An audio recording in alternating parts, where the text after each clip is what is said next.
hell no.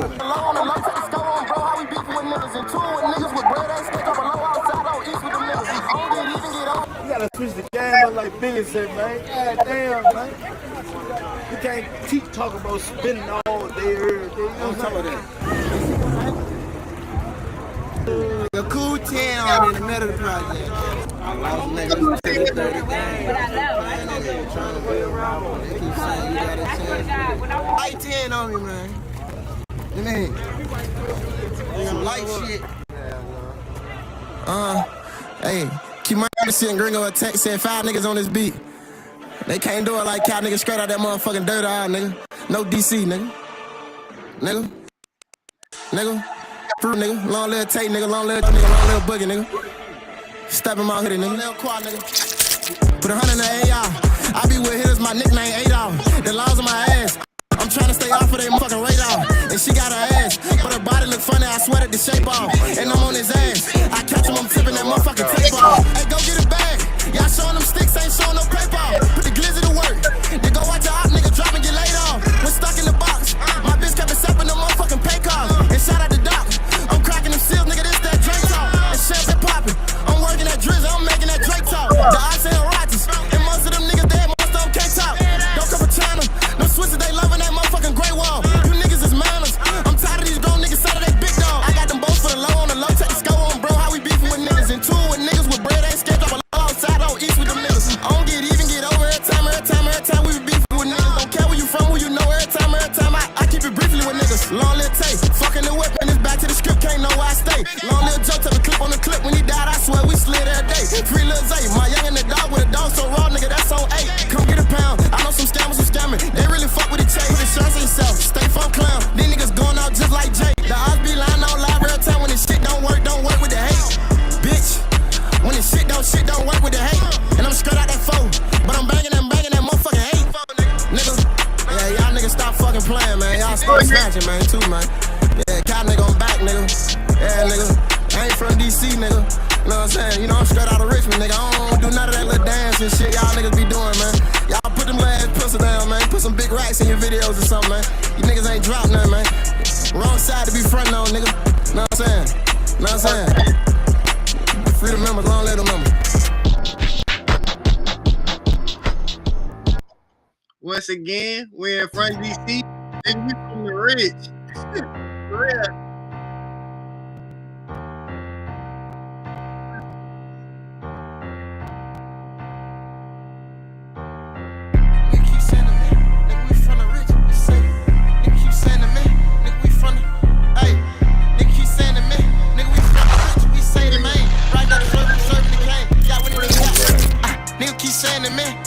From the rich, we say the main. Riding, swerving, serving the cane. Got that Whitney, got that Ricky. Talking about Houston, talking about James. I'm right the brick, just me and Lil James. Hop out with that blick and then blink on your main. I would've hit a pin drop like chain. Smoking on Mar, doing high knee, nigga. Kept saying you was gon' find me, nigga. Nah, they ain't got nothing but some IG pics. And these hoes ain't nice, some IG bitches. And niggas get faked like ID pics. I ain't claiming that worker won't buy me, nigga. Two twin Drake, Sammy sisters. Fuck a deal, I just made your deal all vacuum sealed. Look down at my safe, I say you the great in Alphaville. Look down at my Drake, I say keep me safe and I will kill a rapping motherfucker. Last nigga say he go crazy, turn her undercover. Send him youngest do a man to man, fuck a coverage. Them niggas broke as shit when hand me down. Them niggas suffering, they come through shooting brick, man they sucking. Shot from the free throw, y'all just go through. Take 3, take 4, then the beef over. Every hood, when it gets this hood, thought we had cheat codes. Tryna rock an AP with an AP in a Pico. Smoking not a HP, not a HD, this here free smoke. This right here SK, not a HK, not a AK. 850 for the yeah, the onions or the yeah. Big woman down a nigga block when he owe me when it's payday. I can throw a fuck nigga brick, nigga call me Day-Day. On my block, all you hear is on that car, hit, police saying Mayday. Once again, we ain't from DC, nigga, we from the rich. Once again, we ain't from APTs, nigga, we from the bricks. Once again, we ain't from DC, nigga, we from the rich. Once again, we from APTs, nigga, we from the bricks. From the bricks, from the rich, from the bricks, from the bricks, from the bricks, I'm from the rich, I'm from the bricks. Stop there, still, loosen up. Hold it one hand. Yeah.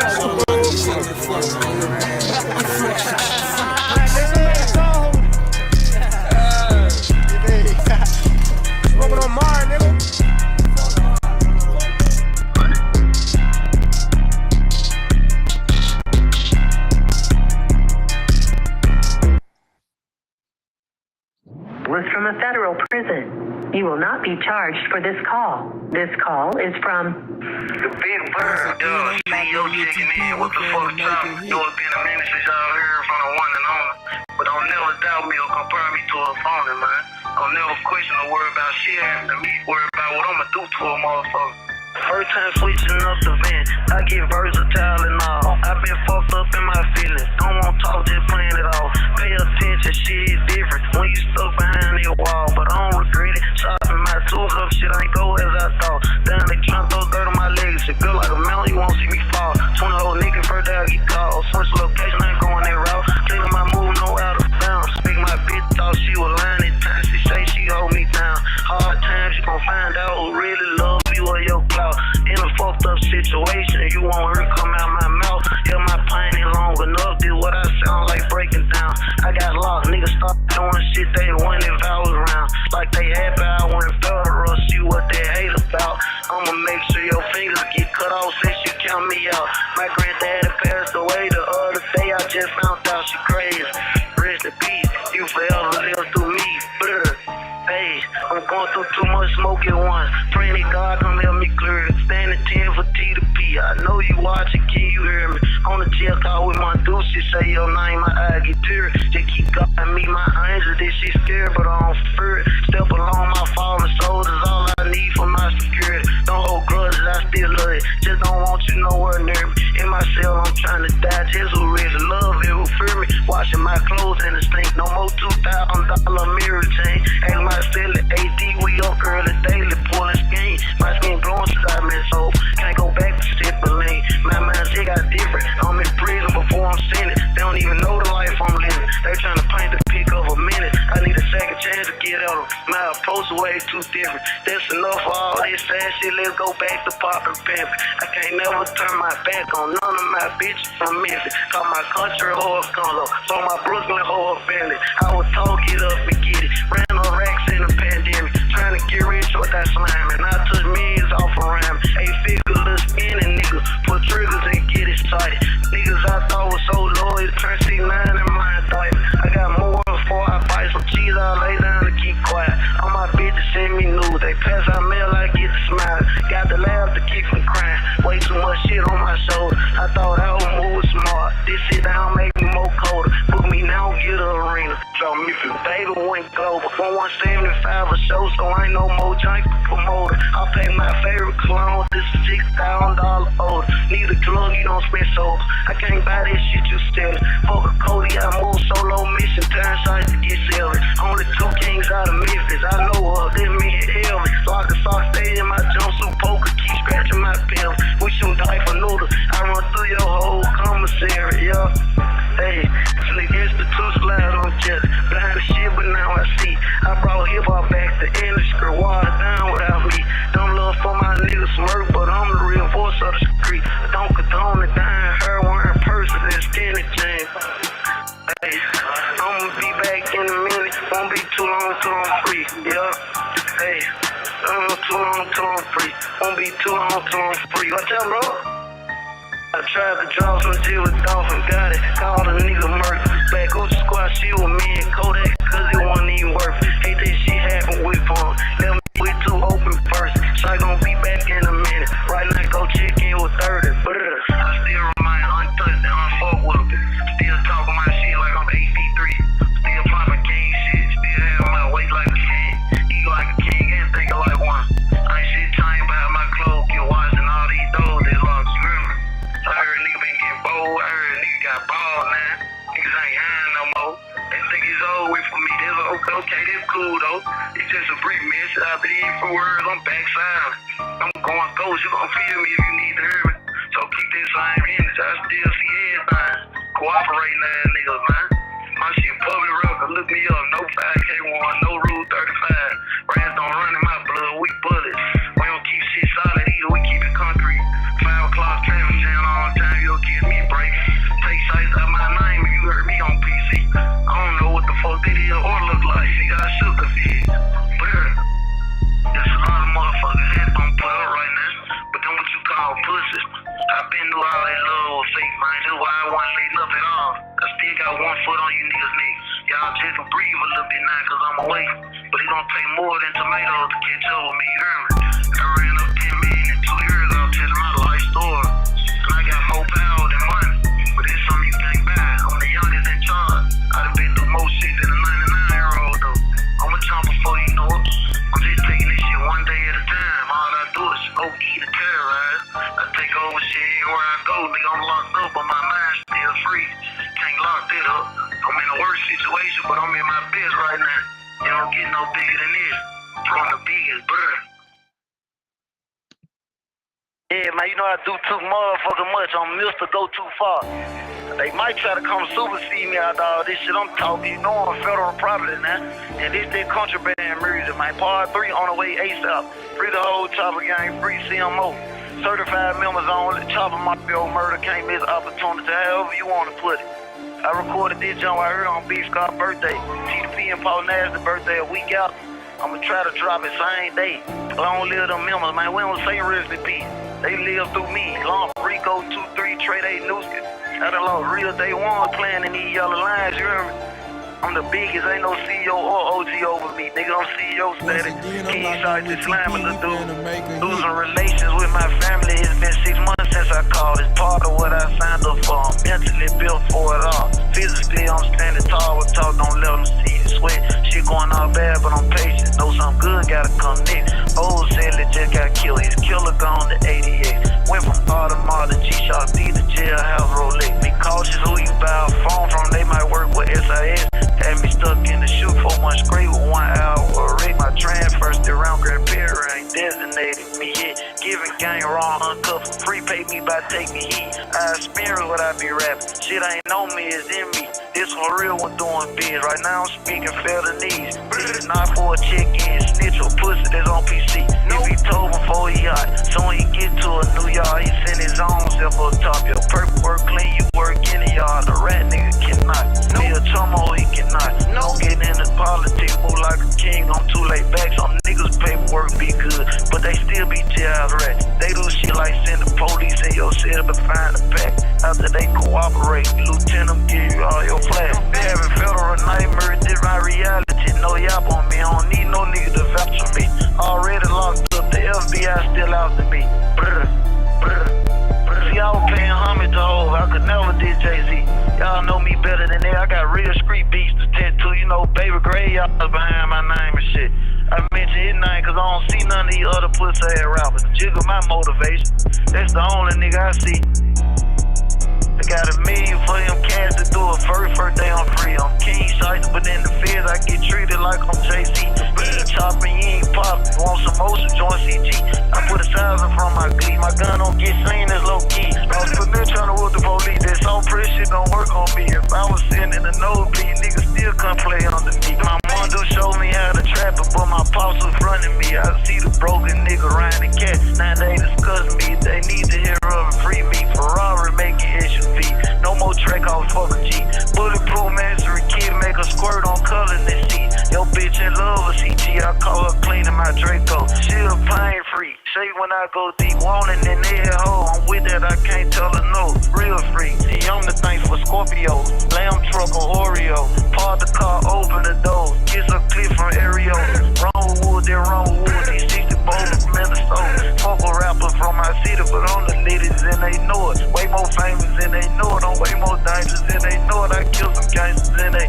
Alright, let's switch it up. Whole caught up in the street before they put me back in some cuffs. I'm your favorite rapper, favorite jocker. They wanna be up. I set examples. If the next one don't pay homage, he get touched. Baby, be late on paying they dudes this month. I'm getting them touches. Gangsta can't get into heaven till me shy said what's up. They shot my first love in the skull. Left her land in cold blood. Can't get no concrete evidence. Hit everybody I think it was. She get killed like scary moves when I'm the one holding the grudge.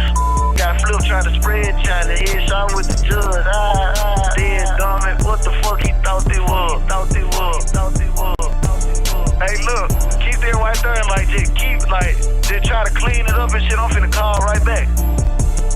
If he shot at you with a shot, the mask on, I'm probably losing him. Blue force the chrome hard down him. Go yard backpack, band-aids on him. Fuck with poison, solid nigga. He just got trapped off in the silk. Caught up by the stabbed the nigga. 3 life sentence, still stay friends. Penny pose, I get pissed. No more double taps on him.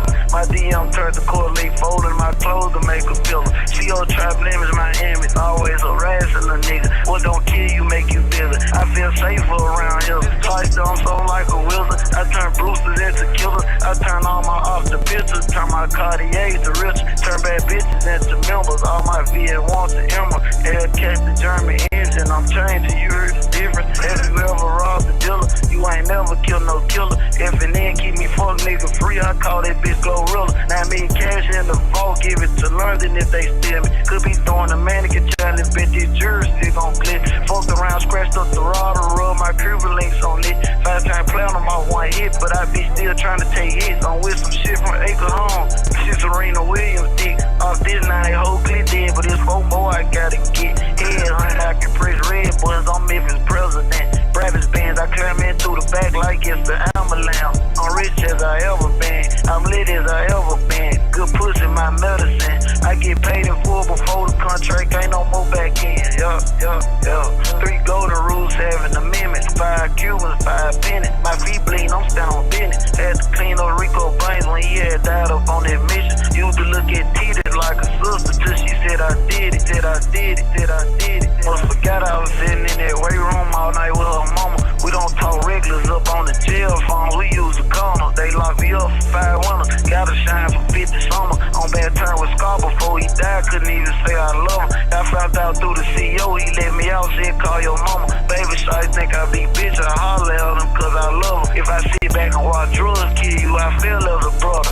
Sobered up. I don't think they ready for the new me. They in trouble. Proud of Kate Carver. She making CG look good while I struggle. In a warehouse full of lollipops. I'm allergic to suckers. Lizzie got a speech impediment. He don't do number stutter. On the sport I ain't good at it. Bowling, I stay in the gutter.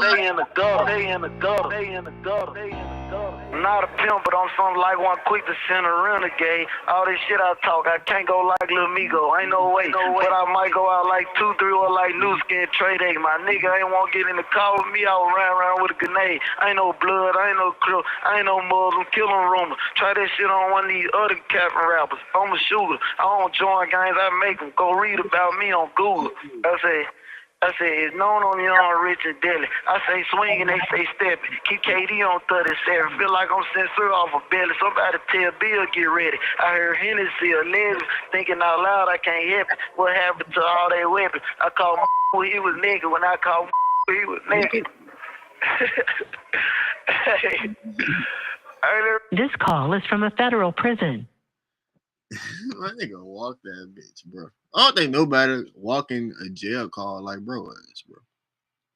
Ain't nobody walking no jail call like bro is. Like,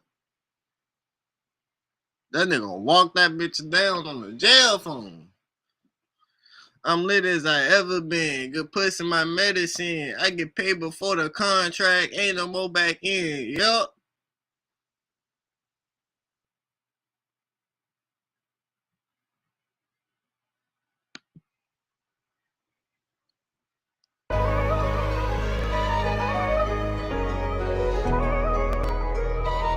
Yeah. Oh yeah. Oh yeah. Hey, 40, what they do? I done talk too much niggas gang, now they act like they don't need coach. I be trying to give them understand if I fall, I'm coming like D-Rose. Probably never be able to love again, why I love my baby boy the most. I don't wanna shit get deep though, I be ballin', shoot my free throw. Callin' again, now they act like they don't need coach. Callin' in, come with umbrella, no ring coat. Coming in, got press the button at the doors and I got this shit in control like a remote control. Let me control your mind. 2 watches, I ain't never on time. I can tell by the look in your eye. Fiend for the drip, baby, change so high. Blow smoke, that's on your eyes. That's not the reason you always grind. I know the reason you always lie. Used to fuck with the ops, now you change your times. Control your mind. I can control your mind. I can tell your eyes. I can tell your eyes. Yeah, I can buy you eyes. Yeah, you just so right. Her ass the right size, and she just my height. Tell me what's your price, I cannot do right. I just lost my price. If I fuck her once, I'm gon' fuck her twice. On my chest got ice, this ain't on my mic. Water on me, yeah, compliment my fucking bank. Whoa, took another nigga, bitch, and made her do what I say. So I done done talk so much niggas gang, now they act like they don't need a coach. I be trying to get them to understand if I fall, I'm coming like D-Rose. Probably never be able to love again, why I love my baby boy the most. I don't wanna shit get deep though, I be ballin', shoot my free throw. Callin' again, now they act like they don't need coach. Callin' in, come with umbrella, no raincoat. Coming in, got press the button at the doors and I got this shit in control like a remote control. Let me control your mind, 2 watches, I ain't never on time. I can tell by the look in your eye, you fiend for the drip, baby, chase so high.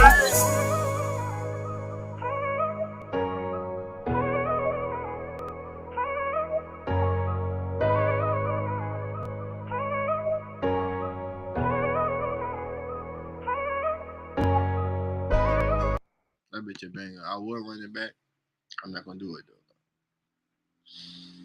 I really want to run that bitch back. That bitch a banger, nigga.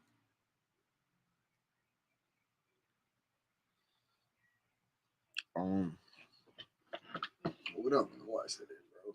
Oh, fuck, bro. I ain't gonna lie, bro. That ain't too much shit. Let's be real.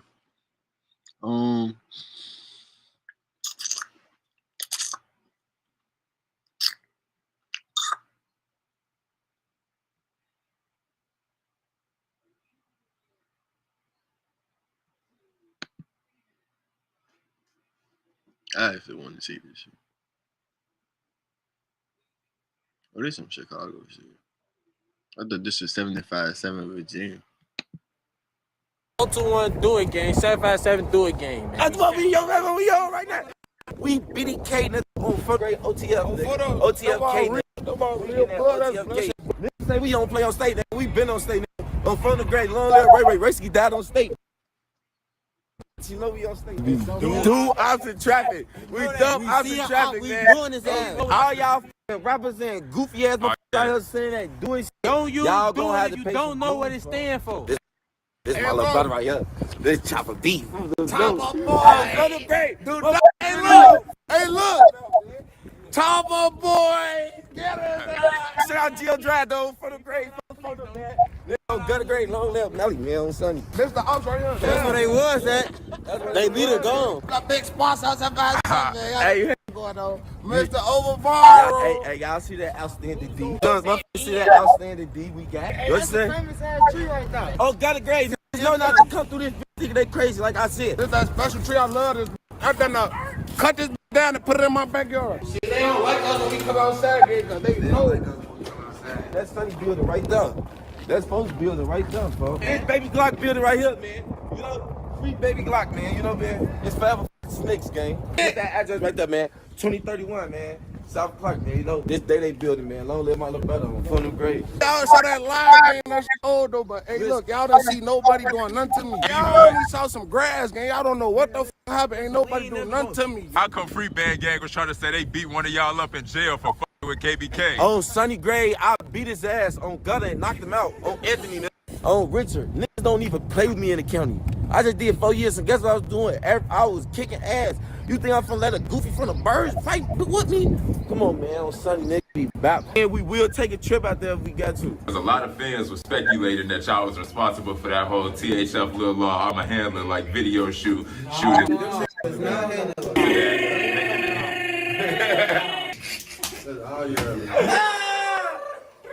But how y'all start beefing with Sane Gang KMG all the way out west? All I'm gonna say is, on Sunny Gray, niggas be dick sucking, gang. Oh, God, I ain't gonna lie, out west my favorite block. Fuck Rod D. I see you calling out Baby Chief Do It, man. What was that all about? I was really trolling. Hey, he be hot. I was really trolling. Y'all wanna make it like that, or motherfucker make a kick that count out. We the real do it. Real do it. This is the real do it. This Vincent, we still. That's Vincent Denny Jr. Hear me, Baba? That's Vincent Denny Jr. He's sitting right there. Big 10. This big team. Like Shaq O'Neal. He was 16 and flip-flops. Free T Glizzy. Free Glizzy. Free Mr. Martin. Oh, for the grade. 757 between you and shit, man. Y'all already know how the fuck he coming for real, for real. 757, man. Free Mono. Free Mono, free Fresh. Free Lil Sane, free Baby Glock, man. Free Lil John, free T-Rail, man. Free Devo. Free Devo Burke. The glitches, the round, Bill Man booties. He be loud with my bar. You know that. back outside of it. Every nigga that felt the button. That's that button, boy. Bro, you try to come over here while we live with Bobby, your ass not gonna be alive no more. Live with Baba TV. Who we got with us in the building today, man? We got 757 Snook, man. On the phone, I made the call. Phone and say he crashed the whip. Give the folks them pounds, they so active. We ain't selling zips. Off the rip, itching off them yerkies. Mono, he love curry. And that Spriker, Lil John, he so thirsty. I jumped out with 30. We so. Yo, bitch, hate when I'm all drugs and mugging. Say I be looking too mean. When we seen them, we just hopped out chase. We didn't need that big. Yo, bitch, like the way I put it on. Married with Celine. Me, Chopper, Glock, Gliz, and MB. You don't wanna see that team? No, 757 21, man. Y'all already know how the fuck he coming for real, okay? Oh yeah, man. But 757 and 2100, how y'all coming, man? What's the word? Man, you know, we bully, we chillin', and we out on the block today, you know? Oh yeah. I was gonna say, man, before we start, state y'all names for us though, man. Look, G, do it, man. 757, y'all know the phone. 757 Snook. Motherfucker already know, but like, I ain't even got to do but. We got the two rappers out here, and we got the members basically. Everybody, anybody else in this circle be rapping or not? My big brother Jack Boy, right there. I'm from no Big Jack, you know? I know what's going on, you know? No. We got a lot of rappers from the block that got that shit for them grades. It's called secret weapons. Look where they gonna come out when it's time for them to pop out, you know? Hey. But yeah, man, before we start, y'all say we in the trenches. Let the people watching know where we at with it, though. Man, right now we on 21st and State. We finna go from the one to the... We finna show y'all last all our blocks to let y'all know we play every block on Sunday. This bitch start from the 1 to 37 on Fulham grade, man. Like, you know. Oh, yeah. But how it was growing up in Iraq, though? Same shit. Treacherous. Project babies. We real project babies. We come from the projects. Motherfuckers want raised like us for real. Like everybody want raised like us. We real project babies, man. Motherfuckers see that. You know? Yeah, bro. We grew up. No, regular shit bad to see. So y'all say 21st to 27th. Y'all consider this like the low end? Yeah. It's the real, it's the real low end. Started at. This where it started at. The low end start on 21st, man. The low end start on 21st. That shit, you know? Oh, okay. So how far the low end stretch would y'all say? I ain't gonna look, fool. I'm gonna say, I say 55. Hell no! We stopping on the one! 51st! Yeah, I'm stopping on 51st. We stopping on the one! 55th, that bunch of clucks and shit. Yeah, we stopping on 51st. That's the south side. Out for them. That's the other side. Hey, Eagle One though, little shout out for them Eagle One. Shout out SCSD them, man. Shout out MW, shout out for them. Oh, okay. So to 51st, that's like what, Bronzeville, right? Or nah? Hyde Park? Right now, look, our hood in two parts of the low end. Like right now, we in the South Loop neighborhood. When we go to 7 and 37 and 35th, we gonna show you that's the Bronzeville neighborhood. Oh, okay. Yeah, South Loop, that's by like, we by downtown right now. Yeah, we go to downtown. They guess our chicken and game business. It's not chicken. Come down here. Yo, man, you'll see it's not chicken. That's not what it is. What y'all think it is? Try to play around, folks, on Liberal. So y'all consider the low end part of like the south side or the east side? Y'all know. We the low end. We not no side but the low end. Ain't no side. That's what we gonna clear that shit up at. We all is that low west end. side, south side, eagle side, all Don't that. put us in None of that. We shit. is We low the end. low We got end. our own side, man. We is low We end. the real state to the lake, baby. We the real Right, state to the lake, we man. run this, Not man. none of that all the way over east. We is the low end. We don't consider ourselves outside. Start It's in the the low state end. and end at the lake. End at the lake. So 21st to 51st, stay to the lake is all low end? Yeah, All to the lake. For sure. But what they call these apartments though? Right now we in the hills. The H. We call it H-Town. the H, man. A-Town to go down. Bro, niggas already know how to come in. For them. My little brother them really made this big, man. What tree at? My little brother them really made this big game. Check it out. Hey, folks, let's tell you about the one right quick, man. Tell you how they get there. Go down at any moment, man. I was gonna say, tell us what be going on every day in the Hillies though. Man, we be in this bitch really chilling. Like, ain't shit going on, man. We chilling. Motherfuckers don't come down here and play none of that shit, man. We chilling trying to get us some money, man. Well, bro, we really been on some money shit, cause we On everybody. On phone. We trying to get some. We ain't gotta do all that. We don't even gotta change that shit. If our shit solidified on phone, you don't know. From the one to the side, you know that. That shit, you know, this is solidified. Oh yeah. All the girls. Phone on. Real blood type. Phone definitely free. So what about the Ickies? What about the deer Let me tell you about the Ickies. That's what we. Let me tell you. That's what like the Ickies. That's what it all started at. That's what this shit started at. Like the Ickies knocked down on phone grade, motherfucker. Go right there if you want to. We still be on the phone. We still post on the phone. We still post on the phone, man. For the long live big fresh, we still post on the phone, gang. The Ickies, man, that's what we all grew up at, man. They knocked the Ickies down. We all came. We ain't go nowhere. We still in the same area. It just that's what it all started at. Ickies, man. That's my place that motherfucker I'll never forget. You know? Oh yeah. Yeah. What's the craziest thing y'all ever seen on like 21st or 27th? Man, I just seen. Hey, look, I seen the height. Inside's locked. Look, I seen all type of shit. I was gonna say, with these apartments, I can tell, man, these buildings I crazy. seen the height. It's snowing outside. Inside's got on drawers, no shirt, no socks. Motherfucker stripping. He out there running like this. There's ain't no treacherous than that. I ain't trying to talk about no other shit. We got height that get wild. And our hype been right here forever. Watch us grow up. They know. They ain't even gonna hide us. Uncle and auntie them on the bro. Ain't even gonna disrespect them like that, but you know, they pay their money for the it was. Yeah. What year would y'all say the Hillies and the Ickies was the most active and most dangerous? 2015. Yeah. Cause this shit been going on before we was born, folks. This generational. It got a little worse because it ain't a lot of structure. Yeah. You know, back then the older heads they real structure motherfuckers get their ass beat down for doing shit. Hold on, lyric, but they fucking structure because a lot of older niggas be running now, you know. Ain't trying to say too much, be ready, man. You know? Everybody police. You gotta watch niggas police, man. Look, bro, watch your back, gang. Keep that third eye open on look, bro. Y'all feel like a lot of rats be getting passes nowadays, though? They get their voices. Yeah, they honoring them. Police, man. Them ain't no real gangsters. This when I knew it was over.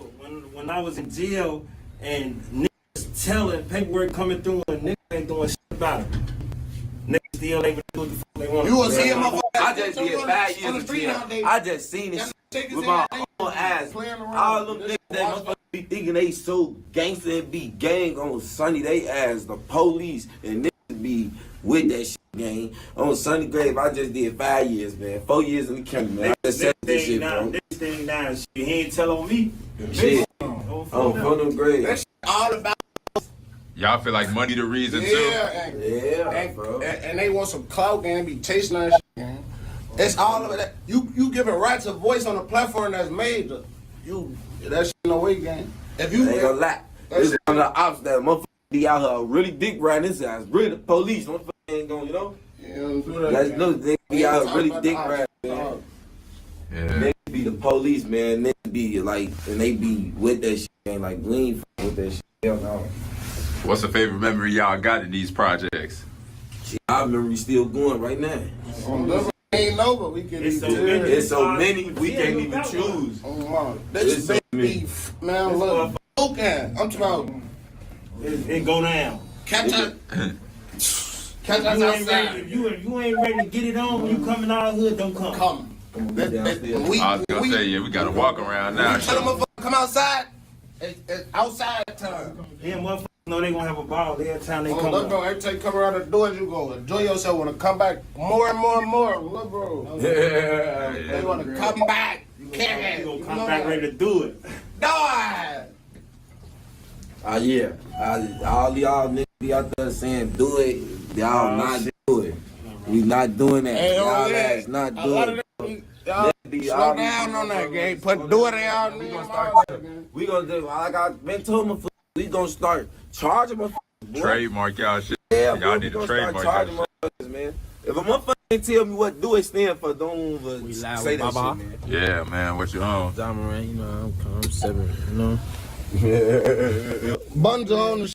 Don't let Max You know he bunded up and he stay bunded up. Oh yeah, this bitch wrong. Only a son or two, you know that. Long live King We Soto. keep them bitches on us. This Vincent, we still. That's Vincent Denny Jr. Hey, hear me, brother? Hear me, Baba? That's Vincent Denny Jr. He's sitting right there. What y'all do? I'm from them grades. The elevator in the church, y'all know that bitch be malfunctioning. These folks them always doing some funny shit. Running to press all the buttons on the elevator. That's some motherfucker been doing since they was kids. Barely see her pressing all that Oh, button. remember we used to run this bitch play hide and seek. We was little throw rocks at each other. Apples out. Oh, Libro called 12 when I was up just to get up out of there. That shit be fun again. Until my start talking too much. Yeah. No. You just big 10. This big 10. That man just look like Shaq O'Neal. He got them KD feet. He was 16 and flip flops.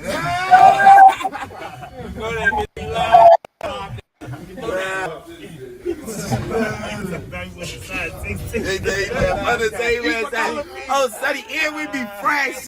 We be fresh. Hey, oh, do not try to beat. Oh, we got those. We already want to cry. We got them. Look. Get that address right there, man. 2031, man. South Clark, man. You know, this day they building, man. Long live my little brother. I'm from the grave. This is my brother building right here. Oh, do no cooking, but shout out, shout out all food. Yeah. Shout out my little straight up to over easy. Yeah, they get, you know. Oh yeah, how that relationship come about? On from the grave, we BDK nigga on from the grave OTF. OTFK nigga. Free smirk though, you know. Free smirk. Yeah, that's blood telling me. Oh, okay, so it's like family shit. Yeah, that's you know. Who your family? Catch it, you know. He talking about ELD. They on what I'm on, you know. Man, look. 021 do it game, 757 do it game, man. That's all we look. That's what we on right now. I ain't gonna lie, man. Shout out GL Drive though for the grave, for the man. Nigga, got a great long live Nelly, man, on Sunday. Oh, okay. I heard y'all also cool with KBK and them. How that Who relationship are them my brothers and them? That's from the birds. That's my brother and them. Real lad, lock Do it, that's what I'm saying. Don't be by the cars, we by the cars.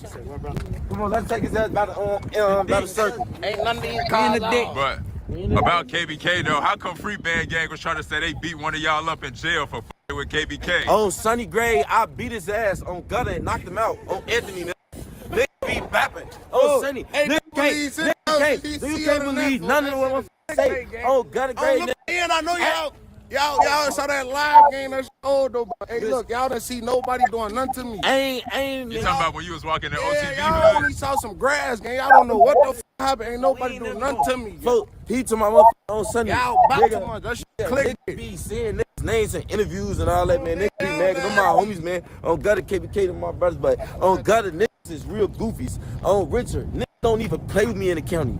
I just did 4 years, and guess what I was doing? I was kicking ass. You think I'm gonna let a goofy from the birds fight with me? Come on, man. On Sunday, niggas be bap. Niggas be in them interviews bapping, man. On Sunday. And we will take a trip out there if we got to. Oh yeah.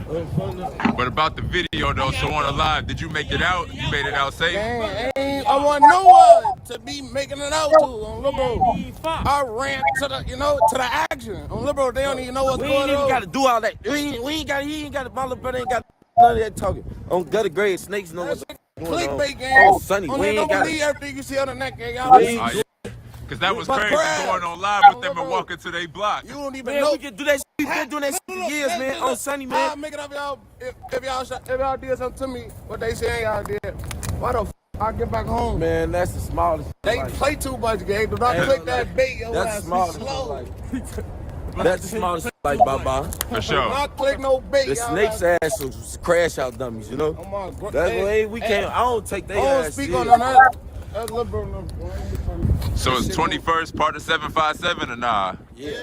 Hell yeah, that's the same thing. It's just that's little brother them. Little brother them got their own shit, but they the same shit. They started off 757. For sure. We lay that belt for them names. You know? You know? Oh yeah. Little brother them, they grown that. And they own that. On phone. We can't stop motherfuckers from wanting to brand themselves. You know that. It be like that though.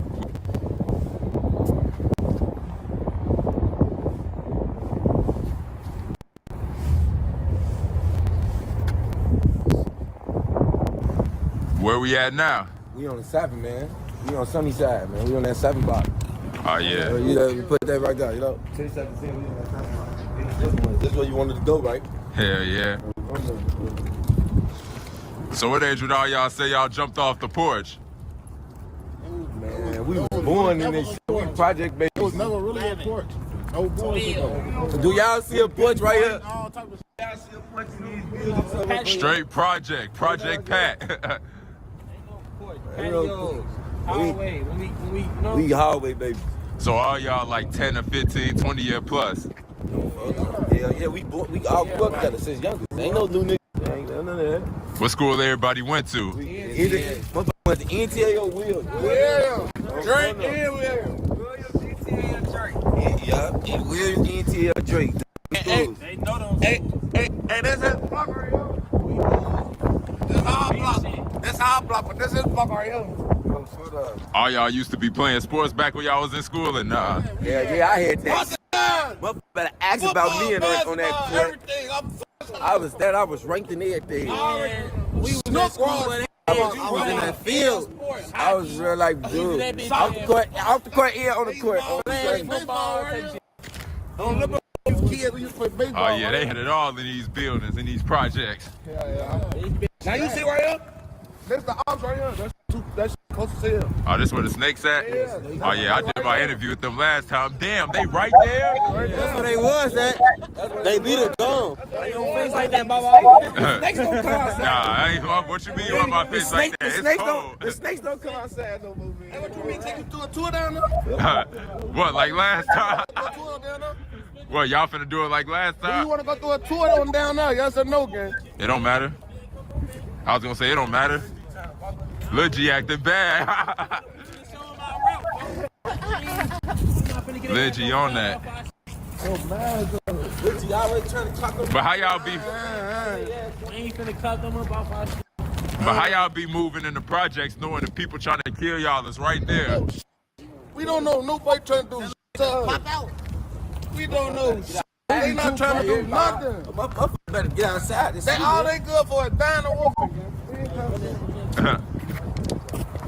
For sure. Do y'all feel like if you hella active in the streets, you can't finish school? And like if you active in the streets, you can't finish school? Hell yeah, you can finish High school, bro. We don't honor no dummies, bro. Yeah. That's one thing they can't take from us. Because they be trying to say the motherfuckers that graduate school. Bro, like, we realize some real smart motherfuckers on our block, bro. These be shooting back.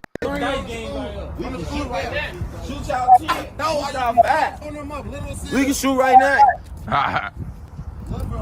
Hey, I ain't gonna lie, on Sunny Gray, I'm in my. I beat all the hoes up on the 9 right here. Knock this down. Don't believe that. Y'all be throwing block parties on these projects? Hell yeah. Because we finna go to the back. Boston black party that be on the road. In the one get in the summertime. They definitely know how this place get. And you come through this bitch, they know they come through this bitch the whole time and they park. My brother. So how 757 come about? Man, 757 That's not a game, bro. That's a family, a community. That's 2737. That's a block. That's all the blocks. It's community. It's a family gang. That's not a gang. It's a family. 757 is 27, 35, and 37. That's not a gang. It's a family. 3757 Mono. Long live Gunsmoke, man. Photo made this. Photo came up with this. We do it, gang. Would y'all consider 757 like an alliance, basically? Like the internet labeling y'all? What you mean? I mean, everybody, you know, Like, that shit. What? Because it's us. Man. So, of course, they going to keep mentioning us. All they can say, look. because since y'all like 3 hoods in one, they basically trying to say that's an alliance. No. It is. That's, listen. It is 3 hoods in one. You know why I said that? We got 3 hoods. That's 3 communities. Three It's a communities family. we got. This is our Ain't no 3 hoods. We all family. We all grew up together. Grew up in them 3 Everybody grew up in them 3 hoods. We all been together since shits. Our mamas, look, our mamas and daddies and be hanging together. It's all the same shit. All the same shit. For sure. So I heard this part of 7. Bro, I ain't get copyrighted. They nerf me for having pose on this bitch. I ain't get copyrighted, gang. I was on this bitch with the guns. I was showing my live, like, you feel me? With the guns and shit. It wasn't because of no music on no shit, bro. It was because I had guns on this bitch. But that shit was only like 1 day, 2 days. You feel me? That shit wasn't about nothing. For having guns on this bitch, that shit won't nothing. I'm gonna do it again. Nah, let me chill, bro. But that shit won't about nothing, bro. I had guns on this bitch. That shit was only like a day or two. Like, bro, I thought I was fucked. I ain't even gonna lie. 757 go by Rock Nation. How y'all come up with that name? That's my daddy done made. Rock Boys, folks. That's big folks done made. They made that shit. That's what before we was 757, we was Rock Nation. FCB Bird Boys. Oh yeah. How y'all come up with the name Do It Gang? Do It Gang, cause we do opposite traffic. We dumb opposite traffic, man. Doing this ass. They usually do it, don't even know what that shit really mean, gang. Like I already said, all y'all rappers and goofy ass motherfuckers out here saying that doing shit. Don't use y'all do gonna have it to if pay you don't know what it stand for. I see you calling out Baby Chief Do It, man. What was that all about? I was really trolling. I was really trolling. I was really trolling. But if y'all want to make it like that, a motherfucker make a motherfucker kick that count out. Real do it. This is real do it. I was trolling for that's a little ass kid, man. Yeah, nah, I know it ain't no beef, but I know you calling him out like get all that credit like type shit. I just don't like it. Too many motherfuckers be saying that do it, bro. Think they do it. You got young and Ace run with that. Y'all gotta come and talk to us first before y'all can say this. So how far Rock Nation hood stretch? Rock Nation, that's starting the Iggies. That's starting the Iggies, man. Iggies and the boys. Yeah. Right. I heard y'all also go by Sunnyside. How that name come about? Long live King Sono, man. You know, this tatted on my arm, man. Long live Sono, man. You know, long live Big Cuz. That's where that shit came from. That's Sonny building right there. That's supposed to building right there, folks. Oh, y'all got a building for Sonny? Oh, that's crazy. That's supposed to building. That's building. Oh, okay. That's supposed to be living free MB on phone up. Yeah. Free all them suckers. Free all them doing them, man. Free baby game, chief, man.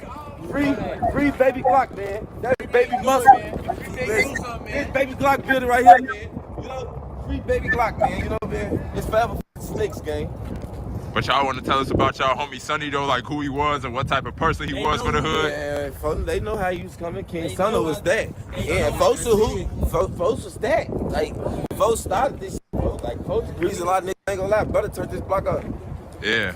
They know how Sono get with that seed. Looking for them on that cop. Put them looking for them gonna get all in that bitch. We all put up the hoopties, whoop, all that. Oh, for them great, for them getting all in that bitch.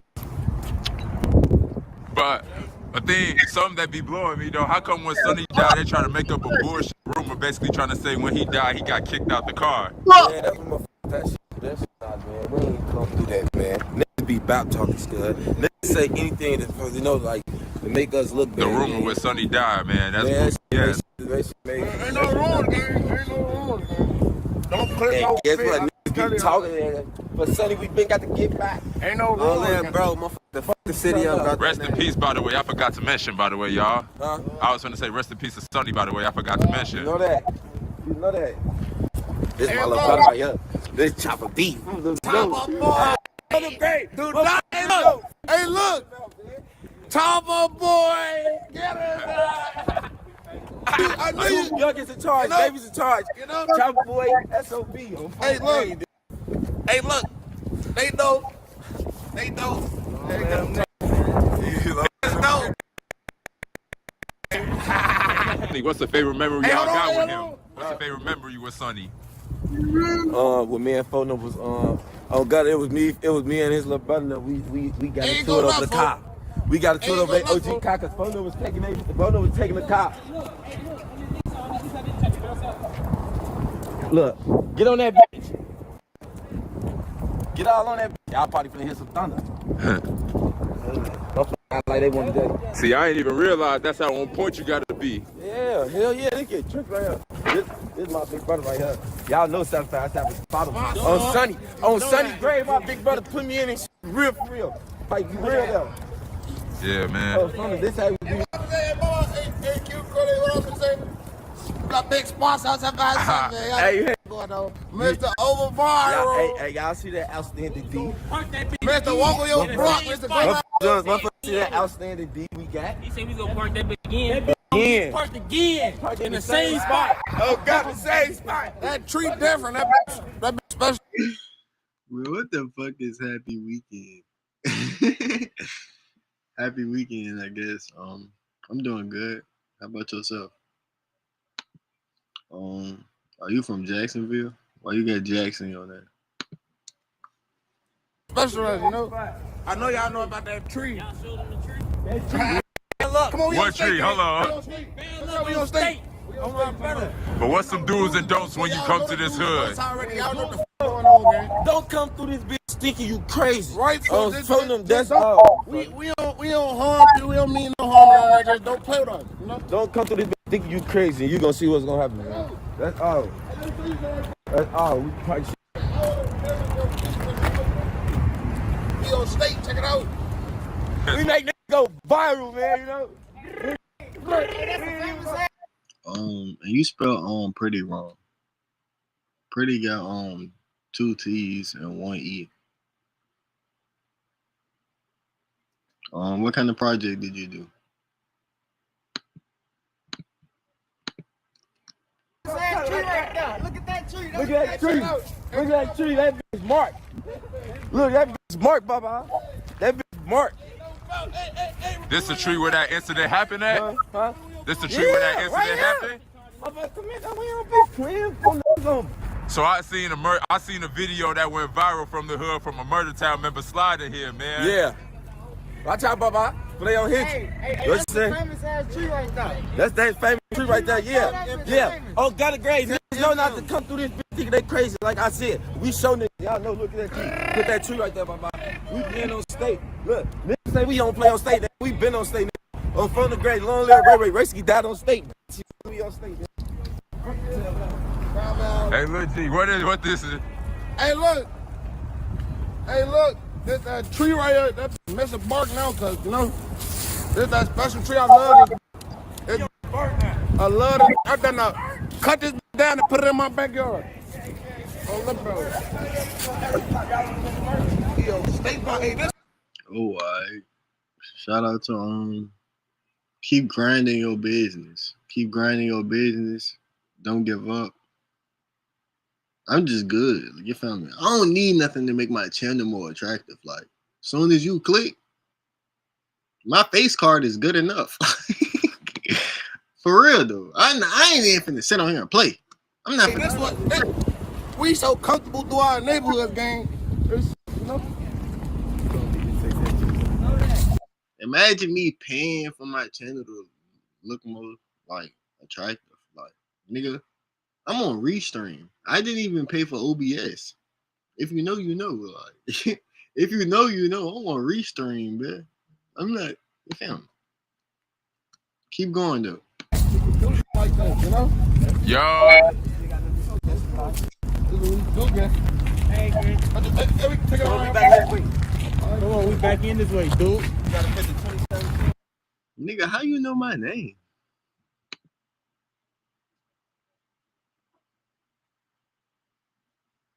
How you know my name, Alex?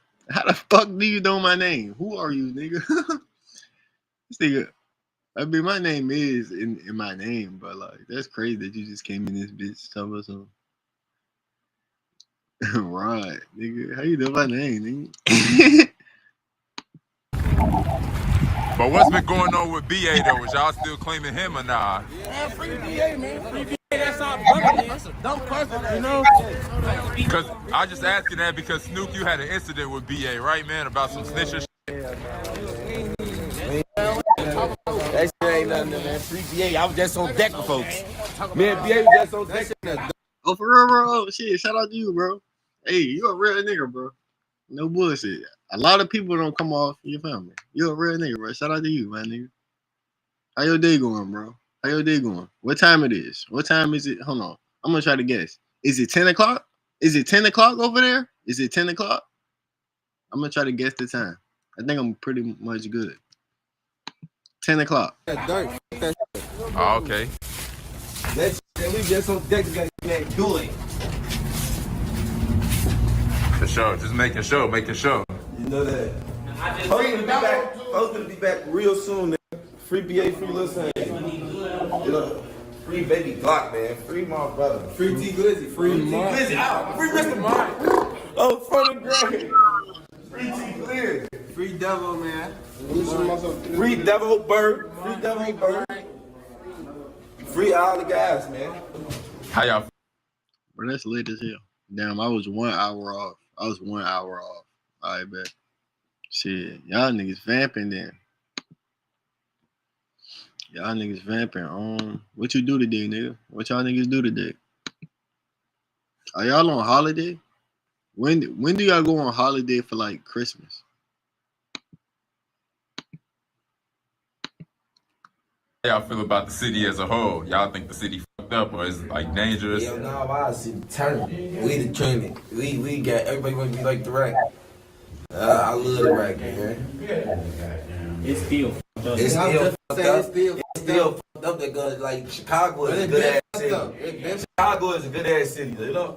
Like it is a good ass city. It's the shit that go on in the city. For sure. But how y'all come up with y'all rap names though? How you come up with the name Snoop? It's Snook. Snook. How you come up with the name Snook? That been my name. I ain't never changed my name. That's my name. That been my name my whole life. I just got them 3 numbers from that bitch. But y'all want to tell us about how y'all fell out with Melly Way number? Nah, man, because it's crazy to see y'all, like, you know, fall apart, even though we used to see y'all hella locked in. Man, what y'all still get Christmas presents? Y'all niggas still get Christmas presents? What y'all think y'all gonna get for Christmas? What y'all niggas think y'all getting for Christmas? If you still get them. That's better than them. We is Melly Way. We is Melly Way. How the we can't fall out? 051 them, so y'all still 051 TTB, y'all still good with all them? Man, shout we long live the G's, long live the Y's, man. We still from them. That's better than them, man. I'll take you to they block if you want me to. Yeah, I can't out there like it's my on the one. On the one. Throw them out that party right now. Yeah. Long live G Snooze, man. Long live Melly. Long live Mills. But a lot of fans, but look, it's good you here because a lot of fans were speculating that y'all was responsible for that whole THF. Oh yeah, nigga. Oh yeah, nigga. I know you lit, nigga. I know you lit. Nigga, you ready to be off on that bitch. Hey, hold on, man. Matter of fact, let me show y'all Rod before the Benz. Rod before the Benz? Do y'all research on Rod before the Benz? I already show y'all niggas. Y'all niggas ready to be like, bro, what the fuck? Rod before the Benz? Watch what I show y'all ass. Y'all gonna be like, bro, what the fuck?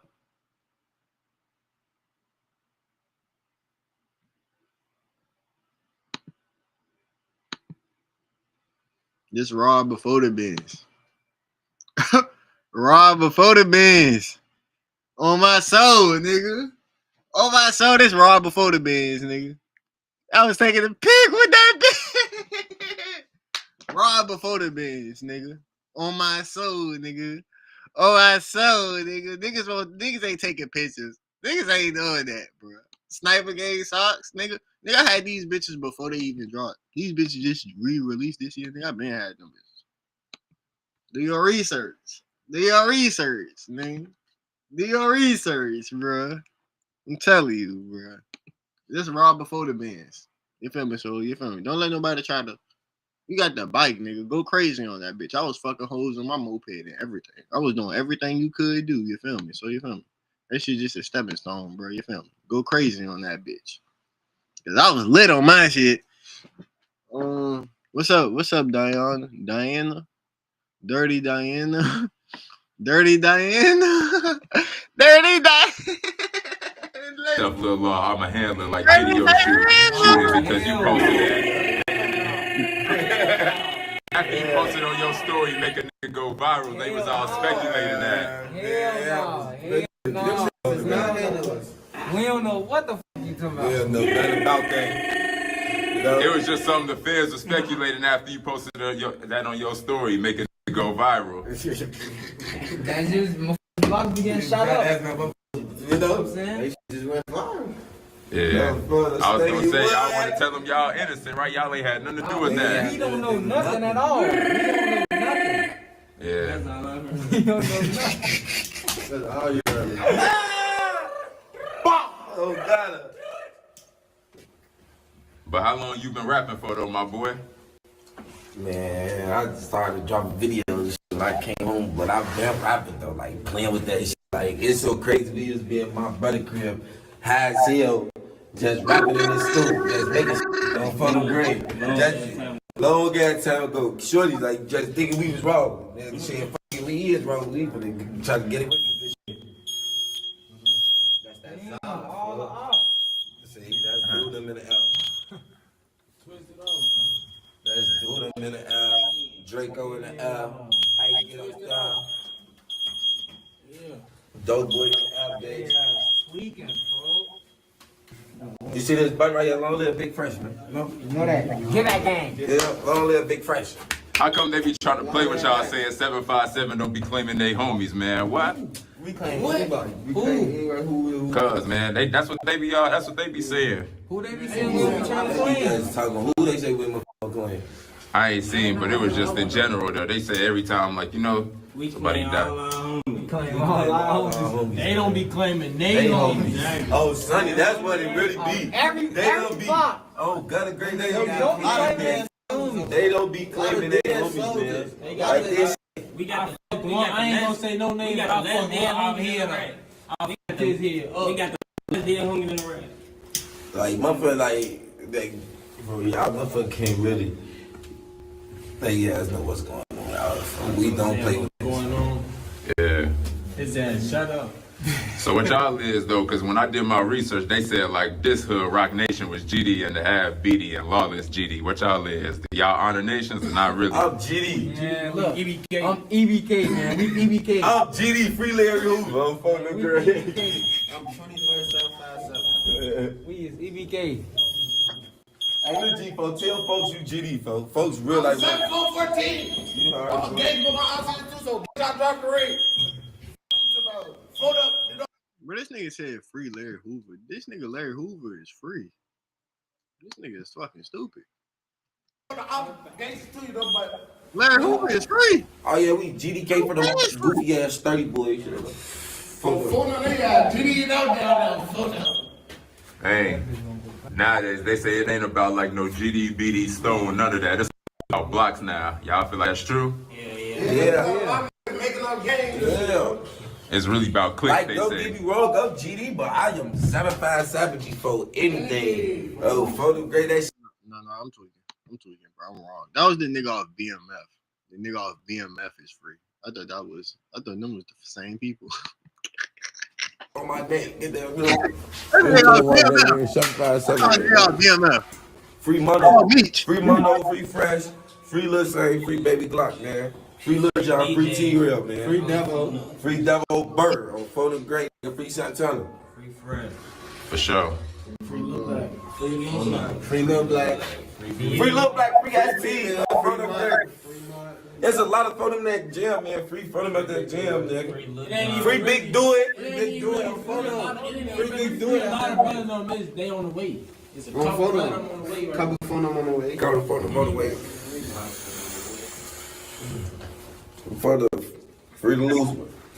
But how y'all start beefing with Sane Gang KMG all the way out west though? Man, all we gonna say is on Sunny Gray, just be dick sucking, gang.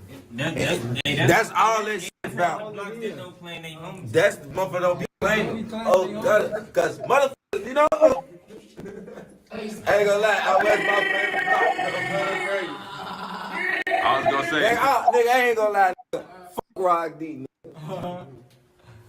Y'all feel like out west busting? How y'all feel about out west as a whole though? Out west, be turned. They it ain't what it used to be. They ain't far. They ain't too far from us. And I already take that. Motherfuckers gonna make that trip. You heard what I said? For them grade, man. So y'all like, would y'all say y'all like the borderline, the like DT and out west or not? Yeah. You know, basically, man, motherfuckers be real like them niggas that be real like flies and on gutter and they ass really scatter us. For real, for real. For sure. But aside from Geo Drive, KBK, and ESD, what other hoods y'all rock with though? ESD. Well, Lil G cool with ESD because of blood ties. But aside from KBK and Geo Drive, what other hoods y'all rock with? Bitch, I put in work, let's say hi. Say don't leave off. I'm feeling, man.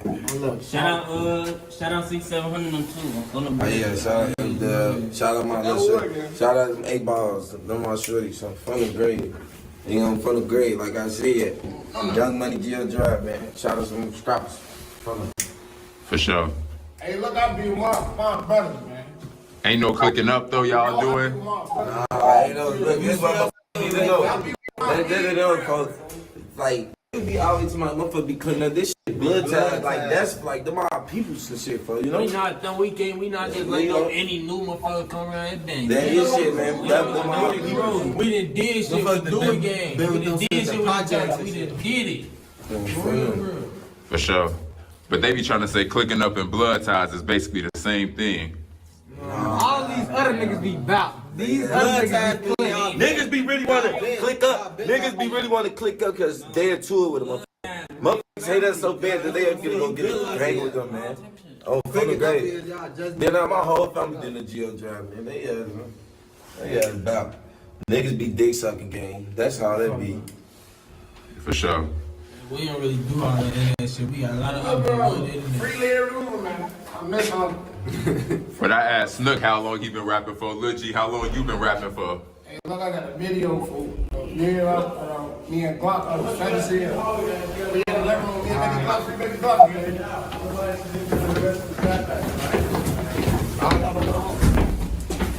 Y'all feel like in the city, like you gotta be riding the tents or nah? Hell yeah.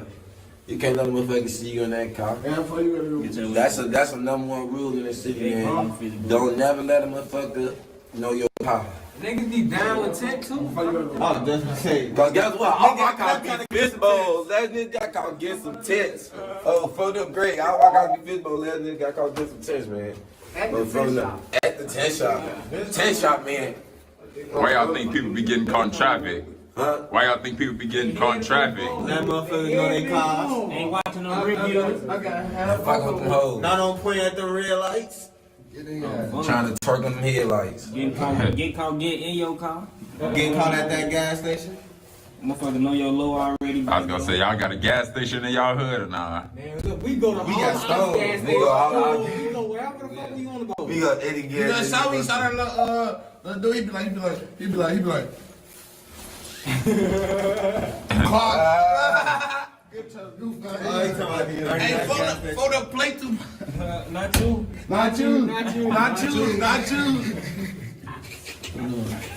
Hold the plate too much, dude. You better.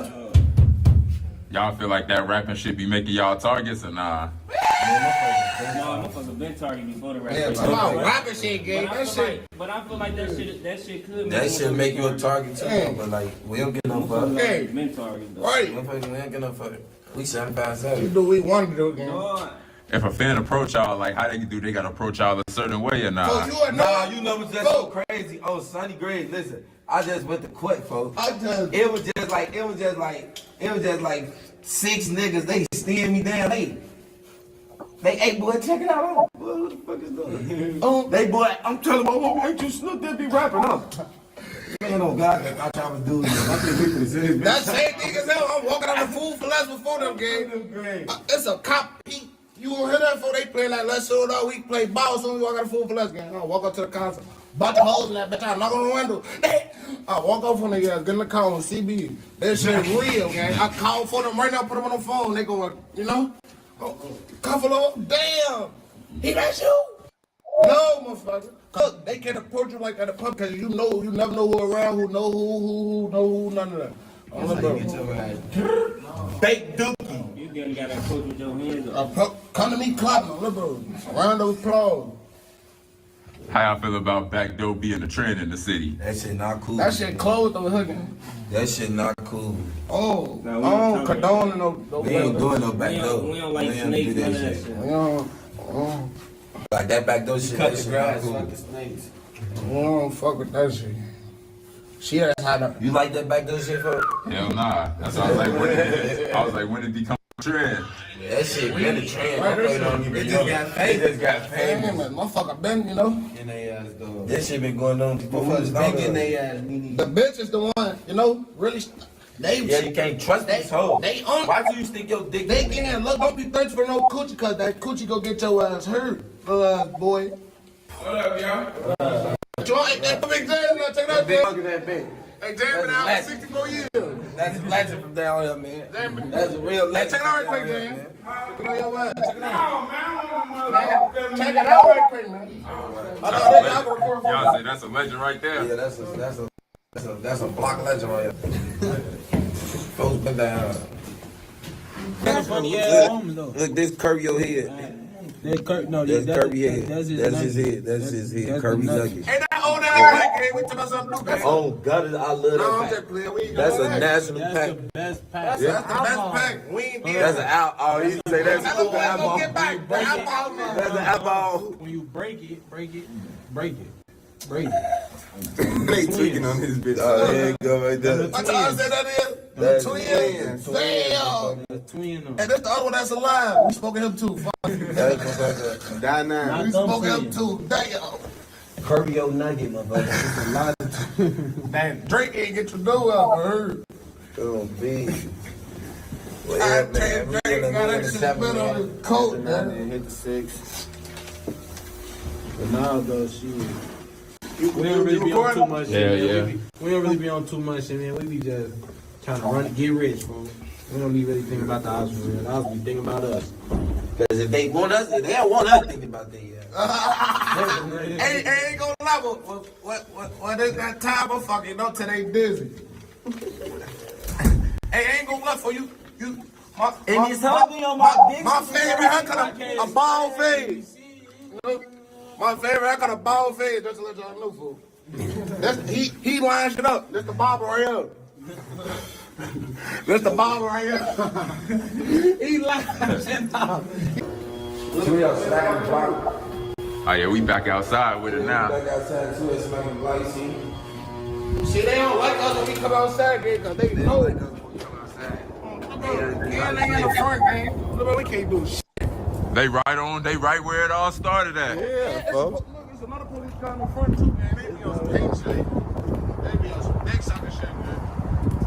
I'm going to take pictures of these shit. Baba, flick me up on that shit, Baba. Baba, flick me up on that I was gonna say, pop your shit on the cop car. Since they ain't know now, since they ain't in this bit, you know, they want to fuck some shit up. Y'all ain't listening. Y'all ain't listening. Come kick with us, man. You want to come kick with us in there? Where are you guys hanging out? Where we live at, right here, motherfucker. But y'all put us in our house? See, y'all pay rent down here? No. City cases. Rent high as rent. Y'all don't pay rent down here. Man, you know, man, we don't get no. Hey, MJ. This house. Hey, They had them out to play with us. Y'all be fucking with y'all community or nah? Yeah, nigga, we barbecuing and everything down here. On phone. Get the hell out them niggas. We be barbecuing and everything. Them police some shook. They had some shook. Them niggas some shook. Them niggas some shook. We smoking the last CPD officer that died too. I think he died on like 82nd and Ingleside. He died in like Chatham.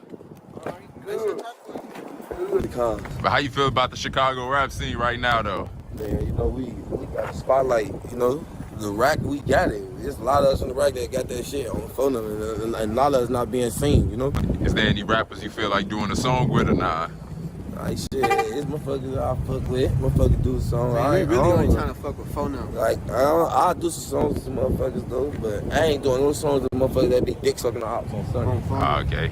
Anybody, like, what rappers y'all got in mind y'all want to do a song with? Man, we used to be fucking with P. Young and them. I ain't like whoever come fuck with me, cause I ain't like, gotta go ahead and shout out Vaughn. He said, Vaughn snapping. Fucking with Lil Young. Vaughn snapping, man. You know, I'm doing all the features with the duets. On phone the grave. You signing the deal anytime soon when it come? And Hell yeah, I'm gone. I'm getting me and my family up out this bitch. We up.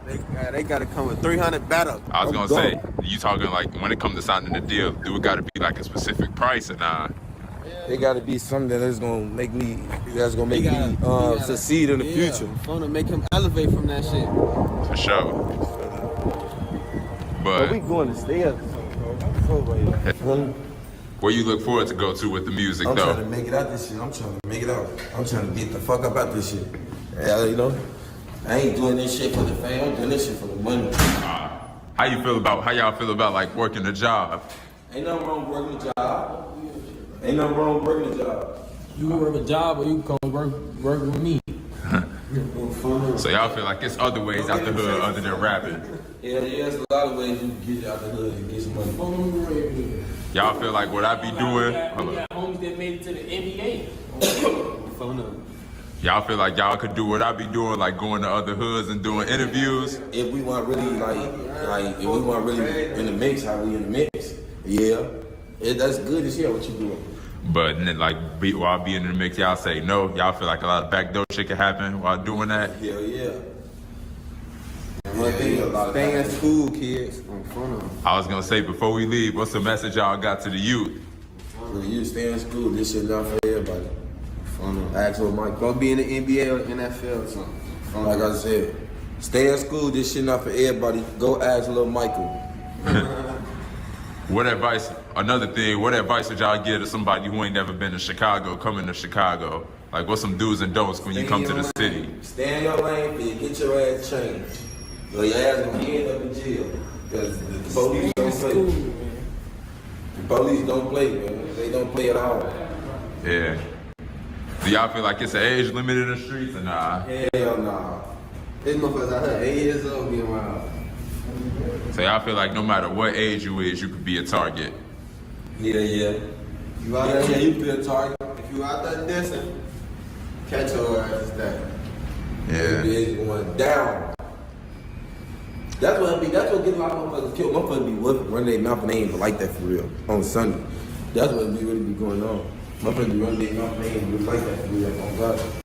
Y'all feel like 2024 been one of the hottest years of the rack since a lot of faces been dying, but it's like been like I ain't gonna lie, 2024, boss. A lot of niggas got their ass turned to the pack of fucking grade. Now TJ gone. What other cities y'all feel like moving to? I fuck Houston, Vegas, Arizona, some shit. Minnesota. Hell yeah. But shout out your boy Live with Baba for coming to 757 though. 757 2100, man, you know? Shout out Baba. For coming to the 1 and the 7. Shout out Baba for coming to 757 2100. Everybody, man. Oh yeah, y'all gotta get me in the Ave next. Yeah. You wanna go on 37 next? Hell yeah, on 37. We just take over that today phone number. We finna take out. Hey, next time, hey Baba, just get up with me in a few. We gonna take your ass on 35th and 37 right now. Long live phone number, free the guys. Long live Sess, long live Neat. Long live Blue Boy Rock Boys. Yeah. But shout out 757 though. 757 and Live with Baba. You know that. Live Baba. Yeah, it's fuck the opposite out there, we won't smoke with them. It's just me and DJ up in traffic, we like ghosting them. He just tried to slide, but he died. Why y'all posting him? We ain't. Bro, why this nigga don't never put these niggas' music or they ex in the motherfucking description? Like, what the fuck? I ain't never gonna discover none of these niggas. No bullshit.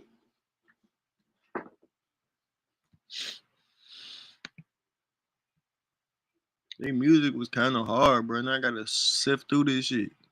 I don't be feeling like doing this shit. 757.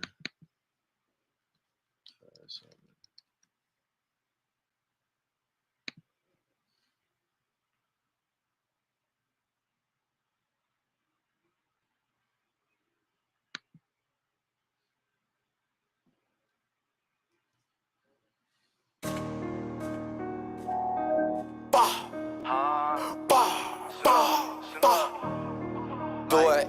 Long live Lil' man. Okay. Long live Gutter. Long live Big Folks, man. Long live big folks, man. Bitch, go smoke cow. Lil' Road Brothers. Do it. D-Way, he a goofy trying to diss up on the gang on Sunny Gray. We'll stink they whole block and never change. And they claim 039. Boswell got took out his prime. Murder town, they had some rain. Curry got hit in his brain. Bitch, we made OB and they try to get clout up our name. Flush our hoes, they not shit. I ain't gotta say they name. I had them hoes doing dick. Remember Scooter, he got blick. Y'all was crying cause that shit. This on Snoop and that was it. Mojo called for them phone. Tryna have a peace creep. Bitch, I'm loyal to my block. That cannot be me. We been posting on the app. We been waiting on y'all to slide off in the road. Me or wood and stuff this shit without y'all guys. You know Lil Banks, he a bitch. We was on deck in the county, but he really ducked this shit. Let me tell y'all about Pootie. Shorty got turned to a movie. And Westbrook, he a rat. Why he tell on his bro Gucci? That shit, it was funny when we beat up D-Money and Louis. Called Peter and Papas. Beat him, put that shit on fire. I'm telling he got beat. And he left his homie when he died. They got Sunny in they mouth. They was scared of folks and run. Oh, bitch, I had to put that out. We lay belt up on their head, but they really left that out. I just really made this song, cause you niggas chasing clout.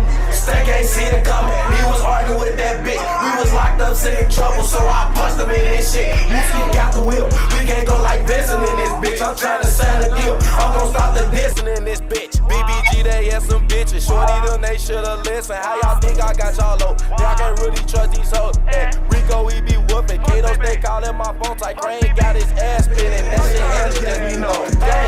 Gang, I'm just speaking facts. I ain't gotta lie, Sunny side really that. The ops, they are so fluky, bitch, they really rats. We got get back for Ray Ray, bitch, we really that. Do it, let's go catch a hat. Let's get this car, my so juicy, this bitch really fast. Do it, let's go catch a hat. Hey, let's go catch a hat. Let's get this car, my so juicy, this bitch really fast. Hey, let's go catch a hat, bitch. Fuck up there, y'all know, fuck up on that. Bitch, Lord of bitch, Lord of big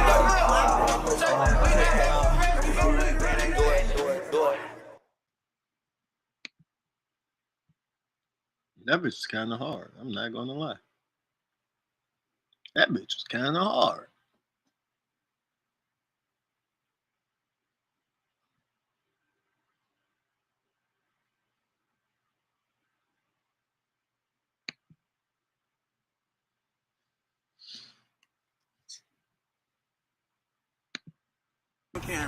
He see us on point, get that shit, all that shit. We on F shit. We don't know what everywhere with our day. We on the main. Everywhere, folks. Look, this ain't even our hood. This ain't even our block. That's why we on your shit. This our shit. We don't even know. Probably on your shit. You never know. We probably on your shit. Probably on y'all shit somewhere, but we probably got more shots on y'all. Y'all better stop playing on Photo Game, Do It Game, KBK shit. We keep 2 blocks is better. Look, Shorty keep 762 is better. You know how we play. We don't play. Y'all know I'm big fucked up crazy. Y'all know me. Y'all know how I'm real. Who the fuck told Curry dumb ass to trade that blick? Who the fuck told Curry ass to trade that blick with his dumb ass? 40 a better game though. You know I'm coming, man. TNZ Murrow, long live Ford, long live Trey, long live David, long live Pony, long live Kaye. Real man, look, long live Sunny, long live Lil Road. You know, man, long live Lil Ant.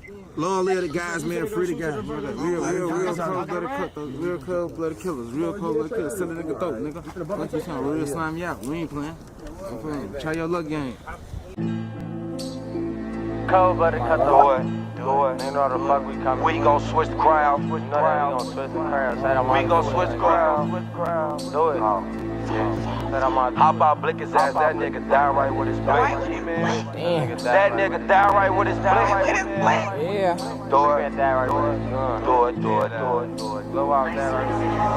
Hop out, blick his ass. That nigga down right with his blick. I told Baby Drew to spin this bitch. I promise I won't miss. If you looking for me, bitch, I'm on the one. I got my blink. They trolling my little cousin. G-Man got hit in this shit. We got guns and they guns we can shoot. All I do is run this city and it's high speed. Bitch, we super thirsty, bitch, we lit. She so thirsty, she shaking her ass. She so thirsty, rub her titty. They say Slick his ass don't dance, he ain't trying to chase no money. I'm gon' leave they ass for dead, that's for claiming they kill Sonny. How you fucking on the ops, but you be dissing, that's what's funny. Lil' and Lil' Ro got me crashing out, we lurking on them niggas. I got brothers that's so young, they don't care, they smoke a trigger. OB and they ass so fluky, bitch, we been a stink them niggas. I don't know why they be rapping, they be bapping, they be dance. Pull a saint up on your ass, don't make me have to push that issue. How you gang, your ass ain't gang, we snatch that chain and that little rich. We got ARPs, Dracos and them police with them switches. Fully ARPs, we the reason pieces in the city. But I still bounce out with Drizzy.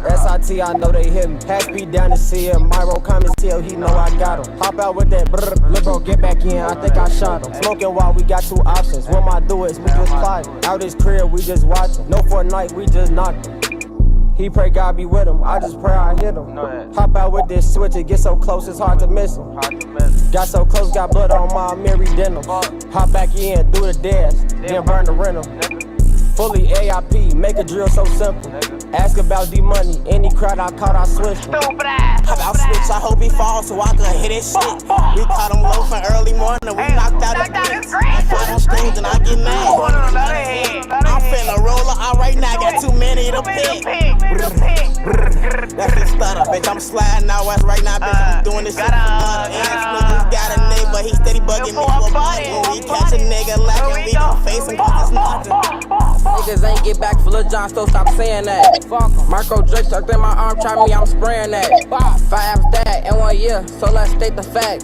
Niggas ain't even claim Lil Fry, should've spared his ass. But fuck it, roll them up, they know we don't get no passes. 4-0 on me, blast, switch on the back, turn shit to ass. We be sliding, chillin', laughing, real kill don't slide out madness. It's a purpose, better live your life every day like it's your last. Off the Zans, I be blasted, poppin' perk, got me laughing. Yo little bitch a thief, Duh fell out my pants, he tried to grab it. Suck my dick and leave, D-Money got the wheel, I bliss, he drive. Please,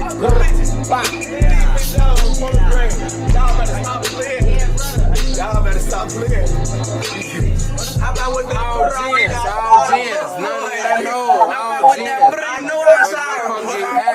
Look, man, real big dog in this bitch on for the grade. If you ain't sipping Vissy, you can't hang with us, man. On for the grade. If you ain't old big dog, like I said, you can't hang with us. On for the grade, man. If you ain't sipping no motherfucking methamphetamine, you was not with us. In other words, you feel me? That's basically what he was saying.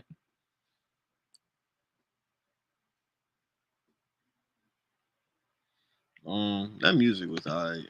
You feel me? They just had a whole lot of guns, so it was entertaining. But they music, you know me? That shit was pretty mid. I'm not gonna lie. That shit is pretty mid. They just had a whole lot of guns. Alright.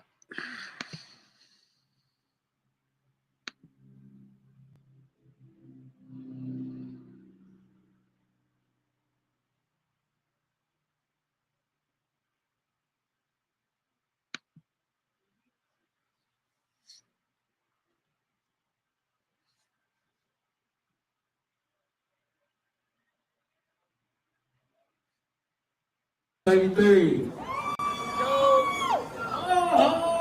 got Baba here, live with Baba, Joe. It's my mind on the money, I gotta keep it going. This rap shit really easy, so I'ma keep on flowing. Back then when having shit, I'm just on ballin'. Back then when tweaking about hoes that was gone. Think I'm all broken, I thought it was over. She came to clutch it and maybe had feel again. Mother up a fucking with this. Stand on that motherfucking business. This some little slight, bro, this some little slight. Some just to come rock the show out over, man. I got my crystals on and shit. Like, for y'all that spiritual, y'all know what's going on. We don't promote no game banging, man. On bro, for real. Like, yeah, we chilling, man. Y'all see what we doing? Our homie on bro, we having shows and shit. We doing productive shit. My show next. Cause like we men, we go down to it like we gonna kick some ass, Joe. Might have to stab me, motherfucker, or something. But like, yeah, that's what we gonna come to. Oh, bro, you try to come over here while we live with Bobby, your ass not gonna be alive no more. Out the blue, no coming back, I'm knocking on the door. I know you see I'm in my bag. Like baby girl, start that tripping. I know you just do shoulder to lean on. Your heart, baby, bro, my mental ain't right because this grimy shite that life. Ride with a pipe on the 5%, won't let these get to me. Shots fat is going down on the outside. Nigga know we been up on score, them niggas they claim let them have that. But don't think that shit sweet while I'm getting this money, you'll get your shit splat. Tomato juice all on the curb, fuck your son that said it smoke. None in my lungs, around nigga got rolled up. Grave diggers, chase them down, we the ones that started that. Be rapping in them songs, swear to God, we do not honor that. Swear to God, just wanna get this money and go and sit and run it up. And run it up. And run it up. Hey, run it up.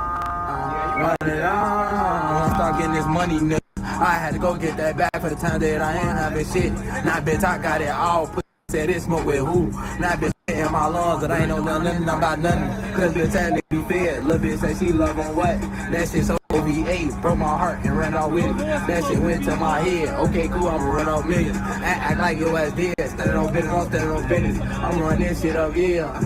Shit, Baba TV, who we got with us today? We got Hood Baby 3, Joe. Like, yeah. Showing them just a little side of the rap. They ain't really talking about no game banging or none of that.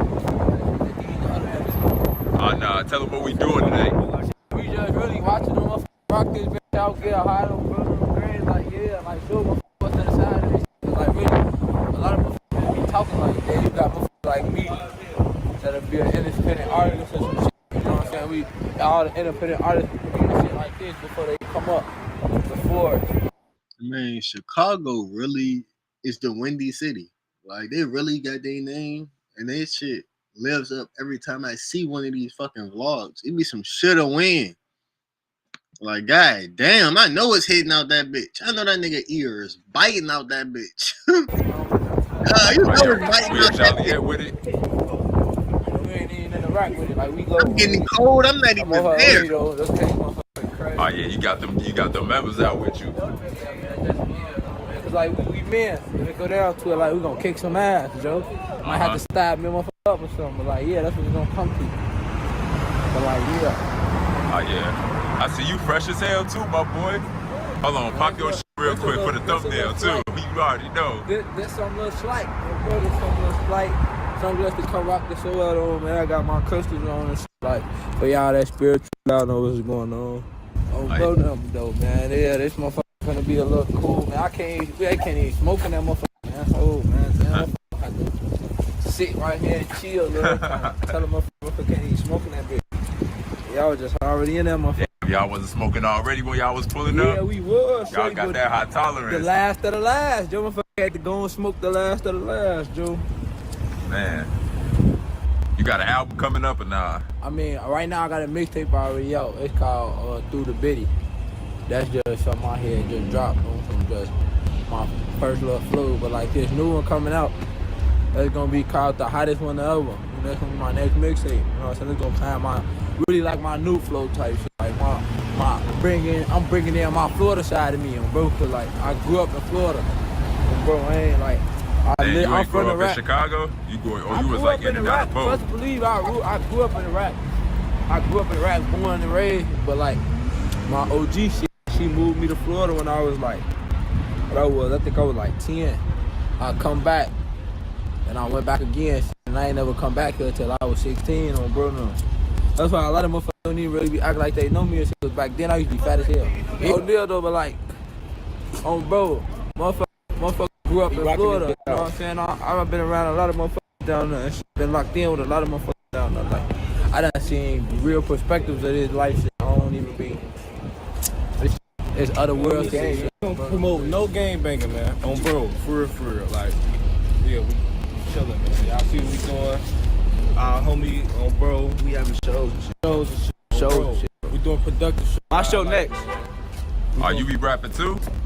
How many rappers we got from this hood? Both got all type of rappers. I ain't no rapper. 50 boy. He ain't no rapper, but like y'all. 50 boy, 50 all us got loose songs. 50 boy loose songs. 50 boy loose songs. 50 boy Scruzzy Hood Baby 3. Oh yeah. Like that's not for you right here. Like bro, we all in this bitch. Like trying to do it. Yeah, man, you know. Ain't no labels ever been hitting y'all up? Yeah, I mean, like I done on bro. I was just on a Zoom call. What's his name? CO Saint, Dave Saint for Atlanta Records and shit. he was telling me like he f with everything. He just want more recognition out of him. Like he want to see me hire more viewers and shit like that. Make it look like I've been in this shit for a little minute. Cause I just started rapping a year ago. Where that weed go? Well, I didn't even hit that. Don't get it, bro. Get the weed, gang. Hey, look, I'm gonna beat his ass on this vlog, Get the boy. weed, gang. My bad, gang. He ran up on me first, man. O'Neal, man. That's it. Look, though. Bro, he ran up on him, man. He ran up on him, he told him, get the tweet. He told him, like, just go on, keep sending everything through. You know what I'm saying? And that shit, he'll run back up on him, motherfucker. That's the only, like, not type of motherfucker I was just talking to type shit. Yeah, like, I done hear little emails and shit, but that shit be fake as shit. I ain't gonna lie. Like, we get a lot of those emails and shit, that shit be fake as shit, though.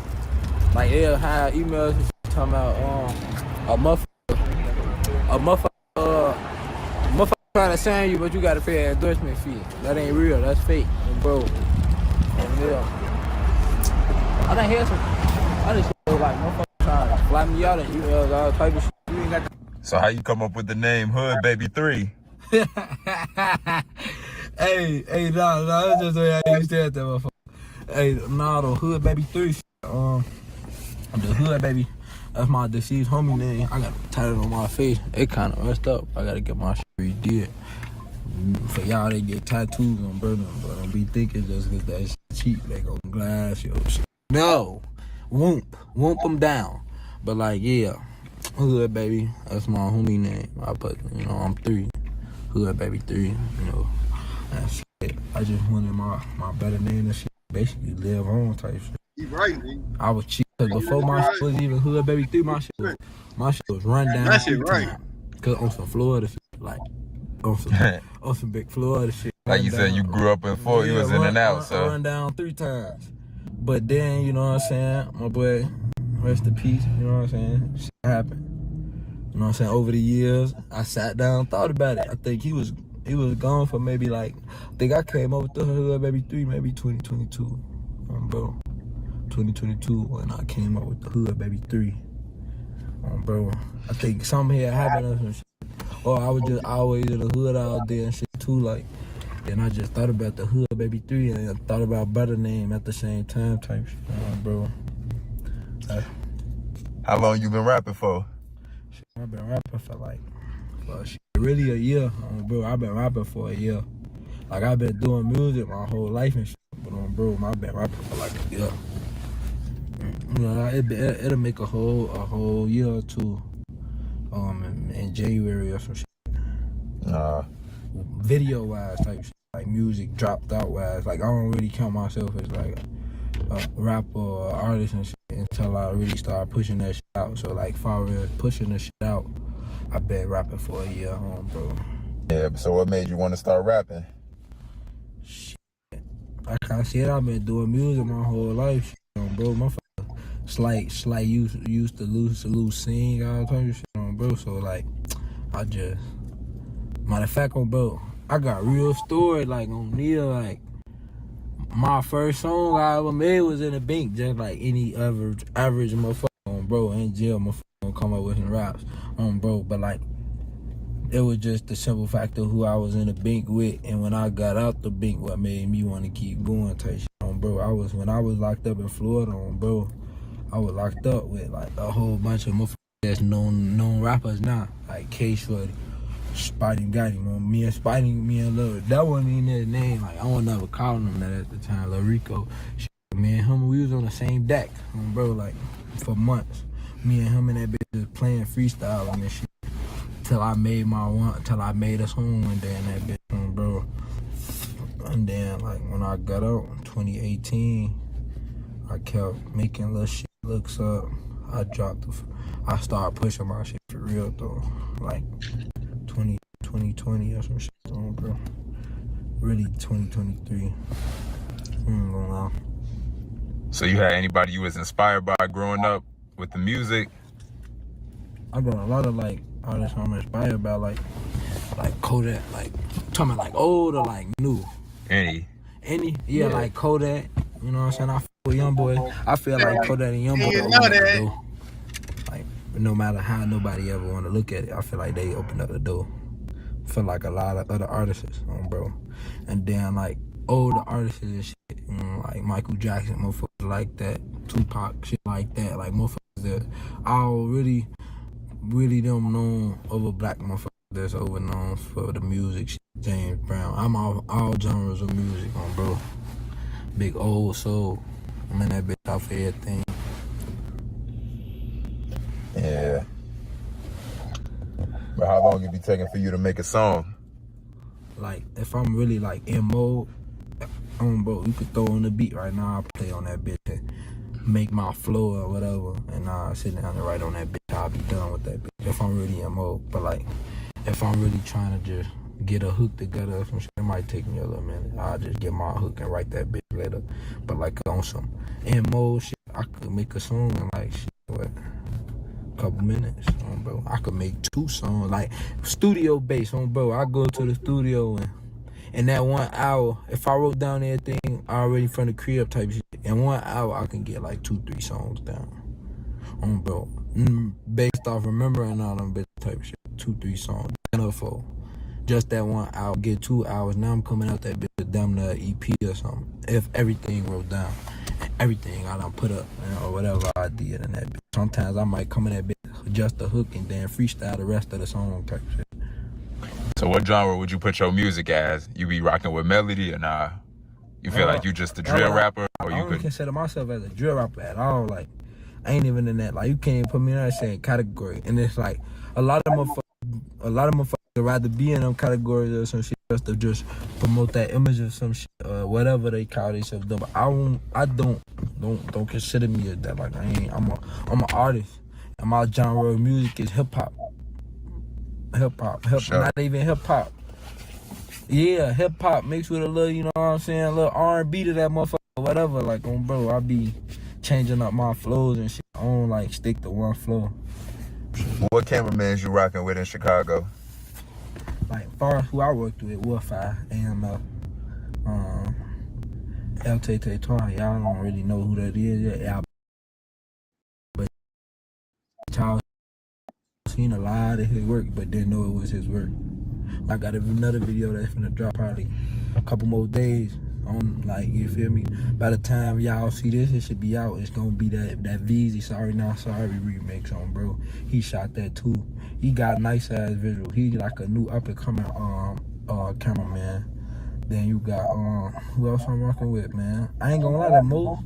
AML Wolf-Eye is the only motherfucker and Milky, bro, Milky shot my first video ever, but though I ended up getting booked and he couldn't drop it on his page and shit because motherfucker ain't never give him the rest of the bread. So like, I had the video still though, type shit. So I just dropped that bitch on my own shit.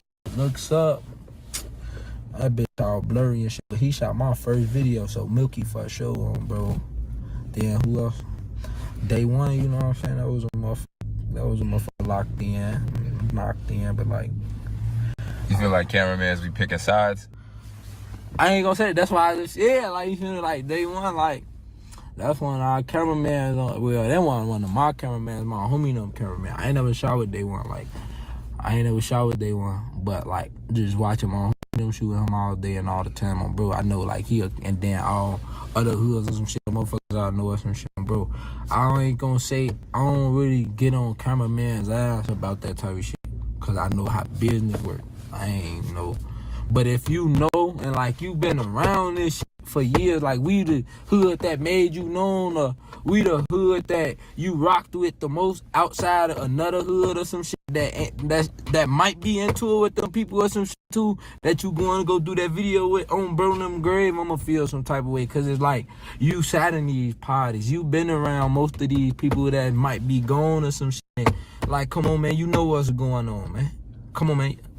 You get. I understand it be about business and like motherfuckers that damn near might need it or be fucked up at that moment, and like this was that booster get a motherfucker day back started week or whatever how it is. But I just feel like the cameramans that be over locked in with hoods and niggas and got a lot of videos and niggas and shit like that, and they the ones that supposed to not do the ops, cause it's like, you know, you damn near like a brother. Like, you damn near like not one of us, but you one of us type shit, under the like being around, locked in. You know, you damn near seeing a motherfucker move sometimes, like bro.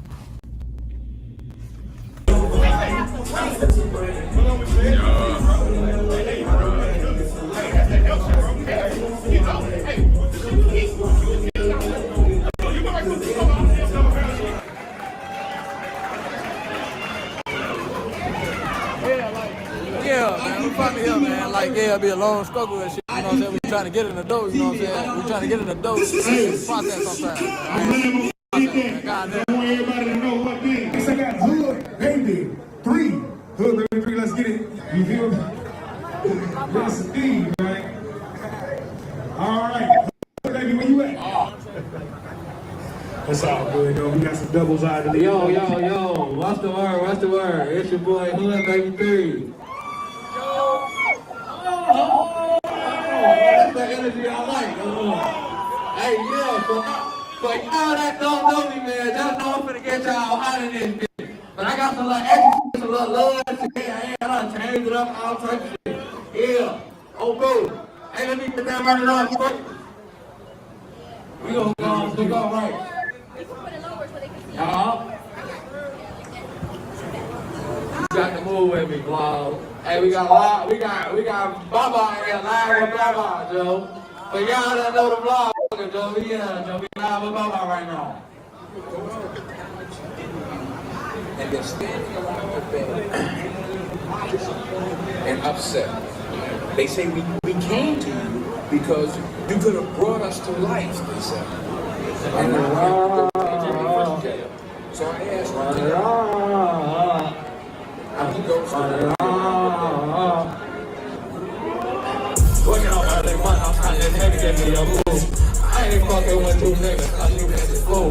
The run I'm on right now, I feel like they want shit out to do. The one that said they love me, disappeared off out the blue, don't coming back on that. I know you see on the on that like every girl time they spend on you niggas love me. Yo, I been from my mission, right with the shit, man, it's like the life of rock. I got a couple single on the key, niggas get to me. Hot fast, it's going down on the outside. Nigga, oh, we here up on slow, them niggas, they can't gonna have that. But don't think this shit sweet, wanna get this money or get your shit. Tomato juice out on the curb, funny stuff that said it's cool. Now you're my love, fuck around, nigga, I rolled up. Great nigga, take them down, we don't want that thought of that. Niggas stop it, then no songs like how we do not honor that. So they got them to get their money, go and then they run it up. Run it out, baby 3, run it out. Hey, run it out. Hey, run it out. Won't stop getting this money, nigga. I had to go get that back to the time, man. I want to have a shit. And I bet I got it all. Put me in this smoking who? Drop this nigga in my lungs, but I ain't no nothing, no about nothing. Cause the bitch had to be fed. Look and say she love her what? That shit so OVA. Broke my heart and ran on with it. That shit went to my head. Okay, cool, I'ma run on me. I'm gonna get you up here. Shoot it to my head and fuck the nigga. Save this nigga. I'm proud of you, all paperwork. I won't want no purpose, that shit happening. I'm ready to go. Just like me, the X-way, hold up, cut bitch on that energy. Standing on that business behind, and we gon' all fit. When they call the problem situation, we gon' handle it. I'm gonna fuck out what the people can, cause I'm gon' settle. I'm gonna fuck out what the people can, cause I'm gon' handle it. Run it up. They didn't care about me, so we can run it up. They didn't care about me, so we can run it up. They didn't care about me, so we can run it up. Once I get this money, nigga, I had to go get that back to the time that I wanna have a shit. Now bitch, I got it all. Look at this for with who? Now bitch, nigga in my lungs, but I ain't no number about nothing. Cause bitch, I ain't be fed. Look, bitch, say she love her what? That shit so OVA, from my heart and run on with it. That shit went to my head, okay, cool, I'ma run on this. And act like you ain't here, take no bills, I'm taking no bills. I'm run that shit all year. Hey, run it all. Hey, run it all. Run it all. Run it all. That creature, hit me with that creature. Hit me with that creature next, do that creature. Let me get that creature.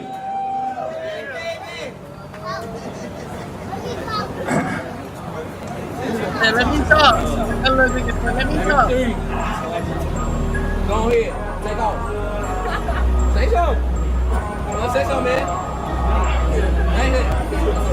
It's my mind on the money, I gotta keep it going. This ratchet really easy, so I'ma keep on flowing. Run it up, go get that back. Like when he fit that stick, hit his ass up with that look. Like screaming out he got hit. Niggas bitches in this shit, I bust some cars a couple years ago. I don't gotta back those shit, we pull up knocking at the door. Blasting through the peephole. Now that nigga face gone, the way I stand on business. You would think I got an extra toe. Wait up through these creep, I got like assassins. We be too turned up, yeah, we be quick to bag shit. How about with this drink in the night on broad day? Ain't no time until they beat. If it's bustin', you gon' late. But I'm on the tech, ain't nothing to think or say, cause bitch I'm that. And I bet I put my hood on way before I check. And I bet I put my mama house before I cop a tank. But I been rockin' takes, cause these niggas been staying. All that hot shit that you doing, but we been doing that. I just slow down, the step to me, you gon' let how my pole sound. Riding through your hood is opposite, got no bug on. And a nigga BT, man, that little 3B range.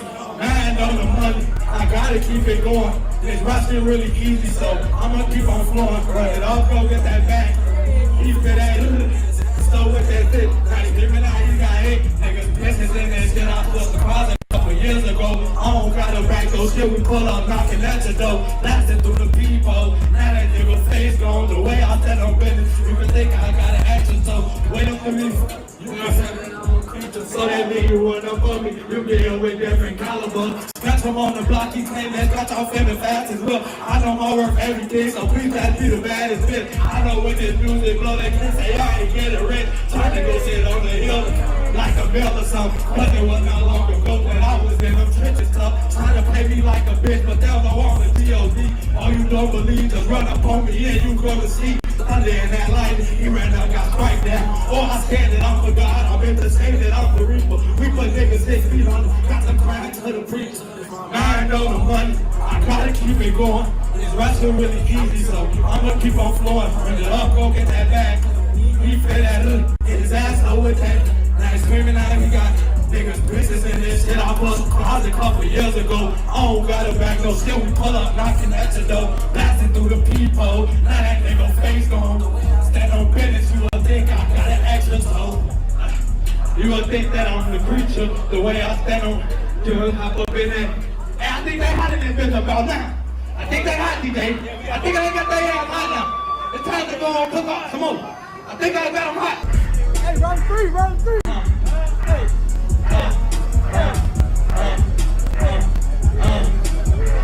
Yeah, I'm in a plus star, forgot to use the key at the pedal, about to go real fast. Foreign car, and this bitch ain't stolen. I let check the VIN, bad bitch. I'ma hit her once or twice, then I'ma pop out and spin. Bitch, niggas, I don't get them niggas around me. Them niggas not my kids, and not my friends, and not my cup of tea. Whatever them hoes be saying. I was down bad on my dick, as about to run it up. I had to go with them bed, keep my pockets on stuff. They thought that my cover was luck. From all these blues, they think I'm a crook, but they don't even know that outside me, grab me, no, I never been. You better go check your friend. Bitches a whole back in, she said it's gonna love me. I thought she done had a man, the part that I'm saying we standing on all the business. Over here we get it in, glad he's stupid that he can get left in the street. He feeling out of the heat, he feeling out of the heat. Hot, hot, I'm getting hot, hot, I'm getting hot, hot, I'm getting hot. Keep on cooking, hot, hot, I'm getting hot, hot, I'm getting hot, hot, I'm getting hot. Keep on cooking, hot, hot, I'm getting hot, hot, I'm getting hot, hot, I'm getting hot. Keep on cooking, hot, hot, I'm getting hot, hot, I'm getting hot, hot, I'm getting. Keep on cooking, thought I was done, I ain't finished. I do this shit for a minute. Gotta go cut me some straight. Gotta go get me some change. I got my hand in the game. To the lights, I'll be saving them searching for bank. Nigga, you late. Think it because you got money. Nigga, you still a stain, but I'ma just stay on my lane. Go get that money. For all them times that nothing. Now I wake up and be stunned. Every day I'm on grind. Till I can light up a shine. Busy because of my ass. Put that nigga right on his back. Driving her crazy, baby, baby. Little shit call me, cause you know I be ballin'. 24 bitch, I be ballin'. Hot, hot, I'm getting hot. Hot, I'm getting hot. Hot, I'm getting hot. Keep on cooking, I'm hot. Hot, I'm getting hot. Hot, I'm getting hot. Hot, I'm getting. Keep on cooking, hot. Hot, I'm getting hot. Hot, I'm getting hot. Hot, I'm getting. Keep on cooking, hot. Hot, I'm getting hot. Hot, I'm getting hot. Hot, I'm getting. Keep on cooking, hot. Go ahead, everything. Hot, hot, hot, hot, hot, hot.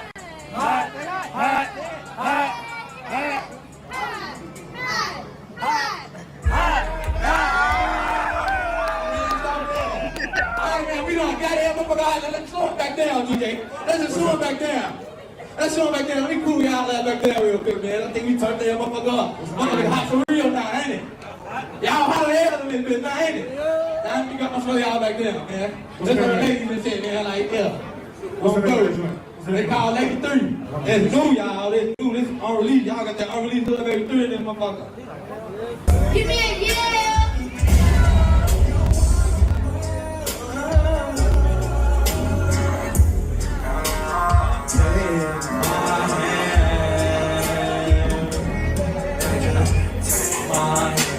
Take my hand.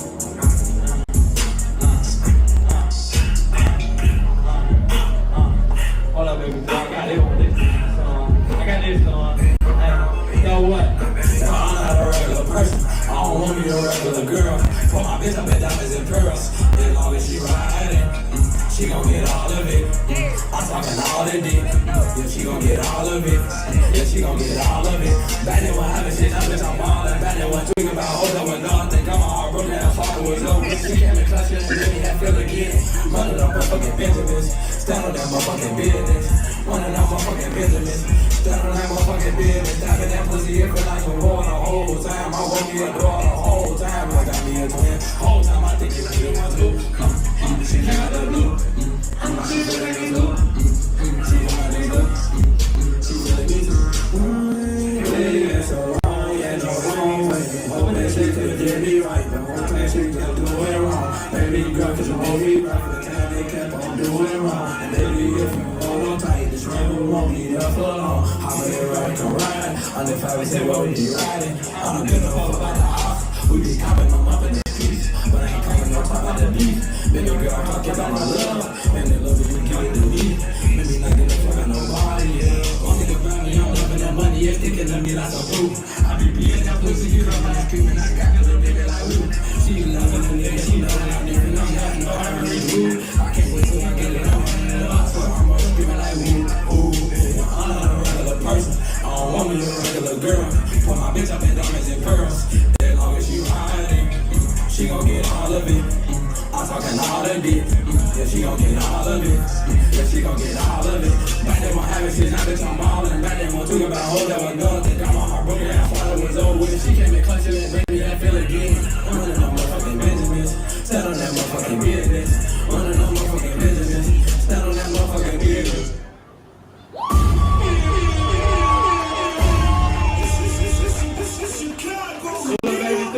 Hood Baby 3 on all platforms, Instagram, Facebook. Told you put Hood Baby and I'm coming right up. Hood Baby.3. Hood Baby.3.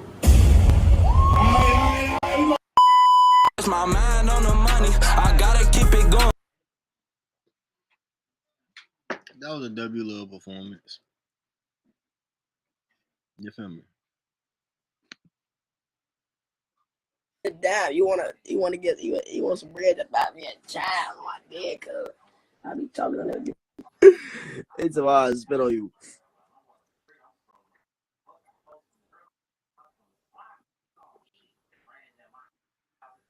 They talking about turbo cup. Charlie, turbo Charlie. It's like going up this bitch. Everybody gets like going to that bitch.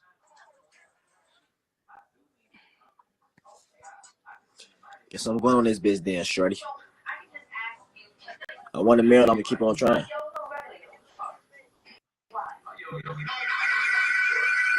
Turn my off. Alright, so.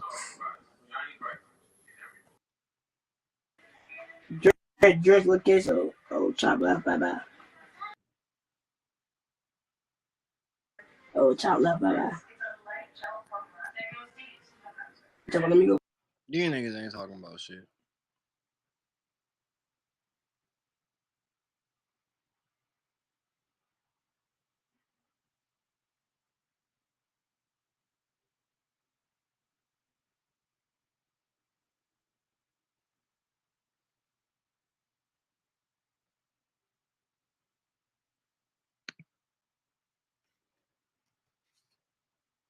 So drop this first. Featuring me, this shit gonna blow up, man. You know I gotta pop it for y'all time to time. You gotta stay down. Tight, alright. How do I make it in rapping? Get to that money. I ain't pop overnight. I was broke as Getting 100,000 views. Yeah. Oh my God, that bitch finna be hard. Ain't it the winner, ain't no competition, ain't no nigga putting my shine out. Hard to reach, ain't having no time now. Can't start the shit, I'm on the grind now. You don't love me for real, get off of me. Naked problem, that's all you be offering. Man. Trying to go rap for rap, but he know it, bro. Get it. I'm bad, giving them hoes. Broke his hell, up back against the ropes. Flights all night, going coast to coast. Young boy never again going broke. Young rich nigga, I ain't going broke. Glock on the block, waiting for someone so. Trying to go rap for rap, but he know it, bro. I been fucking your hoe and you know it, bro. Geeked up doing drills in a hybrid, hoping to it don't get behind, cause I know it's slow. What's good, YouTube? I'm back again with another video. As y'all know, if y'all don't know, I'm in the 8, man. About to get over my boy Rack, baby. Now look, man, I told y'all, man, stay tuned, man. I'm finna make a song, bruh. I ain't gonna lie. According to Apple Music, let me show y'all something real quick. According to Apple Music, this is my top 5 songs for the whole year of 2024. Like, this kind of crazy. You got Rack Baby, Rack Baby, Rack Baby, Rack Baby. Safe to say, I'm Rack Baby music, man. So look, man. I'm about to go do this vlog. Y'all make sure y'all like, comment, subscribe. I got a Rack Baby a minute ago, maybe a couple months ago when he was buzzed, but he was just on the rise. But now, he down there full-fledged on, you know what I'm saying? He up there. But y'all make sure y'all like, comment, subscribe. Hey, let me know if my shit weak, man. You know what I'm saying? Don't cap me out. Let me know if my shit weak. But y'all see, man. I just not checked into my hotel room, bruh. I been out all day with Fat them yesterday, bruh. Bruh, I did not check into my hotel. I just wasted. I ain't waste no money, but I spent money and didn't even see my room. But, you know, I'm grinding, man. So, if you watching this grind, but I'm gonna hit y'all when I get there, so hold on. Also, man, I want to tell y'all, I feel like in life is all about bringing more excitement and challenges to yourself.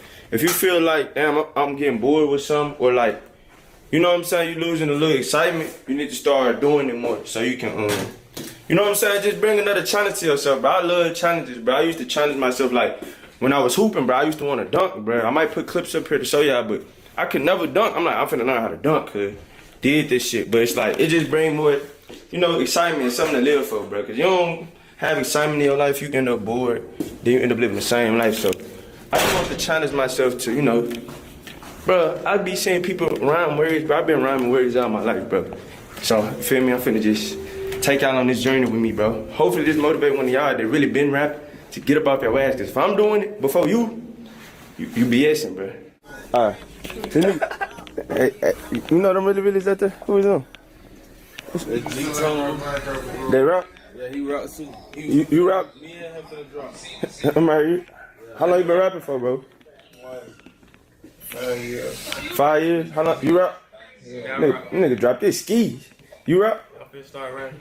Don't lie, bro. I'm finna start rapping. When you finna start? Now. I got a song. What's your rap name? What's your Instagram? Baby Rule, let's see. Alright, send him up. What's your Instagram, fool? My name G-Tone, man. Get at me, man. G-Tone, man. You know that. G-Tone. This nigga Donnie dropped one song, bro. I think he done, man. He retired. I ain't done, man. I got some on the way. How many views did the junk get? How it do? Like, what is that right now? Let them see it real quick, fool. I be seeing your shit too, fool. Yo. For the boy, that shit hard, fool. 4.4K, 1 month. First song? That's not bad at all. This your first video ever. You know what my first video did on YouTube? Like 200 views. Yeah. On my life. I can't make this up. So, man. Y'all got any? So y'all ain't made no music? You and Rack it? Yeah, we did. Y'all got some shit? Yeah, what you doing? Well, it's finna come out. We got a video Okay. He's smart. He's smart, man. No rap. That shit going up, fool. Like, he was on the charts, like. Yeah. Nah, that shit crazy, fool. It's finna go up for real when I drop the new shit. That was just a couple months ago, fool. I feel like I seen y'all. This shit going crazy. Cool. What you think the hardest part? Cause I'm finna make a song too. What you think the hardest part about this rap shit is? Like, so far? Shit, really just trying to lock in for it. That'd be the hardest part, locking in. Do you be like in your head say something like, nah, nobody ain't got this shit weak? Do you be in your own head about it? Yeah. Oh God, I do. Sometimes I be out loud with it, be like, bro, they sound straight to y'all. Yeah, like. When they tell you something. Yeah, it's like you gotta start feeling yourself. Like you gotta get confident in your shit. Like. Even it could be hard, you just in your own head, like, man, this shit ass. Somebody gotta tell you, nah, bro, keep going. Like, I feel like that's the hardest part for me. The YouTube fell for me, I'm just gonna start rapping. For real? Yeah. Yeah, so I do YouTube too. I'm like, bro, you know what? I'm finna just try my hand at this shit. Cause if it fail for me, I ain't tripping. My shit still, I'm vlogging, bro. I'm still doing me, but you might as well try shit. Why not? But you saying if it fail, you gonna go to rapping? Yeah, if it fail. You must be just a great ass rapper. Then how you know that's gonna be the second thing? I'm saying if it fail, like that's the one I'm gonna try next. Like why you gotta fail first though? Like YouTube ain't failed yet. Why you wanna try both? Like why you buzzing out? Like why? Nah, I just gotta focus on YouTube right now. Like YouTube just the one that bringing that pay, so you gotta stay with bringing the pay right now. Shit, YouTube bringing that pay for me too, but it's like shit. Just imagine if you just do that too. Like, you know what I mean? My YouTube pay is a different type of pay. My YouTube pay crazy. He don't know. He don't know. Other income. More than one income, man. I'm telling you, man. Unless you making $1 million a month, bro, costing that do more than one thing for you. I mean, yeah, but I don't got time to rap if I still gotta stabilize my main thing. Now I'm just jumping shit without solidifying myself in one thing. But I'm saying, my brother always tell me, bro, still, bro, you gotta practice, bro. Who said I don't practice? Okay, that's what I'm saying. Like, do you be practicing making songs? I got like 5 songs. Oh, okay, yeah, that's what I mean. Like practicing. Yo, what's your name? Yeah, I be having my own studio session on some cool shit. Okay. Yeah, bro, you know how much money Drake missing, but he got so much pay, it don't even matter though. I'm saying it's not even about. I'm not doing it for the pay. I'm doing it strictly for the fans, because the fans really want to see what you're doing day to day, twin. Like, what is this doing, twin? Like, if you show them what the fuck going on, then they with you harder. See, that's why I feel like it could work for me, cause like, alright, you know, I already be around everybody and shit. Now, if I start what's your name, just imagine, alright, that offer me a deal. Nobody ain't going through the process of showing their fans how I look. I'm be like, look, this what they offer me, y'all. I might not show the exact thing. Should I sign? You know what I'm saying? So they can literally see the process through. Like, damn, this started off here. You know what I'm saying? It's just gonna add up. I just don't want my shit to be weak. So if my shit weak, y'all tell me, bro. You feel me? It's just like, and shit. And if it's weak, it's too late. I'm still dropping it because somebody might not think it's weak, but you feel me? Somebody that be knocking. Ain't no way he's hard as a bitch. So you probably got, how many songs you think you got in the took right now? I got like 13. 13. That's not bad. 13, bro. What you feel like the hardest one is right now today? The one you like, nah, this I'm feeling myself the most on that hoe. The new shit I'm finna drop. We got them, me and G-Tone out there. What's it called? That one with G-Tone racking you, bro. That bit hard. You and G-Tone rack. Yeah. What can they find on Instagram again for if they don't know? Man, DB Lil Danny.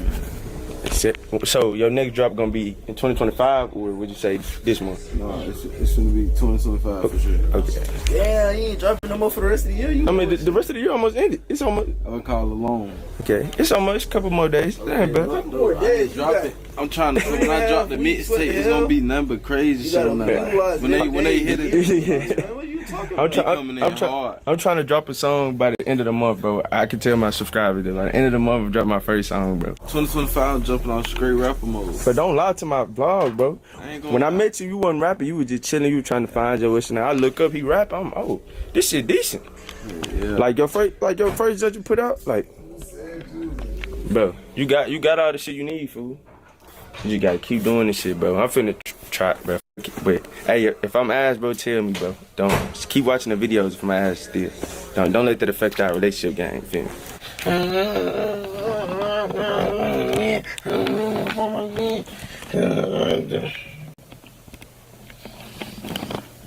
Oh my God, this bitch finna be hard. Alright, let's do it.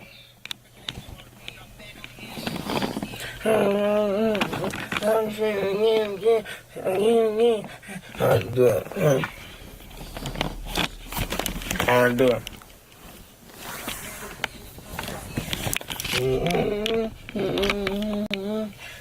How to do it?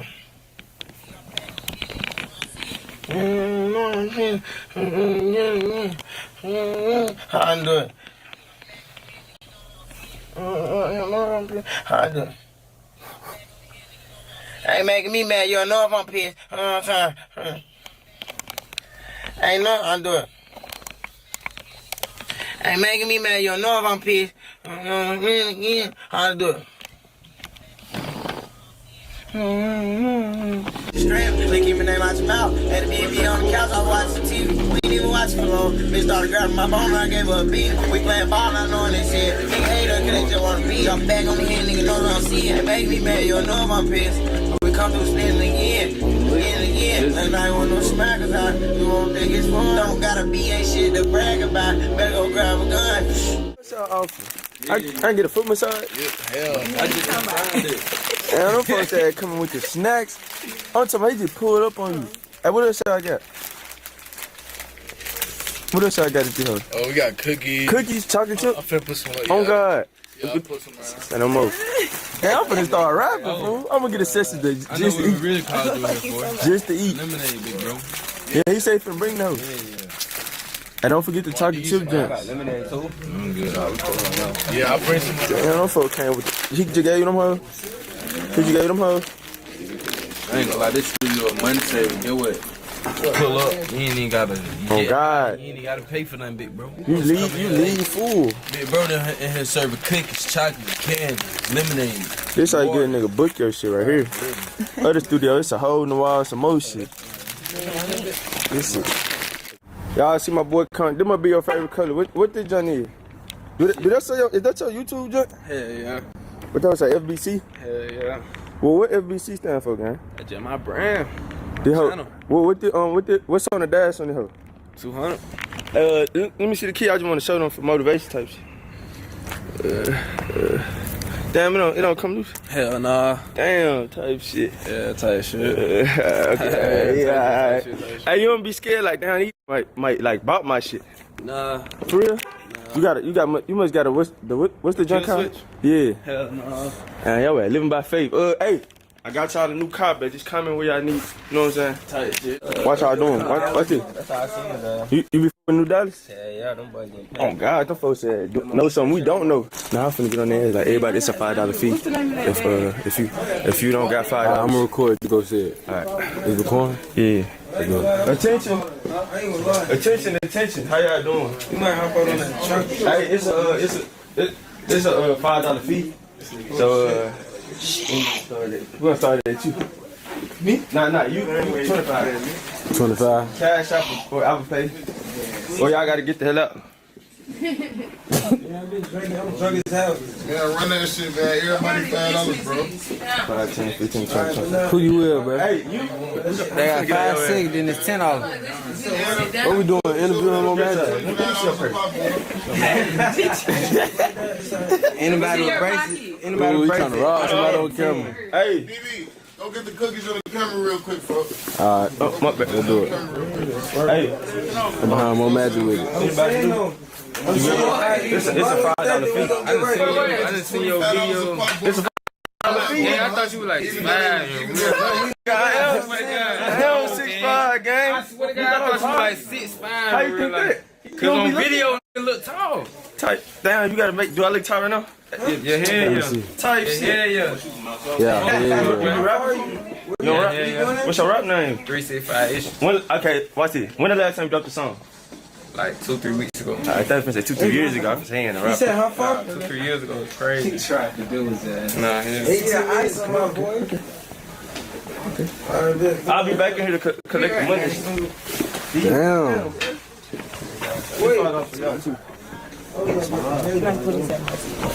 Oh, she's cooked. Hawaiian took a seat. Look. Come on, man. Get out the camera. Drop it on the camera. Damn, I know it's you.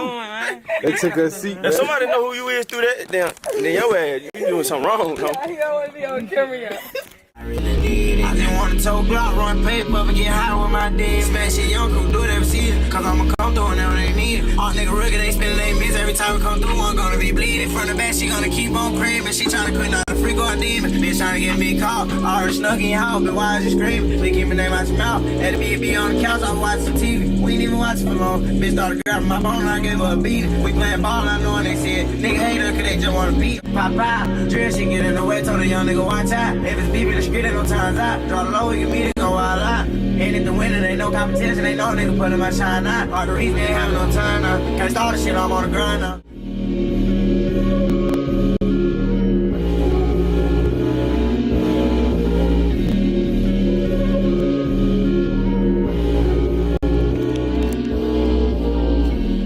Hey, this how niggas be on Instagram. You put that on your Instagram right now, somebody gonna be like, I got the leak, send me $20. How they begin your shit so fast? Or they just be talking? That be you. Hey, let me borrow that real quick. Let me see your email and shit too while you at it, fool. I'm finna get us rich. And by us, I mean me and DB. Hear me? That gonna be a nigga job where you can be leaking your shit, fool. Every time you send I'm gonna get this. I'm gonna get your information, my guy.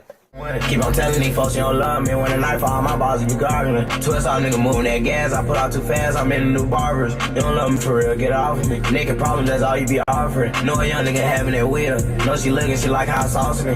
Pop a perk back for the first time, and I don't know where my pain go. Out feelings, you ain't hurt my shit. We all fucking the same. When I did to 5, Jane Doe. They be like, rat baby, can I get a piece of pie? Man, no. It was time that I ain't had shit. This a trophy on my wrist. Playing with us like touching the wound that's cut open, send a bleed. Even see, turn a dick back door your brody for a just hit a bitch. Back then act like she didn't know me, now I'm lit. My fault, caught her hat, who's bro done stolen the wig. Got me a murder dance after we score, gon' hit the gym. Clean up on I3, caught him lagging at the store and he pissed. Smack for playing mind game, act like he didn't know what he know, but he did. Them boys, them niggas ain't shoot, we took them nigga 10. Before I let them take me out, I die committing sin. 4 with 2, 3, want him to win. Partner ain't no shit, they want smoke, drop that low and we'll spin. On some grave digger shit. Got away, nigga, know I paid for this shit. Could've turned my ego up and got on some I really made the shit. I just told Rack Baby, man, this is my first song. Should I drop this first, bro? You think I should drop a feature song first, or should I drop my own shit first? Feature song first. For real? Why is that? I'm telling you. So drop this first. Featuring me, this shit gonna go up, boy. Hey man, look, he ain't made the verse yet, so y'all just pray he come. Like you know how you go somebody get a feature, they half ass on your shit. Like you got 30 seconds, bro. Maybe like 28 seconds, really. That's all it take. That's all it got. Hey, so look, what's your advice? So I'm a new up and coming rapper, you know what I'm saying? What's your advice? What I need to do to make it, man? Man. Well, not just me, anybody. Get like to that money, man. How do I make it in rapping? Get to that money. But I'm saying how I get to the money. Like, say if I'm broke, I'm trying to use my music to get to the money. How you make a good song is what I'm asking. I ain't gonna lie, you can't do that. You can't make a good song? You ain't gonna pop overnight. I mean, it's pop overnight, but after months of being broke, years of being broke, you feel me? So you don't think you popped overnight? No, hell no. I ain't pop overnight. My mama. Just because you get a couple views on me, you pop. I was broke as hell, getting 100,000 views. Yeah. So wait, I thought you had, but you did show me Distro Kid before. Like you remember in the car, Yeah, you showed me you had like 100 bars. So like that shit didn't pass that now. Yeah, that's what I'm saying. I'm saying this before, you know what I'm saying, just by you. So when you first started, you just must ain't know like I gotta monetize this or buy the beat. You were just rapping and shit. Basically. I thought you capped me out, fool. Y'all, bruh. If only y'all knew, bruh. This video supposed to have been out. This man capped me out about 3 months straight. Whoa. Not 3 months. Nah, this shit was long. I said, damn, I gave up on him, bro. I thought he was gonna cap me out, bro. But all this shit won't matter as long as he makes some hot shit. Yeah. Tell me if my shit weak too, bro, okay? Man. Oh, shit. What if you say my shit ass, bro? I don't want to get on it no more. Fuck. I'm cooked. Young Rich, I ain't going, bro. One time.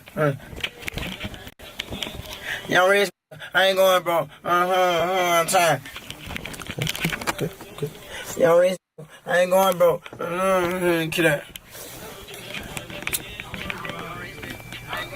Can you blind that way? Okay. I do it. Block on the block, I ain't good. Block on the block, waiting for so-and-so. Get that. I'll do it. Trying to go for it, I'll do it. Trying to go right for rat, but he know it, bro. Get it.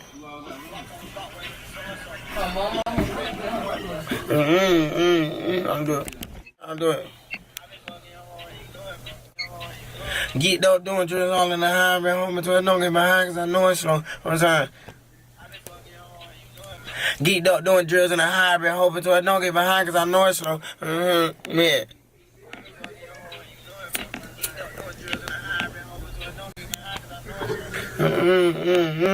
I do it. Keep making my name, I do it.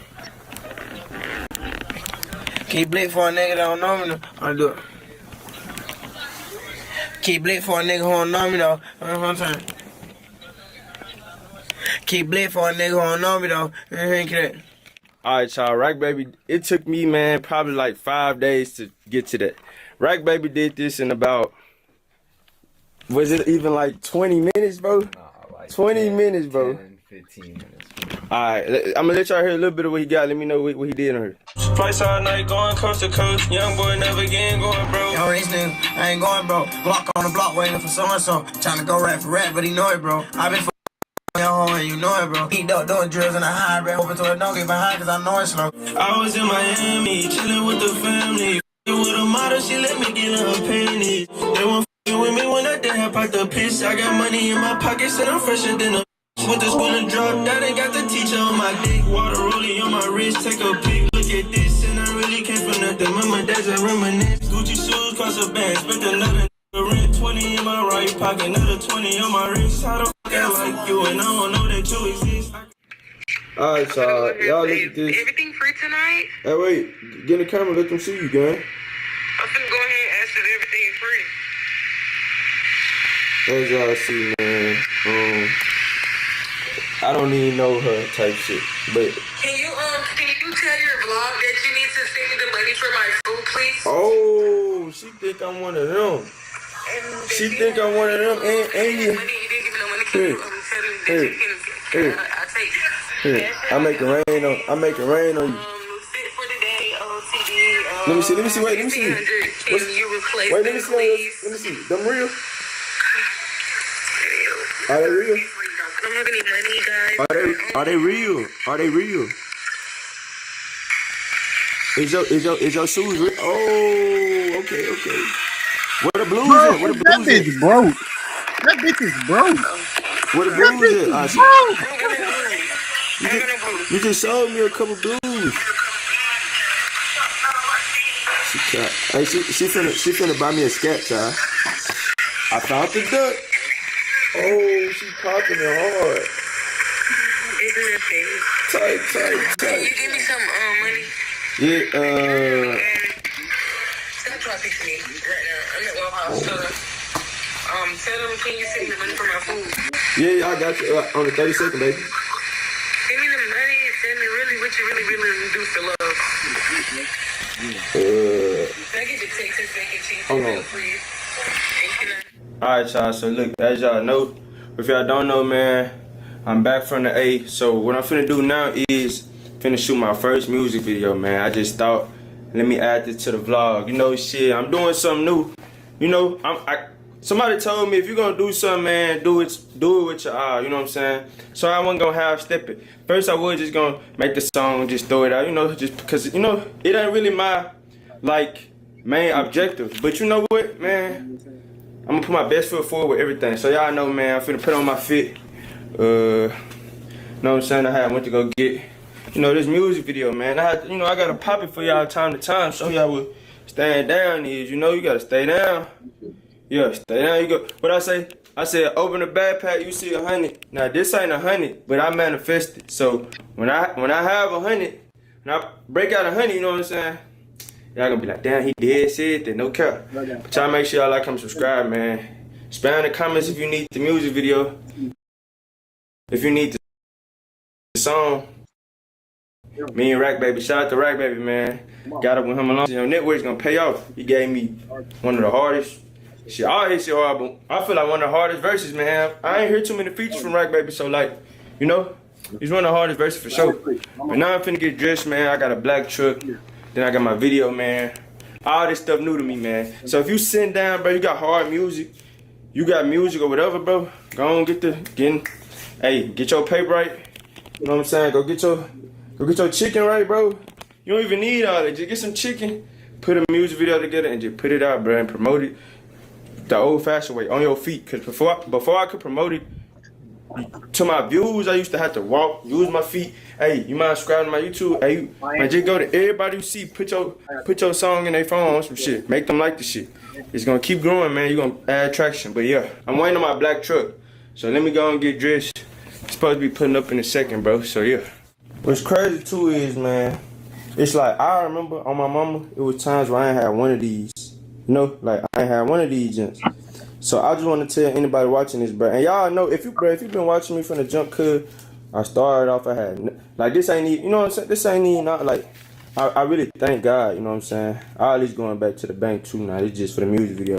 You ever think you catch Lil Mo with some racks on him, you'll be a fool. But you gon' where's that gent at? The other gent you might catch me with. But look though, long story short, yeah, bro, I really stayed down. Some of y'all done watch my journey, bro. I ain't even just where I'm gonna be yet, bro. But I want y'all to, whenever y'all need me down, he really came up, fool. Like, Lil Moab really came up. Like, that's what y'all gonna be saying, bro, when I blow up and shit. I ain't never gonna forget about y'all. I ain't gonna go Hollywood on my subscribers or nothing, gang. But, you know, I am gonna grow, though. You gotta grow, man. But, yeah, y'all just stay tuned, man. Keep chasing your dreams. And keep trying new shit. You see me, I'm trying new shit every day, gang. If I can do it, you can do it, gang. Just try. All I say, just try. You never know if it's gonna work till you try, so try, man. You should have been there with me. Yeah. Maybe that might be something that make him think like he'll go hard to get revenge. Yeah. Yeah, can you see me? Yes, I can. No, you a little slow. As y'all can see, man, we're in a black truck. The dude setting up the camera shit. It's my first video ever again. Y'all witnessing history. Had to get a little, wait, you gotta step out the car that way so they can see your, see your fit. I ain't gonna lie, some little thick shit, you know. Some little thick shit, man, you know, shit. Hopefully I can, what's the name afterwards? Yeah, type shit. Alright, wait, 360. Wait, your purse, it was in the way. And I'm seeing like this design. Yeah, no inside. Type. Alright, so yeah, man, let me go talk to my video. Oh wait, dude, you've been in videos before, right? Yeah. You nervous? I get so nervous. Yes, I'm nervous. How you doing? Look at my driver. What's your information? Like, where can they find you? They need to ride. Who? My subscribers. I do YouTube. Okay. It's gonna send you business. You got a card? Yeah. Where your card at? Card. If y'all need a driver, hey, go get him. He black truck. He got Escalade V-Gent. You know the little 1-2 real quick. The little 1-2 type shit. Type. Alright. Okay, alright. Please, YouTube, don't let me get my cheese, brother. Just do right. Alright, where's your car?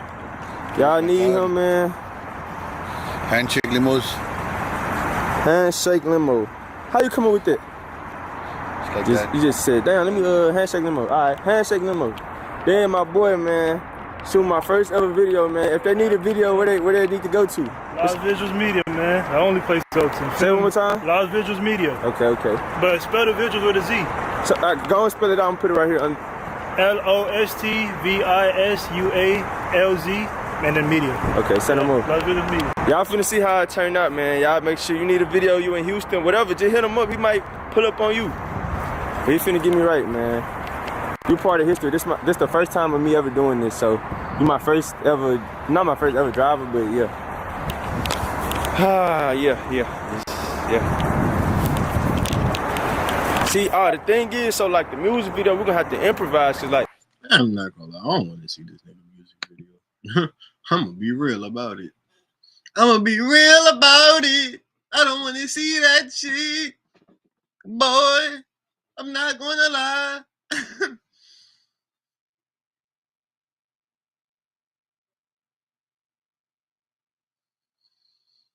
Yo, bro, you good, bro? Cause I'm live streaming, bro. You feel me? I'm not tripping, bro. I be on this bitch chilling. No bullshit.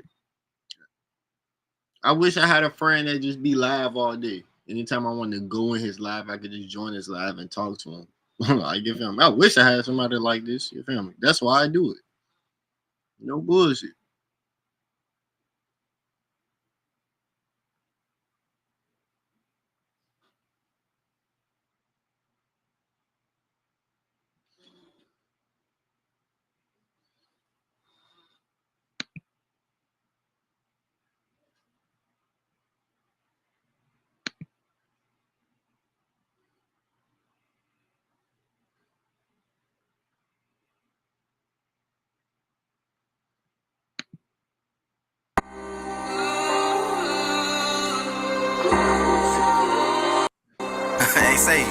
That's 4K.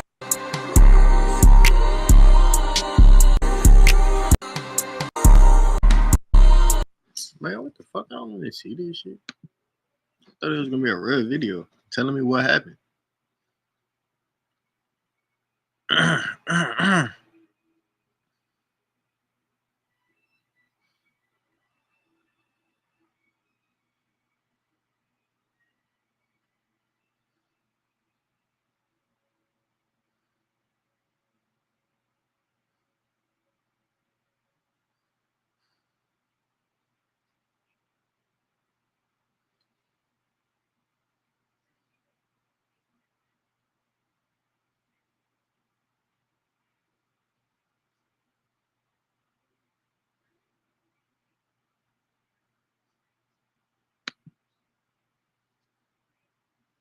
Sean, welcome to Locked In, man, all the way from Wisconsin. We don't get too many Wisconsin guests out here, so grateful to have you.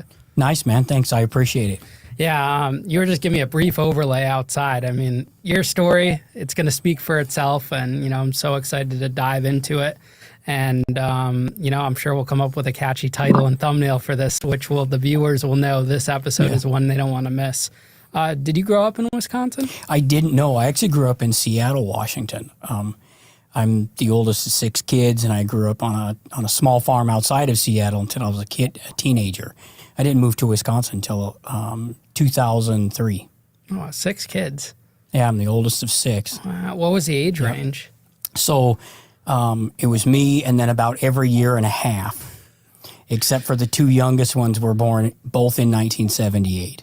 So they're Irish twins, and so I was 9 when my youngest sister was born. Wow, were you guys close growing up?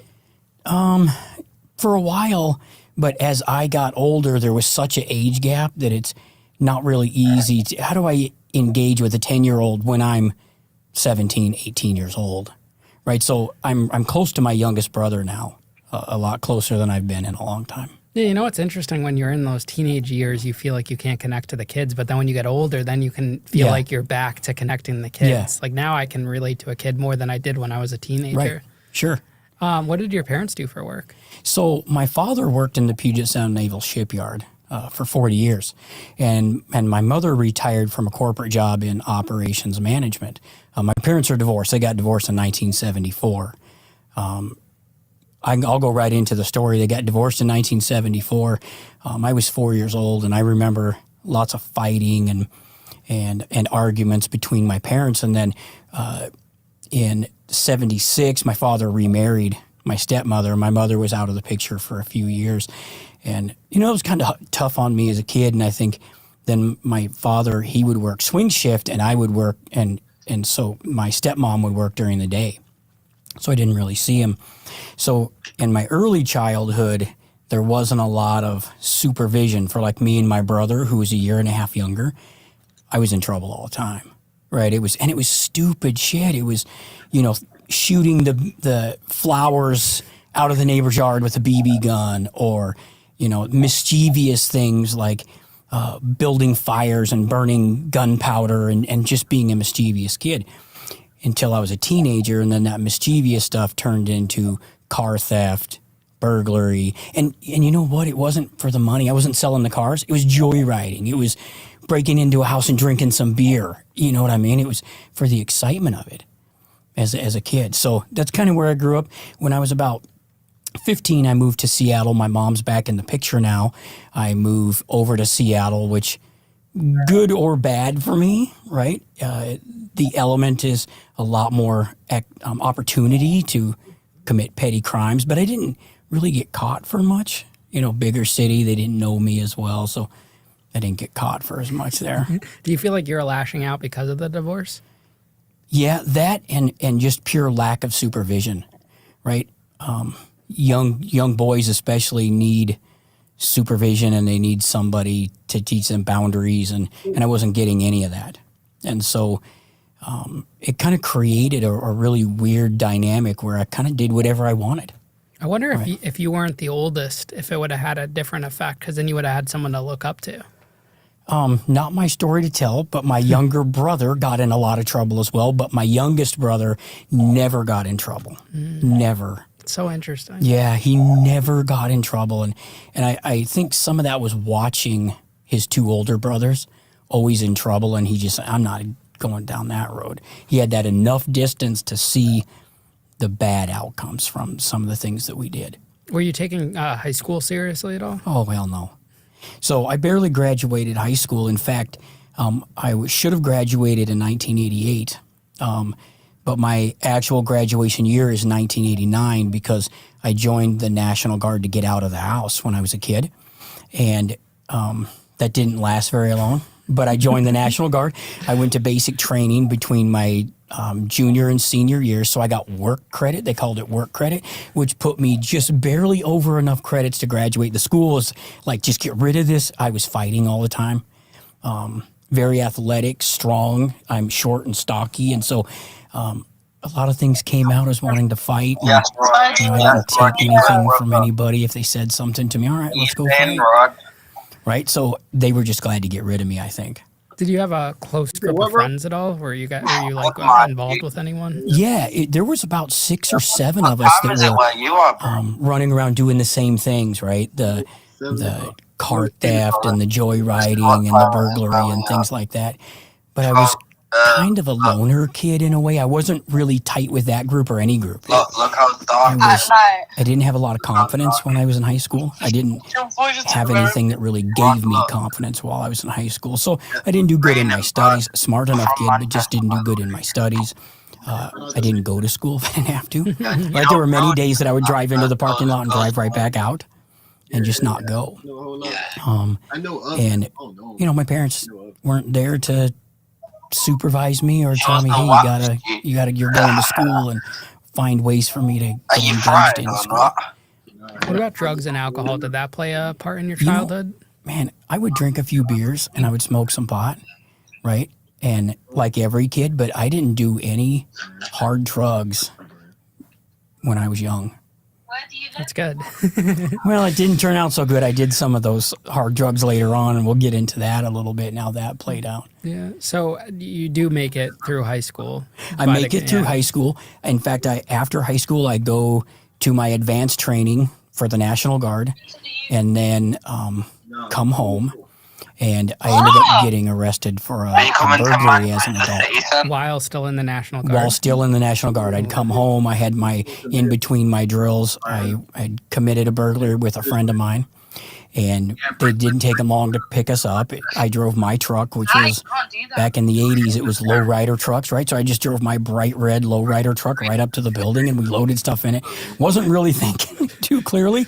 They had us within 24 hours, and they sentenced me to 120 days in the county jail. Bro, it's the winter. Why the burglary? Winter and the weather. So again, it was just like petty shit. It was, and this was the first crime I ever committed that I thought, I'm going to sell these tools and I'm going to get money. That was the first time that had ever happened. Well, they had us within 24 hours, so none of the money ever came, and they got the tools back, but they gave me 120 days. Were you making money or decent money through the National Guard?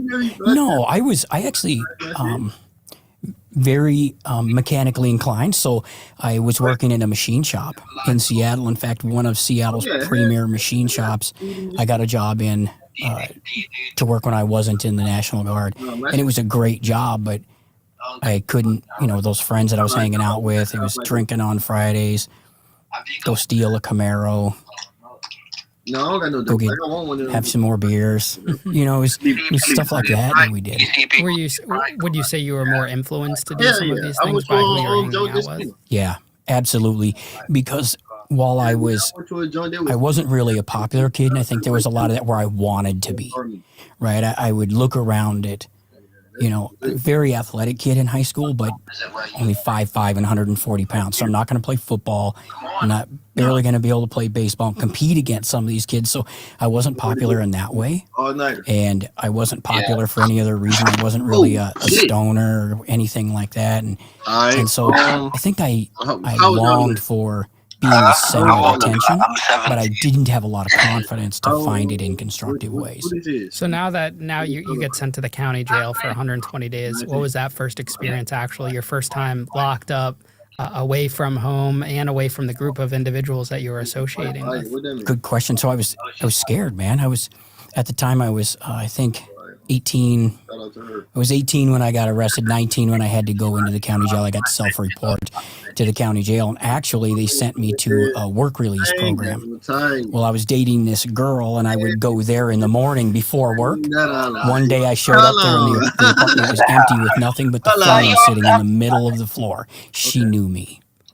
And then so I left there and drove to Eastern Washington, like 200 miles away, had my buddy forge a signature on the work release paper slip saying Sean was at work today, right? And I drove 200 miles, confronted her, drove 200 miles back, walked into the work release like, hey, there's nothing wrong. Here's my slip. The guy said, turn around and put your hands on the wall. It's 7 o'clock this morning. Your girlfriend called us and told us you wouldn't be at work today.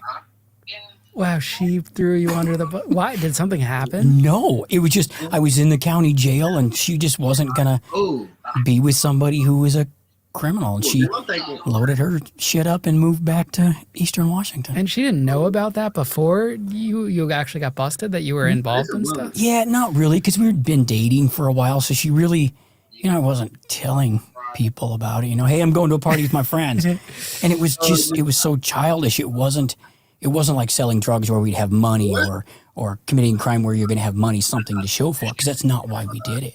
The second you got arrested, did you get kicked out of the National Guard? No, actually, that's another great question. So while I'm in the county jail, the National Guard charges me with AWOL for not going. And I got sentenced to an additional 20 days in the county jail for AWOL and given a general discharge out of the National Guard. What is general discharge mean? That's between honorable and dishonorable. There's a general discharge in the middle that's they call it, sometimes they call it less than honorable, or mine formally says general discharge on it. So when you went AWOL and they charged you with that, they didn't have you serve it in like a military barracks at all? No, they had me serve it because it was the Washington State National Guard, so they had me serve that time in the county jail. And it was funny because I was serving my time, and I just remembered this. I was serving my time in the county jail. They take me down there, and my sergeant in the National Guard said, get those cuffs off of him. And I'm just walking around the armory thinking, all I have to do is walk across that parking lot and just keep going. All over 120 days. But I didn't do it. Yeah. I went back to the jail, and I thought about that for a long time. Like, what if I would have ran? You might not be sitting here right now. Yeah, well, I might not probably be. would have gone out by now, but you could be in a different country. Yeah. Who knows what would happen, right? Yeah. Wow. It'll make me higher. What was I just gonna ask you? Wow, I had such a great question, and then I dropped. Oh, what do you think?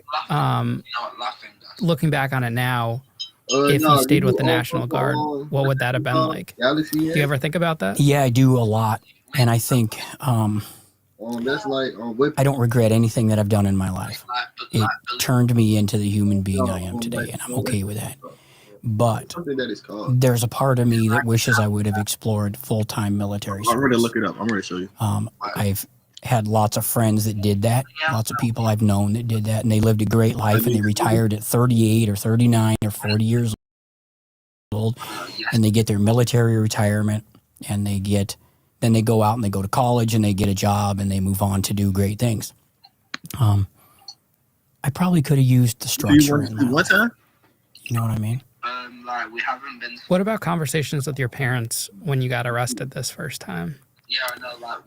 My father was very much somebody who took a hard line on crime. Where y'all think this come from? And it was very embarrassing to him when I got arrested. How y'all find my Instagram?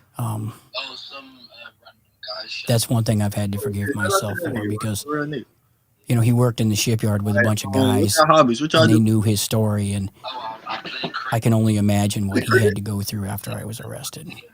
Yeah, what was the stigma around, getting arrested, your kids getting arrested back then, especially from, coming from like a farm type country too? Yeah, it was like all the neighbors kind of knew watching it right now, but that we'd been in and out of trouble. The police cars show up at the house. It's not like in the city where cops pull up to your house, everybody knows, like in your case, right? They just show up in the morning with 200 police cars, and right. it was a little more discreet, but they also published it. And back then, people read the newspaper. They didn't have social media, right? So they would just read the newspaper. Oh, Sean Myers of this address was arrested for burglary, right? It really strained the relationship with my parents. Do you think that that time in county made you a better criminal or a worse criminal? I got bit by a dog one time. Well, it got bit by a dog. got me onto bank robbery. And why is that? So I went to high school. I met a guy. He's not with us anymore. He was killed in a police shootout later. His name was Sean Sawyer. Two Seans. Two Seans. And we're completely opposite. He was about 6'4", real skinny, and I'm short and stocky guy. He was in there for bank robbery. And he told me about it. I looked at the federal sentencing guideline book. I knew how much time I would get if I got caught. It depends on. I went out and did it. Depends on. All from that time in county That's jail. how that happened. So if you never met this guy, I would probably never have robbed a bank. You know, this is like every script and every movie, like where they watch the guy. And it gets even better because I told somebody who went and did it. Wow.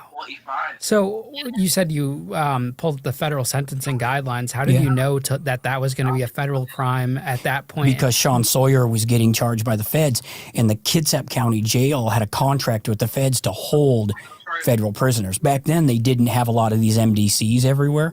So the federal prison system has changed drastically since the early 90s until now. And they didn't have MDCs everywhere. And so they didn't have an MDC in Seattle to send me to. So they contracted with county jail. So Sean Sawyer was there, contracted, and they wore a different color uniform. They wore tan like the feds, and the rest of us were wearing orange. Right, and there said federal inmate on the back. That power be going. And they would they were housed in units with everybody else. You know, housing units held about 40 people each. And man, they just mix people together. Yeah, it's a quintessential or the story that you hear about somebody goes to jail and here's how to do a crime and gets out and does it. It's exactly what happened. What was it for you about the bank robbery that had you hooked to it? Like the idea of it when you were talking to this guy? The excitement of it. Nigga, that's not. Right, so I've never been to LA. No. Nothing I've ever done in life's been solely about the money. It's always been the experience. And whether that's work or hobbies that I've had or this crime thing, right? And so it was a thrill, but at the same time, I watched inmates who had been to prison or going to prison. And when you're in jail, those people can be idols to people who don't have a lot of confidence or who weren't the center of attention, because they are, right? Ooh, you say you live in America? Right? That's what you hear all the time. And so for me, it was, again, going back to my high school years, not being the center of attention, but kind of wanting that. It's dark outside. And as we got to be friends, I would say that we were friends.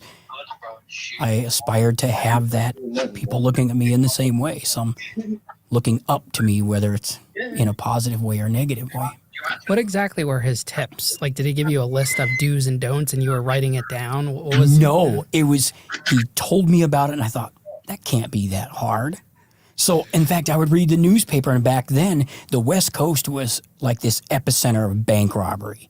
This was, in Seattle, there was Scott Spurlock, who robbed banks in the 90s up till 94, and he was killed by the feds. He had to shoot out them, and he did it with guns and masks, but 95% of bank robbers in the 90s were just passing notes. He was able to come into it, and he told me the story about how he did it, and I thought, that can't be that hard. And you would read the newspaper, lone white male enters the bank, here's the description, took an unknown amount of cash from the bank. It would just be a short blur, but you would see 2 or 3 every day.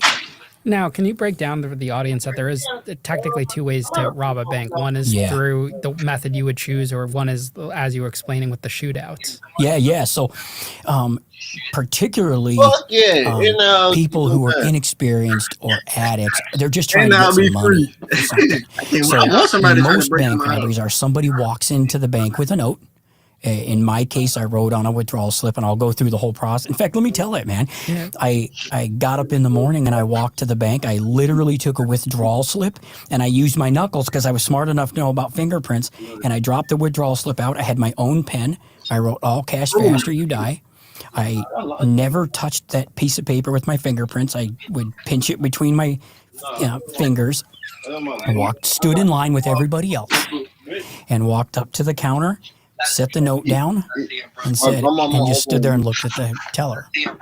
And that's how I did it. That's how most of them happen. However, there are a group of people who rob banks like they did there's a documentary, 106 Minutes or something, with that shootout in Los Angeles in the 90s.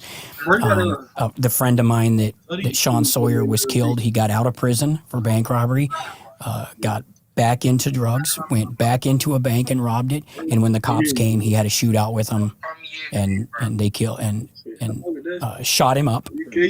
And so that's the difference, right? We have the people who are just passing notes for money. So when you got out of that county jail, do you hit one the next day? Are you putting planning into it? What's that process? Man, this is really crazy. So I got out of jail, and it was literally like a Monday or Tuesday. I got out of the county jail, and I went back to my mom's house in Alicia.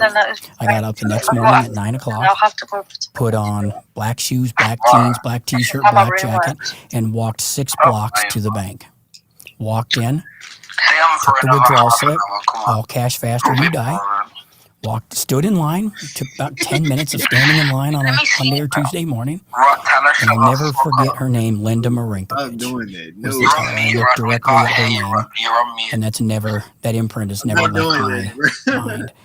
And she saw that note, and man, I feel so bad. She looked terrified, but there's no turning back at this point. And so she stacked money on the counter. And I had to tell her to stop. She was so panicked, and I'd cut the inside of my jacket out, and I was just shoving it in until no more would fit. I didn't comprehend how many 1s and 5s you could get from a bank. She just kept putting them up there. And so I ran out of the bank while I was very fit, like running 2 miles in less than 12 minutes, 100 push-ups, no problem, right? So, and from the military, right, the obstacle course. So instead of running down the streets on the sidewalks, I hopped through people's yards because they didn't have Ring cameras and cell phones in 1990, right? And so I hopped through yards until I got home, 6 blocks away. Changed my clothes, got in my truck, and drove away. Wow. Why that bank did you pick? And are you looking at the security, if they have guards, are you staking it out? It wasn't the first bank I walked into that morning. So I actually walked into another bank, and I got a little nervous. You'd think I would have been nervous from robbing a bank anyway, but this was one time in my life I actually got nervous. And I walked in, and I stood there for a long time, and I thought, something ain't right, I'm going to leave. And I left and just walked the next block over. And I walked in, and I looked at it, and it just looked I had perfect. Everyone was facing forward, just kind of minding their own business, very unaware. And so, yeah, it was crazy. Now, with the notes, I'm assuming the surrounding people don't really know there's a robbery going on, unless like the teller is a co-teller next to her is maybe alarmed by it. Yep, and I think looking back on it now, the way that the tellers stood there with their faces deadpan staring at me and didn't turn their head, didn't say anything, just throwing money on the counter, that would give it away. But I robbed multiple banks. On every bank robbery, as I reached the door, I heard somebody yell, "He just robbed me." Wow. And are you picking, how do you know which teller to go to? I'm taking whatever teller the line says. You don't care if it's a boy or a girl? Don't care. Really? Yeah. What if he wants to play the hero? He was in the street and some guy tried. That would have been a game time decision, right? I probably would have ran, though. I mean, live to fight another day, right? And back then and even today, bank tellers and bank employees are instructed, if you're robbed, you comply 100%, whatever they ask for. No die packs, no alarms. You don't give them die packs or alarms. And that was one thing Sean Sawyer told me. He said, you can tell when they have a die pack in them. It feels like a brick. Bend them all. So I would bend the packs of money because you can tell the die packs were a hard plastic thing. But yeah, I would take whatever teller they gave to me. It didn't matter to me. That first haul, how much did you get? I want to say about $2,500. It, all told in the banks when we get to the end is less than 30,000 on 5 bank robberies. That's what I've heard from most of the bank It's robbers hardly I any talk money. to. Yeah. And why is it hard to get an actual significant amount? Inexperience. Had I known then that there was a second drawer with more money, I would have gotten more money. What I did get more money each bank robbery I got because I learned, okay, this first bank robbery is all 1s and 5s. I want 20s, 50s, and 100s. Hey, let me ask this. So the next bank robbery, so we'll just keep going with this. I robbed the first bank. About 3 days later, I said, after that first one, though, I said, I'm going to do this again. Because it was the adrenaline rush for me. Stop, bro, stop. And so, so that day, though, I took that money and I had that money and I went to a friend's house and I said, I got to take a shower, dude. Help me out here. And he didn't know I robbed a bank. I went in the bathroom and I took that money out and I threw it on the floor and I'm standing here staring. It looked like a lot of money. It's 1s and 5s and I was 19 years old. What do I know, right? Man, the pile of money on the floor and I said, I'm going to do this again. That's literally, I said that to myself. And then, so 3 days later, I walked into another bank, one block, that bank that I went into the first morning. I went back to it, felt good, and I robbed it. Did the exact same thing. Except this time, I was so much more aware of my surroundings and sounds and noises that I can even envision today what the buzz sounded like in the bank, and the bank teller saying, next please, and the sound of the pen writing on the note as I wrote, all cash fast or you die, on the notes. And I can, now I'm starting to be much more aware when I'm doing things like this. So the second bank, a block down from the first one, ran home, and this time my sister was home, and she knew. As soon as I cracked the door, she was standing there, and she looked at me and said, what have you been doing? Nothing. And I ran upstairs to my room, and I threw the money on the bed, and I took a shower, and I got in my truck, and I left. Well, when I left this bank, I drove up, and it's on a main intersection in West Seattle, and there were cop cars lined up, and I just drove right on past and away from West Seattle. But now I knew I couldn't stay in West Seattle. Yeah, why did you decide to rob those so close to your home anyways? Comfort. I think it was the same reason why if you watch crime shows, they always can pinpoint by the crimes where somebody's home is. It's because you don't want to venture too far. Now, this system, do you think it could work in today's world with technology and security? No, not at all. Everybody's got a Ring camera. Everybody's got a phone. I don't think there's much more CCTV out there. And the feds could probably pull all of the people's data that were even in that vicinity at the time. They can pull the phones. They knew who was there. They can have everything, and they have it so much faster than they could have ever had information. What was the press like after the second robbery, so close next to each other? The only, I got my nickname from the second bank. So they called me the Patient Bandit. The Patient Bandit? Because I walked into the bank, wrote my note, stood in line. Walked up to the teller, all cash fast or you die. Went to leave the bank. When I opened the door, there was an old lady standing there, and I held the door open for her as she walked into the bank that I just robbed. I drink chocolate milk. And you had the money in you. I had the money in my pockets, and she said, "Oh, you're such a sweet young man." I held that door open. As soon as she went in, boom, I was gone. And they weren't yelling or anything that you robbed The her? lady had just yelled, "He robbed me," but she was deaf, and I was fast. I wasn't really overly concerned about it. Did you ever have to like show that you had a gun, like keep like your fingers in your pockets? No. And I'm really glad that I didn't, because in the federal sentencing guidelines, that would have been an additional 5 years. It's an additional crime to have a firearm in possession during a bank robbery. And that's what we were talking about in the lobby, about how I would meet guys, and I'm sure you did in the feds, where you would have one guy here for armed robbery and one guy for doing what you did, and the guy for armed robbery has minimum 10, 15 years, and then this other guy has the mandatory 5. And this guy probably has all the money hidden, and the guy that armed it got out with no money and a longer sentence. That's right, because they have that gun. And at the time, you remember in I think it was 84, 87, the Sentencing Guidelines Act, I think it was 1987, created those guidelines. So it's literally a matrix that tells a judge how much time to sentence you.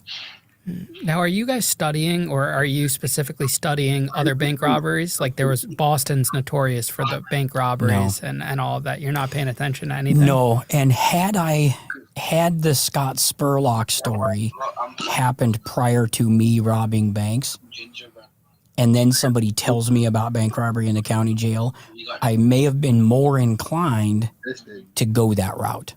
Because, look, the Scott Spurlock story was big news. He was all over the media. He was on the Seattle News every time he'd rob a bank for 3 or 4 days. They called him Hollywood. Yeah, look him up. Hollywood, man. He had disguises. He went in there, him and his crime partners. They had masks on. They went in with guns. They knew what they were doing. They scoped out banks for a time before they did it. What's the day when you wake up? Yeah. Do you wish you wore a mask during your robberies? No, and you know why? Because here was my theory. They didn't have facial recognition at the time, so that wasn't a deal. I knew they were going to get a picture of me. What I didn't know was that they would get a picture of me that was as clear. I got a little scar right here. Yeah, that picture showed up. So all that grainy stuff they show on TV ain't real. They get real good pictures. But I knew that without information to match me, Sean Myers, to that photo is useless. But your family, did they see the photos at all? They never put the photos. All it was a short blurb in the newspaper. Lone white male enters the West Seattle branch of Sea First Bank on this day and left with an undisclosed amount of cash. Wow, not even in the local paper blown up the face. Have you seen this man? Nope. Do you think that would have stopped your spree right then? Oh, I would have been busted. Yeah. My mother and her partner live in West Seattle. They would have seen that and said, and my mom would have told on me. She would have turned you in? Oh, yeah. She would have, and she should have, right? So now, what about tracing the bills? Are they traced back then at all? So there is a bundle of bills, or there were at the time. They put die packs, and they were just starting to use tracers in the 90s. In fact, that's how they caught Scott Spurlock, is a tracer following the van with the money in it. What they used a lot of was die packs back then that would, if you left the bank, it was at a perimeter, when it wasn't getting a signal, it would blow up. And I showed y'all the picture with me with my pink or blue or yellow dye would explode everywhere and smoke would come out. So there were guys I was in jail with who had die packs explode on them while they were running. Really? Yeah. Now, what about the third robbery? What happens after in between the second and third? Now that you're moving in a different, you decide to go out of your city. Yeah. So now I'm getting to that third one. On that second one, I said to myself, I'm going to do this as much as I can until they catch me. Like this, I'm going to keep. It was totally the adrenaline for me. I don't go to work right? every day. I'm an adrenaline junkie. And this is, you want to get your heart rate fired up, run into a bank and rob it once, right? So I knew I couldn't do that anymore. Yeah, like who wants So to this go third bank robbery is pretty interesting. I went to the Northgate Mall, which was on the north end of Seattle, I'm not gonna cuff kind of far out from where I lived. And I rode the bus out there, and it was attached to the mall. I'm not no drug dealer. And I walked into that bank the same way as I did it, but I was more nervous because I knew I couldn't run all the way back to West Seattle. I didn't have that comfort. But I was gutsy, man. I just went in just like I did before. In this bank, I got the most money out of, which was about, I want to say $9,000 to $12,000. It was kind of a peak high for me. So I go in, but the teller stopped for a minute. And I literally said, if you don't give me the money, I'm going to jump over this counter and fucking take it myself. Y'all shit just free. Instantly, that terrified look, and she started piling money on the counter. And again, I shoved it until I couldn't shove no more. I was like, like hundreds and 50s and 20s, and I'm shoving it in as fast as I can. I told her, stop. It's too much money. I can't do this. So I left the bank and I ran straight across, imagine a mall parking lot, right, with cars. So I ran zigzag through the parking lot and I ran out and I went into a small supermarket and I bought a soda with this bulging jacket full of bills, right? And it's really puffy because they're not stacked. They're just shoved in there. And so I buy a soda and I ask the person working checkout, I said, hey, can you call me a cab? Oh, yeah, no problem. Called a cab. And I went outside and I stood there for a minute and I thought, oh, shit. That's probably a bad idea because now they can, hey, did somebody call a cab from here? So I ran out of the store, took off down the street. Well, it was kind of an alley type street. Imagine cities, right? Alley type street. And a police car turned straight toward me. And I, no joke, said, because there's not much room on either side, I said, if they turn their lights on, I'm going right over the top of this car. I'm just going to keep running. And as I keep jogging like I'm jogging, it was a female police officer. She kind of pulled over and let me right by. Just by the time she got to the end of the alley, she flipped on her sirens. But then I thought, she can't have a description that quick. It's not possible. So I just kept jogging. I went to a bus station. Bus pulled up, jumped on the city bus, rode the city bus until I could get to a bigger bus station, and then went home with this big, puffy thing full of money, bills in my, and terrified. I sat on that bus sweating like a crack addict, just sweat pouring off me, and I had to sit there for 30 minutes so I could get back toward West Seattle to go home, you know. Why didn't you want to bring a bag or anything? I don't complain. I viewed it like I don't want something in my hand, right? If I'm going to have to run and jump over fences and run, I want my hands free. Did money ever fall out? No, I didn't lose any money. It was stuffed in that jacket inside my coat, you know. It was October in Seattle, so it was wet and rainy. So it kind of fit in with the coat, you know. Did you have a certain branch or a chain you would rob, or was it all a variety? Yeah, it was Seafirst Bank at the time. They don't have them anymore now. I use the names of the new banks if people ask me out, so they know where it was, you know. But Seafirst Bank, I robbed 3 of those. Were you allowed to bank there after, or no? You know what? So when we get to like when I got out, getting out of jail, I was terrified to go to a bank, period. And we talk about, you know, I was on paper for 3 years too. And I was like, I got to have a bank account. I even asked my parole officer, this gal, I said, do I just go to the bank? You just go to the bank and get a bank account like everybody else. It felt so weird walking into a bank again.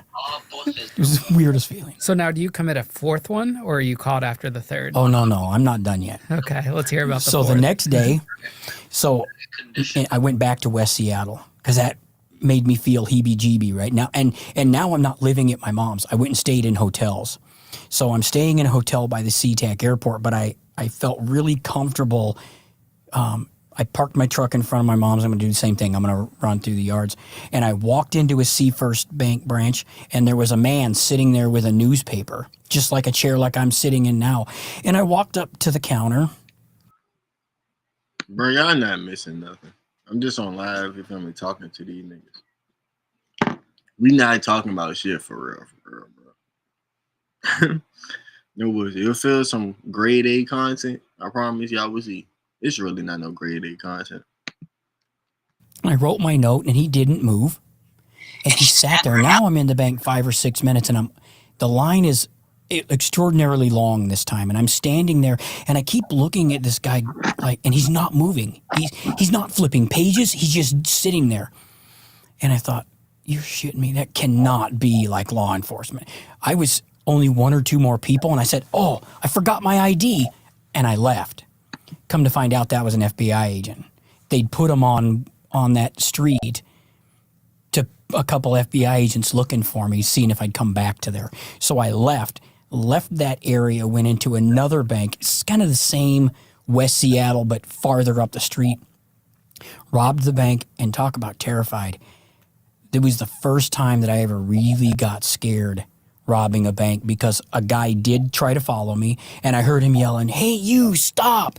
And then I thought to myself really quickly, man, I can run 2 miles in just over 11 minutes. That fool ain't going to catch me.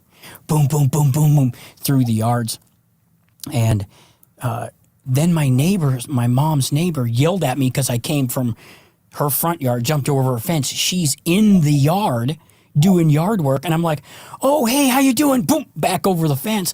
And she's yelling at me through the fence, don't jump over my fence. She was an older lady, right? Don't jump over my fence. And so I went in then through the basement door and back up and ended up getting in my truck and driving away. And each time I robbed one in West Seattle, I would drive close enough I could look up the street and see the cop cars. Don't you think that you are causing or bringing a little bit more heat to you by robbing the same branch, the same type of same chain? Because that FBI agent wasn't going to be maybe at a different one. Yeah, he was in it. It was another C First Bank, and he was in it, right, sitting there. And I didn't find out about that until I got arrested. But yeah, I think more heat came because I robbed them on the same street. I robbed 3 banks that are literally one corner, second corner, third corner. 3 banks I robbed right there in a row. What was going through your mind after pulling off 3? Do you feel like you're untouchable, invincible now? Yeah, in fact, I kept saying it to myself, I'm going to do this every day until I get caught. And it was, man, I don't remember the day, but something happened and I didn't get to rob that for there was a day between that 3rd bank and that 4th bank I just told you about. And yeah, I was feeling like they're not going to catch me, right? I could probably do 50 or 60 of these. And then I even thought, once I burn up Seattle, I'm just going to go to Portland. Like I can just get in my car and drive around. I can go burn up, until I get caught. How are you living? What were you spending the money on? Strippers. Cocaine? No. I still hadn't done any hard drugs, but I was drinking a little bit more than I were before. And I was spending it at strip joints. Mm.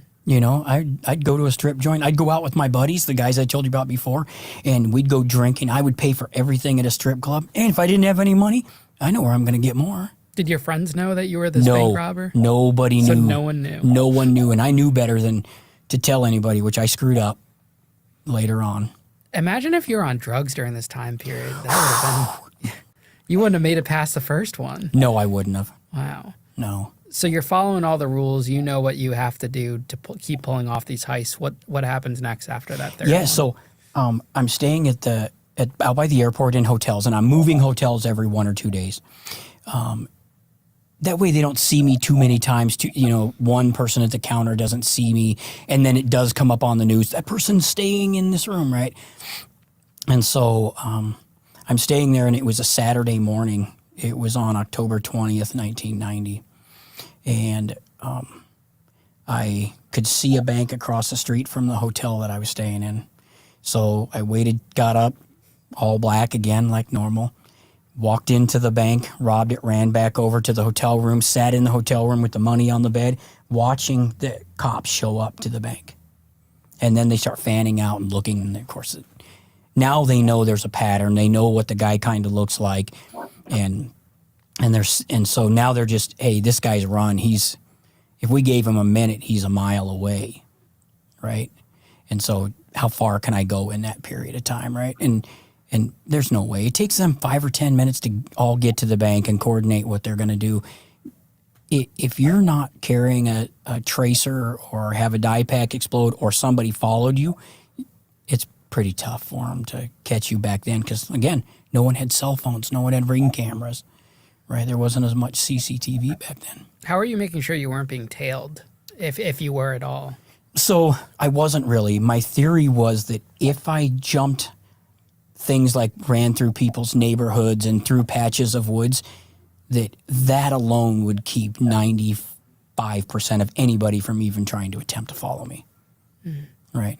So we know obviously how this ends. You didn't get away with it. What was the fatal mistake that got you caught? Yeah, so a couple of days, well, this is kind of how the FBI got my name was there was a guy that I was also in county jail with Sean Sawyer with, and he called me up, right? I'd given him my number, and he called my mom's house, and so I ended up getting connected with him, and we went and got drunk. And we were sitting at a bar who wasn't, and I was a baby face. How they served me beer, I don't never know. But I sat there and drank. And then we literally had to drive like a half a mile to his house, but I was going like 5 miles an hour. I was so drunk. And then we got to talking, and I said, yeah, man, I robbed a bunch of banks. No, you didn't. Yeah. I said, but you can't tell anybody. Don't tell anybody. The next day, he was arrested for breaking a coin machine at a car wash. And you know the story from here, right? He says, hey, woohoo, if you don't give me my parole violation, I'll tell you who's robbing those banks. And so I robbed that last bank on October 20th. That it all went down on like maybe October 15th, 16th, 17th, somewhere. I'd said, hey, I robbed a bank, right? And so he told, and got my booking photo, and then they got the bank photos, and they're like, oh yeah. Wow. So what happens next once they put the pieces together? So this is I'd say the saddest part of my story. The day I robbed that last bank, same day my sister died. She was 19 years old. So I was 20 at the time, and I got a page. I had a pager, and my mom paged me, and I went to the hospital 12 hours after I robbed that bank, and went to the hospital, and she passed away that night. Well, then my father, who was out of town hunting in eastern Washington, we called my grandparents' house, and I said, Dad, you got to come home. She passed away while he was driving, and then so I was in the hospital. I had to tell him, hey, man, Kim didn't make it. And so I went home with him, and I stayed there for a couple of days until her funeral. Then I was arrested at her funeral in the cemetery for bank robbery by the FBI. So they were staking out the whole cemetery? Yeah, man.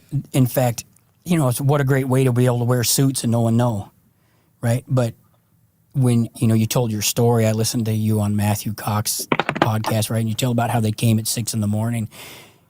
Dude, I couldn't believe how many FBI agents were there. It was unreal. 2 of them after the service was over, and I have to credit the FBI. I think they knew who I was before the 20th. They waited until after that funeral. They gave me that. Do you think they did it for that? Or? I think they did it intentionally. I think they knew, look, this guy's not going to rob another bank. We know where he's at right now. Let's let him have this. And then as soon as the service was over, I turned to walk back. I was riding with my father. I turned to walk back. 2 guys came up beside me, grabbed my arms, and said, Sean Myers, you're under arrest. And man, they put my wrists behind my back all the way to my upper neck. And I thought my shoulders were going to rip out. And all of a sudden, I saw, and I'm a pretty aware person, but from every tree, there were county sheriffs and police, city police, and FBI agents, and all these. And I look, and there's all these black cars all over the place. And I'm like, oh, fuck, this is bad. This is bad. And they scooped me up at the funeral. My mom's brother-in-law came up and said, hey, what are you guys doing? And they said, step back, Sean's under arrest. And my uncle said, what the fuck for? And they said, bank robbery. And I turned and looked at him, and his face was like, and it was in my mind, it was so dead silent at that minute. They put me in an SUV, had 2 cops, 1 on each side of me, and 1 guy driving, and off they went. As soon as we got away from the funeral, they transferred me to an FBI car with 1 FBI agent and 1 in the front, and took me to the Seattle FBI office. Do you remember the look on your dad's face when this was happening? I didn't see my mother or my father. I literally, everybody started, how they do, and turned to walk away, and cops were on me. And I was and when they were escorting me from where I was standing to the car, they weren't letting me have any time. They were hot-footing it. They literally were half carrying me. So they were running with me. Get me in the car, get me out of there. Looking back on it, would you have robbed another bank again, or was your sister's death enough to No, man, I would have kept robbing banks. Those are 2 independent events, mutually exclusive. I easily would have went to robbing banks. In fact, I probably would have done it. We buried her on the 25th of October, and I probably would have done it the 26th. Now, if you never told that guy, do you think you would have been caught anytime soon? No, I think I would have got away with it a little bit more. I think living in hotels, I was really mobile. I just had one bag of clothes. I think I probably would have got away with it until they put me on TV or a picture in the newspaper. Once that picture happened, I would have been busted. You know, that adrenaline rush that does more than any drug can do for you. Like, I remember, like, when I was at the prison camp, literally escaping to not to escape permanently, but to go get food, right? Yeah. But that feeling that I experienced, I'm sure is what you experienced. It is. And it almost like debilitates you, but it keeps you going at the same time. It's like, it's just no other feeling like it. Like, it's crazy, which is why I can understand, like, when you're shot or anything like that adrenaline rush, you don't really feel anything in that moment. You know, after each bank robbery and even today telling the story, my heart races. I would imagine like people who crave cocaine or methamphetamines, right? I can feel how my heart beat and how my breath was and how it felt in the back of, like I can feel it right now. A little bit of dry throat, that adrenaline is running through me. And it was, I don't think most people understand unless you felt that type of adrenaline, like how powerful that is. Now, at the FBI office, do they start questioning you right away? Yeah. And are you open or are you lawyering I cop up? to it. Okay. I still, I am a baby-faced 20-year-old kid. I look like I was 16, right? They haul me in there, and the FBI agent, and at first I'm trying to be a smart ass, and he says, they sit me down, and they said, hey, okay, we want to question you. They take your shoelaces. Of course, I'm wearing a suit, so they take my belt, they take my shoelaces away, and they handcuff me to this chair. It's a small conference room table, and they pop me down in there, and it takes them about an hour, and they come back. Well, it's the end of the day, so they're trying to get me to the county jail so that they can go home, right? And so I'm sitting there, and they said, look, we don't have a lot of time. We got you. You want to cop to it? And I said, nah, it's not me. They act like they were going to pack me up. I said, okay. He slid a picture across the table to me, and it was of the second or third bank robbery, and there's a picture of only like maybe this much of my face, like a 4x6 section, and that scar is visible. This is in 1990. Those cameras in banks are better than they show on TV. And that scar was so visible, I'm like, yeah, you guys got me. And they knew that I had done 3. They actually originally picked me up for 3. And I was stupid. I said, hey, you going to ask me about the other 2? I didn't know. You know what I mean? I thought you guys, and oh, well, there's one more in between here and one more there, because not one of the descriptions of me are even remotely close. Male 5'7" to 5'9", long brown hair, brown leather jacket, plaid shirt, and blue jeans. I wore black all 5 times. But eyewitness testimony isn't all that great. When somebody's scared, they're not, you met me, I'm 5'5" on a good day, right? All of them had me taller, bigger than I was, right? The camera footage thing's so interesting. I wonder if they do that on purpose, because like when I see like when the police publish stuff now of robberies, it looks so like your iPhone quality is better than these cameras. And I wonder if they just do that on purpose to show that, you know, that they think that they don't know this person. It is. I think so. There's got to be more to it, because there's other cases where somebody was arrested and the seam of the jeans had a specific pattern, and so they had a picture of that section and they matched it to jeans from somebody's closet. Yeah. So they're better than they think. Now, do you know how much time you're facing when you're sitting down with them the first time, or does that come after? I knew that I was going to get somewhere around 7 or 8 years of time. Okay. That they'd sentence me to. I knew in my head. So what happens after you confess to the whole thing? Do they assign you an attorney?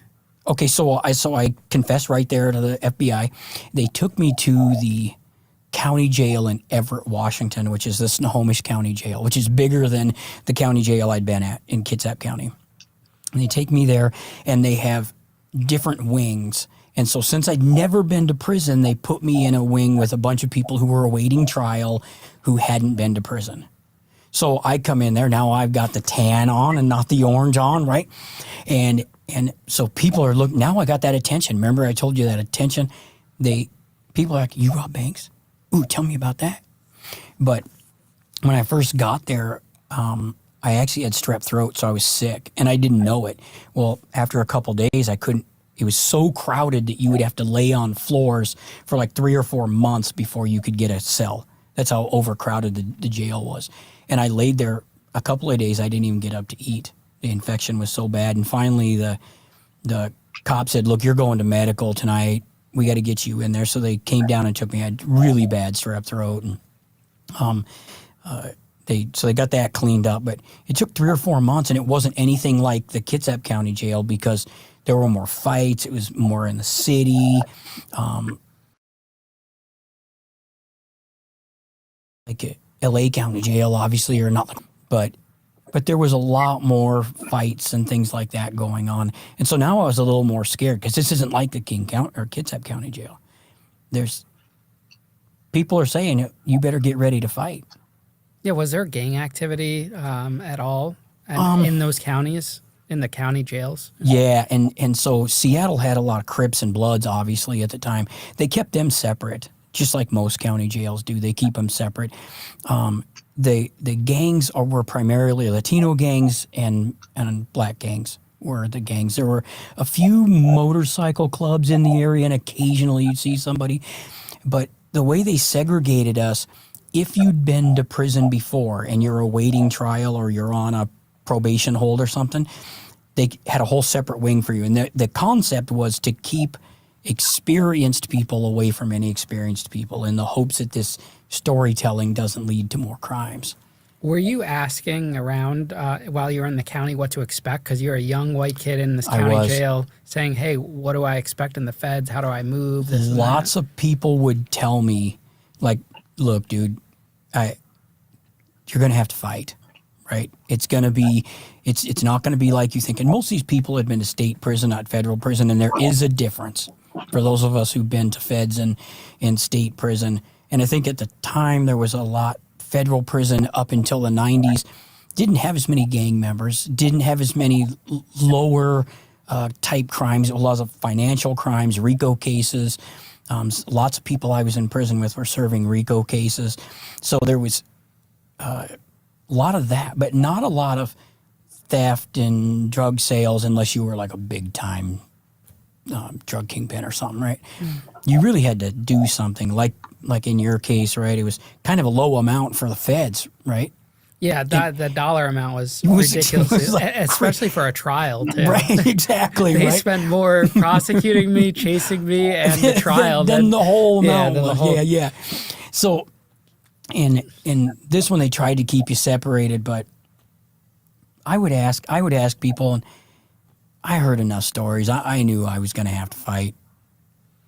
Now, you weren't thinking that you would go to a low-security prison? Because your thing wasn't violent at all. What was your thought process? You know what? There was none on where I would end up. I knew I was going to go to prison, and I'd heard and, of course, seen on TV all the different levels of prison, from camps to maximum security prisons. There was a lot of that. And so I kind of knew what it was like, but I never really gave thought to, am I going to a camp? Am I going to a medium? Right? So how long does the legal process take to play out for you? I was arrested on October 20th, and I was sentenced on February 12th, I believe. Which is very quick for the feds. I raised my hand. I pled guilty. I said, I'm guilty. I met with an attorney. They assigned me an attorney right away. Met with an attorney. We talked about the case. I said, hey, I know what I'm in for. What I didn't count on was what's called the expressed threat of death. That "or you die" that I wrote, they did get one of my notes. Because she threw so much money up there, I just forgot about my notes I was taking. But because I used that, it was 2 more points. So if you've seen the sentencing guidelines matrix, the top line is your criminal history. Well, because I'd had the burglary charge and stuff, I classified as level 3, middle of the board, but I had 26 points because robbery is 18 points, 20 points, or 2 more points for financial institution. Number of crimes took me to like 27, and then they gave you 1 point off if you pled guilty. Yeah, for accepting responsibility. Accepting responsibility. So I had 26 points on the downscale, which was 78 to 97 months. And then your age didn't help when it comes to designation and everything because you're really young. I was, so Because there's two systems. You have the sentencing points and then your points on where they classify where they're you. going to classify you, which happens from your PSI, right? Yeah. So yeah, but I wasn't scared. I don't get nervous or scared of things. Was your family supportive during that time? My neither one of my parents would talk to me. I didn't talk to either one of them. My mom probably for a year. My mom's partner wrote me a couple letters, and I wrote back and forth with her for a while, and I was super thankful that she was willing to do that because I had nobody to write me letters. You know, my brother and sisters would occasionally, and my next youngest brother, he came to visit me in the county jail and stuff. He was pretty active in staying in contact with me. Did you speak at your sentencing? I did. At your sentencing, of course, you have to allocute, right? So I stood up and said, I did this, and hey, I apologize. And ironically, the judge, because it was so controlled by the Sentencing Guidelines Act, she was pissed off, and she said, I would not sentence you to this if I didn't have to. She went on a whole tirade for like 15 minutes about how the Senate had taken away a judge's power to judge, and she said, you are too young. You are 20 years old, right? I had just turned 21 while I was in jail. And she was very adamant that she did not believe in the sentencing guidelines. But the book is the book. The prosecution would have appealed it. I would have been brought back in for sentencing, and they would have sentenced me within 78 to 97 months. Looking at the evidence, do you think you could have won at a jury trial? Because they didn't have much, did they? Did they have fingerprints? Man, or they had anything? those DNA? photos. Do you think the photos there wouldn't have been any reasonable doubt? They couldn't have found someone that looked kind of like you in the county? Right, I don't know. maybe, right? That's just one piece to the puzzle, you know? Yeah. They didn't catch you at, maybe that's what they were waiting for aside from the funeral. They wanted to see if you'd rob again. Because there's nothing better, you know? Nothing better than catching somebody in the act. Yeah. Right? Because on an outsider's perspective, they didn't have much. They just had the photo. I never really put any thought into that. Yeah. I wonder what that outcome would have been. So how much, I don't know. What was your final sentence? 78 months. 78 Yeah, months. she sentenced me to the bottom end of the guidelines. So 78 months plus 3 years probation. The total that I got out of the banks, again, I think it's $29,000 out of 5 banks. Ordered restitution, obviously, and of course the 3 years of paper. Have you paid back the restitution? I paid back everything but a few $100 of it. And when you get when you're on probation, you send it to the court who disperses the money. When you get off probation, and my probation officer said, well, you got to call the banks and ask to set up a payment plan. The only bank that I owed that few $100 left to was Washington Mutual. And they said, we've got our insurance money. We don't want shit from you. It would be too much work for them to try and figure out how to do that. Wait, you didn't have to pay the financial litigation unit or anything? They didn't have that. Oh, they didn't have that back then. Mm-mm. Wow, No, interesting. I had to pay restitution every month based on my income every month while I was in jail. And I'm a hard worker, so, I wanted to get a job, and I did that. So once you get sentenced, they bring you back to county until they pick you up to take you to your actual spot? Yeah. So now I've got a cell, and it's cold, right? So it's the wintertime, and of course you're just a cinder block wall away from the outside, laying on a concrete slab with a 2-inch thick plastic encased mattress, right? And it took them 2 weeks to come get me. It was all it took from my sentencing. And so they come knocking at 2:00 in the morning, and of course I'm bundled up in blankets and I'm shivering cold, right? And they come and get me, and I'm happy because the day room area is warmer than your cells. I'm getting out, and wherever we're going, it's going to be warm. So right there, they chain you up and they march you downstairs, and then you sit in these holding cells in the county jail for probably a couple of hours, and this bus pulls up, right, and they march you out and put you on a bus. Of course, they black box everybody, and for those of you that don't know, a black box is basically a plastic box that goes over your cuffs, and it takes away your ability to flex your elbows out. So you have to sit like this. Well, so they put me on the bus and take us to what's called Boeing Field, or I think they might call it King County Regional Airport or something now. And Con Air shows up, And there's all these buses in circles, and Con Air shows up, and they back that plane up, and they, that ramp comes down. Now, this is the old one. I don't know what they have now. It was white with 2 thin blue stripes and no tail number on it. And they back up, and people start getting off the bus, and they take people off the buses to go on the plane. They don't tell you where you're going. There's none of that information. So now I'm like, I wonder where I'm going, Oh, I'm getting ready to go get on the plane. No plane ride for me. So they load all the people, and the cops around this thing. It's like guarding the president. Because I don't know who's on that plane, and it probably came from El Reno, right? and you've experienced El Reno, but it came from probably El Reno, and all these buses are dropping people off and picking people up, and then off they go, and that plane pulls away, and you're down the highway. Yeah, it's quite a scene. It's literally exactly like on Con Air. Like that the movie, yeah. It is they exactly, depict it perfect. They hit it on the head with that. Except for the actual plane itself. That was yes, a little bit... that wasn't quite right. Yeah, because on the federal Con Air, you're there with the worst of the worst, and they're not in separate cages or anything. Yeah. So if they want to bring that plane down, they'll find a way to bring it down. Find a way to bring it down. Yeah. Convict ingenuity, right? So they put you on the bus, and then where did they take you to? They took me to Federal Correctional Institution in Sheridan, Oregon. And because they don't tell you, they didn't tell us anything. Even when we got on the bus, there was no, hey, you're going to FCI Sheridan. There was none of that. So FCI Sheridan at the time had been open for a couple of years. It's a medium security. A couple high-profile inmates there, but mostly people who either didn't classify into maximum or low. You're going to go to medium, and they do that on a point system. Very similar to your crime system, how they do it in the sentencing guidelines book. They take all of your criminal history and they work through a matrix, and they come up with where you're at in terms of points. And because of mine, I was safely in the medium. So they send me to this FCI Sheridan. Of course, the bus pulls up outside the gate, and it looks like a college campus. It's got these housing units and these nice paths with trees. And I'm thinking, this might not be so bad. So, of course, black box in your chains, and we go into the same place where the shoe is at FCI Sheridan.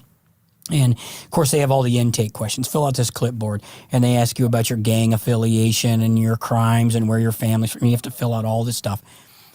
Took all day sitting there. And there was only like 6 of us. They're in no hurry, right? They got to go do chow. They just keep you locked in that box until they come back.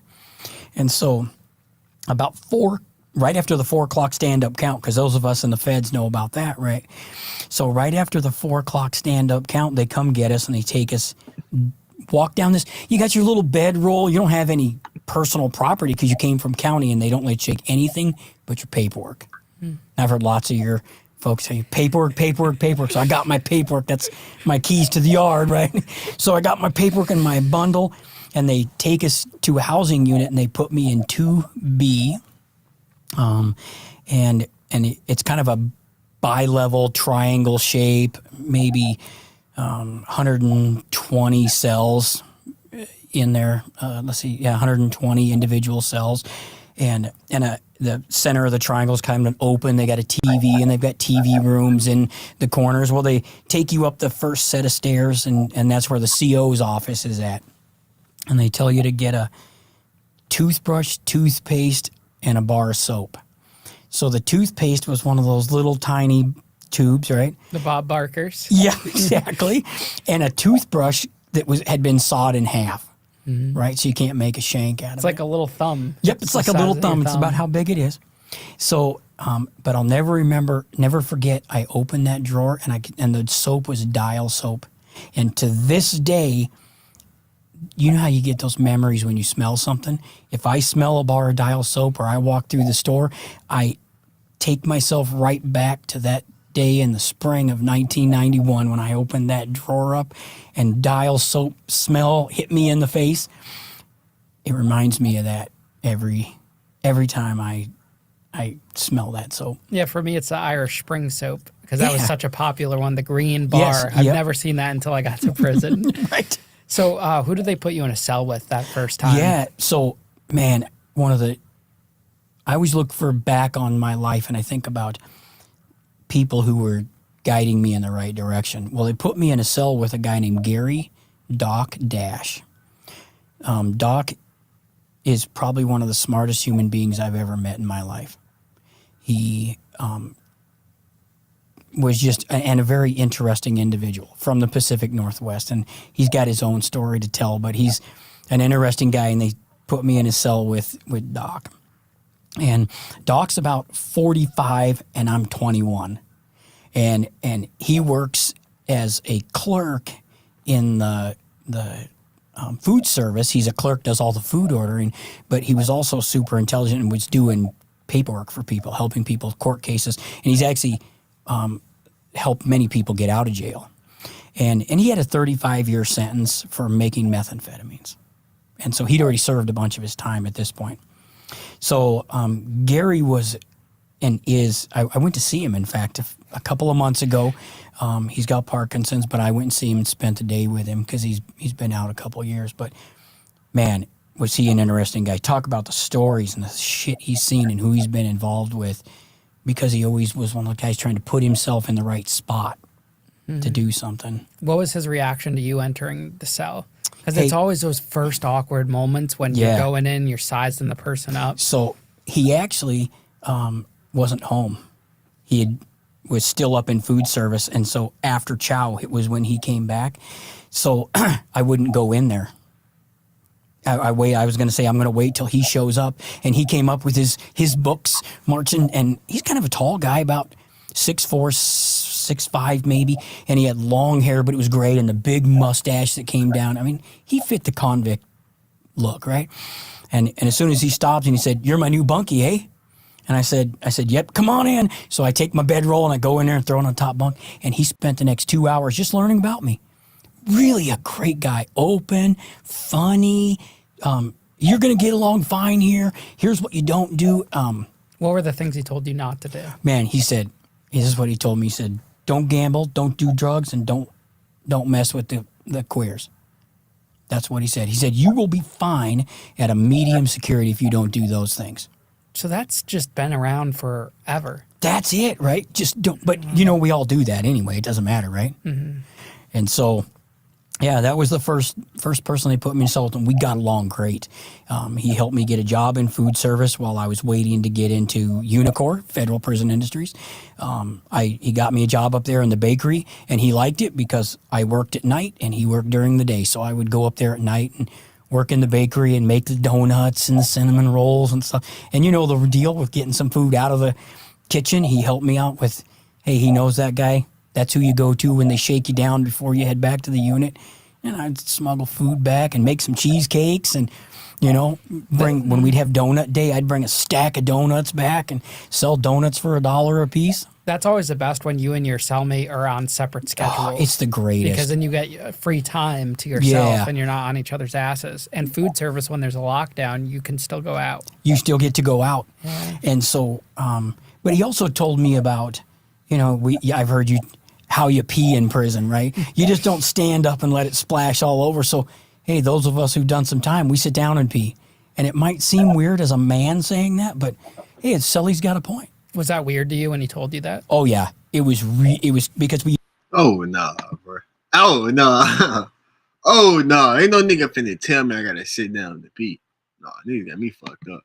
You didn't have to do that in the county because it was a communal toilet.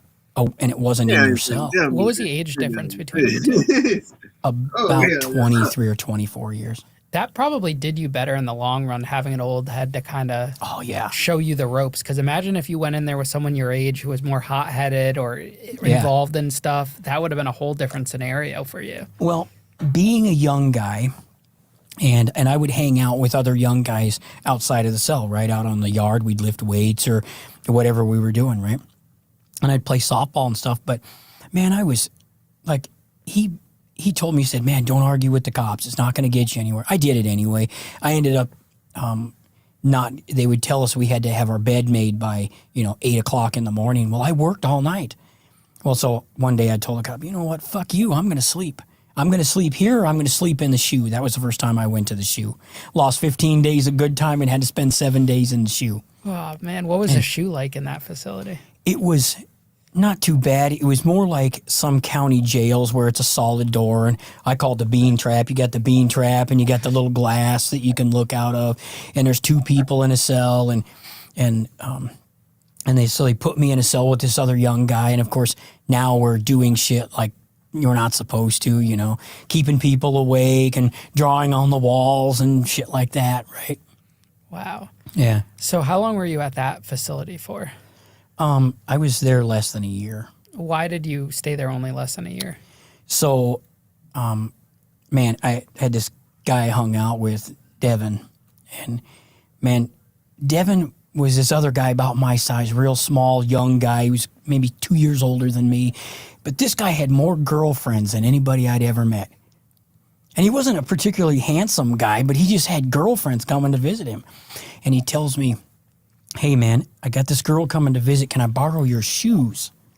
So by this time, the prison had started to get overcrowded. It's now fall or winter of 1991, and the prison's getting a little overcrowded.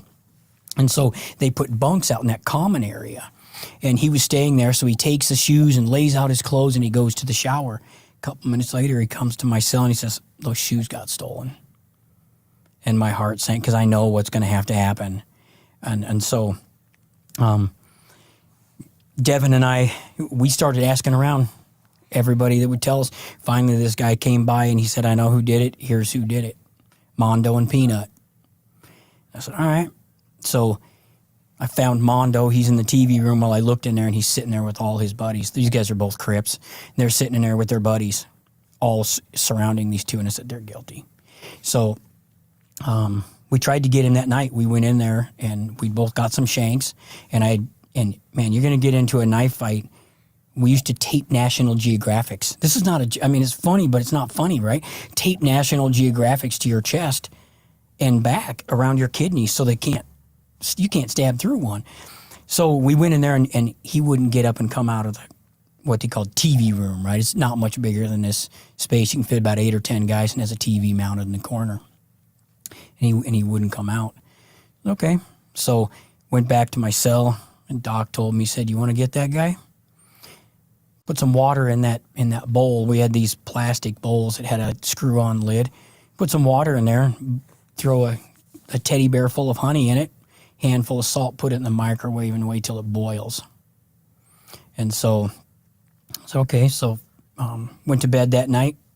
Me and Devin made a plan. We're going to their cell in the morning. So 6 o'clock, which as soon as the guard starts turning the first lock, the guys in the open area, in the day room area, they just jump out of their racks because they have to stay on their rack until that time. He cracks that first lock. Devin went to the microwave, put the bowl of stuff in the microwave. My door was cracked. I stepped out on the tier, and I left my door open so the cop couldn't see me going that direction. Down I went. By the time I got there, that water was boiling. I took it, and Devin opened the door, and I threw it in on him.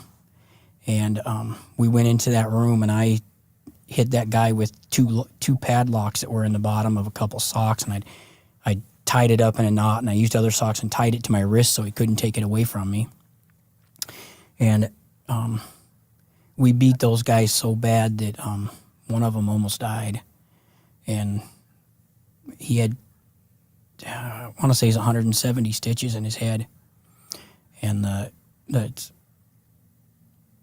making my heart race thinking about it now, because that every person came out of their cells, and that guy was big. He was a big guy, and he pushed Devin and I out the cell, and he couldn't see because I hit him in the face with those locks, and it split his face open pretty bad. And he got on top of Devin, and I kept hitting him. Inadvertently hit Devin in the top of the head once. He had to get a bunch of stitches too. And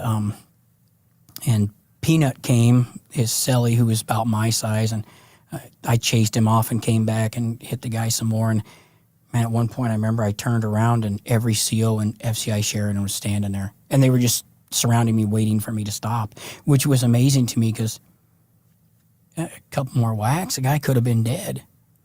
And so I put my hands behind my back. They handcuffed me and took me back to the SHU. Wow. Something that stuck out there, too, that I want to touch on is that you said you knew what you had to do. when those shoes got Yeah. stolen. In those situations, you know, this is a perfect example of prison forces you to do things that you don't want to do. You didn't have a choice in that way. Like there was Yeah. no, you can't go to the guard and say, hey, he stole right. my shoes. Well, And you can, right? You could, You but that can. would change your whole... That would have yeah. changed the trajectory. And I think that was a very somber moment in my life. And you can tell by the tone at which I talk about it, right? Because there's nothing like sitting in a shoe, and they put us in there single-celled, so I couldn't be with anyone else, wondering if the person I just assaulted will die. And if that person dies, I might not ever get out of prison. But I say this when we talk about prison because prison has a very unique dynamic where there's rules written by the BOP, there are rules that inmates give you, and then we each have our conscience. My conscience, I knew that I could take somebody's life. I knew that I was going to assault this guy at a minimum, and I would be okay with it because the outcome, had I not, would have made the next 5.5 years of my prison sentence much worse than they were. Would you take that decision to attack that guy? No, I would not take it back today because I would still be at a medium prison and be everybody's bitch. Because I had a guy come up to me once, and not long before this happened, and I could tell he was rolling up on me like he was going to try and I was selling some heroin. I had a little bit of hustle there, and he came up to see if I had any left. And he had his gloves on and his jacket and in June, right? And I said, I ain't got any left, and he turned around and walked away. So imagine what that would have been like. Like, what do you do for hustle? People aren't going to pay you, right? How long were you in the shoe for after that incident? Yeah, so, you know, in the BOP, they got to write you your shot pretty soon. So I received a shot 101 for serious bodily injury. So it's the second worst shot you can get. Only thing worse than that is murdering another inmate. They put me in the shoe, and we were in there for about, in fact, Doc was you can ask for an inmate advisor, right? And I said, hey, Gary Dash. And he just would come up there just to talk to me. He said, you're fucked. You're going to the penitentiary. And he gave me some advice about the penitentiary, saying like, look, it's not like this. You are going to see things that you haven't seen before. The United States penitentiaries, and at the time in the federal system, mind you, there were very few penitentiaries. There was Marion and Terre Haute. Terre Haute at the time was where they did the death sentences, and they held a lot of people over for death sentence. Marion was very maximum security. At the time was the supermax, so not a lot of transfers, but you had Lewisburg, Atlanta, Leavenworth, and USP Lompoc. And so I knew I was going to Lewisburg, Atlanta, Leavenworth, or Lompoc. That's where I was going to go. And this was in late 1991. Now, did they pass off your case for additional charges? No. They didn't refer it out at all? They didn't. And to this day, I can't figure out why. Because Mondo spent several days in the hospital, required extensive medical care, and he got out 6 months later and then was killed in a shooting in Seattle. Ironically, he was also from Seattle, but the only thing I can think about is here they had these two big guys. They had these two very small guys. How do you present that in court? But they didn't even come with hey, we're going to charge you, plead guilty, and get 5 more years. Nothing. It's so weird how they pick and choose. Like, I think the most unfair thing is the cell phone thing, because you have millions of people getting caught with cell phones literally in prison, but there's these random states. They must not have any other crime going on where they they choose to prosecute, and these individuals get another 2, 3, 4 years, which is so unfair. You know, it's the same way with knives or shanks. I've seen guys at the penitentiary or at the FCI get caught with one, and if it's a Monday, they're charging people. If it's a Tuesday, they're not. I don't know. How do they decide those things? It's crazy. Yeah. The only thing they're consistent about is that hearing with DHO and then That's it. staying in the shoe. That's the only thing they're consistent about. Yeah. So they end up sending you to Lompoc. Yeah. So they went through our hearing, right? Found me guilty, took all my good time for that year because at the time that's all they could do was take that period's worth of good time. They took that, and then they left us there to serve our time in that shoe. And actually, the cops, the COs, they put Devin and I in the same cell, and they gave us a big cell on the end that had a shower in it and everything. And when they took us to the property room, you know, you can go in there and you can get your books and your legal paperwork. They let us get anything we want. So I took my Walkman, I took my art stuff because I'm an artist too, and I took my art stuff and we had I had this whole mural on one big wall, and I knew we were getting close to getting transferred because the CO came down and said, "Hey, you're going to have to get that off there by next week," because I saw, by next week we're out of here. Yeah. So they gave us a can of paint. We painted over, but they even said to us, they said, you know, I respect what you did. A lot of the COs would come by and say, I really respect what you did there. Now, did it really fall on you personally for the shoes? Because you gave it to your friend. It should have technically fell on him, right? Yeah, and that's why we both did it. Okay. Right? You roll with your dog, right? Yeah, but you could have been a dick technically and just beat up your friend, and that said, would have been equal, right? Get me my shoes. I could have been, yeah. Okay. But again, it goes back to your conscience, right? He wasn't the real enemy. I wasn't going to let that guy go by himself. And he wasn't going to do that. He wasn't the real perpetrator. He wasn't the perpetrator. Yeah, someone stole it from him. Yeah. That's wild. So now they send you, is it by bus or are you back Con Air? So, no, we'll Con Air for this guy. So they load us up and we're in Sheridan. And of course, they don't tell you where we're going. So we go back to Portland.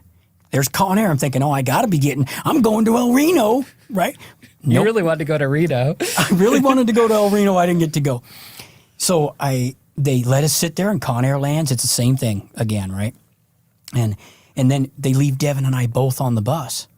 And I'm thinking, how are they going to send us both to the same penitentiary? They can't do that. We assaulted somebody together, right? And so they load us on the bus. And of course, now we start driving south on Interstate 5. I said, we're going to Lompoc, baby, because it's you're going south on Interstate 5. You definitely aren't going to Leavenworth because you would have went east on 90. And so, of course, we're black boxed. Spent that full day driving all the way down to Dublin, where at the time it was kind of like an MDC. They would kind of use it for that, where they would have federal inmates in there that were in transit. And they had a females prison. And this was very much like a cell in the unit in FCI Sheridan. Right, you got doors, you got a cellmate, and I roll in there, and it's all people are getting transferred. This guy I'm in a cell with, man, he was real quiet. All he did was read. He didn't give a shit what I did as long as I slept on the top bunk, right? And so we were only there for about 2 weeks, and as uneventful. You're going to come out of your cell, and you're going to eat. You're going to hang out all day, just like the county jail, and you're going to go back in your cell. 4 o'clock stand-up count, come back out of your cell, have dinner, go back into your cell at 9 o'clock, get out of your cell at 6. Time moves so slowly in those facilities. I used to read. I could read a 300-page book in a day. I read so much. Yeah, there's nothing else to do. And What are you gonna don't do? have your property with you. You don't have your property, so you maybe get to play spades or hearts or, dominoes or something, right? But it's county jail-like. Right, you don't really have much. And, of course, your property with all my commissary and shit was on some bus in a box somewhere. And you still have no idea where you're going yet. Well, I'm pretty confident we're going to Lompoc. Okay. Because now we're in California, and that's not too far from where we're at. So one day about 2 o'clock in the morning, bang, bang, bang, Myers, roll your shit up. So you roll up all your stuff, and you got to put your extra clothes and your blankets in a bin by the door, and they march you down, and of course right back in black box. Well, now we ride back in that bus, and Devin and I are on the bus together. I'm thinking they're still not sending both of us to the same penitentiary. And so they do. It's only a couple hour ride, and we show up at USP Lompoc. And they pulled up to the medium security first, and some guys got off, and I said, there's no way they're letting us in there. And they pull around to the penitentiary, and Ian, that's the day I knew that it was serious shit. because if you've seen a picture of what USP Lompoc looks like, it is gray, 3 rows of wire, gun towers, all the doors and windows are rusted, been painted over a bunch. It's near Santa Barbara, so it's just outside of Vandenberg Air Force Base a little bit. And it's in a gorgeous countryside, but that prison ain't like anything I've ever seen. And so they get us off the bus and walk us down into where the hole is, H unit. You go underneath, and that's where your intake and outtake is at. And man, we go down there and you don't have anything. You get your paperwork, right, maybe, and some guys have it. Mine was in my property bag. And they take us downstairs, and again, it's fill out this form, everything about you, right? And they took a lot of guys that are saying, you, and you come with us, and they take them upstairs to the hole. And they do that with people who maybe have extensive prison history, who have gang affiliations, because now they're trying to sort out what housing unit they're going to put you in. Pretty soon, there was only 3 of us left in that holding cell. And so they take us out and give us a bedroll. Of course, they give you that, they look like the scrubs, but they're tan, right? You don't get your good clothes yet. Good clothes, put that in parentheses. You don't get those yet. And so they give us our bedrolls, and we're walking down the main line, and envision this looks like most prisons. It's got a main corridor that's probably 30 feet wide, and off of it are branches that are housing units. And each housing unit is 3 stories high, and it's very much looks like any significant prison story you've seen, Alcatraz style with the bars and the bean hole, and it's loud, and there's people leaning over the rail looking, and we go rolling up in there, and they take us, and here's the CO, and the CO puts me in a cell, and it's this fucking kooky guy. He's a little bit weird, and I'm thinking, oh man, he's like I wonder if he's a serial killer, because he kind of gave off that vibe, you know. Well, come to find out, he's just a hippie that's overdosed a few too many times on LSD, and his mind didn't come back, so he kind of wanders in his thought a little bit. And he didn't care what I did, but he lived minimalist. He had hardly no property. At the time, there were still some federal inmates that had green clothing, and so he always wore this green clothing, and he stood out from everybody else. And so yeah, that was that first interaction, go rolling in there. Man, it was terrifying. Were the guards telling you what you could expect or anything at all, or anyone kind of giving you insight? When we were in intake, the officer there handed us the little booklet that lists all the rules and expectations and shots, and he threw his copy in the garbage, and he said, I advise you to put that there. None of that matters where you're going. That's and I was when like, you know oh, it's bad. shit. What was who was the first guy they put you in a cell with? Yeah, it was that guy I was telling you about with the old hippie guy, right? They put me in a cell with him, and it was just before, I think it was just before 4 o'clock count, if I remember, and his mind was all over the place because he'd done LSD for years. And he was in there for bank robbery from Seattle. Did you guys know each other at all? Or no, we didn't, but he knew a lot of the same places, and so we kind of hit it off. I kind of liked the guy. I felt, okay, I'm not in the cell with, they didn't have any child molesters in cells there. And he wasn't gang affiliated at all? Not gang affiliated in any way at all. But he was a white guy too? But he was a white guy. Yeah, you don't cell up with people of a different race. So, you see it a lot in movies, and we've all experienced it who've been to jail. It's very segregated. Segregated by race, segregated by group, clique, gang, whatever that might be. So if they would have tried, I would have said, look, man, I'm not disrespecting you at all. That's your cell, but I'm not coming in there. And you knew that going into that? I knew that going into it. I am not going to cell up with somebody outside of my race. Now, were you eventually approached within those first couple days by any gang? Well, let's back up. Okay. So my first day there, we get out of the cells after 4 o'clock count. We go to chow, and then after chow, you could go outside. And so, but they also had an inside gym and like a band room and stuff. And I went upstairs. I was just exploring, and me and Devin, they put us both in the same housing unit, not only the same prison. So we, my cellie said, "Hey, here's where all this stuff is." So we were just kind of walking around together, exploring where things are, and I watched one inmate hit another one with a 10-pound dumbbell and killed him. And this is back when they had weights on They the had weights. So penitentiaries. so your time they didn't have any weights on the prison yard. We had them at Fort Dix. They had a locked weight pit where you could get access to go in, but that's like one of the last of the Mohegans. Yeah. I don't think they're in any pens or mediums. So even at FCI Sheridan, in fact, I started lifting there. They had a whole section with, it wasn't great equipment, but it was a lot of equipment, barbells, dumbbells, curls and weights and benches that you could lift on. And they called it the weight pile. But they had a small set workout section upstairs that was more like for people who want to do aerobic stuff.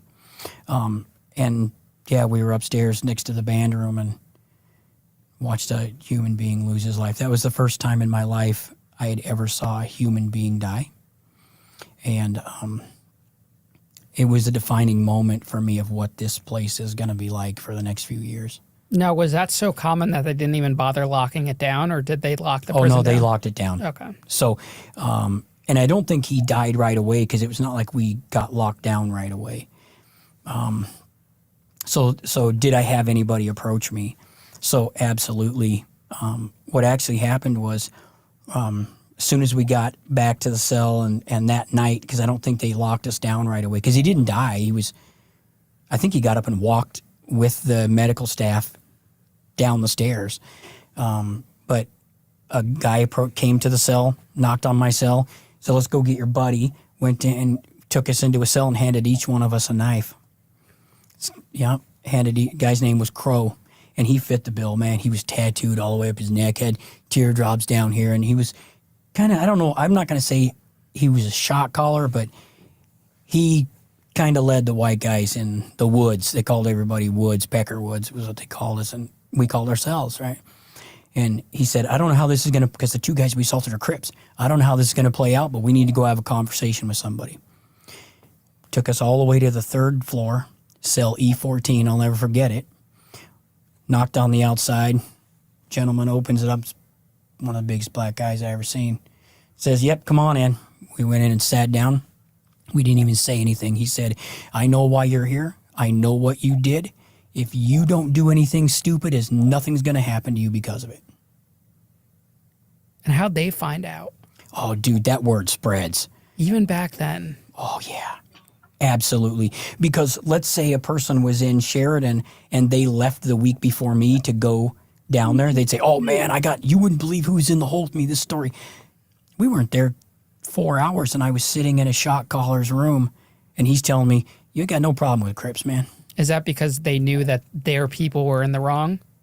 Yes, very much so. That's the one thing you got to give shot callers credit. When their people are in the wrong, they own it. Yeah, and this guy's name was Lala, who I became kind of friends with later on. And it's because I was a kid, in prison. Crow approached us, and we had knives, and we had so much time to get our own knife, and we had to give that one back. And again, everything's segregated, right? So you ever seen the movie Shot Caller? Yeah, I saw it for the second time a couple weeks ago. Yeah, okay, so you know how they say you're going to put in work? Yeah. And there's some other influencers that talk about putting in work. They're not shitting you. A white kid shows up, but the difference between me and somebody they didn't know, they knew that I would get violent. So they're not going to try to punk you off the yard if you're a white guy who's willing to get violent. They're going to save you for later when they need you. But you're going to have hustle, and you're going to do things. So sometimes that's moving a knife. Sometimes that's holding drugs. Sometimes that's putting in work and stabbing somebody.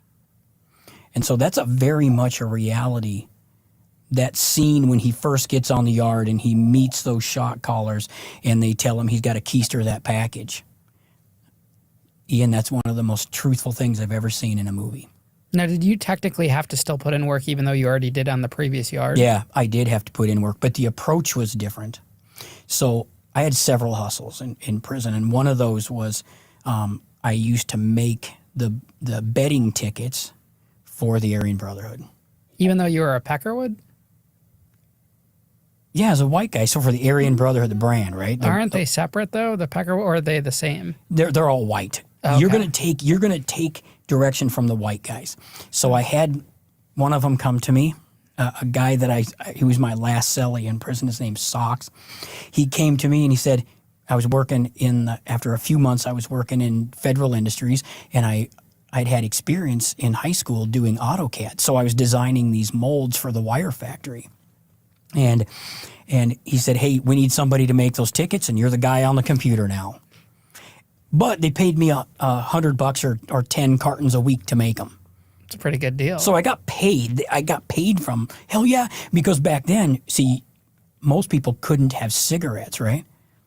But we had cigarettes. Camel cigarettes in the federal system was money. A pack was $1. And it was probably a less dangerous job than other jobs you could have been given. Oh, yeah, very much so. And because there's not many people that they'll give access to a computer. There's maybe 3 or 4 inmates in the whole prison. Well, I was one of them with access to a computer, so I would do a drawing, and maybe in the bottom corner, you'd have to zoom, and then there's my information, and I would take the ticket. They'd give me the line, and it was handwritten. I'd take the ticket. I'd go do one ticket, and I would print it, and I would take it back out to the cable factory, and I would, hey, verify this. They'd verify it, go back in. I would print all the copies, and I had to paper slice them up into individual tickets, and I had to make bundles, and then I had to distribute them out to other people that were in the factory. Their job was to get them out to the housing units. So for about 2.5 or 3 years, I printed tickets for the Wow. So So white guys. are Aryan Nation and Peckerwood's the same thing? Is it all, how does that structure? Peckerwood's just white guys. And then Aryan Nation is? Aryan Nation is the outside guys, the Aryan Brotherhood. That's the prison gang that leads up all the... If you go to a federal penitentiary, you're going to answer to the brand, to the AB. So you're underneath the brand? Oh, every white guy is underneath the brand. And do you have to get branded or verified, or how does that work? Yeah, your paperwork, dude. So remember I talked about the paperwork? Well, I rolled up the very first day, and that was one of the things Crow wanted when he came and got us. Let's see your paperwork. And for us at that time, it's just your PSI. I have my PSI. The whole thing tells where I was raised, how I was raised, my family history. You've seen a PSI at everything. Handed my PSI. That night he came back, handed the paperwork back. You're good to go. And do they get you tatted or actually Nope. physically? Okay. So unless you join a prison gang, the Aryan Brotherhood, the Dirty White Boys, which was a big prison gang, if you're, there were a few Nazi lowriders. You don't, in fact, I've got a tattoo of a 3-leaf clover. I wouldn't have done that while I was in jail. Okay. And the 3-leaf clover? That's the brand. That's the Aryan Brotherhood. And the tattoos on the Dirty White Boys are their state they're from with prison bars. And so that's their tattoo style. So I never joined a gang. I didn't do that. But again, back to your conscience, what's going to keep me alive? You have to, yeah. You got to, it's like, You it's have to your be a way of part of paying them. for protection. Yeah. Right? You're going to put in work. And if shit jumps off, guess what? You're going to work. And if you don't go to work, we'll come get you when the job's done. Now, what about your friend? Was he joining the same group? Yeah, he put in work too. We all put in work, but he didn't have a way to put in work like I did, right? He carried a lot. He carried a lot of stuff to be able to put in work. Yeah. What was something that they asked you to do that you didn't want to do? Like that was an absolute no for you, and you had to find a way out of it. Nothing. You did everything they asked. I wasn't. If they would have asked me to stab somebody, I would have done it. And you just got lucky and didn't have to get asked that. Yeah, because shit never jumped off where it needed to be done to that level. And I want to credit a few things. Part of that too is, y'all got people you hang out with. And one of the people that I hung out with in prison at USP Lompoc was a guy named Otis Buck Garrett. And Buck Garrett was the chapter president for the Hells Angels Nomad chapter at a Sacramento, California area, very high up in the Hells Angels. And I was a tattoo artist. And we didn't talk about that other hustle I had with tattooing, right? So they're not going to risk their tattoo artist. They're not going to risk their person printing the gaming tickets. And Buck was kind of like a mentor to me, right? So they're not going to risk, Buck's kind of probably looking out for me a little bit in that way, right? Now, we know in today's world how powerful shot callers are with technology, but in the 90s, how much power did they have? The same. Barry Mills, who led the Aryan Brotherhood, was able to, and still probably does, communicate. And in fact, in the mid-90s, in 95 or 96, there's always been an issue between the Aryan Brotherhood and the DC Blacks, a prison gang. And it jumped off again when the order came to take out several DC Blacks by Aryan Brotherhood. In fact, those activities combined with some other illicit activities, they received a RICO case. And so the Aryan Brotherhood, all the leaders of that are now in ADX Florence, and they received a RICO case that carried over all the way into the early 2000s. In fact, a guy that I used to hang out with, when you talk about not putting in work, a guy that I was pretty close to, they told him, hey, you got to take care of something, and he told them no, so they stabbed him. Wow. Now, they say that these shot callers, they could be put in the darkest hole and they can still run a facility. It's the same with, there have been mafia that have ran from prisons. Carmine Persico. I was in USP Lompoc with Carmine Persico. And so he was part of the Gambino family in New York. And when I left USP Lompoc in 96, he was still alive and running shit from there. What do you think it is about these individuals that people follow them even when they're locked? Like, if you think about it from the outside perspective, okay, this guy's in the hole now, we don't need to take orders from him, but yet people are still following these individuals. It's alliances.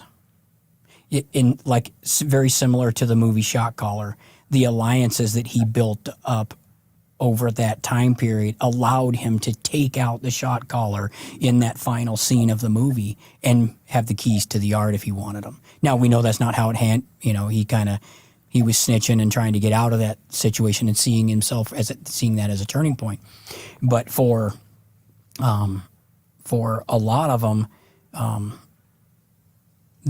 they just retain the power, and it's through those alliances that they do it. Now, tell us about the tattoo hustle you had, because you were showing me pictures, and I was like, holy shit, back then. Yeah. And you said you were one of the first people to do color ink on that yard, too. Yeah, absolutely. So I showed up at USP Lompoc in 1991, and I've always been an artist. And I one of my tattoos, my very first tattoo I got when I was in Sheridan, it's nothing more than a skull with a top hat. And the guy that did it said, "Ooh, I can see it in your face. You're going to want more." Well, I'm covered in tattoos, right? And so I can draw, and I can draw just about anything I can see, and I can make up stuff. And so I was drawing for another tattoo artist because people could tell me, what do you want? And then one day I said, hey, let me try that tattooing. So I've got a little skull with a candle on my ankle. I did it. I walked out of the cell the next morning, said, what do you think of this? And the guy said, holy shit, that's better than I did after a year. So with Hustle, I had my 100 packs a week. I asked the same guys that were paying me, hey, I need a tattoo machine. I said, no shit, all right. So I tattooed some on my legs, convinced some people to let me practice on them. And so that's a great hustle. In fact, there was a CO, Carlos Vega. He's on TikTok now because he spent time in prison. But he was letting me tattoo. So he'd come around and say, oh, let me see what you got going. You know what I mean? And I'd have somebody on the tier, if somebody cop came in from the outside. But, man, he'd come by and look, and I'd just practice. Well, it was all black and gray. Everyone's doing black and gray. But I see things in color. My mind is very vivid that way, like with the smells, right? It's very vivid. And so I wanted to do some in color. So I was going to the hobby shop a lot, and the same guys had another CO under their thumb. And so we placed an order for some water-based pigments, and I took them back to my cell when I got them, and I set them I turned the iron upside down and evaporated most of the water out so that it would thicken it up like a tattoo pigment. And then in the cable factory on that computer, I made labels that said that these are water-based inks for watercolor, this and that, right? And I put a few watercolor pictures in my cell, and the cops, they'd shake down my cell and they would find that tattoo machine and they wouldn't take those colored pigments because I'd leave a little bottle of black tucked in there, and they'd take it, right? And I'd get another one. And so a good buddy of mine, he came to me and he said, I'll be your guinea pig on some of the color stuff. And I did a dragon on him that came out the most vibrant oranges and greens. And pretty soon I started tattooing on him. So I tattooed, the only tattoos that I was never asked to do were gang-affiliated tattoos. I wasn't allowed to do them because they had their own tattoo artist who's a part of the brand. But I tattooed on a Yakuza. I tattooed some frogs and lily pads on his belly. A couple of weeks later, I received these beautiful books that he had somebody in his family send me. He couldn't speak English, but I tattooed in color these frogs and lily pads on his stomach. And so I would tattoo in color. People would then want to be my cellie, and I'd say, okay, here's what it's going to cost you. We'll tattoo once a week, and this is what you're going to pay me. So we would be in our own cell. We could ask for the door to be locked in. Boom, we could just crank out work when Vega was there, right? Man, I would just bust out tattoos, and I could earn $300 or $400 a month and not even try. Yeah, were you guys able to have the guards switch you out when you were ready for a new client in the cell? Yeah, so if I would tattoo on somebody for 2 or 3 weeks or a month, I could say, hey, that cell opened up. They want me to be their cellie. Well, if I'm going to tattoo on Billy or Randy, and they say, hey, I need you to move out for a couple weeks so I can get my tattoo work done, they're all about it. Yeah, because cells are pretty much controlled by the head orderly, right? At least now it is. No, they're controlled by the CO in the penitentiary. Oh, so I know like now in the, like the camps and lows, you go to the head orderly, you pay him off. And that's he always tells done the at counselor. Sheridan. Okay. Yeah, but at the it's just the CO and he can swap it right then and there. Yeah, he can just go right in and he just, because it was all paper, they didn't have computers in their office. Yeah. Now, when you say tattoo gun, was it a real one from the street or a built one in the It was prison? a built one. Okay. Yeah, man. And then pretty soon I got good at building my own. I worked in the cable factory. These guys would, hey, I'll do a small tattoo on you. I'll pay you some camel, some money for the parts, and I'll build it. And man, when you're a good tattoo artist, people want the work. They want to get some ink. And because of that, man, they'll jump through hoops for you. Were you allowed to tattoo non-white guys? Nope, absolutely not. Remember I told you about Lala living next door? Mm-hmm. Well, eventually I got a single cell. The top tier of all the units at USP Lompoc, because of capacity constraints, were single celled. And so he was in E14, I was in E13. And on the other side of him was another tattoo artist. I showed you a picture of Jason Walker. Mm-hmm. And we were both tattoo artists. And I wouldn't tattoo on him, but I taught his people how to tattoo. Did he know that you weren't allowed to? Absolutely. And he asked me that? to do it, and I said, I can't do that, man. He said, I respect that. Will you teach us how to do it? I said, you fucking right. And you're allowed to teach. I can teach. I can't hold the machine on your skin, That's so but silly. I can teach you how to do it. It is because I grew up, my mother, one of my favorite people on this earth, gave me all the culture and with peoples and foods and traveling that she could. Mm-hmm. And I didn't grow up that way.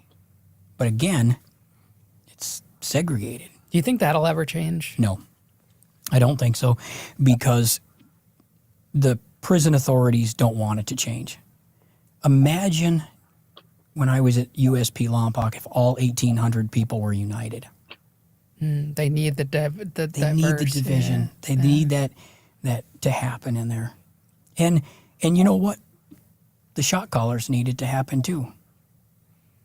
But notice how it reflects solely on the charges that the people are there for, because at a camp, everyone's in unison. Yeah. But there's not that same outcome. There's not an uprising if everyone's unison, Right. And that relates specifically to those charges. To the willingness to commit acts of violence. Yeah. Or to take it to the next level. I saw people when I was in Sheridan who didn't stand up for themselves. You get bulldozed. Oh, yeah, big time, right? Did you ever make it back to a medium, or you were in the pen the whole time? I was in the pen the whole time. So, that was, it was a crazy experience. When I told you that I was scared going into there, wasn't the most scared I've ever been in my life. But Ian, I've watched 3 people die, physically watched them die, and 2 prison riots. And one of those prison riots was when the Crips and Bloods kicked us shit off in 1995. I was on the yard when it happened, and they started hitting each other with weights. And the smoke grenades come, and the less than lethal bullets come out. I was only 23, 24 years old by the time I'd seen that. And so, but my point system was never going to get low enough, because they do it on a point system, and they might still today. But my points after I assaulted that guy took me so far into the maximum security that I didn't have enough time to work my way out of it. Yeah, because your sentence was relatively short for a penitentiary. Yeah. You should have never ended up there. Granted, you did that thing, but otherwise you never would have been there. I was one of the 10 youngest people at USP Lompoc in 1991. I give you credit, man. I wouldn't have survived that. And you know what? And I look like a baby. But, man, I had a history when you come from the medium and you do that, right? So I spent the rest of my time, but I assaulted somebody else, and I spent the last 9 months in solitary confinement. You went home from solitary? Yeah, man. I assaulted somebody for a bad tattoo that they did on me, and I was... I'd been getting high a little bit because I learned to do drugs in prison. So... Don't they have rules, though, with the white gangs about no drugs? Or? Oh, fuck no. Oh, I thought you can't... No, they make their money on drugs, man. Yeah, to selling to other races, but not to their... No, really? They don't have that. No. Oh, they allowed you guys to... Okay. Yeah, and meth. So the very first time I ever did methamphetamines was at USP Lompoc, and I shot it, and it blew the top of my head off. Remember we talked about the adrenaline? And so, man, it took me on a whole nother pathway. But I was kind of high and tweaking, and I wasn't happy with something, and that turned into assaulting somebody, and then an investigation, and more time in the hole. And you can spend 9 months in the hole. They don't have to start asking. At the time, they didn't have to start asking regional until you've done 9 months in segregation. And even then, they can get approved for more. They get approved for more. Yeah. And so I got released. My last cellie was socks. And my release day, I was the most scared through this whole criminal activity the day I got out. Because I knew I could survive in prison. In fact, I'll tell you a story. Remember I told you about Otis Buck Garrett, right? Mm-hmm. And he was kind of a mentor to me. One day we were walking around the track. We did that every day at lunch. Him and I would just walk. We'd eat lunch and we'd walk. We'd eat lunch and we'd walk. And he asked me one day, he just stopped in his tracks like all of a sudden, and he looked at me and he said, "What are you going to do when you get out?" I said, "I'm going to get a gun and a bag. What the fuck do you think I'm going to do? I'm going to fill full of money." He hit me on the back of the head hard. And I looked at him like, he said, "If I ever see you again, I'm going to kill you myself." This is a guy who had 4 life sentences because somebody in witness protection program died and their family members and friends died, and 300 years. So he had 4 life sentences and 300 years.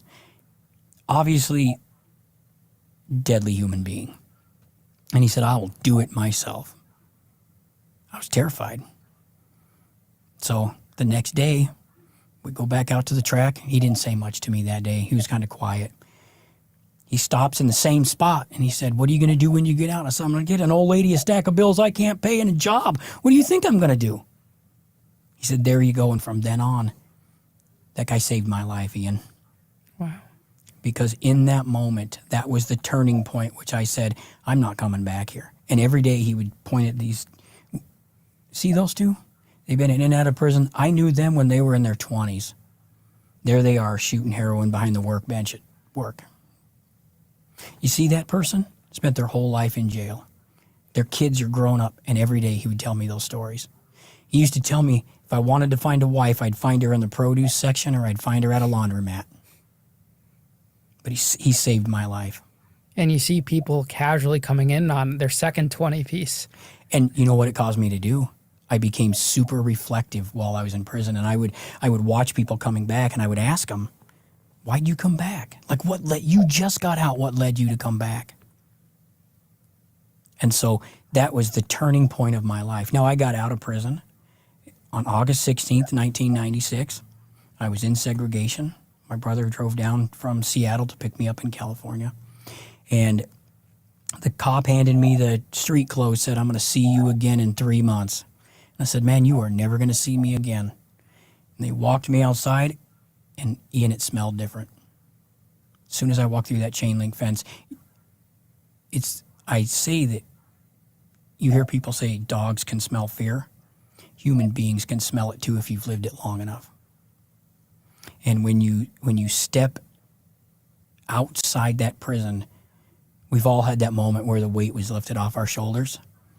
I felt it when I've left jobs, when I've left bad situations. But in that moment, I turned my face to the sun, I hugged my brother, and I took a deep breath. It smells different out here. And we drove straight back to Seattle. Had to go to the probation office, and that probation officer saved my life.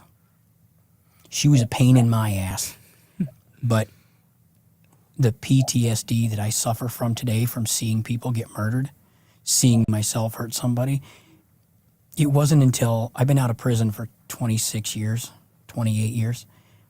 It wasn't until a year ago that I started sleeping decent at night. My wife will tell you I woke up horror, screaming. And so that probation officer got me into counseling. It was ordered. And sure, they would have to tell her if I said anything really dumb, right? But she got me into counseling. She kept me on a straight and narrow path. She saved my life. And you never went back. I never went back. So my life's been a heck of a journey, right? And I got strung out after I got out of prison. I did good until I was off paper. And I started doing meth, and I spent 3 years strung out. I've been clean since October 1st, 2001. Congratulations. Yeah, man. But you never got jammed up on another crime, even while strung out. You know what? I got arrested twice, taken in to sit there for investigation and let back out 2 times. Wow. And both times it was something peripheral, I would say, that somebody else is doing and I was there, right? And I'd say, okay, nothing here, and let me go. And on September 30th, 2001, I was with my brother, and he said, can you do me a favor? Just stop getting high. It's not going to cost you a dime. It's the last day I ever got high. Why do you think you listened to him in that moment? I think I was ready to. You know, I've told this story, if you've watched my social media and stuff, I was shooting a lot of dope. Ian, I weigh 180 pounds. Today I weighed 125 pounds. That's the lightest I'd weighed since I was in 8th or 9th grade. And I did a shot that came straight from the cook, and I thought I was going to die. In fact, I can still picture the needle pulling it out of my arm because I didn't even put all the drugs in, and I was already feeling it. And I thought I was going to die. And then I remember thinking in that moment, nah, I'm not going to die. In fact, I know I can go all the way to here without dying. My next shot almost killed me. So I was ready to stop, I think. And I think I was getting more mature at that point. You know, I was 30. And I'd spent all of my 20s in prison or high. I was just ready. What did you end up getting into for work? Yeah, so I tattooed for a while. When I first got out, I went to work. There was a tattoo shop in the University District in Seattle called Atomic Garden Tattoo. And it was owned by this really eclectic Asian gal, this Japanese gal. And downstairs she owned a record store that was like a second time around. You could buy used records and tapes and stuff.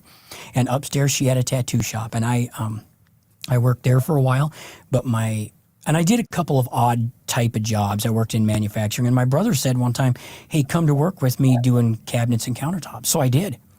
I went to work, and Ian, it only took me, I was probably 28 when I started that. It only took me about 2 years to become a supervisor, and I loved leadership. And I think my experience lent me to looking at new people, young people from a different lens, and I became a leader. And I started my own cabinet and countertop company, which I ended up losing when I was kind of high. And but I stayed in leadership for a long time, and it was it carried me through, and I ended up moving from Washington to Wisconsin, and that was partly, I grew up in a bad childhood, and I needed to get away. I needed to find my own space and my own people, and ended up moving to Wisconsin and stayed in that industry until 2007. I was a general manager of a manufacturing facility. I was probably making $75,000 a year, right? A small company, really happy, but the market crashed and you couldn't find a job in construction in 2008. So I sold a boat, a truck, a Harley Davidson, and 2 ATVs, and I went to college. And I got a degree in operations and supply chain management. And I graduated with honors because, like when you were in high school, you buckled down because you wanted a certain career, right? And the same thing, I'm like, I got to turn this into something. And I was super motivated. After I got out of prison, I got clean. Prior to me going to prison, I was not a confident person. I wasn't the center of attention. I didn't have a lot of confidence. Prison gave me confidence. Man, if I can survive that bullshit, this is going to be easy. So I was motivated. I was motivated to work. And so went to college. I had an internship and a job lined up before I even graduated.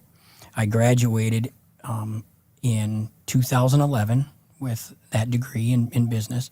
And 9 years later, I was promoted to an executive position for $1 billion organization. And never once judged by your past? They couldn't find it because Pacer, which holds all the electronic, didn't start until 1998. I was convicted in 1996. So unless they did a special nationwide FBI search, they would have never found it.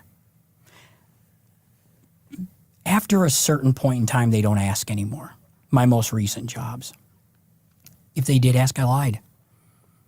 Because I didn't have the job to begin with, and they can't take nothing away from you.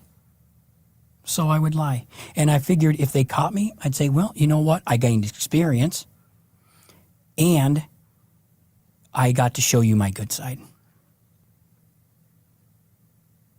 How? Yeah. So, the prison thing, and I talked about turning points, and one of the things that I tell young people now is pay attention to those who want to help you. Gary Dash, Buck Garrett, my brother. And sometimes in those moments you don't see it, right? You don't see that those people are helping you. And mine were at my darkest moments. Here I was at the point I could have easily gotten out of prison, gotten the gun, gotten the bank, and been back in prison. And that would have been a third strike for me. Now, do you think that these individuals that hired you, if they heard this story, like if they sat and listened to this full 2-hour story, right, would they still hire you after, do you think? No, I don't think they would have, and that's why I'm so easy to lie about it. So let's come full circle.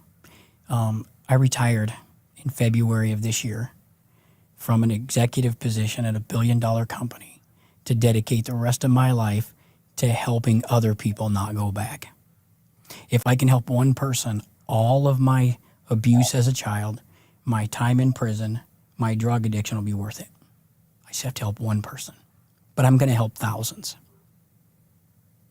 I think it's incredible about the whole corporate job thing, because that's me and you had similar paths in that. Yeah. And I want people to, understand that is possible. It is totally possible. It's not just a one-off type thing. Yeah. And I think, Ian, the thing that I think is the most important is that this is the time in history at which things are changing because of people like you.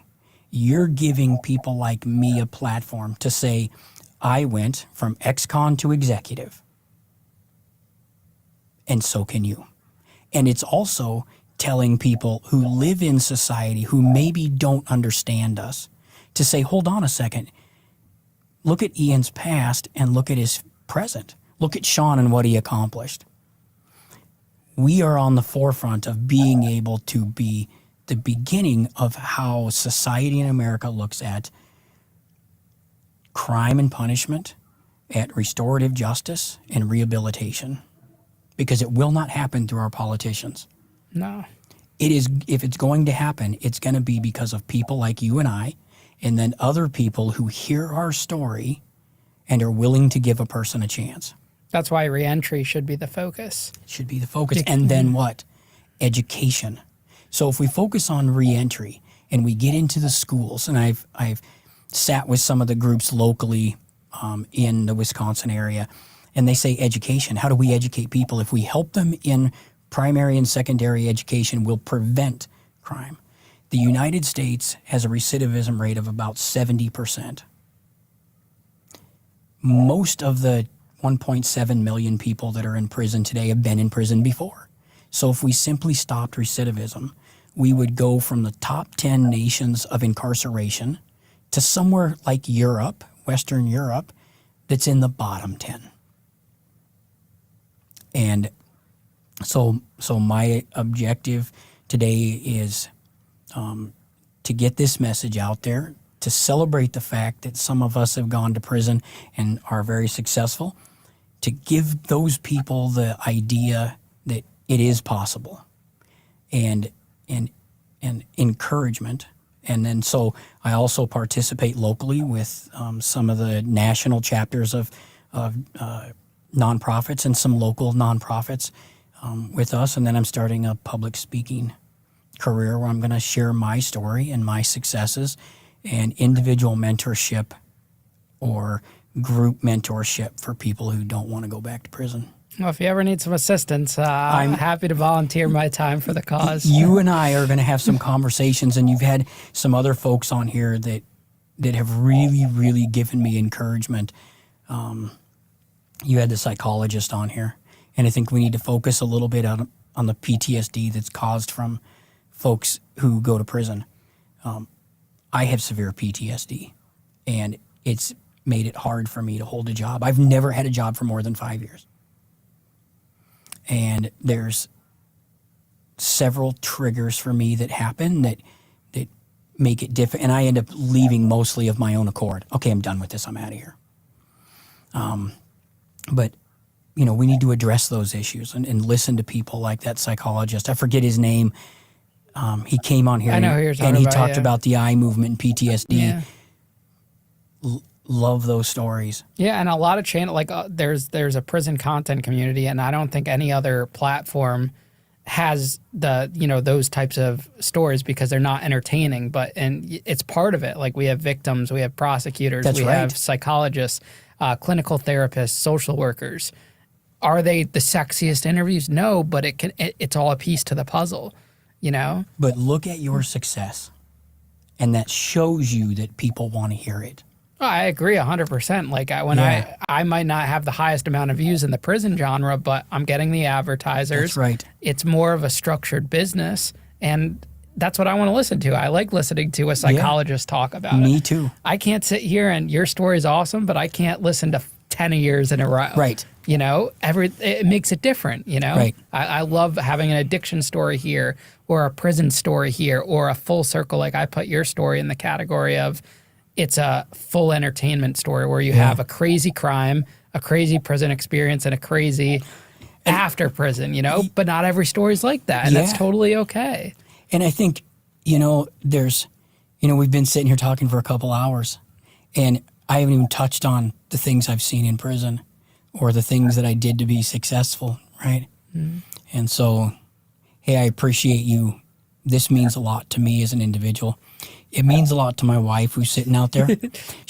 I'm going to give credit to my wife. She's trying the social media thing, and she's gone viral on a couple videos, and she's super happy.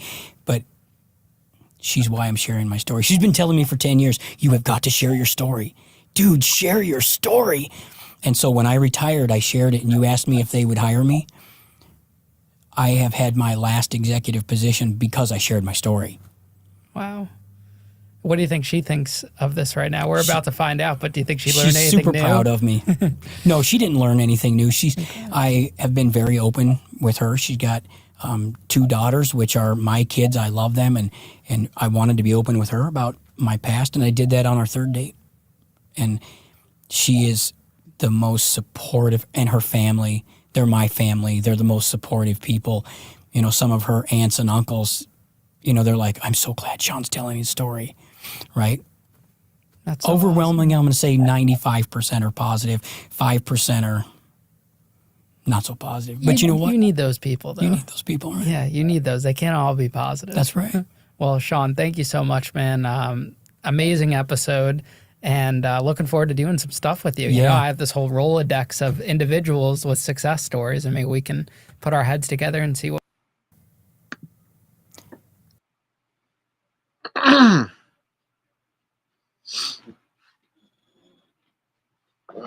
Damn, man.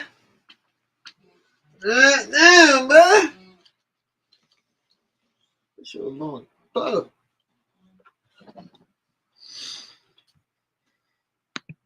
Damn.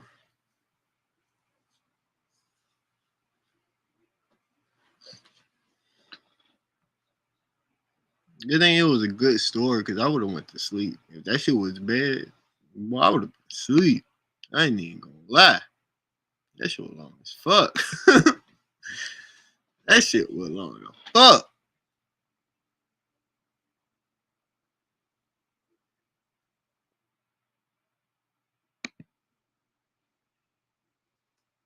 Found the bag. We found a duffel bag out of the woods. So there's a process there. Detective Ano is actually going to drive all the way over there, start documenting it and all that other stuff. But what are we going to find in that bag? This video shows the interrogations of two teens suspected in the death of a high school football star. On February 24th, 2020, Ashton Riggs and Gavin Smith were hanging out together, in spite of being ordered by a judge to avoid contact with each other. Both teens had been in trouble over various charges concerning drugs and guns, but their previous encounters weren't enough for them to change their path. It was especially hard for Smith, who had been using drugs since the age of 9, and who, by his own admission, was high most of the time. Trent Fort was a valued member of the football team, and usually didn't run in the same circles as Riggs and Smith. It is unclear whether Fort was there that night to procure drugs for himself, or if he was in the wrong place at the wrong time. Whatever reason for being there, Fort ended up being shot, even though he was carrying no weapon himself, and there was no indication he was a danger to Riggs and Smith. Murder, and many are very upset. Press reports say Smith met a group of 5 teens for a marijuana transaction. Smith claims he was being robbed. The detectives don't believe him.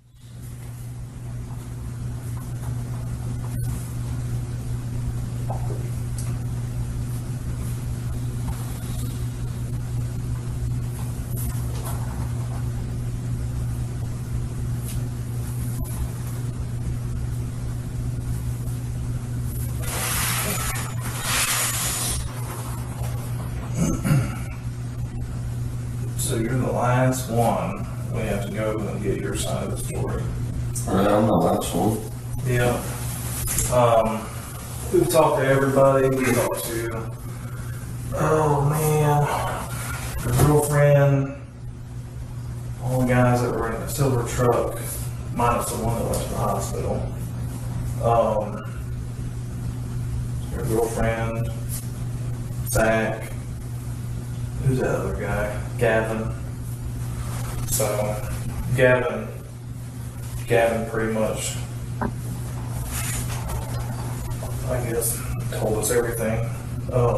It's just, like we've been saying all night, it's like, if you and I, we see something, you know, we see an incident or whatever, we see the aftermath of an incident, what you visualize and perceive is going to be totally different than what I visualize and perceive.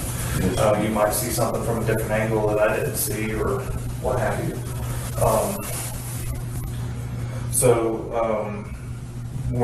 We're not going to sit here and try to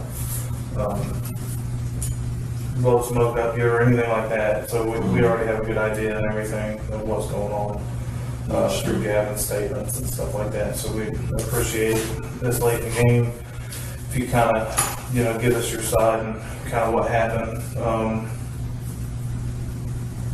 I guess those guys coming over there, from my understanding, Gavin went out there and got in the car with him on his own free will. Do you know anything about that? I'm sure I was asleep at the time. You were asleep at the time. What about when the gunshot went off? I was also asleep. The only time I woke up is whenever they were in the house, when Zach and his grandpa were working.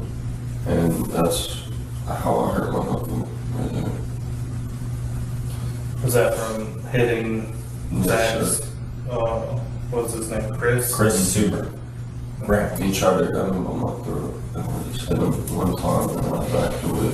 And then I got scared again.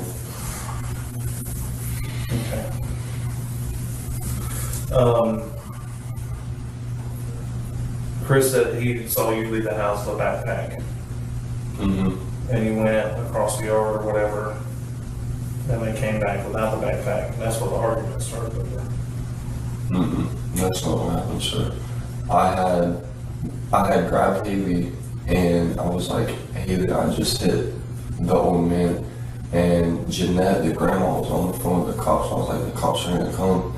And I went to the room, and I looked around for anything of mine, and then Haley was just like, come on, and she grabbed her bag.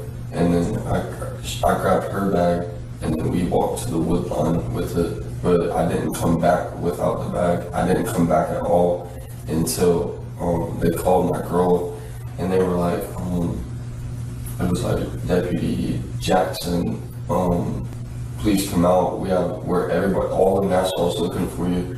So then I came out and walked up, and then they arrested me. Riggs is being questioned last, and his story is not matching up with those of the others. A common situation when everyone is trying to save themselves. But it is tiring for the detectives, who will have to go through the evidence to sort the truth from the lies.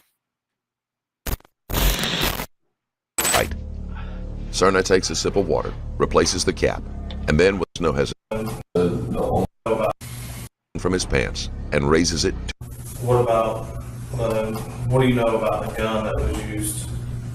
I know nothing, sure. Like I said, the only time I woke up was whenever the fight happened, and then I tried to break him up. He ended up grabbing me, I hit him, and then I got scared because Jeanette was calling the cops to grandma.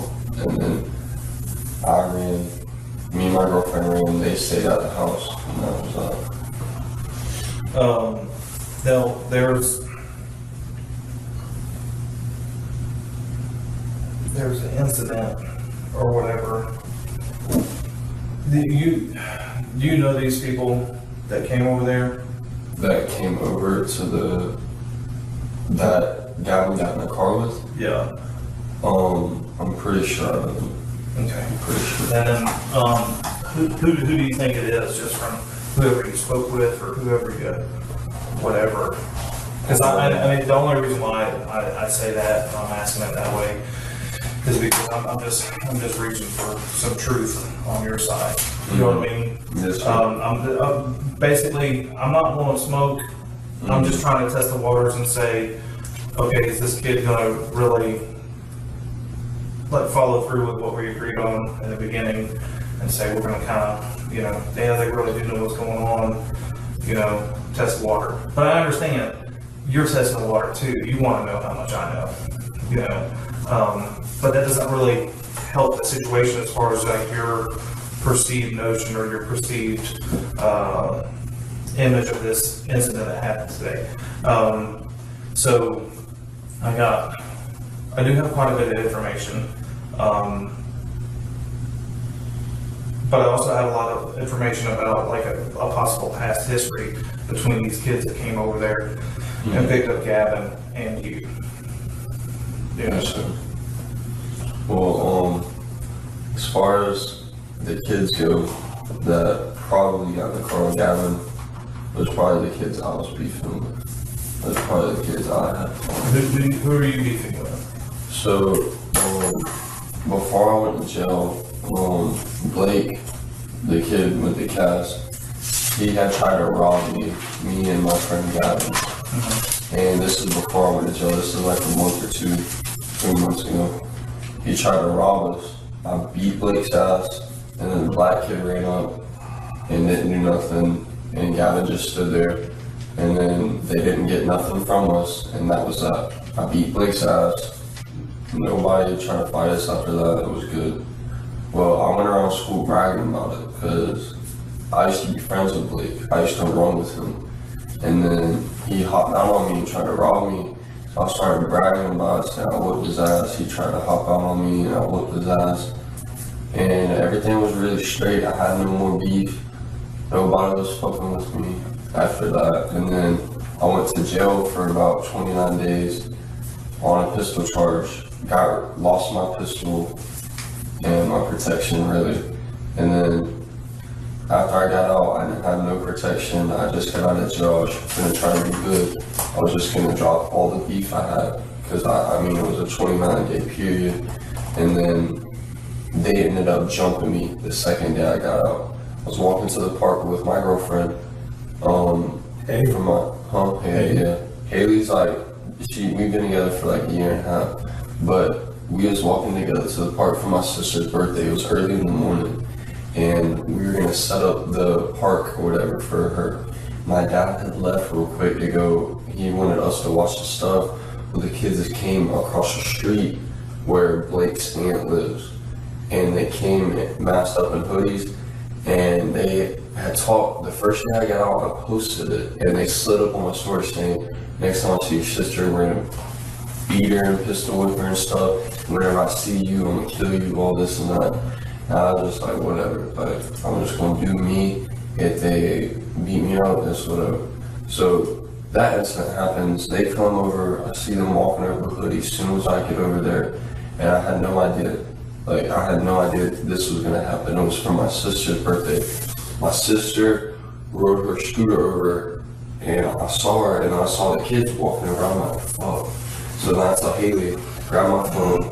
She goes with my sister, and I step out in the middle of the field, and I walk up to Blake and hit him. Because there's like 3 kids like this, and they're like walking up to me. And so I just walk all the way to the left. I hit the kid on the left, and they just start beating the shit out of me. They start kicking me and shit, and I just got my ass beat. But what's your sister's name? Aaliyah Riggs. She watched it happen. Aaliyah Riggs. A-L-E-A-H. Riggs.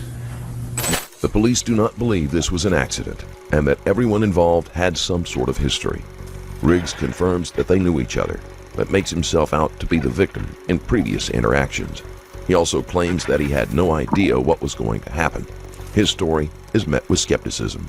And then Haley Simmons saw it too. That's another witness. But at that time, I didn't care. You know, I got my ass beat. Oh well. Like, it's not the first time. My face wasn't busted. Just my head was hurt because they were kicking me. So I didn't call the cops or anything. I just left it at that. Didn't call the cops, none of that. And then I didn't like them kids. After that happened, so I used to be friends with one of them. I used to be friends with all of them. And then they jumped me. And I didn't know what, because I didn't rob them for any money. I never did them wrong. I never talked bad about them or anything like that until Blake tried to rob me. And I talked shit, bragging that I beat his ass whenever he tried to hop out on me, because we used to be friends. I didn't do any of them wrong, so I was kind of pissed off. But, I mean, that's really the beef. And Gavin's my homeboy, that's like my brother, so whatever we get into together is us. Like, it doesn't matter, like, if he's got beef with somebody and I like them, it doesn't matter if I like them. That's my brother, he's got beef with him, I got beef with him. So I think that's kind of how it was, but I don't think Gavin, one of the boys, I don't think he had beef with. Like, he was kind of mutual friends with, and I guess that's kind of what happened. Which one of the boys? Some kid named Adam, and maybe that's it. Like, I know that's like one of the people he was texting, but that's all I could really think of that came and picked him up. And when that incident happened, was one of the kids that you talked to named Adam? Yeah. Yeah. So there you go. And I didn't go with him Because one, I was laying on the couch and I was just tired. You're being a little bit honest with me. Yes, sir. So I'm gonna be a little more honest with you. Yes, This sir. is like a thing. I know about the drug deal. Okay. Yes, sir. I know that they come over there for a treat. And I know that you was like, hey dude, I don't care if you fucking sell weed, dude. I really don't. I'm not here for that. I'm not. You know? So they come over there. You're like, hey, you're gonna have to set this up. They don't like me. We got beef. Mm-hmm. You're cool with Adam. You know him. Yeah. Okay. And so you handle it. That's what you're talking about. You gotta, This you gotta step up. I see what you're saying. You're almost there, but it's not like that. It's like they texted him asking him for some, and I didn't have nothing to do with it. He was like, hey, I'm not gonna serve him. I was like, I don't know. I don't like them, and they don't like me, and they know they don't like me because Adam was one of the boys that jumped me. Adam, Blake, and Devin Alfred, a redhead kid. Devin probably wasn't in the car. Y'all probably didn't interview him, but it was 3 kids that jumped me. I was like, Adam's one of them boys that jumped me. I said, don't do it, bro. It's probably gonna be a setup. That's what I told him. I said, Gavin, it's gonna be a setup, bro. And if you're gonna go out there and some shit's gonna go down, I'm gonna go with you. And he said, no, you're not coming with me. He said, I got this, bro. I got this. I said, all right. Went on the couch, started watching TV with my girl, and I fell asleep. You ain't fall asleep. Huh? Let's stop that. You ain't fall asleep. Yes, I did, sir. I fell asleep. I've got 1, 2, 3. Your girlfriend's 4. Zach is 5. Haley said I wasn't asleep. Got 5. We was asleep together. 5 witnesses said you weren't sleeping.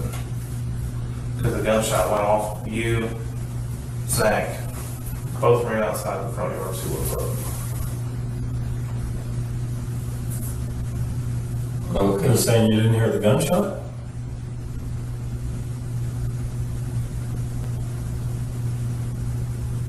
Yes, sir. I mean, I've been here a while. There's a reason why you're the last one. I mean, it just, we had an order. And I hate to say this, bro. Look at me. Because I'm being real with you. We picked on the weakest ones. My shit's a little bit dirty. I'm sorry, man. But there's a reason why there's a pecking order in life. And it's our... The detectives tell Riggs that they don't believe him and that all of the witnesses contradict his story. Riggs seems surprised at this, as if he didn't expect to be thrown under the bus by his friends. He seems nervous, wondering exactly how much they know and what he needs to say to turn their attention to someone else. Top 3 people. That's 60% of my job is being able to read somebody and know what I'm getting. You want to, okay, so this is comical. Okay, so I heard Gavin tells David here, and I'm Mark, by the way, I'm sorry. That detective shit bothers me. So this is Mark, David, and this is Ashton, right? So Gavin sits there and he goes, I said, so tell me what happened, man. And this dude straight up told me some fucking Jackie Chan shit. Like, he said that he was out there, he got, what is it, snuck, or what do they call it? Snuck, pistol whip. He got fucking sucker punched, basically. That's what I call it. I call it sucker punch. So he gets sucker punched in the side of the face, and he goes like this right here.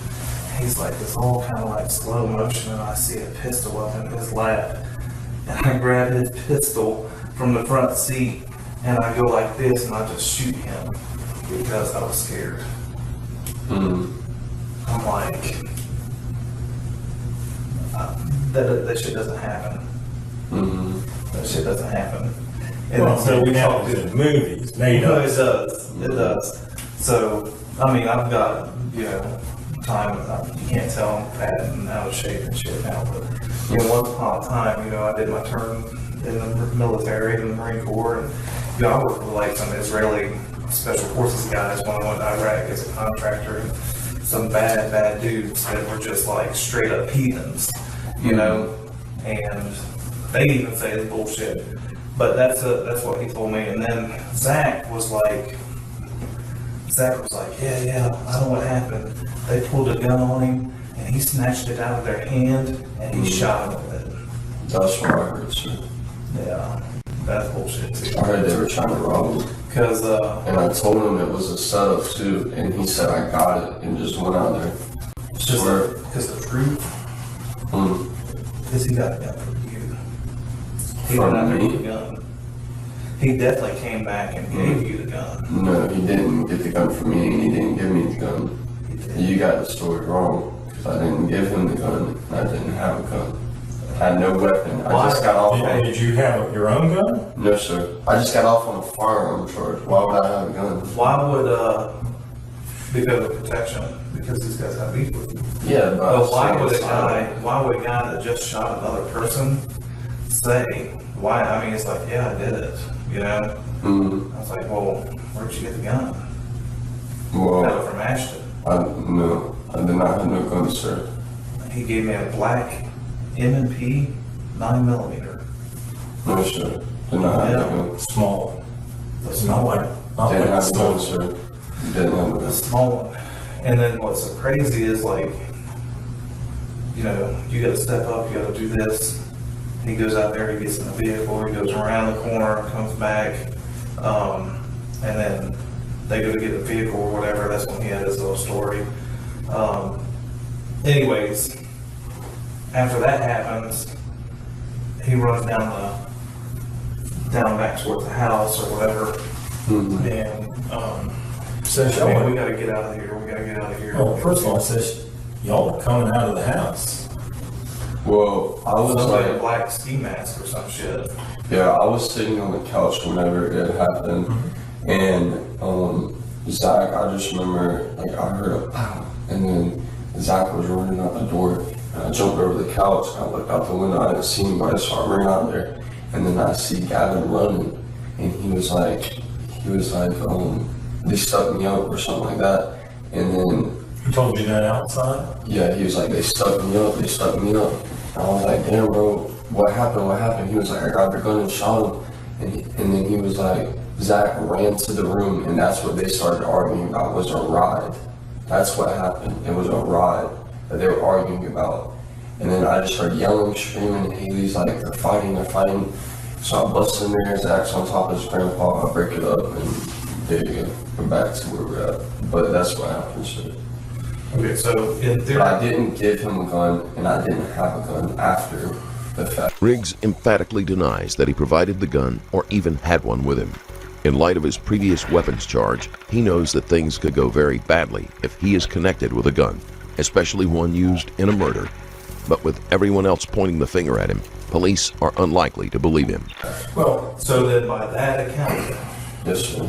By that account, if I ask you for consent to do a DNA swab, and if I find this bag that you allegedly took out there to the wooded area, it's not going to have the pistols in it, right? It's not going to have your DNA on it. It's only going to have whoever he snatched that pistol from, yes, his DNA on it, right? Yes, sir. And Gavin's. Yes, sir. Those are the only two people's DNA is going to be on there. Yes, sir. If I go out there and find that bag, yes, sir. Your DNA is not going to be out there. No, sir. Because you never carried a bag out there? No, sir. I carried Haley's bag out there. And it was just Haley's bag. No, it was like a brown bag, and it was like this, and I carried it, and we ran. That's what happened, sir. So I didn't run all the way to the woods and come back. That's way too long. I was scared. I just hit an old man. I looked around for clothes, and then I just grabbed Haley's bag, put some clothes in it, grabbed it, and ran. That's what happened. But just in case, if I go out there and I find it, your DNA is not going to be on it. No, sir.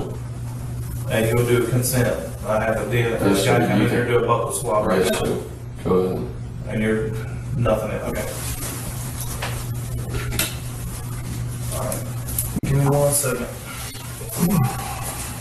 Do you want some water or something? All right. Need some water? Yes, sir. Water will be fine. I'll get water.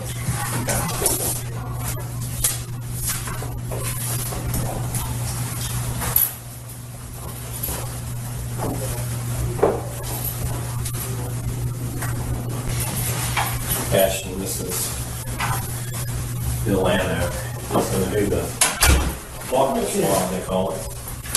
First off, I showed that right information.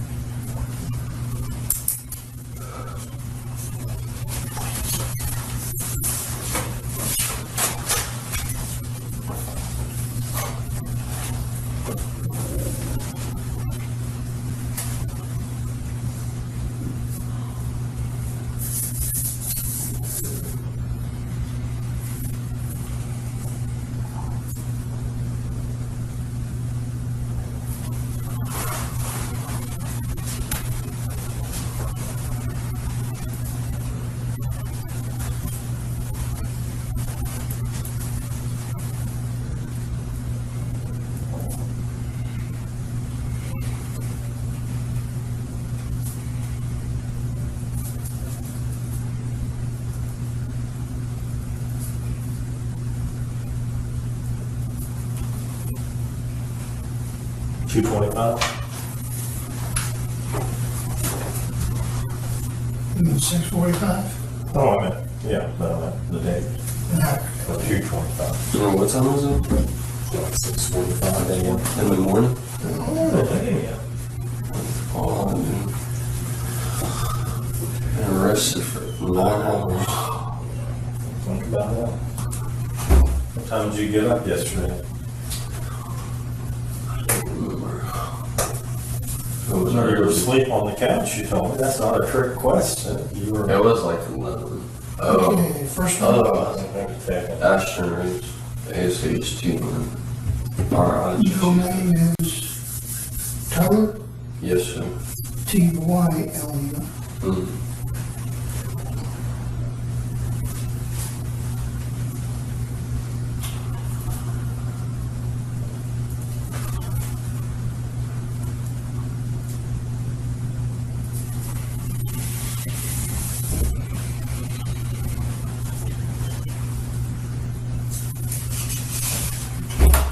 Okay. What's gonna happen is there's 2 swabs in here. I'm gonna be swabbing your gum and along your teeth, jawline, okay? And then I'll be doing both sides of your mouth.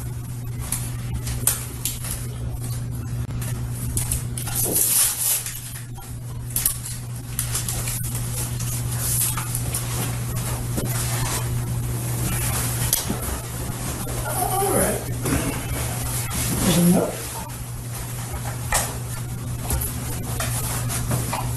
At the detective's request, Riggs submits to a DNA test.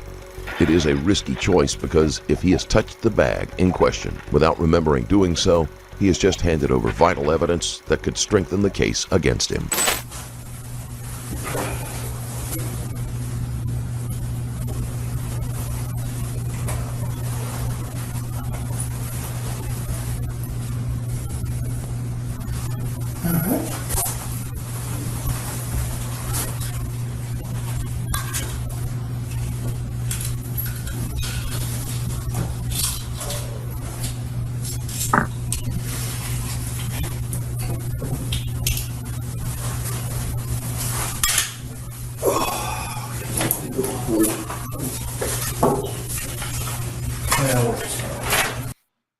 Bro, this shit whack.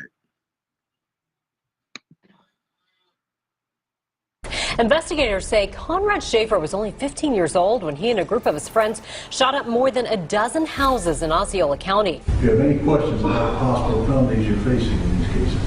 No, Your Honor. This video contains the interview of a teenager who went on a shooting spree and killed 2 people. When 15-year-old Conrad Schaefer was befriended by David Dumas, Juan Sebastian Muriel, and Victoria Rios, all of whom were 2 to 5 years older, he thought he was ready to be treated like an adult. In his bid to be accepted, Schaefer was willing to do almost anything. He began to steal his father's car when he was asleep, and the group would go out together. Things took a deadly turn when Schaefer was given a .45 caliber rifle by his father. Shortly after, the two began a string of 14 shootings that ended in the deaths of 17-year-old David Guerrero and 22-year-old Eric Rupnari. Talk to me, man. What's going on? I thought about that. Sure, in a minute, but what's going on? What are you feeling? What's kind of going through your mind? You gotta be feeling something. You're kind of getting emotional. I understand. You're going through a lot right now. What's going through your mind? What are you feeling?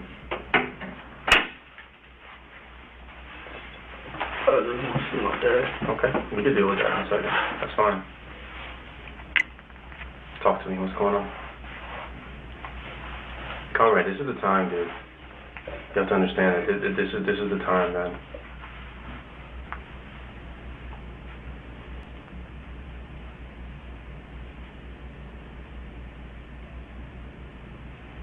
I understand it's eating you up inside. I understand that.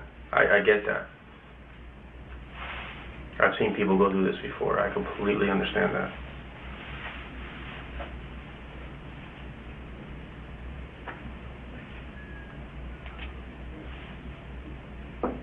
What are you feeling? Did you mean for it to kind of get out of hand like that? No? Did you ever think it was going to get to this extreme? Just be honest with me. I'm asking you. Obviously, you're feeling some emotion because you weren't feeling that before. I get that. Some people it takes a few minutes before the situation kind of sinks in. I understand that. I don't think anything less of you, man, okay? I could easily been in your shoes. I could have easily been where you are right now. I'm not bullshitting you. You can look at me straight in the eye. I am not bullshitting you. I am not lying to you. I could easily be in your situation right now. I was 15 years old once too. Okay, so was he. We understand that. The only difference is you have the opportunity to be truthful and kind of get it off your chest for right now. You have that chance in front of you. Whether you choose to or not, I mean, that's completely up to you. But obviously something's going on in your mind and in your heart right now that's causing you to get emotional like that, which, that's okay. That's okay. That's normal. That happens. Okay, it won't be the last time you ever feel, the impulse like that. That happens. That's a natural emotion. But that also tells me that something's going on in your mind. The detectives are hoping to get Schaefer to open up about the details of the murders. While they know he and his friends are guilty, they need to determine who fired the fatal shots and what parts the others played while that happened so that they can be charged with the correct crime. I can't help you out, dude, unless I know. Seriously, I really can't, dude. You can shake your head all day, and I understand that. But I'm going to tell you right now, that feeling you're feeling right now is never going to go away. It's only going to get worse. It's going to get worse. It's going to get worse. It's going to get worse, and it's going to get worse. Because you're leaving too much up to chance, man. You really are. You're literally hanging your life in the balance and saying, oh, well, the hell with it. I'm not going to say anything. I'm not going to try to, explain anything. I'm not going to try to, nothing. You're really kind of putting yourself out there, man, and you're way too young for that. If you were 60 years old, I wouldn't even care. But you're not. You got your whole life ahead of you. You haven't even started living yet, man. People who are 15 years old, man, are supposed to make mistakes. You have to understand that. Okay? That's why they call you juveniles. Okay? Because you're expected to make mistakes. None of this is out of the ordinary. None of this is out of this what's happening here. Five houses, that's probably life. Did you hit anybody? No. All right. You just hit the houses. You didn't hit the people. Okay? Honestly. I'm being honest with you. Okay? You didn't hit the people, you hit the houses. But you need to talk to me, man. You need to talk to me. What was your mindset? What was going through your mind when you were thinking this, man? Were you just out there just doing it to have fun? I can understand that. People down there in McLaren, they shoot each other's houses up all the time. You think people go to jail every single time? No. It's not something that we haven't seen before. And no, it's not life. I can tell you that for sure. It's not life. You're 15, dude. Okay, you know what they do? They don't put 15-year-olds away for life. It doesn't work that way. Okay? The system is still able to work with you, as long as you're willing to work with it. I'm being honest with you. If you want to sit here and think I'm playing with you, but I'm not.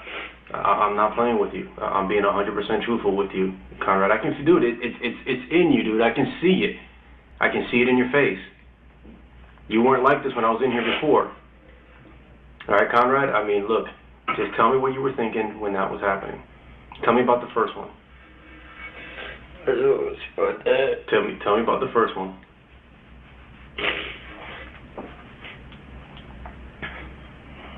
And your dad knows. He's not mad at you either. Dude, we understand that these are just stupid things. There's too much temptation. I get that. You had a car and you had a gun, dude. You kidding me? I would have raised hell too. I mean, I get that, Conrad, but we got to talk about this. We got to get this out. We got to get this out, Conrad. You want something to drink? You want a bottle of water or something? Or? No?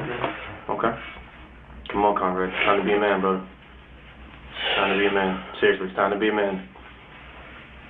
You know?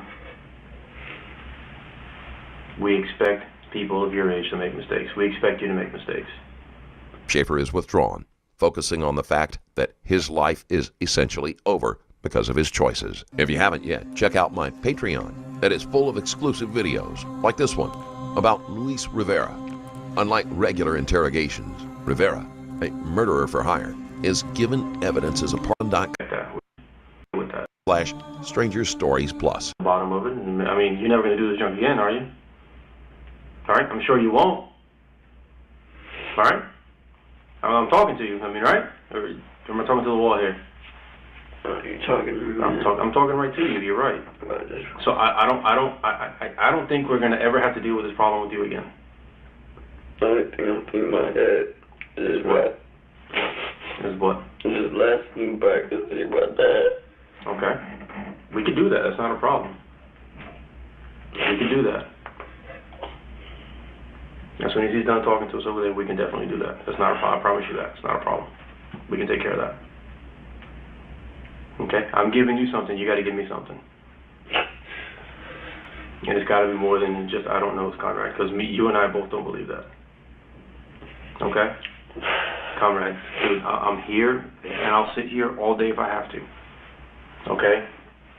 I need you to talk, buddy. I need you to tell me what's going on. Were you just playing around? Were you guys just playing around? I ain't gonna be able to see my dad again. Yes, you will. Conrad, yes, you will. I can assure you that you will. Look at me. I'm not lying to you, Conrad. Look at me. Seriously, please. I'm not lying to you. You will. Yes, you will.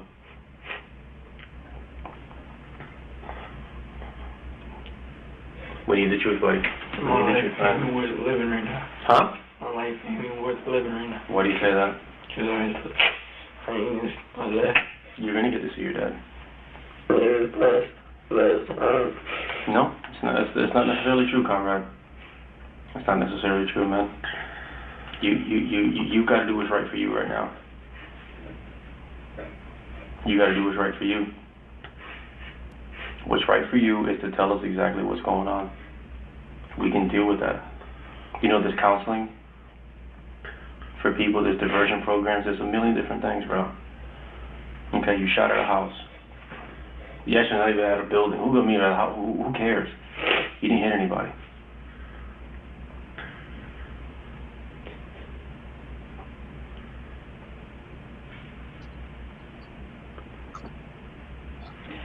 No matter what. It does matter. You know what, Comrade. You go wait for time for that. Comrade. It matters. Comrade, it matters to me. It matters to me. It matters to me. I didn't have to come in here and talk to you. Okay, like I told you, the evidence was enough already. I didn't have to come in here and talk to you. I didn't have to come in here and talk to you, but I wanted to hear you. Every man has his say, dude. Okay?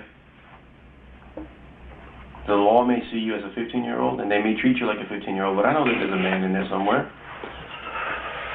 So it was your right to talk to me. Okay? It is your right to talk to me, Conrad. My dad ain't getting any younger. Okay.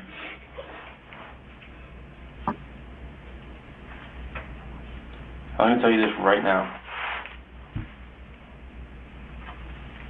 We can work with the truth. I can't work with lies. You understand that?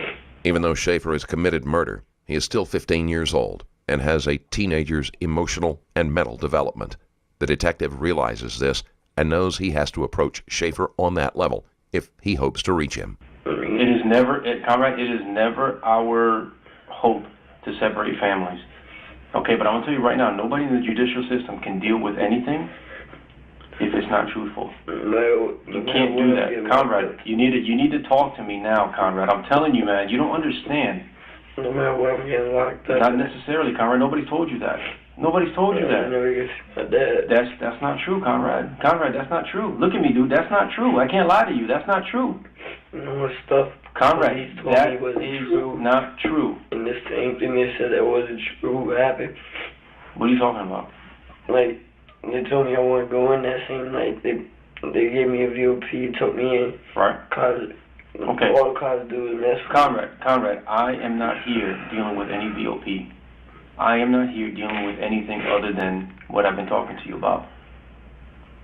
Okay? If we get the truth out, I can tell you, based on what you're telling me, exactly what's going to happen. But I can't do any of that, dude, because I'll just be speculating, and I'll end up probably being one of those liars, because I can't give you a scenario yet. You haven't given me anything to work with. You want to see your dad? I can make that happen. Not worried about that. That's not even, and I'm not trying to dangle that in front of you. That's not a problem. Okay, you're not that kind of guy, dude. You're not a super criminal. You're not that kind of guy. If you were, this whole situation would be going different right now. All right, Conrad. I don't know how else you want me to explain this to you. I know you want to tell me the truth, because that's why you feel the way you do. That's why you're acting the way you do, Conrad. And you know that what you're telling me is bullshit so far, and that's okay. I understand that, dude. I understand that at the time you're shaking up, man. But right now, look, you haven't given me anything to work with, man. That's all I'm asking you. My dad, like I said, my dad ain't getting younger. Neither am I. If I don't get to see him by somebody get out, he's gonna see you, dude. You're not look, man. You're gonna see your dad, Conrad. That's not something that I'm dangling in front of you. I'm not doing that as bait. It's not the dude. That would be cruel of me if I did that. I'm not doing that. You need to talk to me though, man. What do you think? What do you expect me to do with what I have? I told you, man. On paper, it is what it is. My life ain't worth living. Yes, it is. It's definitely worth living. If it weren't, I wouldn't be wasting my time. You're 15, dude. You haven't even started life yet. You think you have, but man, let me tell you, you haven't even started yet. People say I'm young and I'm 33. I feel old as hell. But people say, hey, dude, people are living into the 80s now. That means you haven't even lived a tenth of your life yet. Just about. I don't know if you're good with math, but that's not that much. Time is now, brother. Time is now, Conrad. Time is right now because everyone else is talking. I'm just worried okay, your dad is going to be fine. And you're going to get to see him. Nobody's trying to separate you from your dad. Either way, I'm going to just... Okay, Conrad, no one is trying to separate you from your dad. Alright, so tell me what's going to happen tonight. It depends on what you tell me. Tell me different scenarios. Tell me it depends on what you tell me. Alright. Seriously, it depends on what you tell me. I'll do this. You tell me the truth this time, and I'll tell you exactly what's going to happen. I can't sit there and make up stuff because I don't want to lie to you. I can't sit there. I told you, Conrad, that I would be honest with you if you were honest with me. I am not going to sit here. I can't sit here and make up a scenario and tell you, okay, no, you tell me the truth, and I will tell you exactly what's going to happen. But I'm going to tell you right now, the truth is always going to be the better option, no matter how you look at it. So go ahead. Nobody walks away from 5 houses. Okay. Nobody walks out of the police department from 5 houses. People have. I'm going to be honest with you. And again, because every case is different. People manage to walk away from robbery-related charges all the time for one reason or another. However, Schaefer committed a spree that spanned several days, and 2 people died at different times and locations. That will be much harder to avoid a heavy sentence. Okay. The law works on intent. You know what intent means? Is what were you meaning to do? If you can guarantee me I go home, my dad leave one more night. What are you going to tell me? Are you going to tell me the truth? I'll tell you. Okay. 100% truth. I need to hear something. I can't sit there and just go based on and start making deals and promises that I can't keep. I need to hear the truth. You have given me right now, you're a good kid, dude. You're a good person. I think that you're okay. All right. I think you just got caught up, kind of got wrapped up in the hype a little bit, which happens. That happens to adults. Okay, so for it to happen to a 15-year-old is not far-fetched.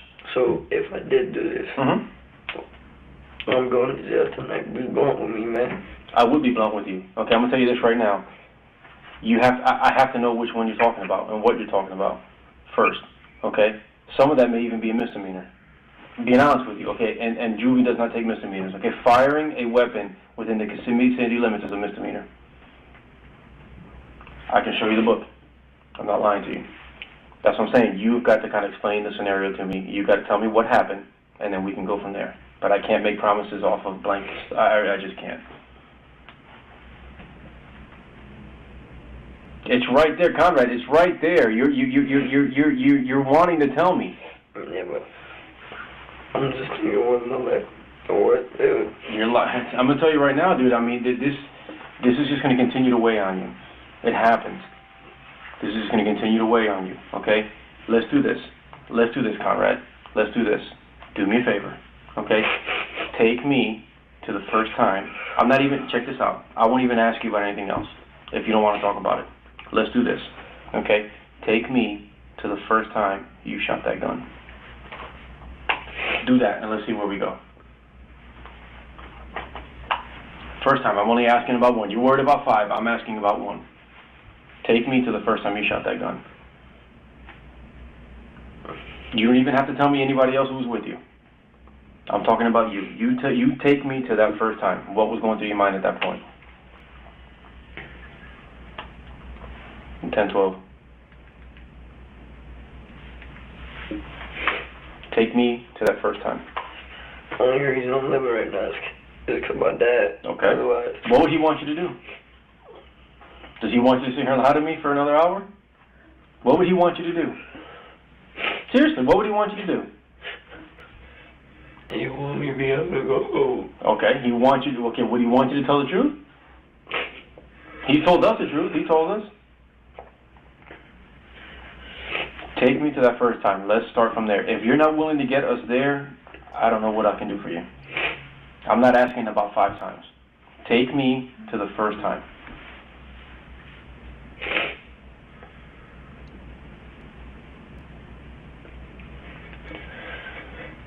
Conrad is right there. It's on the tip of your tongue. I can see it in your face, man. I've been doing this long enough. I've been seeing it in your face. Not, they don't put 15-year-olds in prison. Okay. JDC told me 18 get transferred from there to prison. Not necessarily. You would have to have committed something crazy, and not even that. And even then, remember the juvenile system is meant to rehabilitate, not to punish. That's why there's so many programs and diversions and all that other kind of stuff. They might not put 15-year-olds in prison, but that can change if they are tried and sentenced after they turn 18. The detective isn't lying, but he isn't being completely honest either.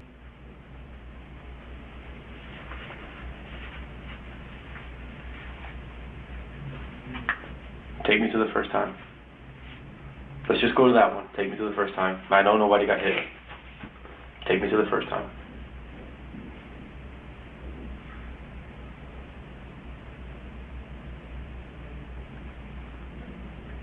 I can't tell you what's going to happen unless you tell me exactly what happened. You know, that's the way it kind of works. You know?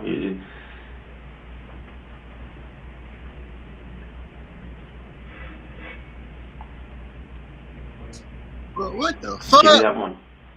Just that one. That's it. And if you don't want to talk to me after that, it's completely up to you. I'll leave it up to you. Give me that one, and I can tell you exactly what's going to happen. Bitch ass nigga. Can't tell me before I tell you. No. It sounds like no. Look, it sounds like you're trying to hide the worst. I'm not trying to hide. I'm not trying to hide the worst. Okay. Say something. I'll tell you this. No. Check this out. Okay. If you scenario, Okay? Now, mind you, this is just me talking here. You shot up a house. Nobody was hit, which I know that. Okay? You'll get charged with discharging a firearm. Listen to me. Listen to me. You'll be charged with discharging. You'll be charged with discharging a firearm. Okay? And shooting into an occupied dwelling, possibly, depending if the bullets actually even went in. Okay?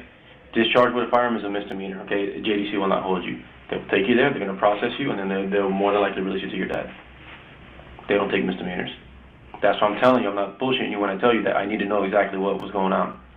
That's the truth. If you've been to JDC before, you know that they don't take misdemeanors. Okay, and are some shooting offenses misdemeanors? Absolutely. If not, everybody who shoots a gun up in the air will be going to jail for a felony, and that's not the way it works. That's why I can't tell you unless you really give me the detail. I'm not trying to play games with you. I don't have the time. I was supposed to be home an hour and a half ago. I don't have the time to sit here and fiddle fart with you. If you want to be honest with me, I'll be more than willing to tell you that. Talk to me about the first time. I've answered your question. I've answered your question. Are you going to probably have to get processed up there? Absolutely. Does it mean you're going to stay? No. I answered your question. Now you answer mine. Talk to me about that first time then. I did exactly what you asked me to. First time I shot the gun, and it was on Dyer. Okay. Or I think it was Thacker. No, it was on Thacker. And I turned into like some like, it was like a dirt road. Okay. And there was like nothing back there but like a little like dirt hills and like it looked like just a little like dump trucks or something was just over there. Okay. So I decided that would be a perfect place just to shoot it. Okay. I'm talking about that. I'm not even going to deal with that. I'm not even going to mess with that. That's fine. I'm not even worried about that. I'm talking about the house. And first time you shot it at a house. And then the first and only house I did was on Thacker. It was that same night. And 3 bullets went through the house. Okay. 2 through a window, 1 through the front door. Nobody got hit. Okay. Okay, were you just fucking around? Do you know who was in that house? No, I even know I shot I was trying to shoot the car. Okay. I didn't even know I shot the house. I looked on the news. Okay, so you saw it on the news. You sure it was Thacker, or could it have been another street, or? No, it was on Thacker, and it was like a street right on Thacker. Okay. Right. I don't know, it couldn't. No, I think it could have been Thacker, dude. It was going down Columbia towards towards McLaren and all that junk on that way. Yeah, but like instead, like where you're going on Columbia, like towards where the end, to where you gotta make the little turn. Yep. Before, instead of going straight, I mean left right there, went down there. Okay. And then right across from there is a dirt road. That's where I shot that house. Okay. Now, in that one, were you driving your dad's car? No, it was all my friend driving it. Who? Schaefer reluctantly begins to tell his story, but he will most likely try to avoid some of the more incriminating details. Shit. You know what? I'll let you keep that for now. That's fine. Don't worry about it. Don't worry about it. Right now, I'm not even worried about you shooting at the dumpster and missing. The other one right now would be shooting at a dwelling. Okay? What else? Now, you've seen the news. There's been a lot more, and we got your case and got a lot more houses in that first one. So you've already crossed this bridge, brother. That's the only one I've been with. Okay. What about the others? The only one I've done. What about the other ones? The other ones is probably the other people. No, it's not other people, dude. It's the same gun. Yeah, I know. No, I'm not saying like other people. It might have been.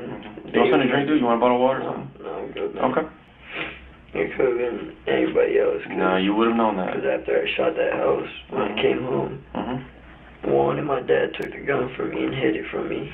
They didn't have it too good. But did they know that you shot that place up? Yeah, that's why they hid it. How did they find that out? My dad didn't know. Okay, your dad didn't know? Juan knew. Juan knew? Yeah. Okay. All right. What else has been going on now? Because obviously there's a lot more that's been happening with that gun. There's a lot more. That gun has been very, very, very active. Okay? I played out the scenario for you already. I already told you what you're facing for that. Okay? If you want to know what else is going to happen, because I'm going to tell you right now, we have more evidence than that. Okay? So talk to me about the rest. You've already crossed the threshold. Now you're starting to tell me the truth, which I get. I appreciate that, and I can't thank you enough, dude. Seriously. Because that makes sense to me. That makes sense. Shooting up a dumpster, all right, and shooting at a house. Were you trying to hit anybody in the house? Because I'm just out caring about my life. Okay. Dude, your life's not over. If you only knew. One day you're going to look back at this day and laugh. And be like, dude, I was sweating that so much. Talk to me about the rest. We could play this game all day. You ask me something, I'll tell you. What other houses you want to know about? All the other ones. You know what we have. Because you know when you fire a gun, the casing comes out. And the fingerprint of the gun stays on that casing. It stays on that bullet. Okay? So you know we have what we have. I told you that one day, so... Okay. What can you guarantee me? I already told you what your charge would be for that. I told you that. But you can't guarantee it. I don't even know if JC will hold you for that, to be honest with you. I don't know. I don't think they would. You're not even telling me to play. I'm going to get a bigger charge, though. No, well, look, the charge is always dependent on... I already told you right now what your charge is. Schaefer wants the detectives to give him reassurances and promises that are impossible for them to make. They aren't the ones who will ultimately decide what will happen to him. And so many factors have to be taken into account that it would be irresponsible to say for sure how he will be sentenced. See, I'm being real with you right now. I don't feel you being real with me. I feel you normal.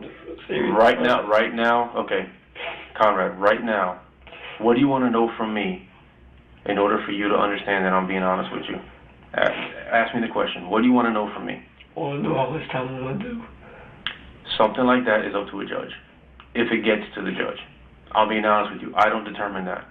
I don't. Okay? A judge can look at you and say, yo, this kid is 15. He needs to go in a program for 30 days. A judge can look at you and say, this kid is 15, he can go back with it. I don't know that. If you were an adult, I can tell you. Because the adult system is completely different, Conrad. But the juvenile system is actually better for you. It's better that you're doing this when you're 15 instead of you're 25. Because if you're 25, dude, you'd be stuck like Chuck right now. But you're not. You're not. You're a juvie. That's just the way it is. So to be real with you right now, it's going to be up to a juvenile judge. And it's going to be up to what they think it's going to take for you to stop behaving that way. And that's not necessarily always jail time. You don't know if I could be doing life or not. You can't do life, dude, for a freaking felony like that. Are you kidding me? Dude, you know how many people will be doing life? You know how hard it is to get people life? I've got people that have killed people and they don't get life. Okay? On real shit, I can show you my desk. I ain't trying to do like 50 years. Nobody said, dude, that's life. Anything over 25. What you think? I'm going to get 10 years, 5 years? No, 6 years? dude, Conrad, I'm not even looking at years. I'm being honest with you. I'm not even looking at years. And again, I don't determine that. But it's very rare for a judge to take a 15-year-old and throw him in jail for 2 years, 1 year. Very rare. But it's very rare for a juvenile to shoot at a house. Not really, dude. It's more common than you think. It's more common than you think. People expect people. Bro, remember we was listening to your music yesterday? That shit crazy as a bitch. That shit was hard as hell, bro. You made some music today, bro? You wrote a song? People of your age to mess up.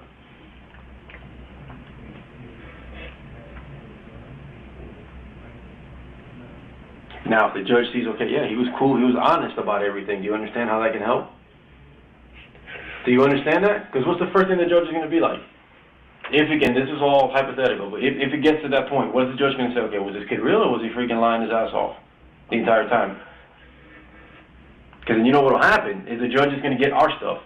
The judge will see, okay, wait a minute, they got this bullet, this casing, that kid, holy shit, okay. And this kid only said he did one thing? So I was honest with you. I told you exactly what was going to happen. I told you exactly what was going to happen. You want me to put a date on it, and that I can't do. I'm not going to lie to you and tell you, I can tell you 2 days. And I could have lied to you and we could have kept on talking. Yeah, but you could also say that I'm not going to do life, and then again I can. You're not going to do life. And it's still possible. No. Like you just say, you don't know. No. In order for you to do life, The detective tells Schaefer that he won't do life for shooting at a house. Schaefer knows that he has much more to worry about, and he tries to bury that fact for as long as possible. It would have taken a lot more than that. A lot more. I doubt I'm going to get less than 5 years. I'm going to tell you right now, I've been here 13 years doing this, and I haven't seen a Juvie get 5 years. I'm being honest with you. I can show you my stats. I can show you my paperwork. And if you want, we can walk over there and I can show it to you. And it wouldn't be bullshit because I wouldn't have known to do it to look at it, so I couldn't have a chance to freaking fix it. That's crazy. You said no juvenile has got 5 years. I just can't work with lies. You've already told me about the first house. I get that. You actually told me about, you know, the time that you went off against a dumpster. Okay, cool. You told me about the first house. You ready to Tell get me about the second time. I know there was a second time. You know there was a second time. Everybody knows there was a second time. If not, obviously we'd be wasting our time. All the other times, I don't know where they were. We just found a spot and shot it. Okay. Were you the one doing the shooting? Not always. Okay. How many, okay, out of the next ones, how many would you say you would have been shooting? At least 6 or 7. Okay. 6 or 7 different places? No, 6 or 7 bullets. Okay. At how many different places? Well, actually, it was like 11 bullets because I shot at the dumpster. Okay. Probably 3 or 4, no, about 4 or 5 different houses. Okay. That you were shooting at? Mm-hmm. Okay. Who else was shooting, if you want to tell me? No. Okay. What else did you shoot at? That's it. A house. Okay. And a dumpster. That's it. Okay. What else? That's it. Okay.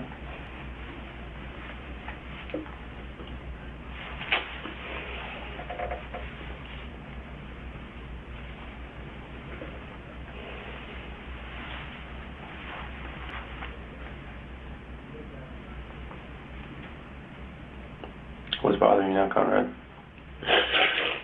I think you know what it is. I know I just told you. I was going to do time to fight. I'm just waiting for my dad, man. Your dad's fine. Your dad's fine. I mean, I don't even feel like living if I ain't get to see him. You ain't get to see him. Your dad's not going anywhere. He's fine. He's not getting any younger. I understand that. None of us are, but I get that. I get that. Now, Conrad, this is where things change just a little bit, okay? I'm being 100% honest with you. Okay, right now,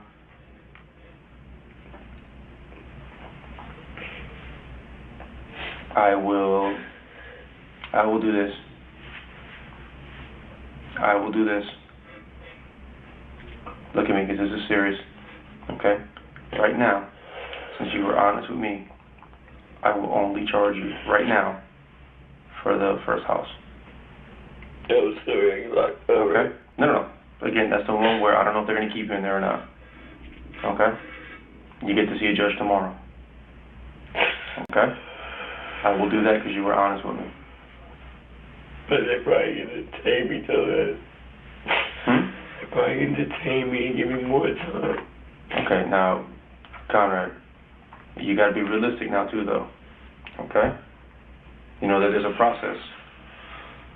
Okay? Now there's something else more important that I need to talk to you about. Okay, and I need you to be honest with me. Look at me for a second, please, if you could. Okay, you need water? You need anything? You alright? No, good. Okay, look at me. Because this is where things start to change a little bit. It's serious. Okay? Somebody got shot with your gun, and you know what I'm talking about. No, I ain't shoot Conrad, nobody, man. Conrad, look at me. I put that in my fucking life. I shot the house. Okay, now look at me. Look at me, Conrad. I'm going to tell you this right now, okay? If we find out, if you're honest with me and you tell me what happened when that kid got shot, okay? I don't know about the kid getting shot. The casing from your gun was found at that scene, and that's for real. That's as real as it gets. Look at me, because I'm not playing. I'm being honest with you. That's as real as it gets. The case, no. I understand that. I get that. I get that, and we're doing that. I get that. Okay? But you would know. You would know, and I'm going to tell you this right now. You would know, and we need to know right now. That's on you. No, the gun's been taken out of my possession, Conrad, and hidden. Conrad, it wasn't hidden very well. It was not hidden very well. No, okay. I put up my whole life down. Conrad, I put up my whole entire. Conrad, look at me. I'm not Conrad. Look, I'm not. I just told you everything. Okay, Conrad, I'm not calling. Listen to me, man. I'm not calling you a killer. I'm not calling you a murderer. Okay, but I'm just gonna be honest with you. Just like I told you, I would be honest with you. I'm not gonna sit here and listen to you tell me that you have no clue who's the one that pulled that trigger with that kid, and I'm gonna say that I believe you because I don't.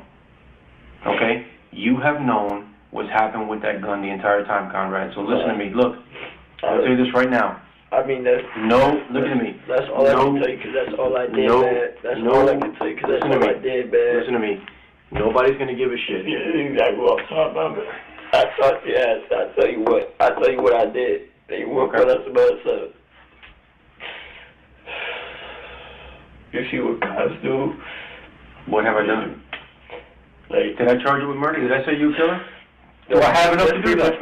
No, I didn't. No, I didn't. Don't put words in my mouth, because I'm not doing that to you. Because if we did that, man, this would have taken 2 minutes instead of 30. Okay? That's not what I did, so don't say that. That is not what I did. I'm not going to sit here and let you run your mouth like that either. That's not what happened. Okay? Why he get so mad? I am asking you Why he get so a mad, simple question. Okay? There's issues of dealing with shooting at houses, which is one thing. Okay? And there's a situation where a kid got killed, which is a completely different ballgame. Now, you understand that, okay? Yeah. Now, you can't tell me that you know everything that happened with your gun when it comes to shooting all those houses, because you told me, okay? And you have no... Hang on for a second. Okay, I don't want you to talk right now, all right? There's no way that you know what happened with your gun all these times, okay? And then when I get to this one over here, okay, that everybody's been seeing the news, that you've been watching, it's probably been keeping you up at night because you know it's your gun that killed that kid, and you don't know what's going on with that. Okay? I do not believe that for 1 second. I'm just being honest with you here, okay? I do not believe that for 1 second, okay? Now, I'm going to tell you this right now, all right? Everybody cares about the kid who got killed, okay? Because how old are you? 15, right? All right, that kid was 17, so he was almost your age. So imagine you walking down the street minding your own business and you get popped for no damn reason, okay? Everybody cares about that. Everybody cares about that. Now what we have already known, okay, is that your gun is the one that did all that. We knew that before we even came to talk to you. We know that. So I don't need you to sit here and just lie to me and bullshit me because it's not going to work, because it doesn't make any sense. You need to tell me. Well, then that's up to you to tell me that. But right now you're not giving me any names. You're not saying anything. So what am I supposed to do? When you own a gun, let me see, the first thing about gun ownership is that you're responsible for that gun. That is yours. Your daddy bought that gun for you, and you know that. Okay? Because you're the one holding it, you're the one fucking with it, you're the one playing with it, you're the one shooting up houses with it. You. Nobody else. You. Okay? Schaefer's father, Lothar Schaefer, took him to pick out a gun mere days before this incident took place. So don't sit here and tell me that now that I get into something that's a little bit different, now you have absolute amnesia. I don't know where the gun went.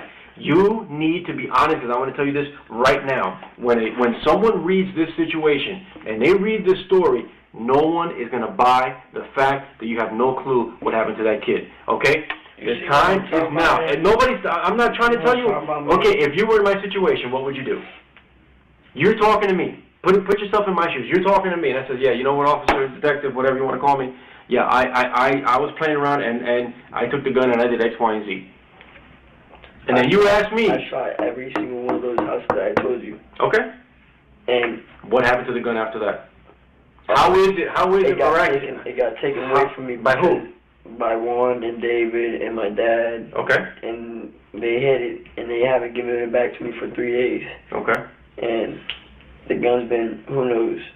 I had not done anything but them houses. What does it look like? That. Conrad, what does it look like? I'm just being honest with you. What does it look like? You want me to be real with you, right? I can sit here and lie to you and say It no. just made me get angry. Like I just told you. Okay. I just went. What's making you angry I right went. now? I went over the top and just told you what's up. You didn't go over the top. You told me the truth. I told you what's up. So. Right. So what do you want from me now? Right now, what do you want from me? Stop talking right now. You tell me what you want from me right now. What do you want from me? I just want to go home, man. That's all. Boy, I want to get out this room. Schaefer is angry that they will not take what little information he has given them and allow him to leave. On the one hand, he is terrified of a life sentence, but on the other hand, he doesn't seem to grasp that he just can't be released after he has been involved in the deaths of 2 people. I told you I want to know there ain't anything else to it. I don't know anything else. And that's all I know. I just want to get out of this room and stop that. I'll be right back.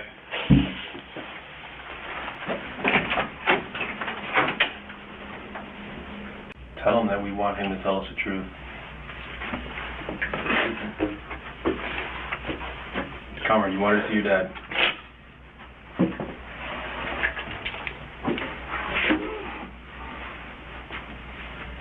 Go on. Yeah.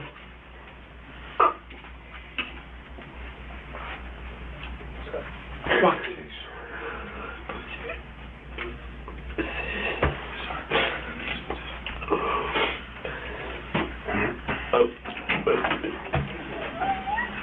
Okay, Louis. Go on.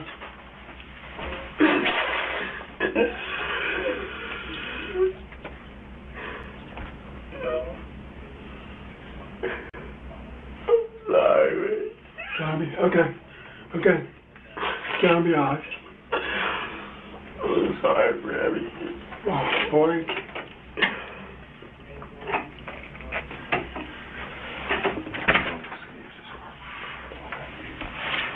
Conrad, what about what we were talking about?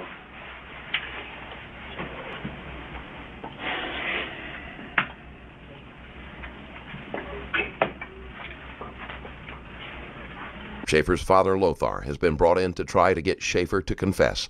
Schaefer breaks down and apologizes for what he did, but still resists making a full confession. He said he stole the bullets from his house. Okay. Conrad, talk to me about the kid that we were talking about. Your dad's here. I didn't do that one. Okay. I've done my whole life, man. Okay. I told you everything I did. I'm not. Everything I know about I'm me. not going to talk to me about what else, because that's a different situation. Let the dad know. Let the dad know what we're dealing with as far as the kid being killed. Yeah, he needs to know that.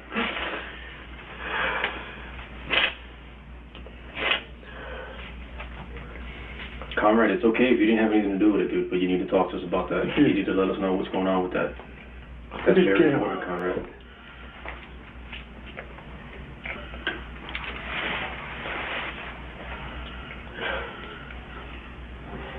Talk to Conrad. Conrad, I don't know what you just said. I don't know what you just said. I didn't kill the woman. Okay, who did? I didn't kill the woman. Conrad, who did? Conrad, it was your gun. You stole the bullets, Conrad. Who did? Okay. Lord. Pocket. Conrad. Nothing positive, man. I know. Okay.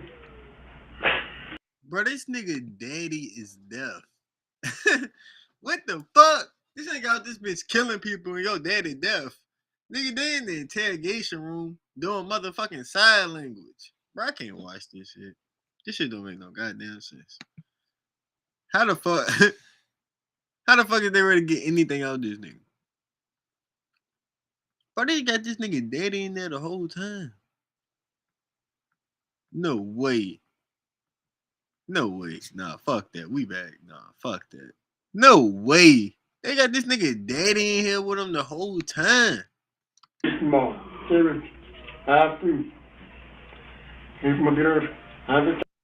Besides his... What, David having problems with Victoria? Yeah, besides her talking... Oh, no, that's Juan's girlfriend, not David. I'm sorry, Juan. What do you mean, like... Do they have any other problems besides her talking texting other people and other guys and stuff like that? Nah. No? Okay. Well, I don't think so. You don't think so, or you don't know? I don't think so. Okay.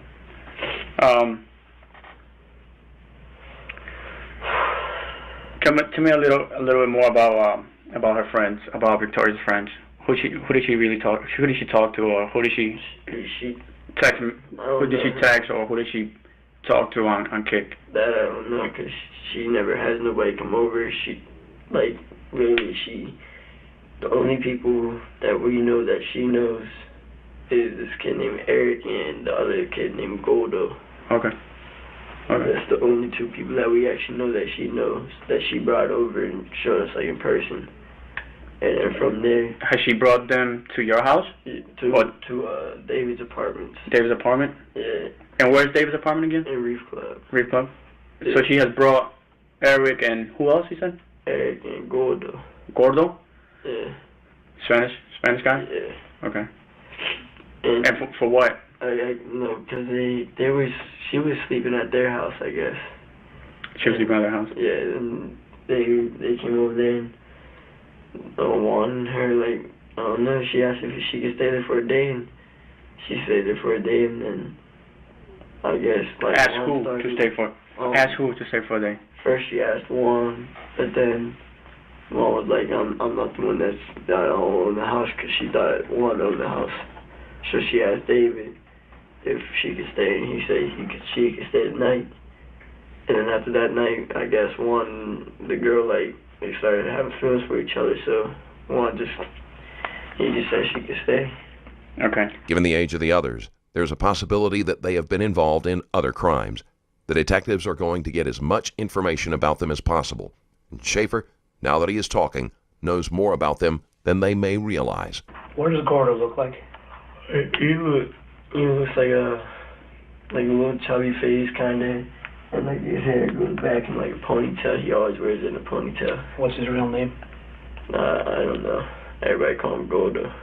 Where does he live? On like Oak Street. Where? Oak Street. In Kissimmee. Yeah. What's Eric look like? Eric, he just got poofy hair, skinny. He looks like really light skinned, but like you can tell he's Puerto Rican.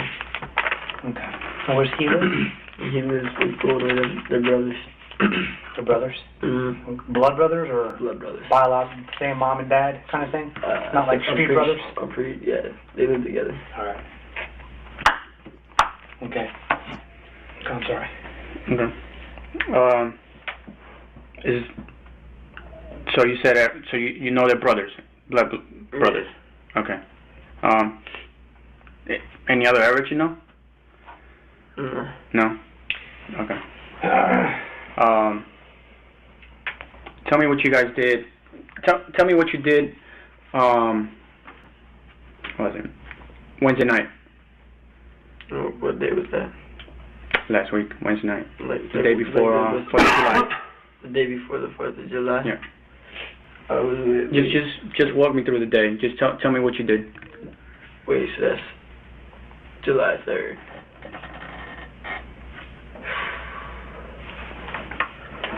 What we do July 3rd? Tell me what you remember. Tell me what you remember. I don't remember anything. So you remember? Yeah, I don't remember like the things we do like in the past days. I know I was with my dad and then we went to Old Town at night.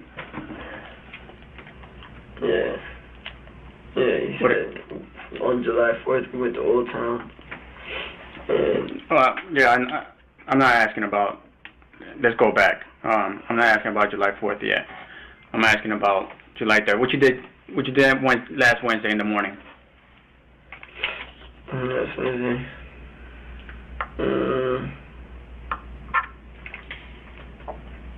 Conrad, right? Yeah, Conrad. My name is Alex, and I'm Kevin's partner. Before you think and how you answer these questions, do you understand who else is here at the PD? Yeah. Who do you think is here right now? David, Victoria, Juan, and Nelson. Okay. Pretty much everybody. Okay. Do you think that I just spent the last couple of hours speaking to him? Yeah. Okay. Knowing that I've spoke to your friends, I know what's going on. I know what's happened.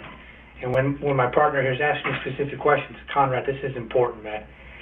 I need you to be 100% honest, because we're not investigating a gas drive-off. We're not investigating you stealing a Snickers bar.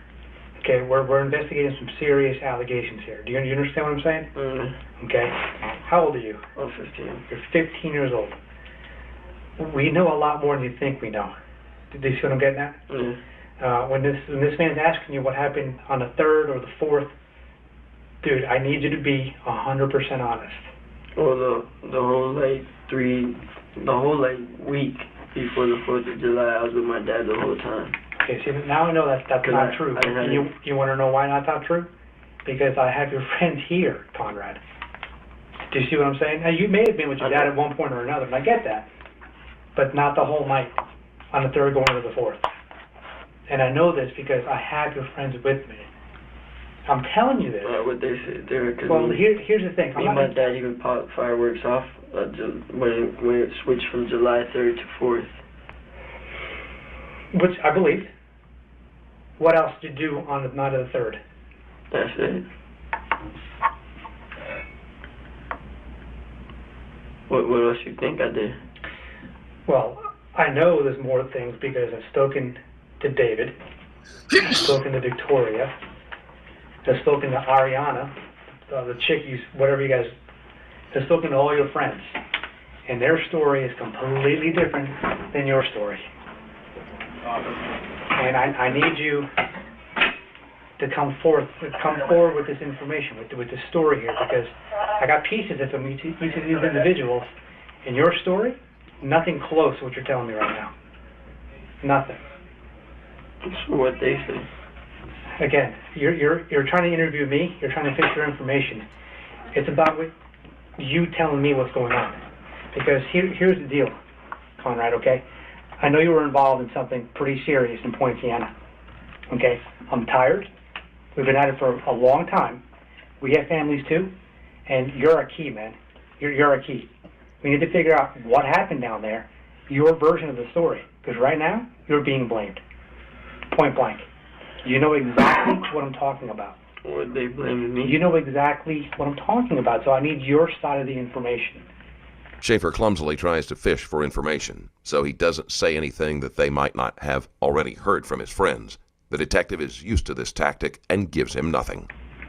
Okay, again, let me remind you, I've spoken to all these folks. They're all here, and guess what they're telling me? Take a wild guess.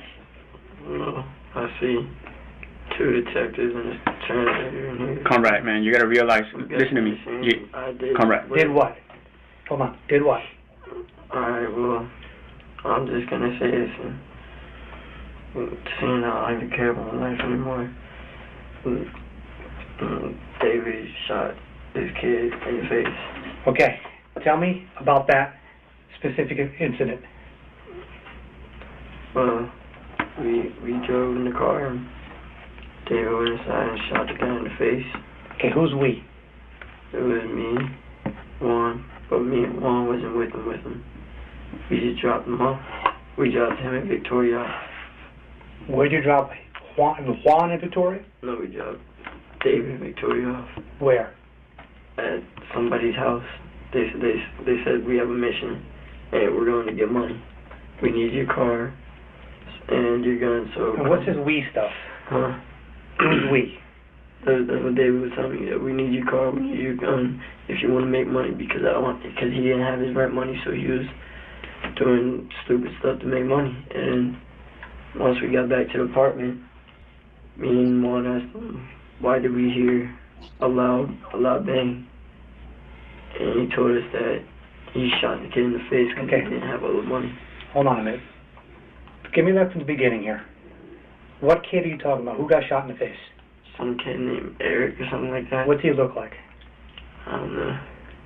How do you know who this Eric kid is then? How do you know, who's telling you all this? Victoria and David told me that they had somebody that they could get money off of. Victoria told you this along with David? Yeah. that they could get some money off this kid Eric. Yeah. Where does Eric live? We took him over there by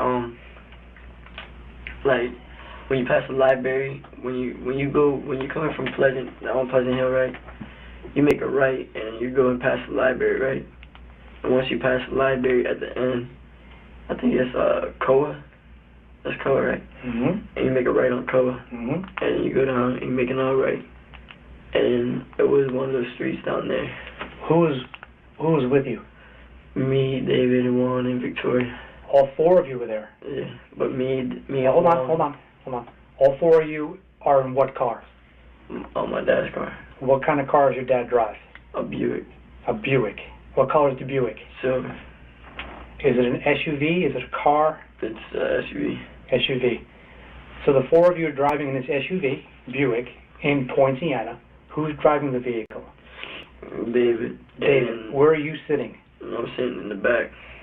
Back what? Back left? Back right? Back right. Who's sitting in the passenger seat? That would be Juan. And who's in the back right? Victoria. Because Juan and David are up front. Okay. Walk me there from there. What happened from there? And then we pulled over on the street, and then David got out, grabbed the gun, Victoria got out, and then Juan jumped in the driver's seat and told me to get in the passenger seat. When we got in the passenger seat, he just drove towards Okay, who gets out? David and Victoria. The detectives are careful to make sure they understand where Schaefer is placing everyone in this scenario so that they can compare it to what they have already been told. David grabs the gun? Yeah. And then they get out of the car. Yeah. What do those two do? Well, they just started walking towards the house, and we pulled off, and we just kept circling around. You and Juan pull off? Yeah. And you're telling me David and Victoria went where? I guess they broke in the house and killed somebody. So you're telling me David and Victoria broke into the house? Victoria was the one that had the plan. Okay, she didn't. I'll give you that. Which what they said is that they didn't have to break in. Supposedly the guy was gonna do something with Victoria for money, like he got paid to do some stuff. All right, so you're telling. So David and Victoria get into the house. What do they do from there? David told me he shot the guy because he didn't have all the money. Shot him where? In the face. And he told you this. Using whose gun? Whose gun was it? My dad's. Your dad's gun. Okay. What money did Eric owe anybody? They didn't say he owed him. He I guess he was like a perv or something. He wanted to get with Victoria for some money. Okay. Because she said she knew him for a while. So they went down there because he's a pervert or because he had the money? Because he had the money. Okay, so you guys wanted to rob him. That's what I'm guessing. That was the plan. That's what I'm guessing they were trying to do. I guess that they thought it would be easy because she can get inside the house and he was willing to kill somebody for money. Who's he? David. Okay. All right, so the two get into the house. David shoots Eric in the face. What does Victoria do? What's her involvement inside the house? I saw her. She came back outside and me and Juan, we drove over, picked her up, and we just waited. And then David called Juan and told him to pull the car up. And when he pulled the car up, they just started throwing stuff in my car, my dad's car. What did they throw in your car? It was like a TV and I think a PS3, something like a game system. What else? And Xbox and I think that's it. What else? I think that's it. That's not it. What else? Well, there's a TV, PS3, Xbox.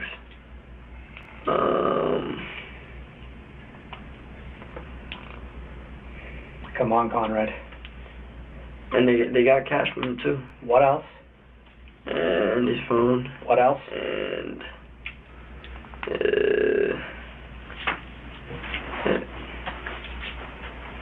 I think that's it. I think that's everything. That's not everything. You know, there's more to it, and you know. So what is it? Well, that's all they took. That's all they put in the car. No, there's more. You may have forgotten, but there's more. After they had lured Eric Ruperine with the promise of spending the night with Rios, Damas shot Ruperine in the head with Schaefer's gun, and Schaefer slit the man's throat. All right, we'll go back to that. You load all the shit into your dad's car. Coming out. Anybody has gloves on? Does anybody have gloves on? Yeah. Who's got gloves on? David. And David. Victoria. And Victoria have gloves on. Yeah. What color are the gloves? Victoria had what you call it? Like latex gloves, and David had my blue R, like I don't know, it has an R on it. Where are those gloves at now? They're in my car. In the Buick? Yeah. They're in the car right now? Yeah. Where did you get those gloves from? Walmart. Which Walmart? The big Walmart on 192. The one in Kissimmee? Yeah. By Medieval Times? Yeah. When did you get these gloves? That I don't know. A week ago, a month ago. Probably like 2 weeks ago. Who bought the gloves? That was me. How'd you buy the gloves? With cash. Okay. No credit card, no debit card? No. Okay. Do you remember what you were wearing that day? Why would you buy the gloves for? I bought the gloves because I wanted to go take the gun and shoot it at like a open field, and I didn't want to like touch anything. So. Okay. What time during the day did you buy these gloves, or was it nighttime? It was nighttime. Was the sun out or no? No. And it was about 2 weeks ago. Yeah. And who are you with? I think I was with David. Just you and David? I think it was me, David, and Juan. Okay, 3 of you. Okay. Now let's go back to the night where Eric was shot. So they have gloves on. They load the car up with all this stuff you're telling me. Then what do they do? Then we just went back to the apartment. Who drove back? David. David. He said that he wanted David to drive because he has a license. Okay. What did David and Victoria say happened inside the house on the way out? He said that Victoria, like after David shot him, that Victoria said that he was still breathing. And David said it's impossible because he just shot him in the face. And then Victoria said he's still breathing. I could feel his like breath. And he stabbed him in the neck. Who stabbed him in the neck? David. So you're telling me David shot him in the face because he was still alive. He continued to stab him in the neck. David shot him in the face from the beginning, and then he stabbed him because Victoria said that she could. And that's what I mean. She could feel his So breath. David did both, is what you're telling me. Yeah. Okay. And David told you this. Okay. So you guys drive up, and then what happens? The four of you got all this stuff there. The gun's in there, the gloves are there, all the items you took from there. What happened from that point? Which route did you take? How'd you get back up to wherever you were going? I think he took he may have left on Pleasant Hill somewhere, and we just took that whole road there. All the way up Pleasant Hill? And then where'd you go? No, we didn't take Pleasant Hill. We made a left like by the, where the racetrack is?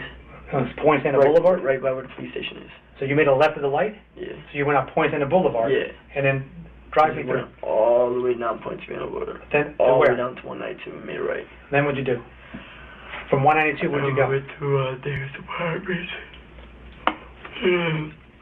Went to David's apartment, and then... Are you sure you took Point Santa Boulevard? Yeah. You sure? I'm pretty sure. Wait, let me think. Hold up. Give me a minute. Because something tells us you did not take Point Santa Boulevard, took a different route.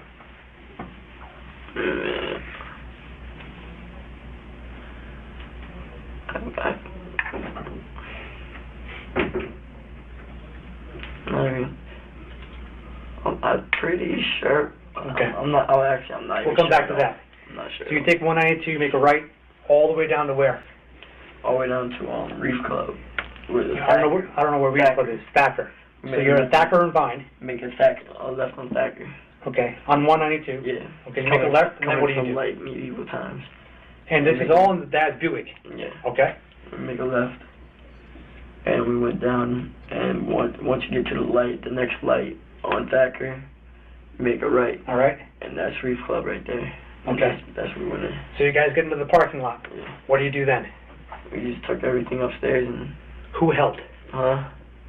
It was Juan and David, and I told them I can't do it because I ain't gonna lie, I was high.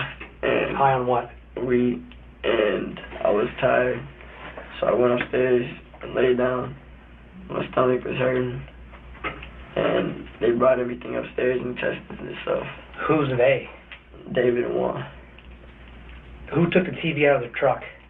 Out of the SUV? David and Juan. David and Juan did? Yeah. What did Victoria do? Victoria didn't do nothing. She was the one that got him inside. And you didn't help offload that truck or the SUV? Huh? You did not help offload the items off the SUV? I took a Xbox upstairs, I think. You had the Xbox? Yeah, I think. So all that crap gets into the apartment? Actually, no, we didn't even bring the Xbox until like later. Yeah, we didn't bring the Xbox until later. And but the TV they brought up instantly. They brought the TV up instantly. And then the next day, they wanted to play the Xbox. And Schaefer claims he can't remember certain portions of the events of that day, but somehow manages to recall in what order they brought the stolen items inside.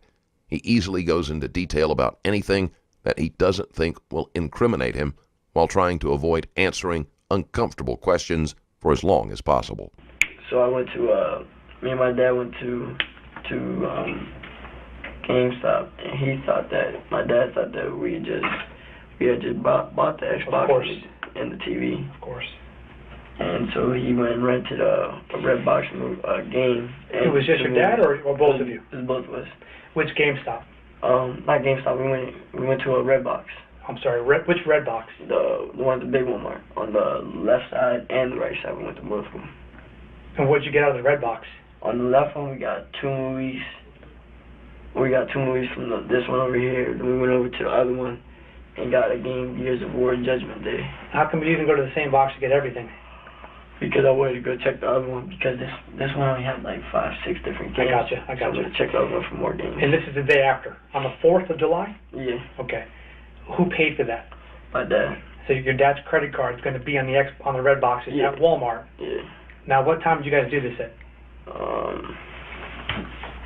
About? What time we went to buy a Redbox, 2 movies plus game? What day, what time?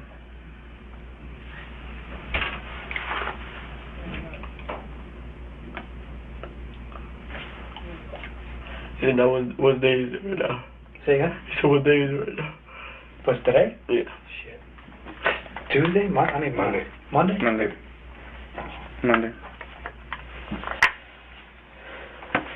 Let's say last Friday. Okay. By Friday evening, like 7, 8 o'clock. He said it was bright, it wasn't dark, so he's like 7. Okay. Around 7. All right, we'll get back to that as well. All right. So you guys are in the apartment. You guys all load everything except the Xbox. The Xbox remains in the truck. Why? Oh, because we didn't really mess with it. Okay. We didn't have really games for it. You said you guys hooked everything up? Is that what you said? Oh yeah. We hooked up the TV, and somebody plugged their phone into the TV and started blasting music. The phone? Yeah. Somebody. Whose phone? I don't know. That's why I said somebody. You do know whose phone? No, I was on the floor, like knocked out, like I was. That's why. Can you describe the phone to me? I don't know whose phone it was. It was either David's or Juan's. It was the only 2 phones that was in the house at the time. And I know that I think they took the other phone too, and they smashed that. Who smashed it? Juan. Whose phone did they smash? What's his name? You know what his name is? Eric. Okay. Eric. I mean, you know what his name is. Just say his name. Yeah. Okay, so David smashed Eric's phone. Yeah. Where did he smash it at? Like in his apartment. His apartment. In David's apartment. Okay. Were they using the phone? What do you mean? Were they using Eric's phone? No. No? As soon as they got it, So they smashed the phone. Why did they smash the phone?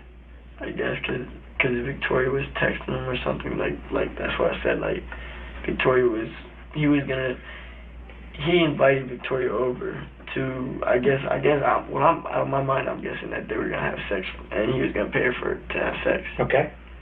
And so they went, I'm guessing that's why they took the phone, because I heard somebody saying, don't use my phone, don't use my messages, use Kick. It'll be easy enough to find anything relating to the murders on the phones and social media platforms that Schaefer mentioned. Even though they cannot recover the phone of the victim, they will still be able to obtain records of texts. Don't use my messages. And that's why Victoria would never, they would never let Victoria message people. Okay. They would tell her she has to use Kick. Where's the phone now? What, the smash phone? Yes. I don't even know. I need that phone, Conrad. One took it from his apartment, and then he took it to my apartment, and then... I need the phone, Conrad. I don't know. So it's in your apartment? I would guess that. Okay. Conrad, where's the phone? I don't know. One smash I put in the bag, and... Where's the bag at? It was... where did he put the... Remember the phone that was on the table in the bag? The smashed phone? Smashed. Yeah, in your apartment. The phone, one hat, and bag. In the bag with the, this. In the bag. A phone that looked like this? Look like that. Yeah, with this on top and a bag on the table. Did you see it? Yeah. The kitchen counter, where the light switch, right there on the table.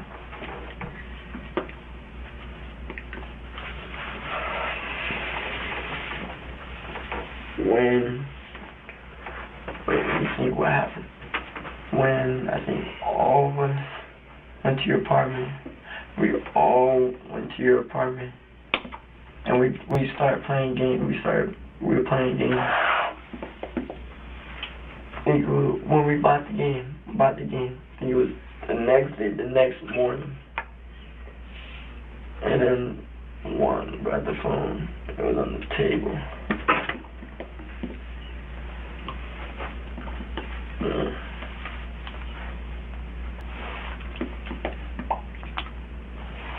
What was he saying? He said, did he sleep in my apartment? I was like, yeah. He was like, I don't think he slept in the apartment. I was like, yeah, he did. He slept in the room around 1. No problem. But yeah, they brought the phone. It was on the table, and it was day, the phone like this was like that, and this was on top of the phone, in a bag. With this in the bag and the phone in the bag. You didn't see? Okay. What's the bag look like? It's just like a regular sandwich bag. Like a Ziploc bag? Yeah. Clear? Yeah. Just the phone? Yeah, it has the phone and tissues like this. Why tissues? I don't know. Yeah, Yeah, you do. No, I really don't. He smashed the phone up. And was he trying to clean the phone up? I guess what he's trying to do is destroy evidence that's in the phone. Well, that's what I'm asking you. What do you think the tissue's used for? Oh no, I don't even know. You said it was paper, right, or tissue? I think it was paper or tissue. I don't know. Who brought the phone over to your dad's place? Oh, Juan. Juan did. Where does your dad live? Where you live? Your address. Is he in Kissimmee? Yeah, he lives in What's the apartment complex? Heron Lake. Heron Lakes? On Dyer? Yes. Okay. What else is in your dad's place? Besides the phone? No, I'm asking you. What else did you bring to your dad's place? Besides the phone? They just brought the PS3 and the Xbox. Is those two still at the apartment? What, the PS3 and Xbox? Yes. I think it would be in the car or something, because we had to go to David's and pick it up this morning. And yeah, so they should be in the car. Both PS3 and the Xbox 360 that belongs to Eric is in the SUV right now. Yeah, it should be. Should be. Yeah. Where was it picked up from this morning? David's house. Where does David live? Reef Club. Each of the homes must be searched for evidence. In Rios' case, it will not be necessary, since she has run away from home and has no fixed address. David and Juan live together? Yeah. Did you live with them as well? No. How about Victoria? I live with my dad. Victoria, I think she's like a runaway or something. Okay. She has an Amber Alert on her. All right, so you guys, going back to the night you already came back, Eric was shot and killed. You guys are offloading all these items into whose apartment? Onto David's. David's apartment and Juan's apartment. Yeah. Okay. The four of you were there. You guys are playing. You guys hook up the Xbox. You start playing. What do you start playing? No, I was knocked out on the floor. You were knocked out on the floor. Yeah, I went straight up. Before you fell asleep, who else was playing what? Oh no, they weren't playing nothing. They were playing nothing? They bring up the TV, put music on, and I KO, and that's it. And when I woke up, my dad was at the apartment with us, and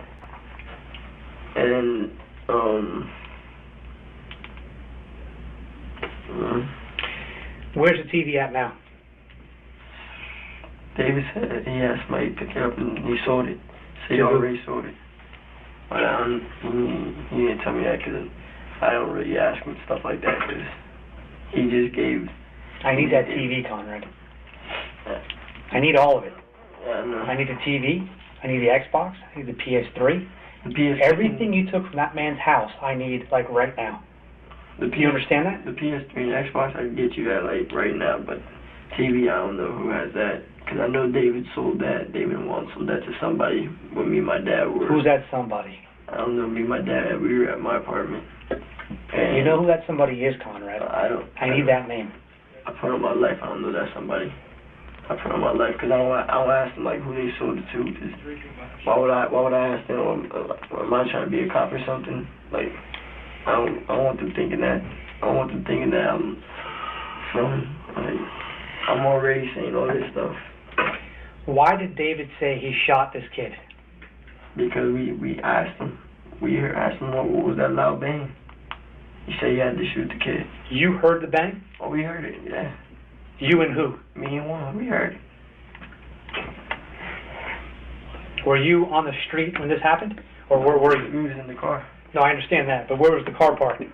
Oh, the car. It kept moving. It would not stop. He just kept moving. Are you sure it kept moving? Yeah. He didn't park anywhere. Oh, the only time he stopped is when he pulled up in front of the house. And he stopped. And that's when listen to what I'm telling you. There's surveillance cameras, Conrad, up and down that street. Where did you park the car? We didn't park the car. Like, he pulled into the driveway, and then that's when he started loading stuff into the car. But when me and Juan left, we went out the street, and I was sleeping. I went to sleep, and Juan was driving. And when he drove to the, what's it called? You went to sleep?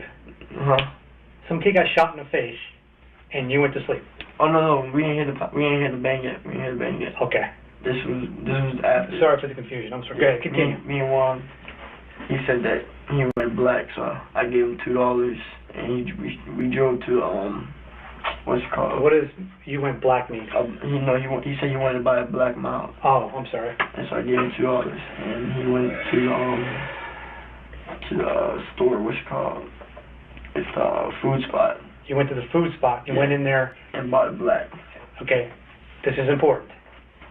Did you go to the food stop prior to killing this kid, Eric? Mm-hmm. When did you go to the food spot? Well, that's when we went to the food spot when David and Victoria was in the house. So you dropped them off. Yeah. You and Juan pulled them to the food spot. Yeah. Bought the black and mild. Came back. Hold on. Who bought it? Juan. I don't have an ID. How old was Juan? Juan, he's like 20. Yeah, 20, 21. So okay. So two of you. Who gets out? Just Juan? Yeah. He gets a black and mild. Does he pay cash, credit card, debit card? I gave him $2, so he paid cash. You gave him the $2. Okay. So he comes out. What else did he come out with? Anything? No, just black. Okay, what time do you think this was about? It's probably now I'm ready. I think. If they can find the place Schaefer is describing, they will be able to look at security for timestamps, which will help with the timeline of the case. Now we have to think it was about like about two. It's I would say in between from 1 a.m. to 3 a.m. In between there. Try again. Do you think earlier? No, or later? Well, I know what the answer is. It's between like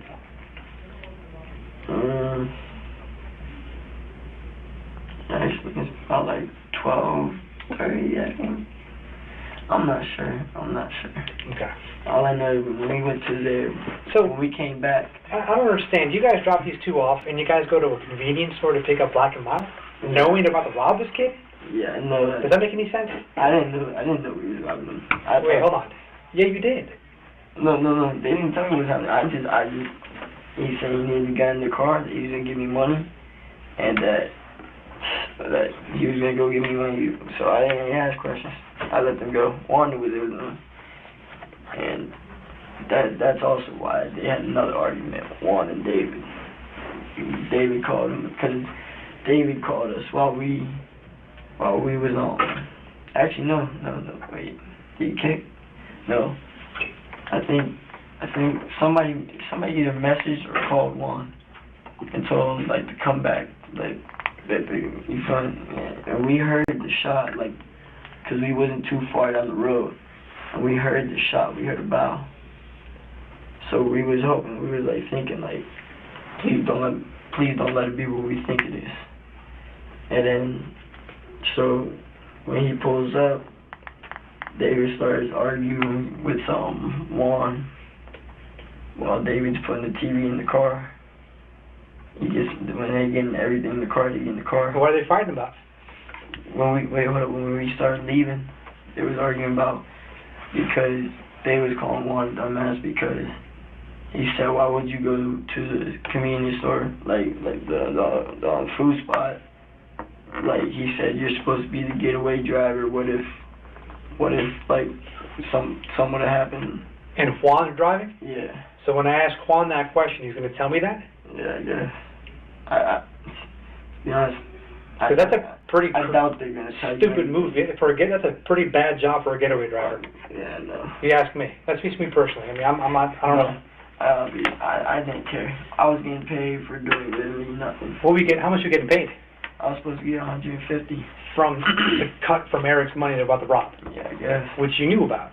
Okay. Well, I didn't know about it till after everything happened. That's when.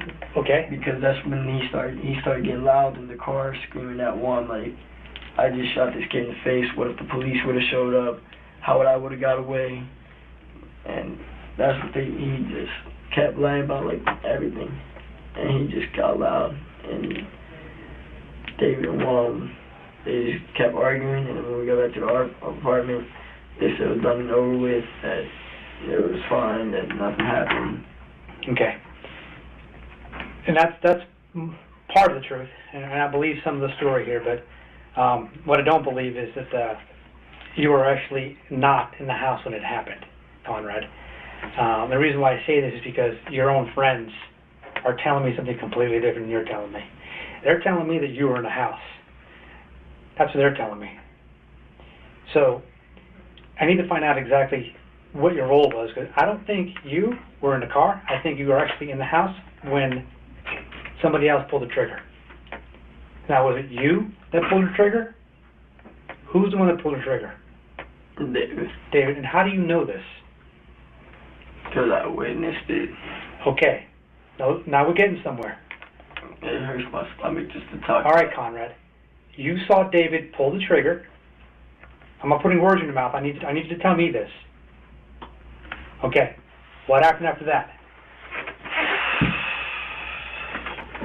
You're almost there, dude. When I heard David shot him in the face. You didn't hear. Did you see him shoot him in the face? Yes. Again, I'm asking you. I don't know. Yes. You saw him. Where were you standing when David shot Eric in the face? I was standing like halfway from the couch and the kitchen. Okay.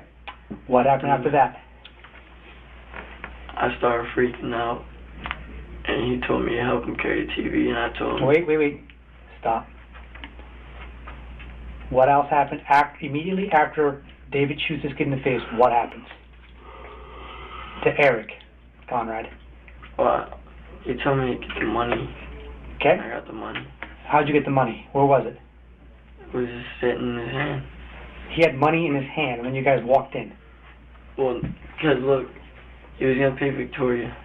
Okay. To have sex with him. How'd you guys get in? Victoria just let us in. She wasn't. What do you mean she let you in? She opened the door and just walked in? No, because he let her in, and then they went up to the door and rang the doorbell. And when David rang the doorbell, Victoria came to the door and opened the door. So the three of you went into the house. Yeah. So Victoria rang the doorbell. Eric answered the door, and then walk me through what happened there. And then he answered the door, and then the kid tried to, like, I was still standing outside when the kid tried to pull the gun from David, because David was still standing, like, right there in front of the doorway. He just got in. And the kid was trying to pull the gun. David was like, whoa, what are you doing? What are you doing? Get down. And at this point, all three of you enter the house? Well, David and Victoria was already in there. Okay, and then don't tell me you were outside. Then I walked in. Then you walked in. Go ahead. Yeah, Go ahead. Finish up. After he was sitting down. Okay. And then Victoria walked outside. And me and David stayed inside. And walk me through that entire night, bud. And then David just kept getting loud with him, like, where's the rest of the money? Where's the rest of the money? And he had the money in his hands, you're telling me? Yeah, he had 300. And how do you know he had 300? Because that's how much he was supposed to pay Victoria. All right, go ahead. And so David kept just getting loud, like, where's 300? Where's like the rest? Because he sent Victoria a picture of like $2,000. And so David thought that he would have $2,000 on him. Gotcha. And then, like, he kept getting angry because the guy wouldn't want to give him the rest of the money. And so David just shot him. Did he instruct Eric to do anything? Did he? Yeah, he told him to go into the bedroom. Wait, yeah, because he asked him, where's the money? He said, there's $300 in my bedroom. Yeah, that's where the money came from. He had the $300 in his bedroom, so I guess he was going to do what he wanted to do with Victoria. Did he hold him at gunpoint at this point, force him to the bedroom? I don't get it. Yeah, he had him at gunpoint the whole entire time. The whole time? What did he use for the gun? Huh? What gun did he use? Your dad's? Yeah. Okay. And then he told him to go into the room. And David took him into the room and came back out. And the kid was still holding the 300, like, trying to, like, give it to David. And David told him to sit down. Sit down where? On the floor. Okay. And so the kid sits on the floor. And David aims a gun at him and just keeps telling him, where's the rest of the money? That's not all you have. I know there's more. I know there's more. And the kid just kept denying. And David pulled the trigger and shot in the face. Okay. What did you do? He told me to get the rest of the money. From where? From his hand. And I grabbed the money. And you check his pockets? Yeah. David wanted me to stab him, but I told him I couldn't do it. And that's why David was telling me that, like, he was thinking that I would snitch on him because I wasn't willing to get my hands dirty, supposedly. And I told him I couldn't do it because he's already dead. And so he stabbed him, like it was nothing, and continued to search the house like nothing happened. And then he asked me to help him with the TV, and so I just helped him with the TV. I had to. So you're saying you never stabbed him? I never stabbed him. Because I'm being told you did. Yeah, I didn't.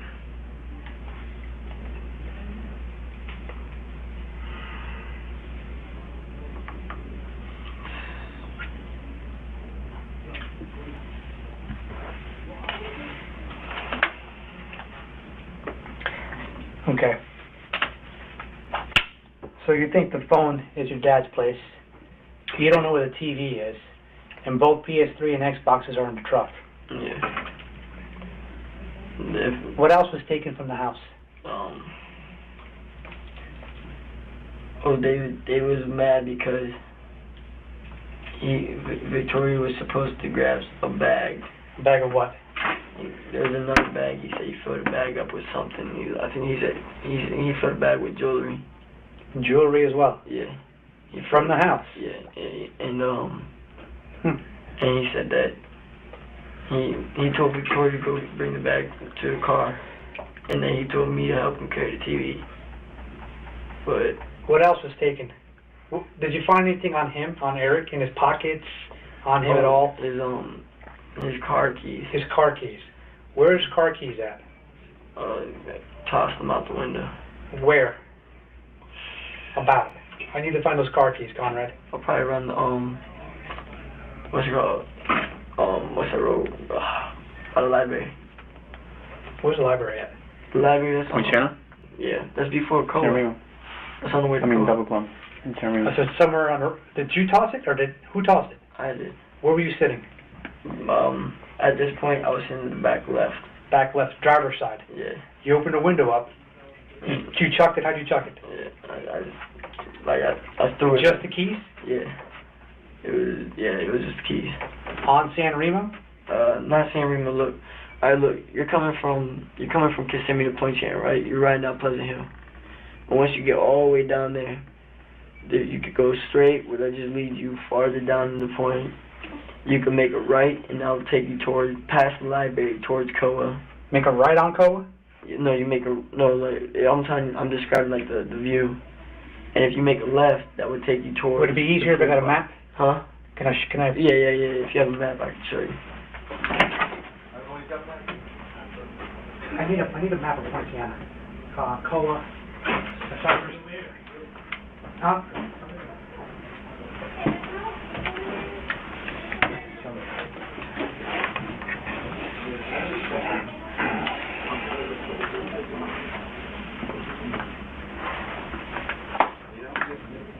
Oh, yeah.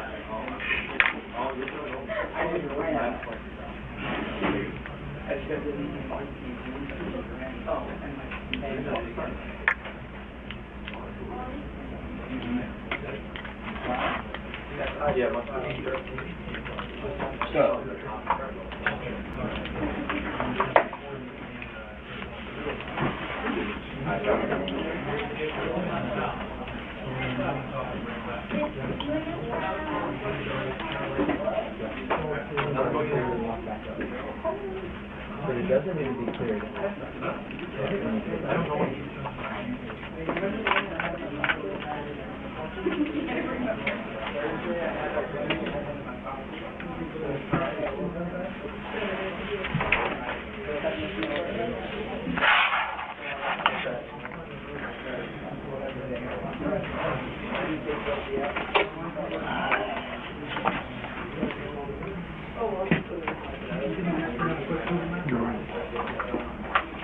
Tell me where you want it.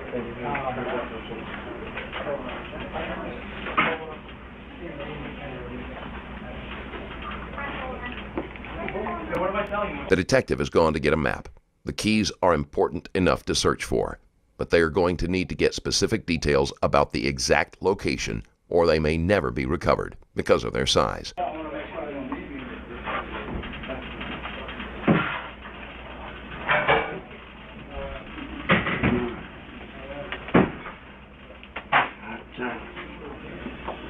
There's not one in that room. Okay.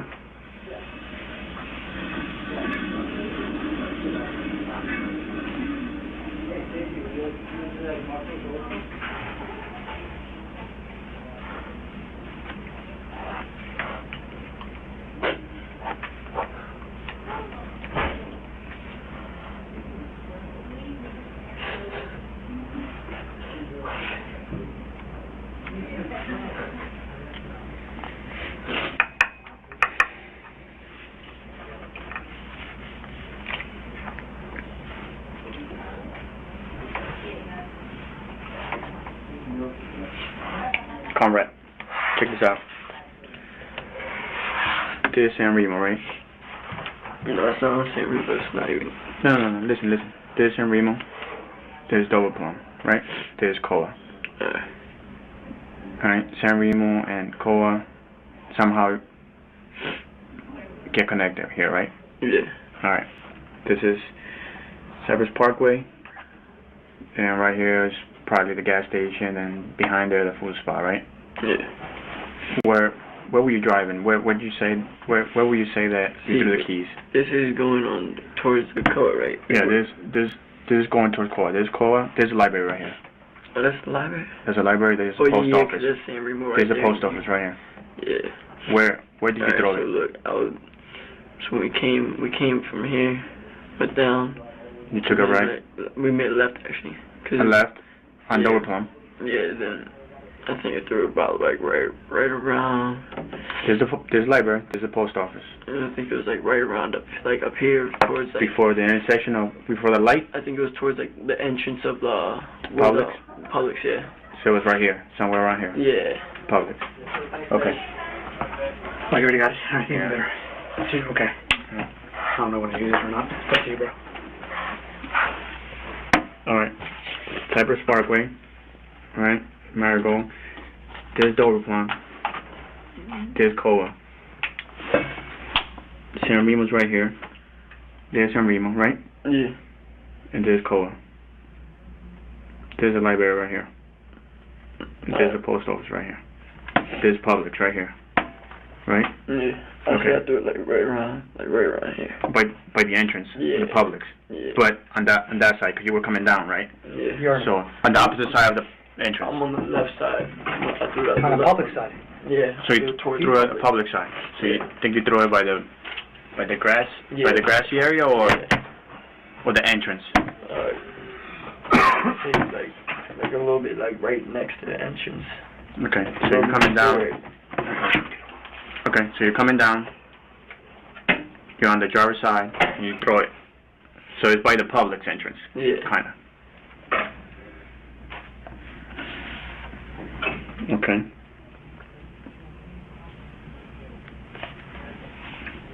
Is that the only thing you threw out when you left? Yeah. Okay. Did you go back at all? Try to get those keys? What?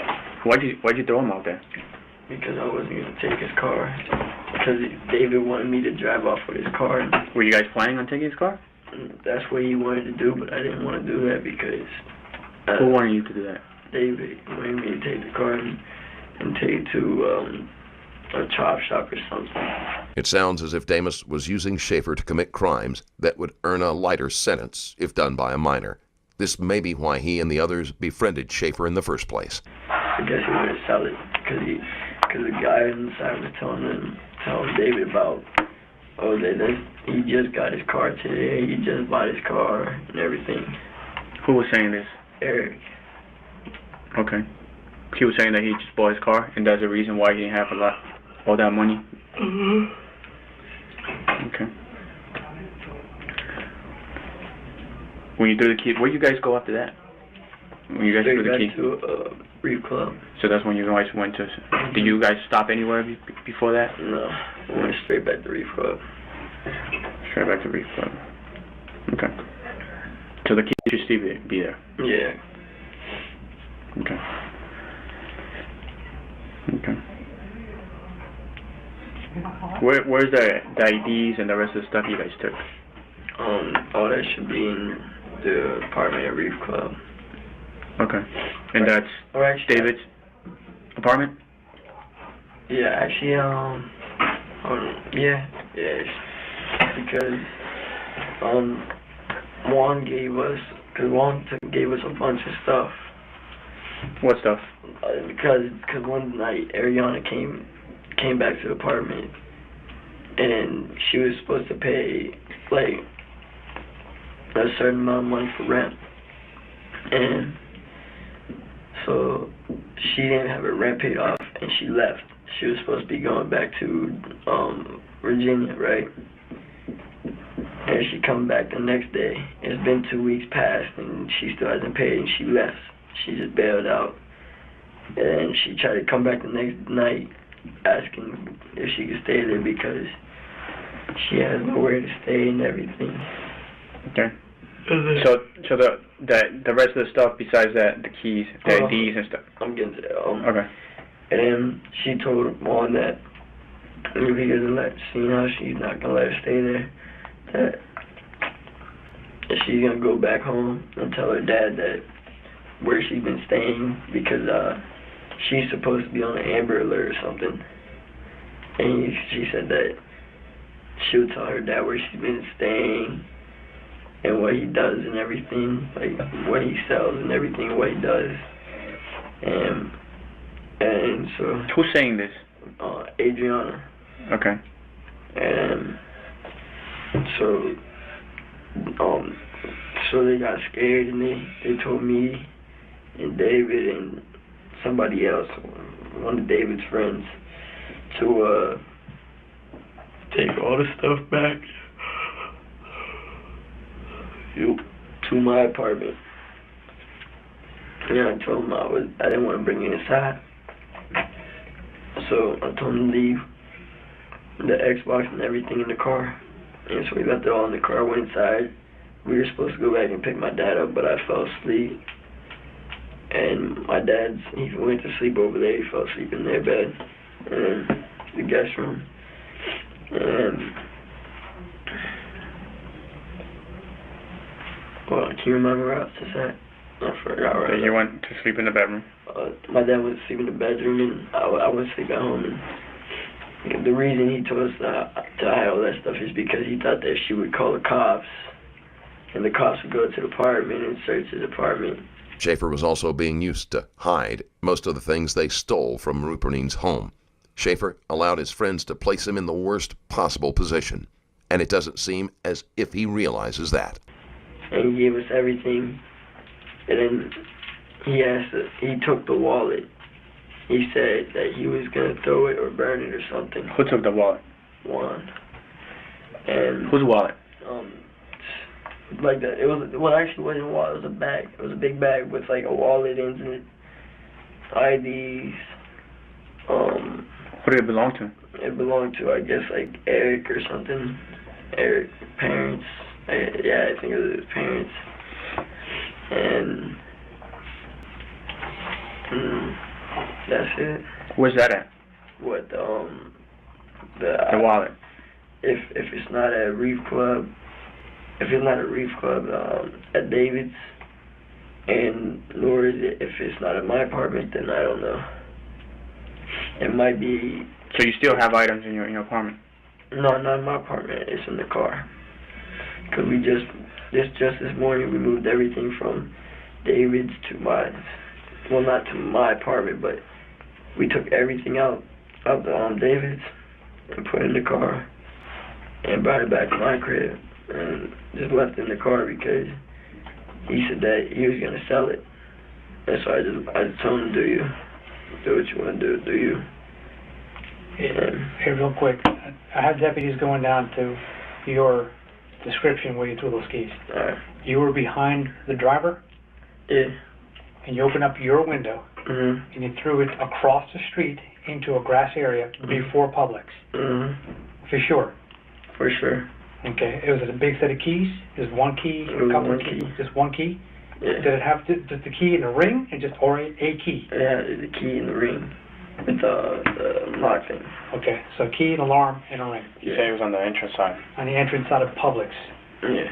Or whatever that thing is. Between the entrance and the intersection. Going back to, when did your dad get that gun? How long ago? Just about.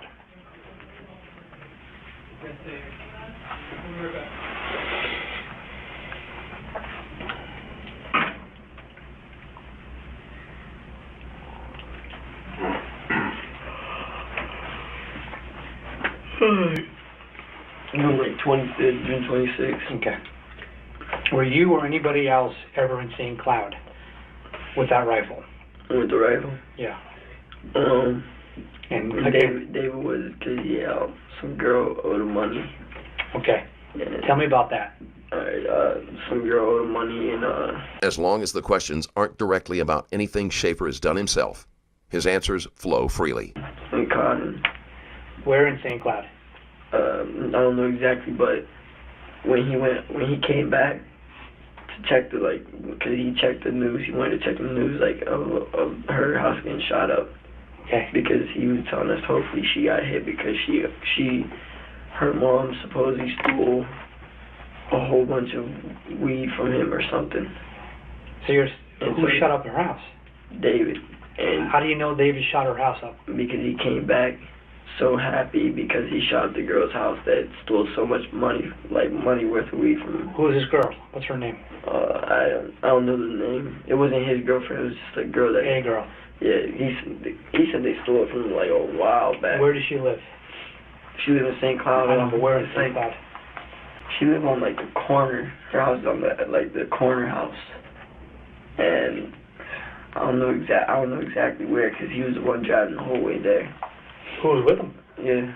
Who was with him? Oh, it was just me and him. Also, both of you were there. Okay. Yeah. And he just wanted to drive. I just let him drive. Who drove the car? Him. What car was it? My dad's car. Okay. So you went there with the intention of shooting this girl's house? Oh no, I didn't have the intention of doing anything. Okay. I let him drive and shoot because I didn't want to. That's pretty talented. He drove in, shot, and then crashed the car. Yeah. How many times did he shoot? He shot the whole clip. He almost crashed the car though. Because when he shot the house in the corner, he turned really fast, like skidded off the street. Yeah. And almost smacked into another car that was oncoming. Now, all these shootings, and from inside the car, I'm taking there's casings inside the vehicle. You guys ever clean the car out? No. Are the casings still in the vehicle? It should be. Well, actually, no. Did he stick the gun out of the car? Or the gun was actually in the car and shot through the window? No, an open window? He stuck it out the window. He stuck out the window? Yeah. But he had it in. And he shot this girl's house because she had taken some money from him? Yeah. And he also shot a police car at that. He shot a police car? Yeah. Okay. I don't even know he shot a police car. We went back and then he was like, he checked the news and at the same date and time, they said a police car was shot up and the girl's house. So from where? Huh? Where was the police car from? I don't know. It was a parked police car. Like nobody was in it. Where was the police car? Like right by the house of where the girl's house got shot up. In St. Cloud? Yeah.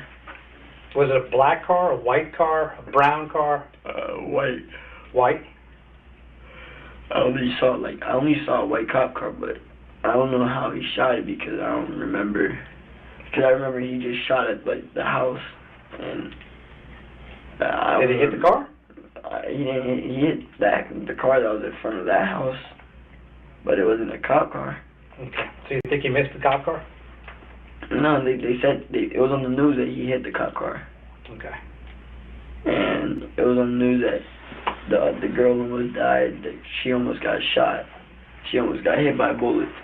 Like they said that the bullet hit like the top of the arm. Where you see lay and it's the headboard. Yeah. It hit the headboard. Dude, what kind of mentality does David Kid have, man? Is he out of control? Is he? He thinks he's a savage. That's what he calls himself. A savage. Yes. Okay. Has he done this in the past? Has he? He said it. Has he killed anyone before? He said it's nothing new.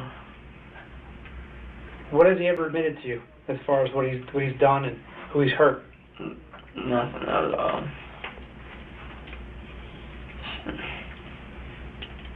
That's about it. Cause the way I met these guys were off of some kid named Nelson. It was his birthday, so that's how I met them. I went to a birthday party, and we all smoked, and then I just started chilling with them after that. And Juan was like the more of like the chill. He didn't want to like do anything stupid or nothing. And David was more like, I don't care what I got to do like to make my rent money, cause he didn't have his rent money fully. So he didn't care what he had to do for his rent money. And that's why he did what he did to Eric. Has he admitted to hurting anybody else? No. But he has said it. He just said it's nothing new. It's not new to him. Alright. Give me a second. Hey, comrade, when you guys shot up that police car that night, what were you sitting at? I was laying in the back. You were laying in the back? Who was in the front? It was just David. Just David? Yeah. He like stuck the gun in that window. He put the grip down. So you would, let me ask you this. So you were driving in the back, and the only person in the front was David driving. And we switched driver seats at a gas station. We went to a gas station. I don't know exactly what gas station, but it was. Let's go back a little bit. Let's go back a little bit. Alright. So you were sitting in the. Why were you sitting in the back? Why were you sitting in the back? That doesn't make any sense. Because I told him I wanted to come because I didn't want him to get arrested without I told him that it's my dad's car, so I have to come with him. Period. But I didn't want to, but I felt that I had to. And so. Are you sure it was in St. Cloud? Yeah, I'm positive. And when he drove, because he told us we were going to St. Cloud, and I know he. Are you sure you weren't in St. Cloud, or you just don't remember? I'm pretty sure we was in St. Cloud. Okay. And I laid in the back because I didn't want to get hit by any casings, and I didn't want my face to be seen while he's doing what he's doing. So I just laid in the back seat. And then we switched at a gas station about 10 minutes away from, about 15, 20 minutes away from where that happened. We bought some donuts and some food and went back to Reef Club. Okay. Do you say what was the reason? Why was the reason behind him shooting a police car? Well, the police car, we didn't even know about the police car until we got back to the apartment. He just thought he just shot the girl's house, but turns out he shot a police car too. So he's thinking he shot at the girl's house, but there was a police car there. No, he shot the girl's house for sure. Okay, and then you guys left and went somewhere else to shoot a police car, or it was right there? It was right there. The police car was down the street. I guess a bullet went through the house or something and hit the car or something, or the bullet went out out of range or something. I don't know. But I know he shot that right house because when we got back and whose gun was used to do that? My dad's gun. He was happy because he saw the girl's mother that took the mother that took his weed. He saw her face and he read what she said, oh my God, and all that. And he was just happy that she was scared. Okay.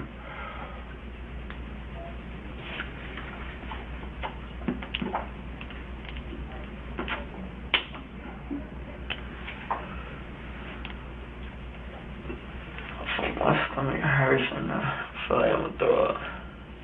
What did your dad say? Well, he said that he says, what did you guys do? Did you guys check the gas before you leave it, and when you guys came back, put perfect amount of gas back? He's talking about it. What were you thinking using your dad's car, man?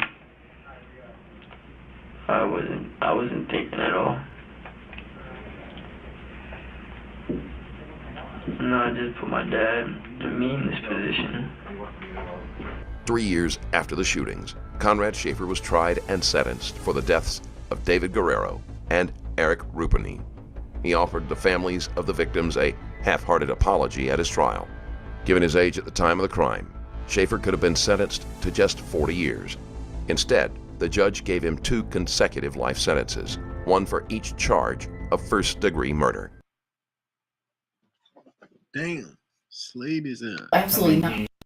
Oh, no. Didn't say, get rid of your husband. No. Nothing like that.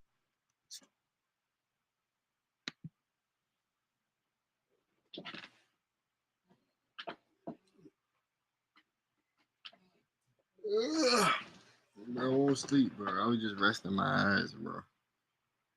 I won't even sleep, bro. I was just resting my eyes.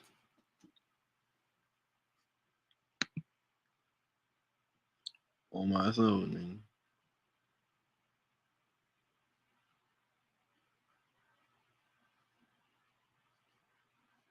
Oh, Travis Hunter won Heisman? It's alright. I should have put some money on that shit.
Yeah, man, it's the youngest boss. LV, Zillionaire Dope, man. I just jumped out the port. Dirty good bastard. Yeah. It's $1 million phone, no, we really get it in. We just met on last week, tryna throw us what we spend. All right, so we got the one and only Zillionaire Doe jumping off the porch with us today. Welcome, man. Yeah, man, appreciate y'all for having me, man. Nah, man, long time coming, I feel like, nah, too, it's been a long time coming, man. Yeah. Long time coming. Yeah, first off, how you feeling today, too, bro? And I'm feeling good. I don't lie. Feeling great. Yeah, man. Blessed. Looking blessed, that's for sure. Yeah. And you want to shout out your people sitting up there with you today, too? Yeah, man, I got my brother right here, Manny. We went from boys to men with this shit. My nigga Keith, Hustle Man Keith, y'all gonna hear about him. Give him about 6 months, he'll take off like a rocket. Nigga 700, man. Other brother, Congo with me. Okay, that's what's good, man. Yes, sir. And what brings you to Atlanta? What else you working on while you in the city, bro? We had came out here and do the video with my nigga Fat. Me and 700 got a record with Fat called Doing Numbers. It'll be out soon. We had came out here to shoot the video and just politic campaign, you know what I'm saying? How'd that connection happen? With Fat? Mm-hmm. Let me see. This shit date back to, I think bro had really just hit me on, I think on the IG one day, you know what I'm saying? Really had just locked in from there. And he had came to, I think I went to LA. And bro, I went to LA. Yeah, I linked up with him. We went to LA and shit, linked up in LA. And he hit me like, we gonna do, I got back home, he hit me like, we gonna do a few records, you know what I'm saying? We had did a few records and shit, we ended up shooting out. Okay. Yeah. What type of vibe is the record on there? Some pop it, turned up shit, you know what I'm saying? Hard, it's hard though, for sure. Yeah. Nah, I can't wait to hear that Yeah, shit. it's gonna be one of the ones. Is that gonna be on your project, his project, or? It's gonna be a single. Okay. Yeah, it's a single. Nah, that's all right. For sure, for sure. Yeah. It's gonna be one of the ones, definitely. It's one of the ones. For sure, man. Yeah. Does that ever trip you out? Like, how many people would that be reaching out to you? Like some of these bigger artists? Or? Bro, every day, like, cause it's like, really, I ain't believe. At first, I didn't really believe in myself. I ain't see it going this far, you know what I'm saying? So, to see people, like, reach out to me and just fuck with a nigga shit, it be fucking me up a lot. Yeah, because just looking at your comments, you got top artists from all over the country fucking with you. It's not just Dallas, it's not just Texas. It's crazy. That shit fucking me up. It's crazy. Yeah. Definitely kind of tells you, like, you on your way if you're not already there. Yeah, you for know sure, what I'm for sure. Yeah. All right, so kind of talk about the culture, the way of life down there in South Dallas, huh? I mean, shit, it's just like any other place around America or wherever, man, shit, drugs, violence, poverty. Same thing going on every ghetto around America. What would you say were like some of your keys to be able to make it out of that type of environment then, man? Because you hear a lot of times a lot of people don't make it out, man. Yeah, a lot of people don't, but really I just blessed to just be born.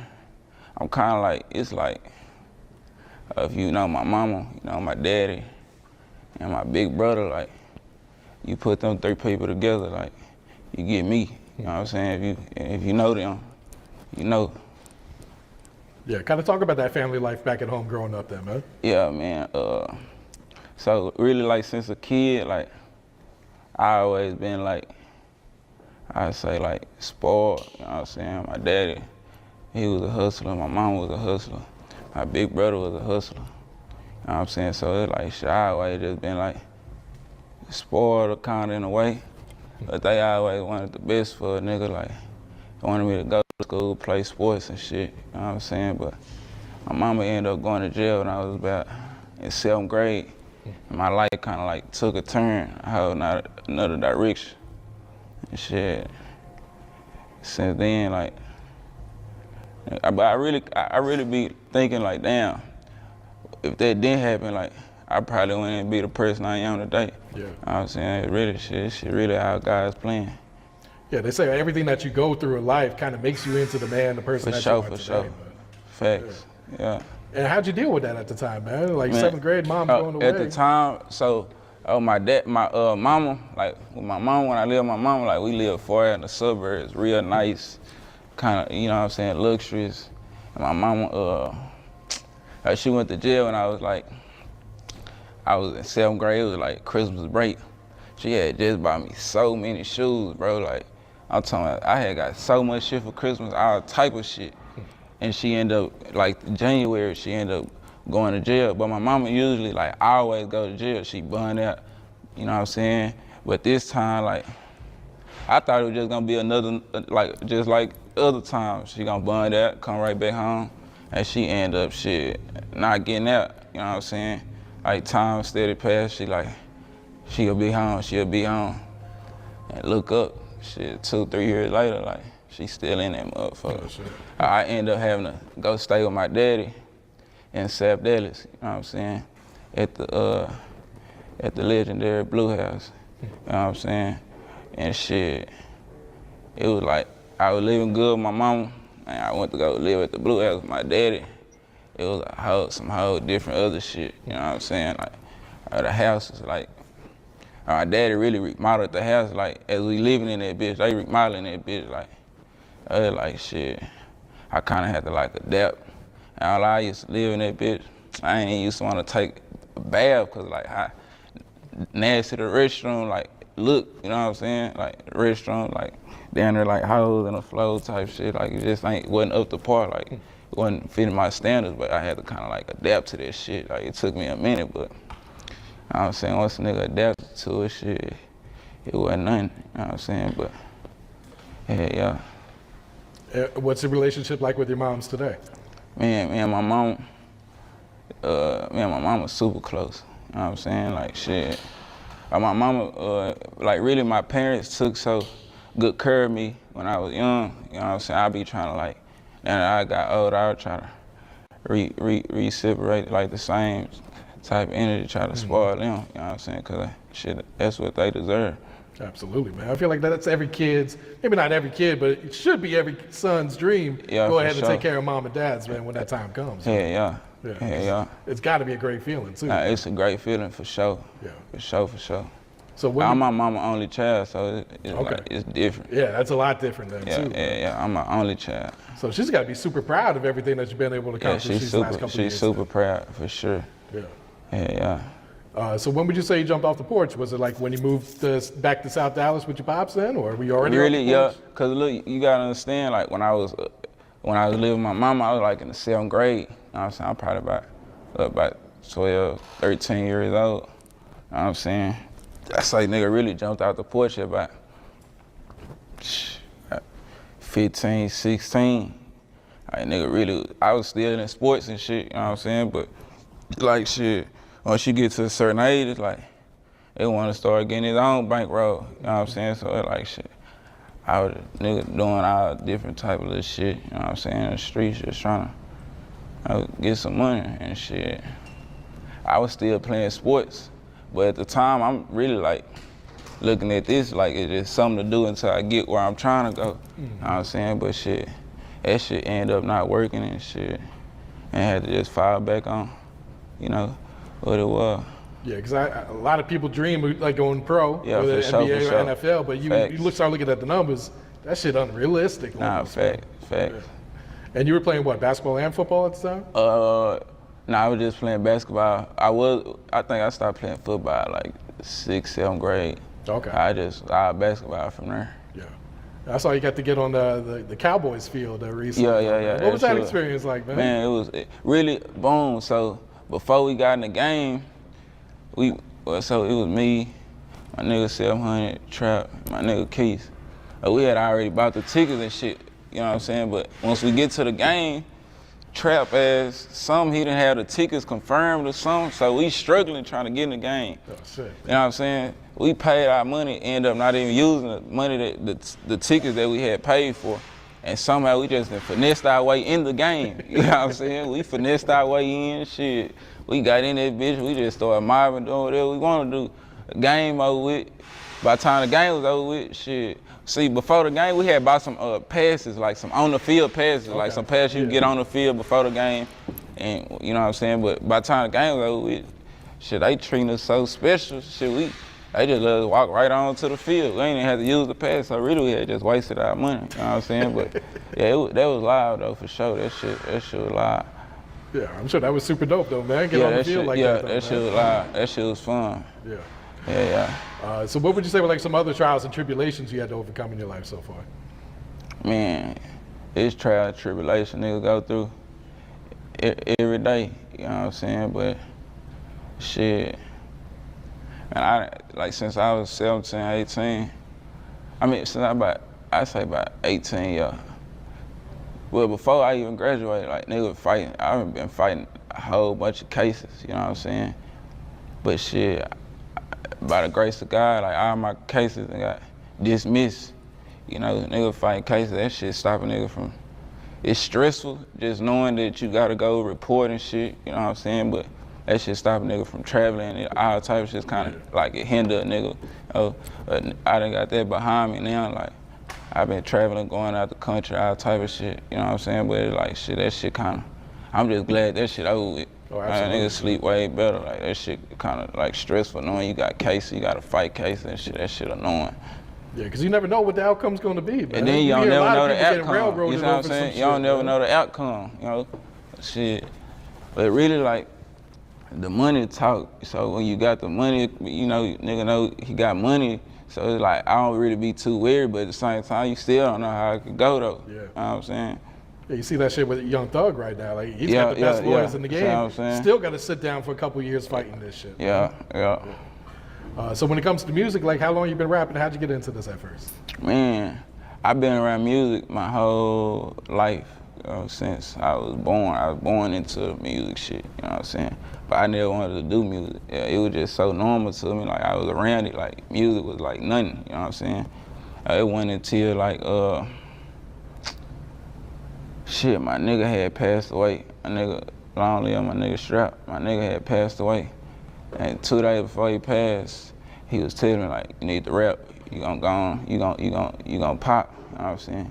So I went until like October of 2022, a couple days, well, yeah, like September, October 2022, couple days after my nigga passed, I'm like, fuck it.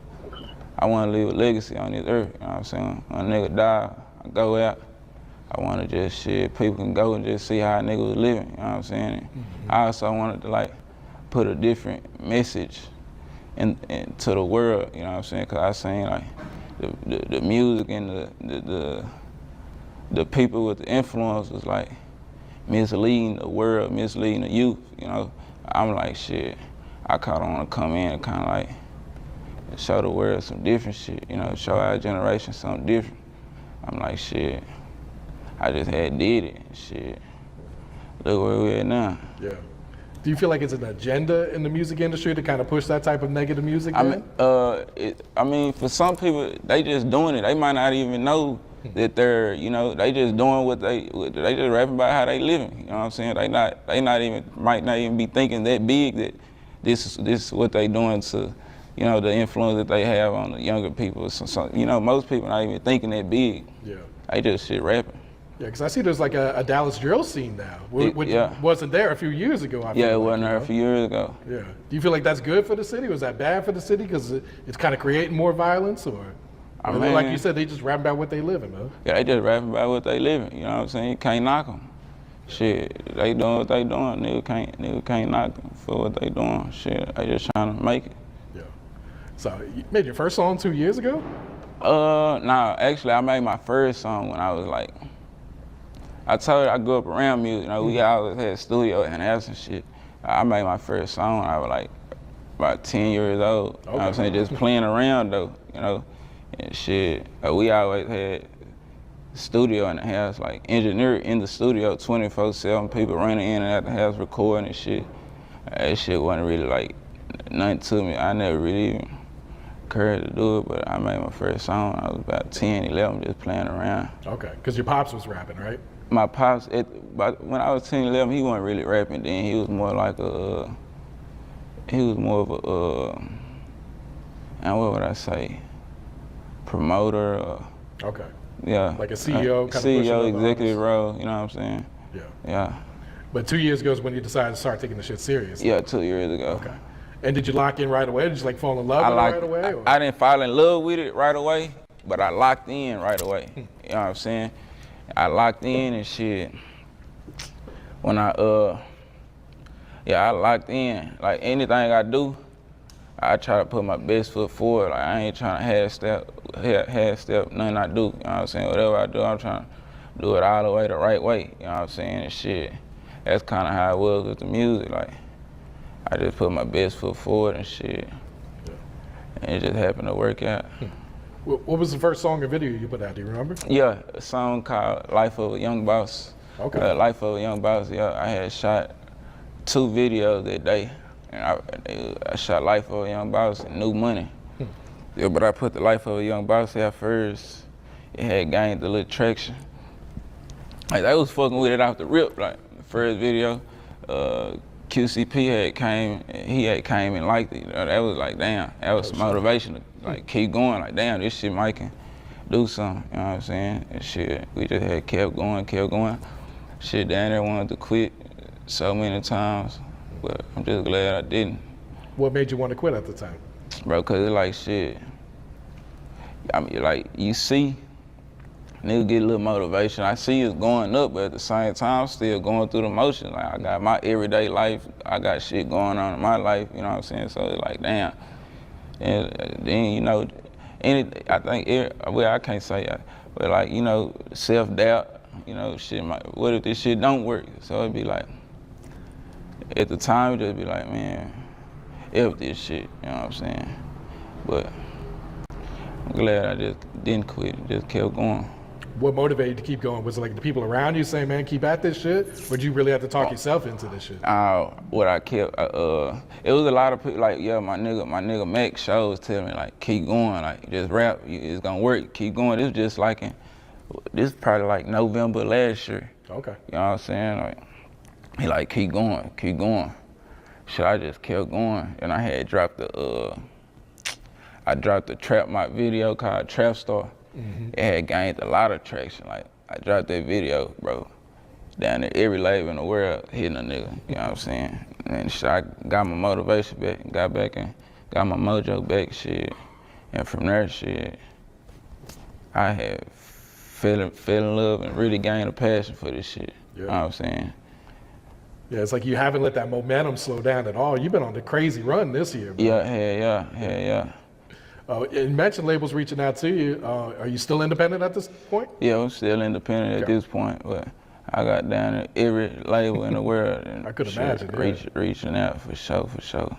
Now, is it because you don't want to sign, or is there something specific you're looking for out of a label? Or? Yeah, really, like, I don't know, it's just like, we doing so much on our own right now, you know what I'm saying? Shit, really, it gotta just make sense. Mm-hmm. You know what I'm saying? Just gotta make sense.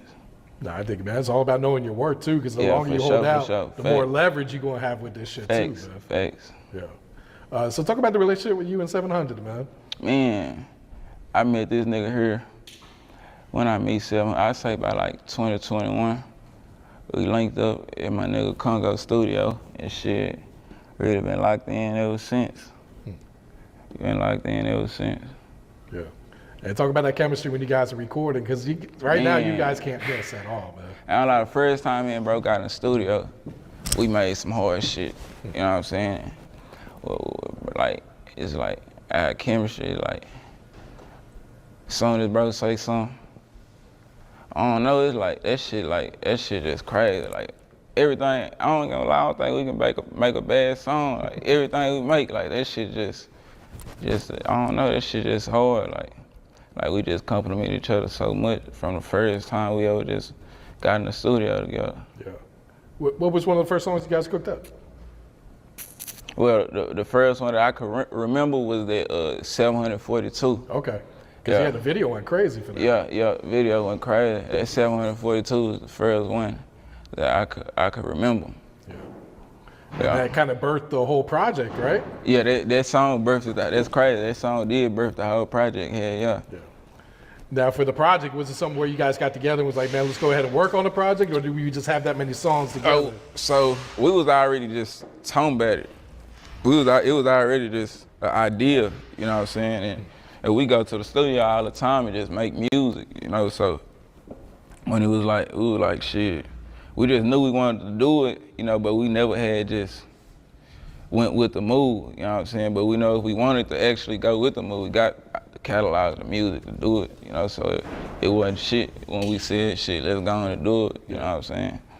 Yeah, talk about the feedback since that shit's been out, 'cause it look like it's going crazy. Yeah, they love it, bro. They love it, but it's crazy because all them songs really like old songs. For real? Yeah, a lot of them songs like old songs. Bro, me and bro got some of the music. We dropped the tape, and I go back and look at my music like, I'm like, damn, it's a song we ain't put on that bitch. This bitch hard. And it's another one. Like, it's a few songs we missed, we ain't put on the tape. We ain't know we had them bitches. We got so much music, you know what I'm saying? Like, we working so hard. Like, we in the studio down there every night, 3, 4 in the morning, you know what I'm saying? Like, we got so much music, it's crazy.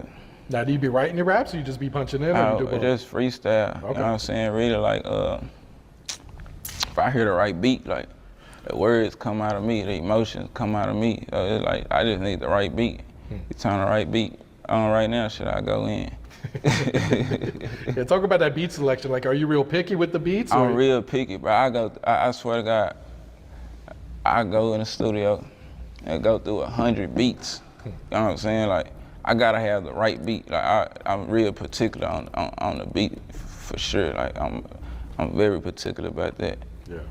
But that shit shows out in your music, because it's like when this shit, you hit play on this shit, yeah. You can tell, like, oh shit, you about to go in. Nah, for real. All I need to hear a beat like 1, 2 seconds. Instantly, I'm gonna know if this beat for me or if it ain't. You know what I'm saying? Yeah. You guys plan to shoot some more videos off the project, or?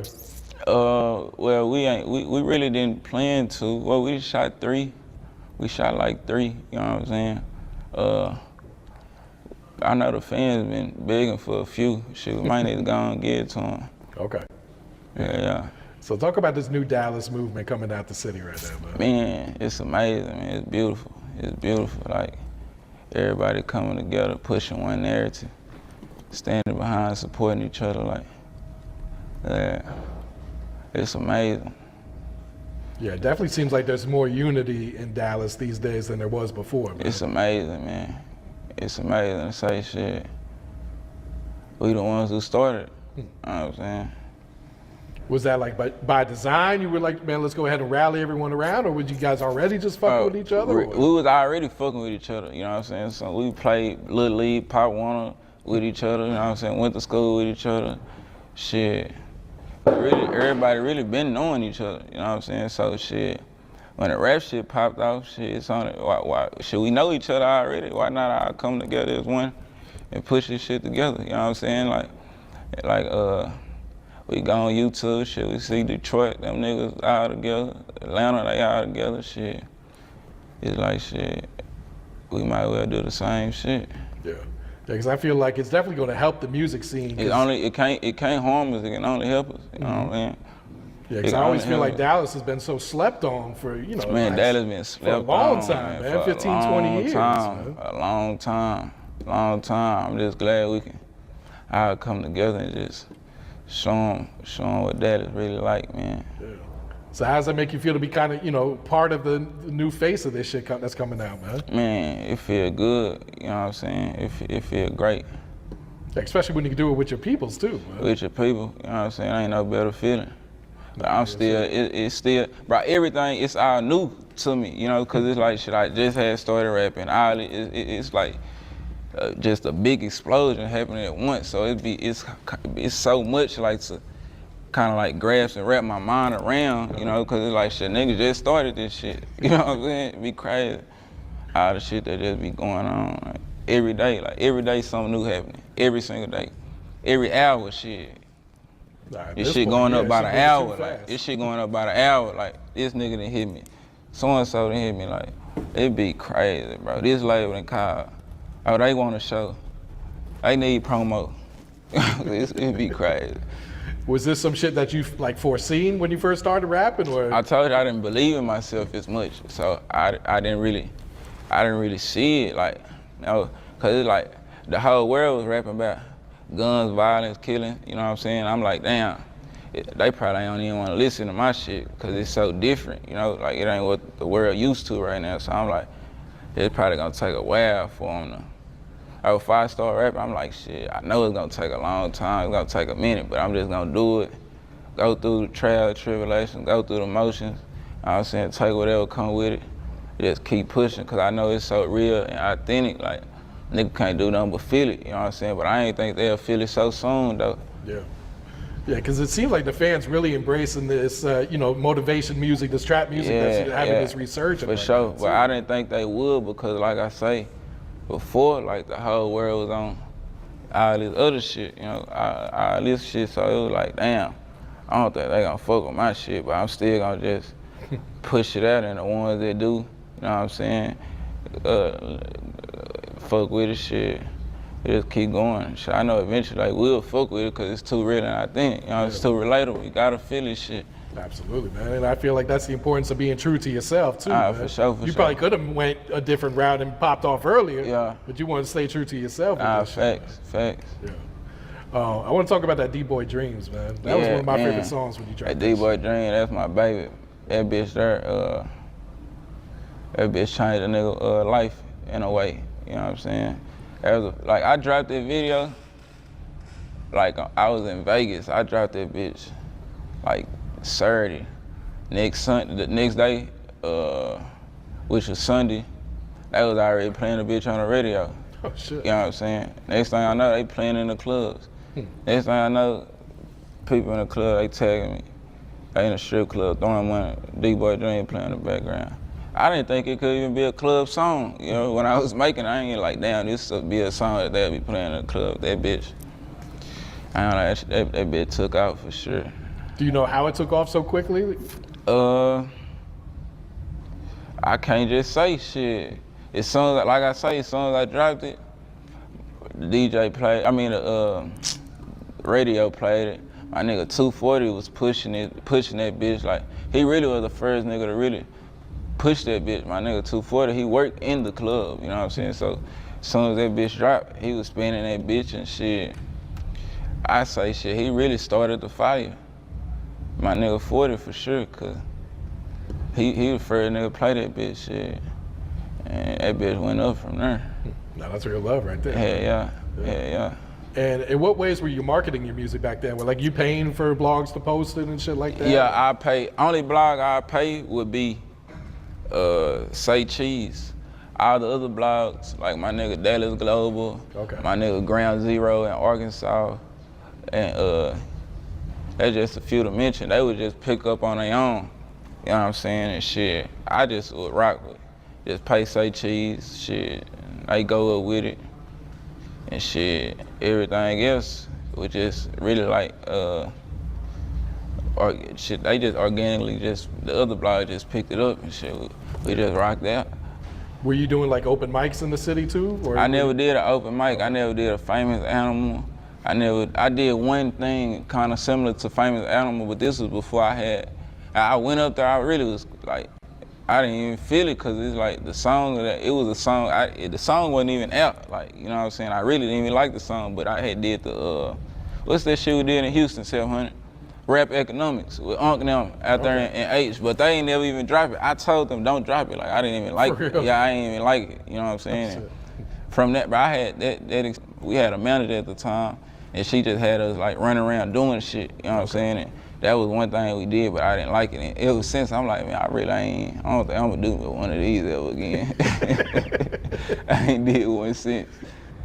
Now, were you doing like, some grassroots marketing, like were you hitting different cities, like pushing your music? I mean, we'll go. Mostly just relying on the internet. Really relying on the internet, but we would go like to Houston here and there, you know, and just campaign out there, like hit the strip club, Area 29, throw a few ones, have them play the music. That was about the only city we really hit. We hit Miami like the beginning of this year. We ain't really go to the club or nothing though, but I really just relying on the internet, really. Okay, yeah. Can't Be Fucked With. This song, like when I heard this shit, I was like, man, you better be out of here with this. When I made the Can't Be Fucked With, I had made like 2-3 records that night. That was like the third one, you know? But like when you make music, you gotta go back, listen to it, sound different the next day. So I had woke up, I'm in the shower. I'm like, shit, I'm getting myself together, finna hop in the shower and shit. I play all 3 records. But that Can't Be Fucked With just stood out. I'm like, damn, it bitch hard. I played that bitch back like 100 times. Like, this bitch hard. I had already had in my mind, when I made the bitch, it was probably like April.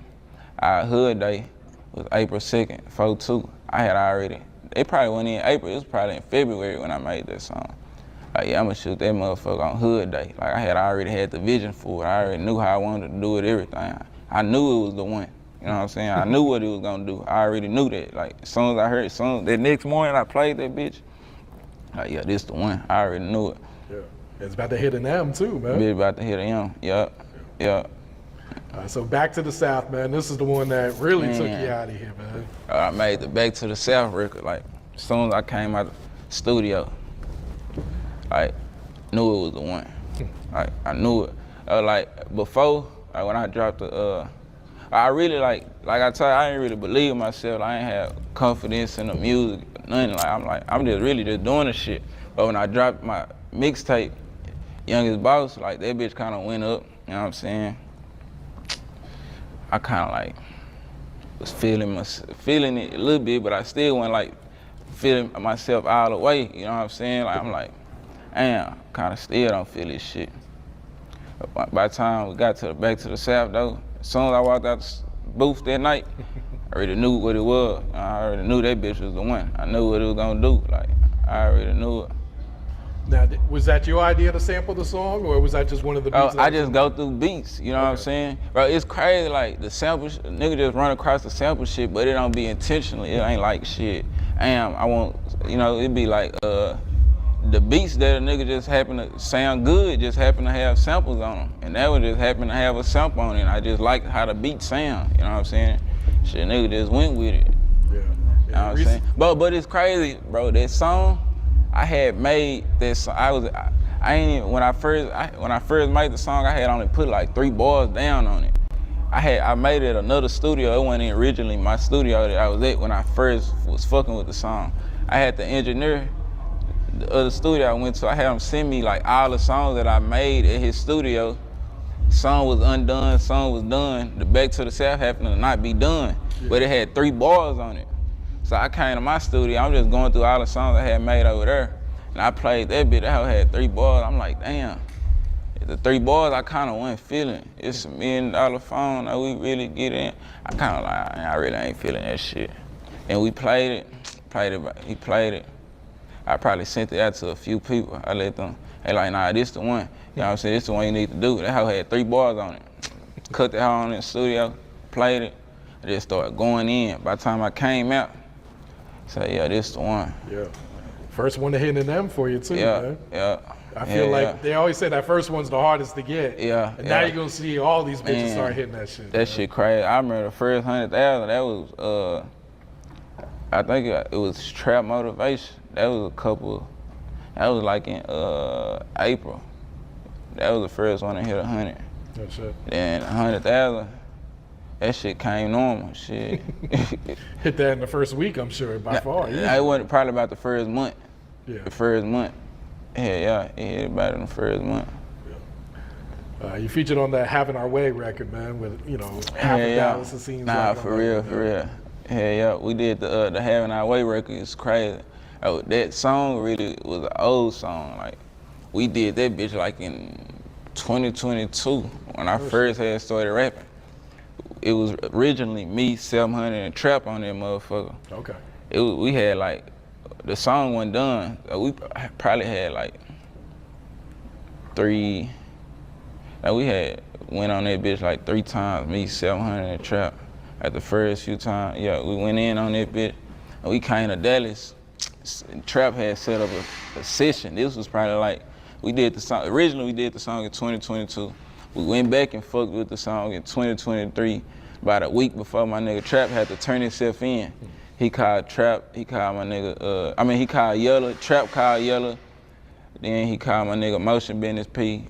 Then he called my nigga GB. And we all just was in the studio, just fucking around and did the bitch. You know, Trap went to jail in like October of last year. And when he came home, he came home, shit.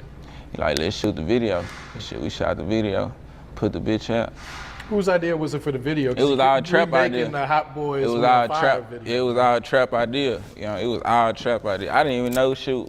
He just like shit, come do the video. You know what I'm saying? I'm not even knowing what we doing. I ain't. You know, he had everything laid out for us. You know what I'm saying? He was the director. He telling us everything what to do. He had the bandanas for us. He had everything. He had the whole video already directed. That's too hard, man. I feel like that's gonna hit a nerve eventually too. Easy, yeah. But see, it's crazy because, bro, when we made the song, I had just started rapping. I say, I really didn't even like my part. You know, I really wanted to go back and redo my part. I really ain't even like it, you know. But the people love it, shit. We do it for them, so they love it. So shit, I love it, shit. That bitch going crazy though. Yeah. I feel like it's such a good look for the city too. For sure. So, new project in the works? Yeah, new project in the works, man. We got next project, I'ma call it shit, D-Boy Dreams. Okay. You know what I'm saying? We're gonna call that bitch D-Boy Dreams. It's on the way. I can't say when, but shit, I got the title for it and shit. You know, I got the music for it. You know what I'm saying? So whenever it's time, shit, it wouldn't be nothing to put it at, but the title will be called D-Boy Dreams though. And what's this new music sounding like right now? Man, at this point, like, I got so many different flows and vibes, like, you know what I'm saying? On the D-Boy Dreams, I'm gonna give them that, a lot of that motivation, you know what I'm saying? Like, D-Boy Dreams, like, made it out, you know what I'm saying? Made it out type vibes, like, motivational. You know? Music these days, like, nigga make so much different kind of music, you know what I'm saying? Like, nigga down there and perfected this shit. You know, it used to take me down there a day or two to make a song.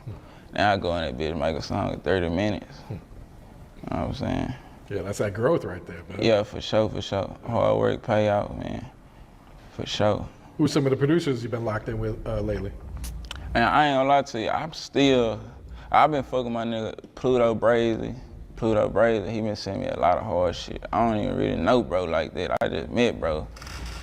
Really just met bro. And every time he send me something, I'm like, damn man, this shit hard. You know what I'm saying? I just keep texting bro, send some more. You know what I'm saying? Everything that nigga send be hard.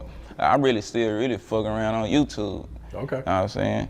I'm still on YouTube with it. But I fuck with my nigga Fuels. A lot of these people, I don't even know what they look like. Bro, I got a friend named Josh. That shit crazy. What's up, Joshua? No, they be having the hard beats, and I know their name. My nigga Fuels, I don't know where he from, probably, I think London or something. Oh, shit. Yeah, he got hard shit, though. My nigga Fuels, I did, I think back to the South. Oh, my nigga X9, it's a nigga named X9, he did the Can't Be Fucked With beat. All these people, I don't know, I never seen them, I don't know what they look like. You know, I just know their name, and I know they got the hard shit. My nigga X9 did the Can't Be Fucked With beat. I really like when I go on YouTube, I do a song, find a beat, that bitch hard, I go on the people's channel and just go through all that shit. You know what I'm saying? Real? Matter of fact, I got some shit with Drum Dummy.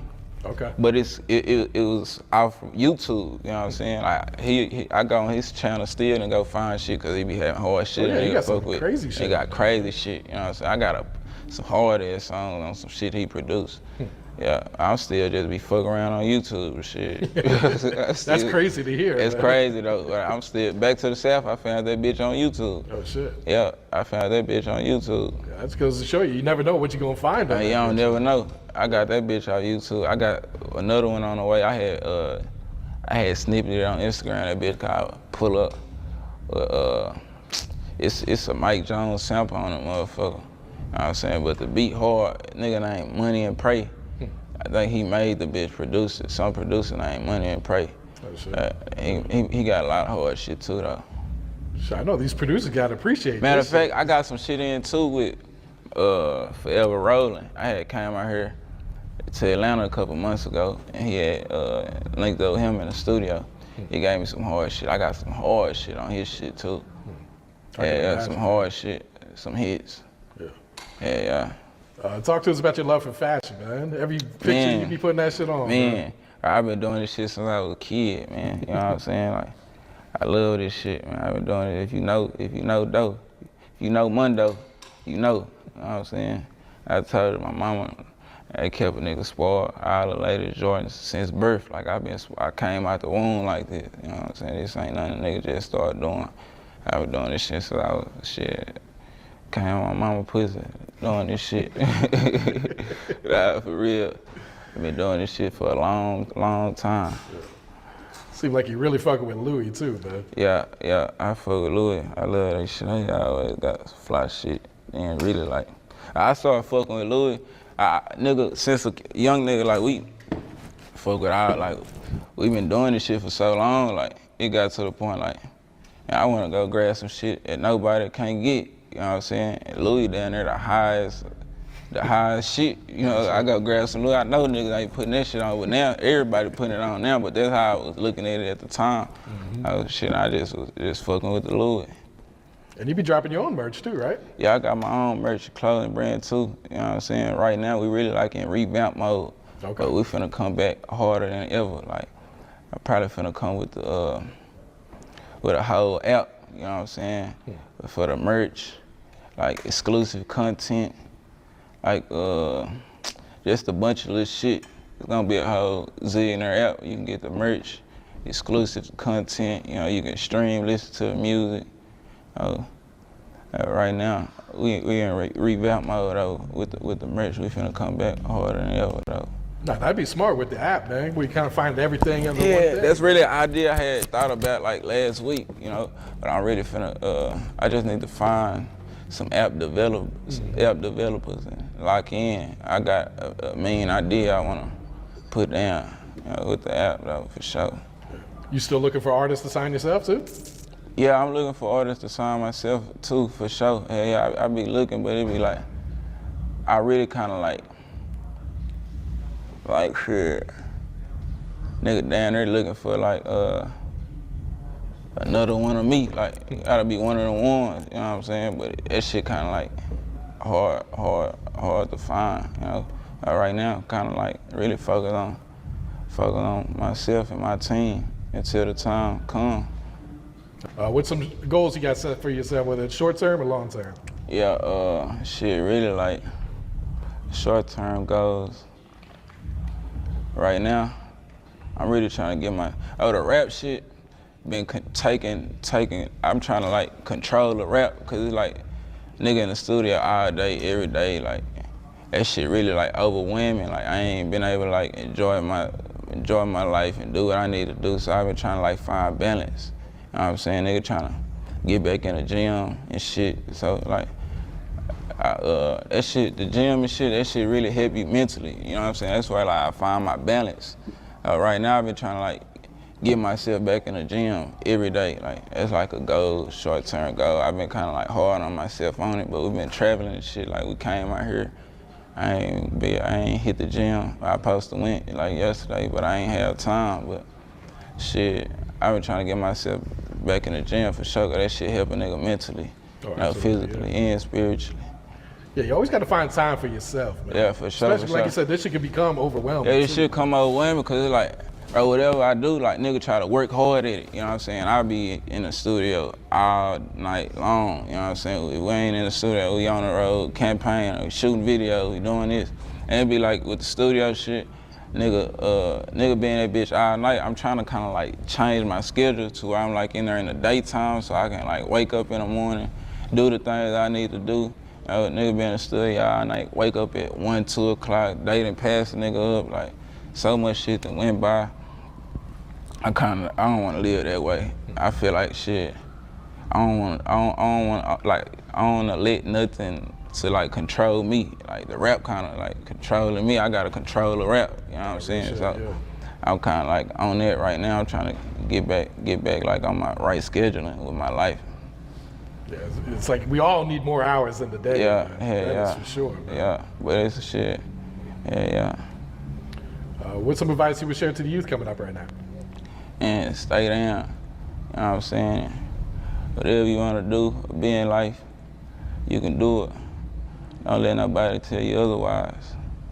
You know, be smart. You know, shit. Think before you speak. Shit. motherfucking me. Go to school, man. Make good grades. Just do the right thing. I get better Make advice your people than this. happy. Make your family proud. You know. Yeah. Nah, wise words right there, for sure. For sure, for sure. All right, Doe, you got any shout-outs you want to give before we wrap it up here, man? Man, shout out to all my niggas dead and gone. Shout out to all my niggas down the road on lock, man. Shout out to all my niggas up here with me. Shout out my nigga Phil back there. I got this shit popping with my nigga Phil. First video ever. I shot with my nigga Phil. Shout out my nigga MJ. You know what I'm saying? Shout out my big brother JJ. Shout out my mama. She gave me out of the game. Shout out my dad, MC. All right, bro. That's enough shouting out, bro. This nigga shouting out the whole family. On my soul. Shout out to bro ass though.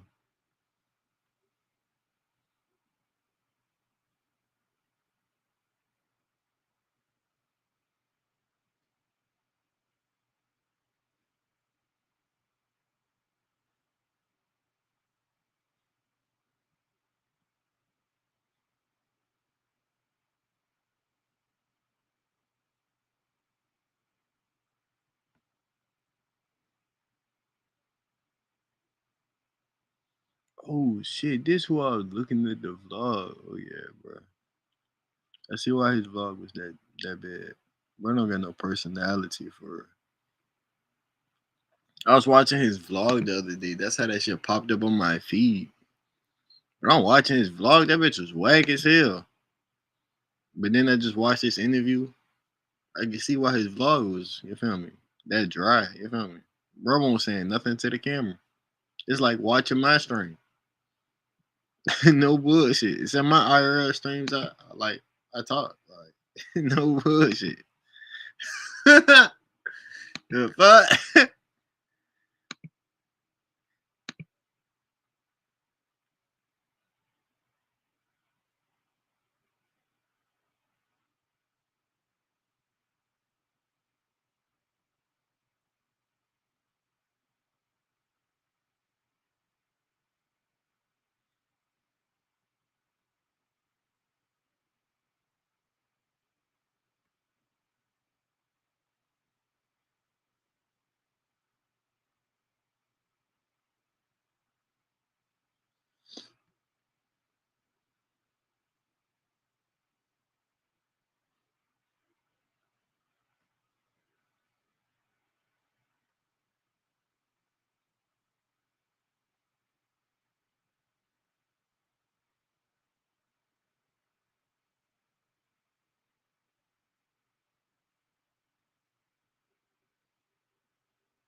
Fuck.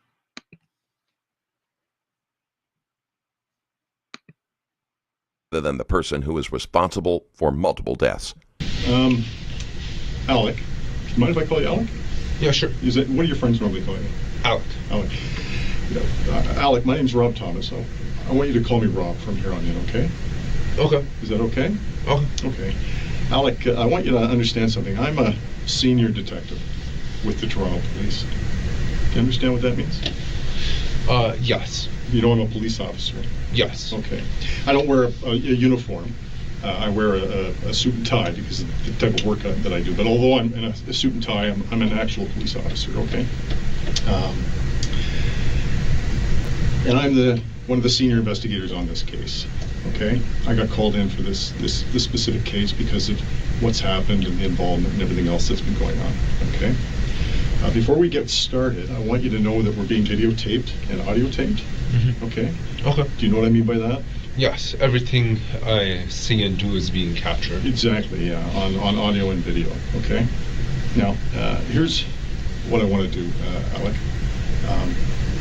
I want to talk to you, okay?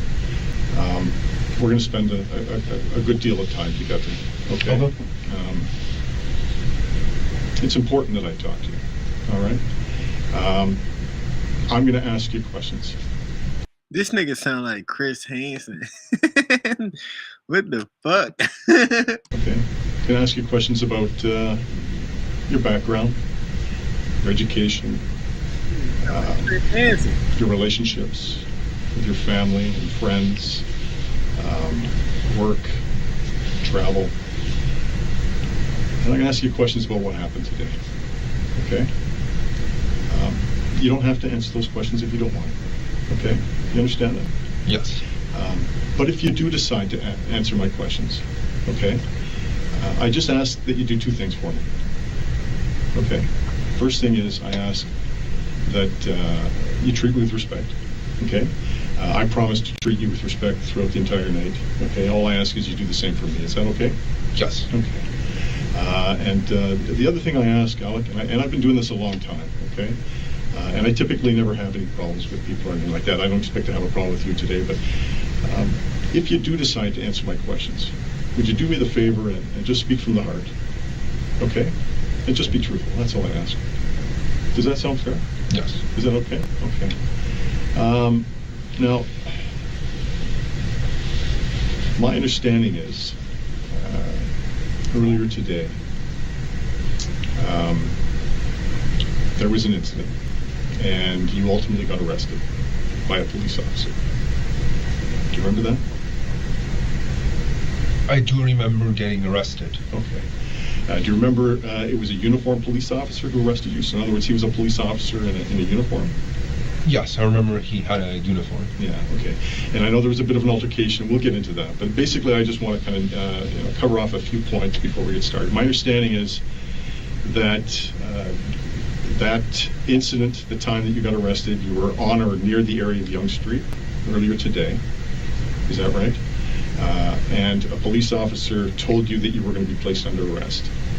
And he placed you under arrest. Do you remember that? I remember that. Okay. Do you remember what he arrested you for? I believe I may have been arrested for something similar to murder. Okay. I believe it was originally you were arrested for attempted murder, and subsequent to that, the officer placed you in handcuffs. Is that right? Yes. Yeah, and then he placed you into the back of his car. Correct. Correct. And then you were transported, or you were delivered here in a police car to 32 Division. Correct. Do you remember that? And following that, you were taken into the building, and you spoke to, I believe it was a gentleman, and he's known as a staff sergeant. He would have had 3 stripes on his shoulder with a crown. He would have asked you questions about your medical history, whether or not you were suicidal, whether or not you understood why you were being placed under arrest. I remember that. Okay. When you were placed under arrest, did the officer read anything to you? I remember being read the signs on the left-hand wall stating my rights. Okay. So you would have been read either at the time you were arrested, or certainly when you got into the police station, you were provided your rights to counsel. Is that right? So Thomas is trying to make sure that Manassian remembers being read his rights and understands what that means. Having that recorded will save trouble later if Manassian tries to claim he wasn't in a condition to remember anything. I recently released another exclusive Patreon video exposing a chilst and Cody.com. You're going to be arrested for attempted murder. It's my duty to inform you that you have the right to retain instruct counsel without delay. You have the right to telephone any lawyer you wish. You also have the right to... Now I'm starting to come back. Yeah, I remember. Okay, let me just finish here because it's important you understand this. You have the right to telephone any lawyer you wish. You also have the right to free advice from a legal aid lawyer. If you're charged with an offense, you may apply to the Ontario Legal Aid Plan for assistance. 1-800-265-0451 is a toll-free number that will put you in contact with a legal aid duty counsel lawyer for free legal advice right now. Do you remember that? Yeah, now I remember that. Do you remember the officer reading you that? To be honest, I encountered various police officers. I don't remember which one read me that. Okay, all right. But nevertheless, you were read. We call that a caution. You were read that caution. Yes, actually, now that you mentioned the word caution, I do remember hearing the words primary caution and secondary caution. Okay, great. Okay, that's interesting because not a lot of people can remember those words. Okay, so that's what I read you is what we refer to as a primary caution. So you don't. Let me just get this straight. You're not sure if you remember the police officer reading you those rights, or if you were read that primary caution in the building. Is that right? Actually, I'm pretty sure I was read the caution inside that room within the building with the camera and the desk. Right. So we call that the booking hall. Mm-hmm. Okay. Do you know what it is that I just read you? What was read to you when you were inside the booking hall? Do you know what that means? I believe, to my best understanding, it means, as you said before, the rights that I have, my right to counsel. Right. Do you know what counsel means? A lawyer or attorney. Perfect, exactly, yeah. So what that means is actually a couple things. It means that you can call a lawyer. One means at the time you were placed under arrest, you're being placed under arrest for attempted murder. What that primary caution means, that you can speak to a lawyer, okay, or we call it counsel. If you don't have a lawyer or counsel of choice, it means that you can call a free lawyer. And we call that duty counsel or legal aid. Okay, and the 1-800-265-0451 is a toll-free number that you can call to speak to duty counsel or legal aid for free legal advice. Do you understand? Do you understand what that means? Yes. So basically means you can call a lawyer. If you don't have a lawyer, you can speak to a free lawyer. Right. What it also means is that if you were charged with an offense, so if you're charged by the police for a crime, and you can't afford a lawyer, okay, you can apply to the government to pay for your lawyer. Does that make sense? Yes. Okay, and we call that legal aid. Okay. Now, my understanding is the officers then provided you a secondary caution. Yes. Okay. It would have been something like this. You're going to be charged with attempted murder. You're not obliged to say anything unless you wish to do so, but whatever you do say may be given in evidence. Do you understand what that means? Yes, it means that I'm not required to speak, but anything I say can and will be used against me. Yeah, well, that's the sort of the American version of the Miranda rights in Canada. Yeah, I watch too much TV. You watch it? So do I. What you watch a lot of TV programs, like crime drama programs on TV? The casual question is designed to see what sort of media Manassian consumes, and if he shows any obsession with violent crimes. It's one of the... I used to watch a lot of CSI. Oh, you did? I love that show, but yeah, so in the States they call that the Miranda. Anything you say can or will be used against you in a court of law. In Canada, we're a little bit different than the United States. I like to think we're a lot different, actually, than the United States. And what we have in Canada is a different type of caution. Anything that you say can be entered into evidence. And so anything that you say to me today, because we're being videotaped and audio taped, a judge can watch that, okay? And he can listen to what it is you're saying, okay? All right. Now, did the officers read you any other cautions? I don't remember being read any other cautions, to be honest. Okay. I want to read one more to you. God damn, bruh. Canada, they be on niggas dick. You said I look like Snoop Dogg?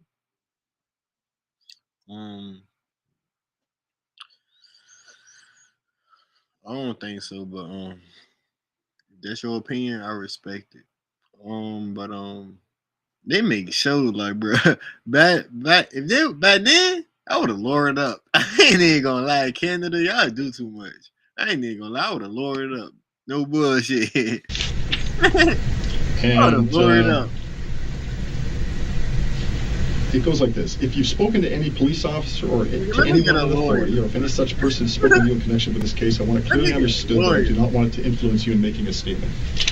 Yes, actually, I do remember being read that. You do, right? Okay. When do you remember being read that? While I was in my cell by a non-uniformed officer. He was dressed formally. Okay, was he similar to you? Oh, I see. In a suit and tie? Yes. I believe he may have been a detective. Okay, well, that makes sense. Do you understand what that means? Yes, it means that any statement, whenever I'm making a statement, it shouldn't be affected by something that one cop said to me. It should just be simply whatever I feel is the best as my defense. You're absolutely right. You know what? You hit it right on the head. You know what? And I thank you for that. That's very important. Yeah. Basically, what it means is that if you've spoken to any police officer, and you may not have spoken to a lot of police officers, but I know a lot of police officers have spoken to you today.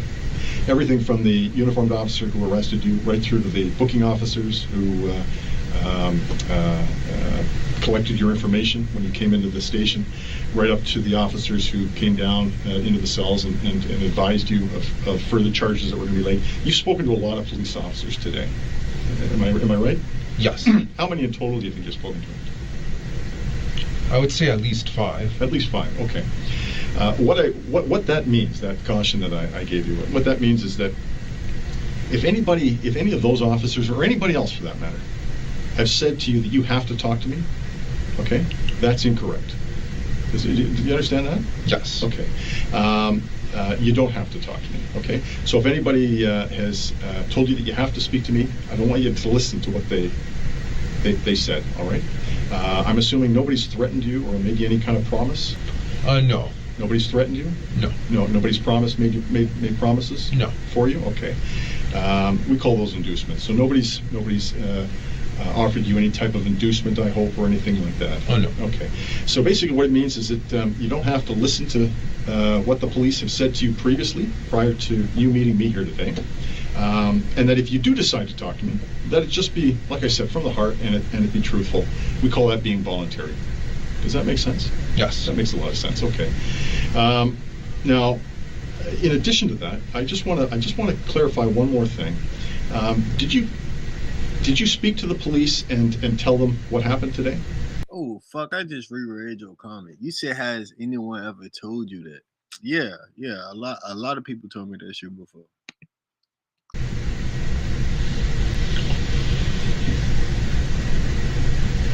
Sorry, I'm just need a minute to think about that. Are you asking if I in any way confessed? Well, I'm asking if you yes, if you confessed or if you made a statement at all to any other police officer. I never made any significant statement about any events that occurred before I was arrested. Great. Okay, so if you did have any conversation with any police officer prior to being brought into this room, all right, and that includes making a statement or a confession, okay, I want you to ignore what you've said, okay, and I don't want you to refer back to that conversation, okay. And what I mean by referring back, I don't want you to tell me about any conversations you've had with any other police officers, okay. What I'd like to do is start fresh and call this a clean slate. Okay. So from here on in, okay, I want this to be a fresh start. Okay. Does that make sense? Yes. Pretty straightforward. Okay. Now, when the officer arrested you, did he put handcuffs on you? Yes. Right. And my understanding is the handcuffs were behind your back. Yes. Okay. And he patted you down? Did he? What I mean by that? Did he search you? I remember being searched. I remember later on, as other officers came in, I was stood up, brought to the cruiser, and then as I was leaning on the car, I remember at that point I was being searched. Okay, all right. And so, as far as the search is concerned, to what extent were you searched? In other words, what did they search? What did the officers do?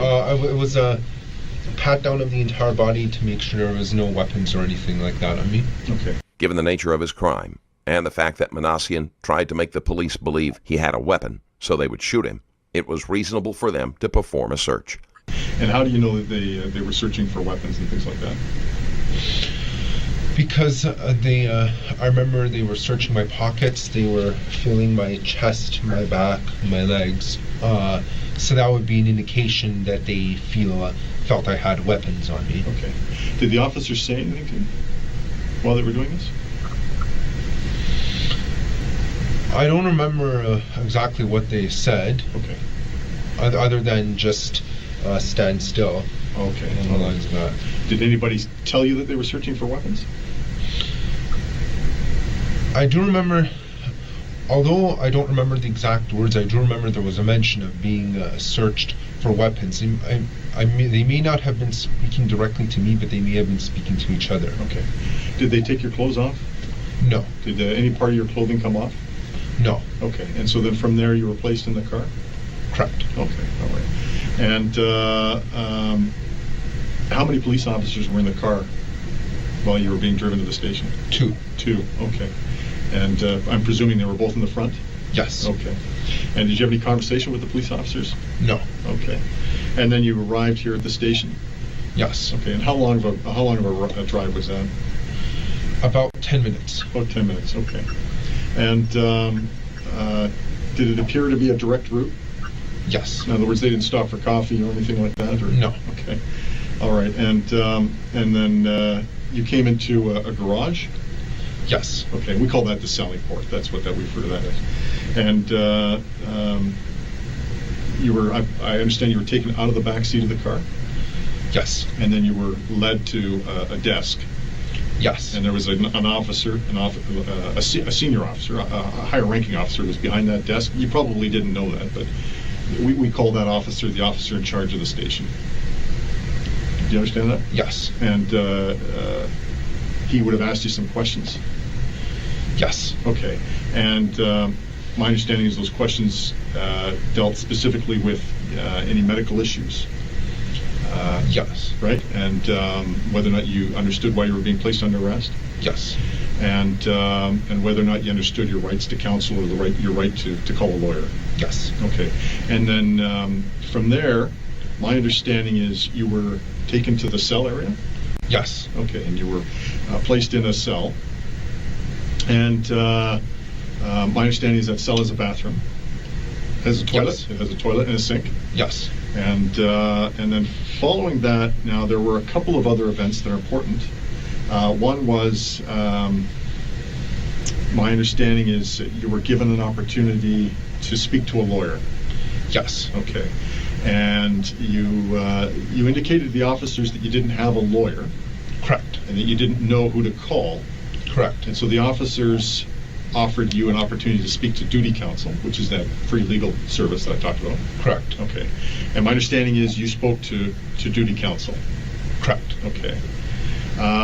And you did that in private, is that right? Correct. In other words, there wasn't anybody listening to your conversation? Correct. Okay. Now, I don't want you to tell me what the lawyer said, but did you understand what the lawyer was telling you? Yes. Okay. Are you satisfied with the information that he told you? Yes. Okay. Now, following that, my understanding is, and I might have gotten the sequence of events mixed up, so correct me if I'm wrong. There's been a lot going on today, and I've been very busy, but my understanding is at some point, if I'm not mistaken, a police officer in a suit came down, and he told you that he updated you with respect to the charges that were going to be laid. Yes. Okay. And do you remember what he said to you? Yes. So originally the charges were 9 counts of first-degree murder. Right. Then later on it got updated to 10 counts of first-degree murder plus 15 counts of attempted murder. Exactly. Yes, that's my understanding. So my understanding is, as the night progressed and as we were learning more information, It came to our attention that 7 people have died. Sorry, 9 people have died. I apologize. As a result of an incident that occurred on Yonge Street. And so subsequent to that, my understanding is the officers came down and they spoke to you to advise you that the charges would be upgraded to 9 counts of first-degree murder. Do you understand what first-degree murder is?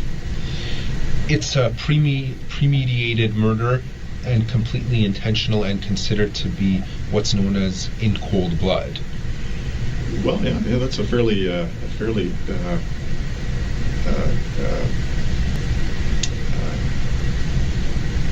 precise way of describing it. What we call it premeditated. It means premeditated. You understand what premeditated means?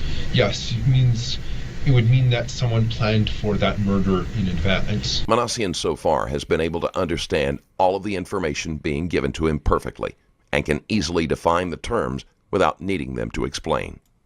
Right, planning and deliberation. In other words, if somebody committed first-degree murder, they would have took the time out to think about what they were going to do, sit down and deliberate over the plan. So in other words, they were going to sit down and go over the details of the plan, figure out what it is they were going to do, how they were going to execute the plan, and so on and so forth to commit a murder. Planned and deliberate. That's what it means. So there's a lot of thought and energy that goes into planning to kill somebody. That's what first-degree murder is. Okay. And so initially it was 9 counts of first-degree murder. And do you remember the officer that told you that? I believe if I remember correctly, it was the officer wearing the suit. The officer wearing the suit who walked you in here today, or walked you into this room? Yes. Okay. All right. Now, did he tell you that you could speak to a lawyer again? Yes. Okay. So he gave you your rights to counsel again? Yes. Okay. And in answer to that caution, that first caution, do you understand? Did you understand what you were being arrested for? Yes. Okay. Did you understand that the charges were now being upgraded to 9 counts of first-degree murder? Yes. And did you understand that you could call a lawyer again? Yes. Okay. And what did you say to the officer in response to calling a lawyer again? I think I simply just acknowledged. I said, okay. Okay. And my understanding is he asked you, do you want to speak to a lawyer again? Do you remember what you said to him? I believe I said no thanks. Okay. The reason I gave that response was because since I had already spoken to a lawyer very recently, I felt that I wouldn't be given new information at that point. Right. That makes sense. Yeah, that makes sense. Okay, that was my understanding. And then subsequent to that, now again, I might have the facts mixed up, just in terms of the chronology. But my understanding is, did somebody come down and take photos of you? Yes. Okay. Was that... okay, well, let's maybe touch on that. It actually happened twice. Okay. And initially, the first time it happened was at the very beginning of when I got arrested. Right. I sat down in a chair. I had front, left, right. And later on in the evening, I again had I was standing up in front of that chair and had left, right, front, and back. Okay, well, let's talk about that. So the first time you had your photo taken, front, left, and right, where was that done? Inside the room with the camera and the fingerprint machine, about 10 steps away from the cell block I was in. Okay, so they took you out of the cells? Yes. Into what we call the print room?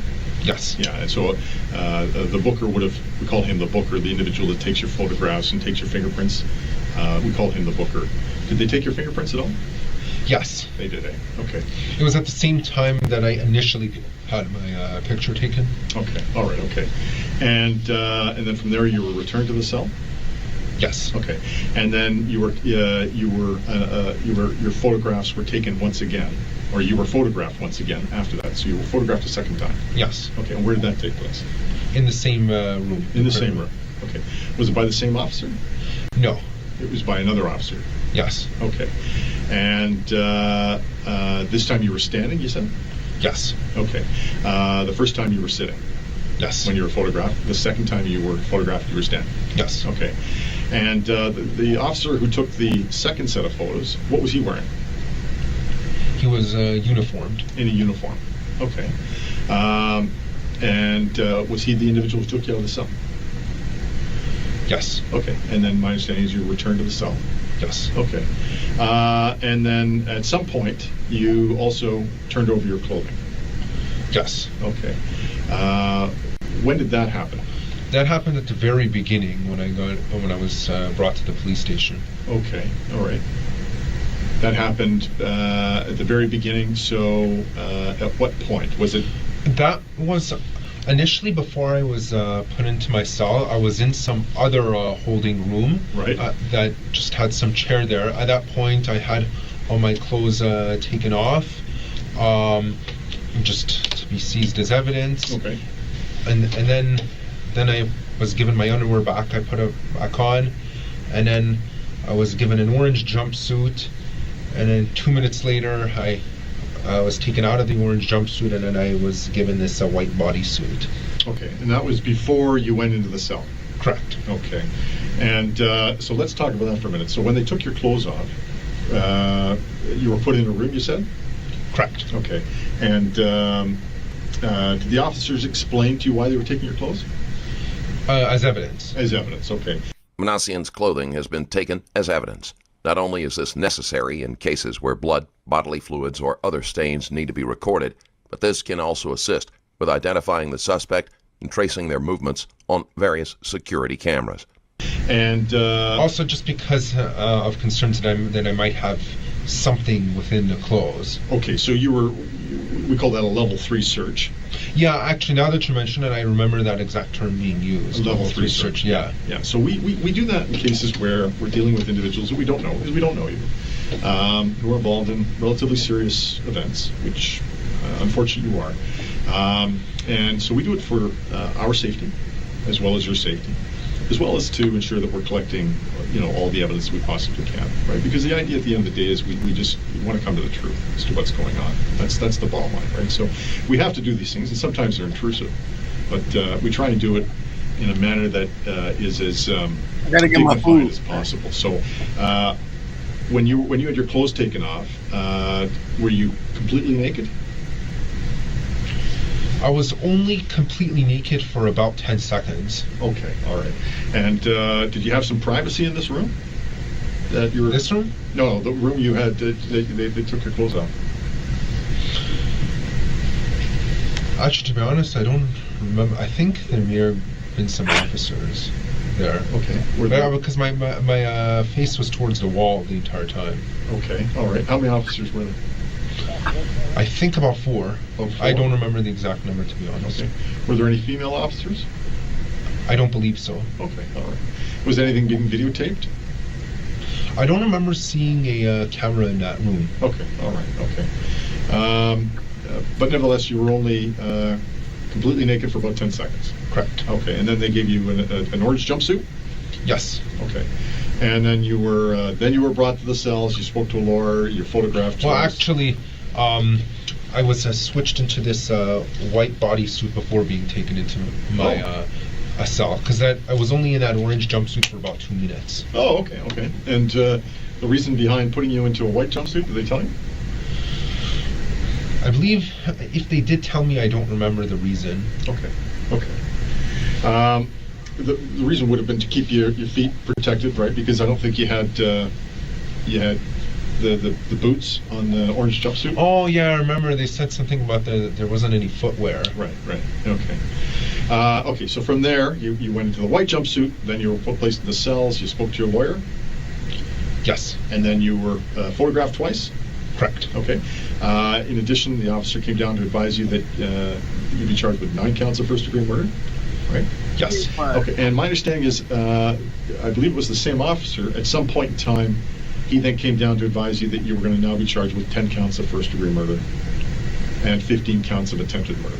Correct. Okay. And during the sequence of events, at what point did that officer come down and tell you that? The upgraded charge was after I spoke to my lawyer. Okay. How many times did you speak to a lawyer? Once. Okay. So it would have come after the first time you spoke to the lawyer. It would have come after the officers telling you you were being upgraded. The counts would be upgraded to 9 counts of murder. So it would have been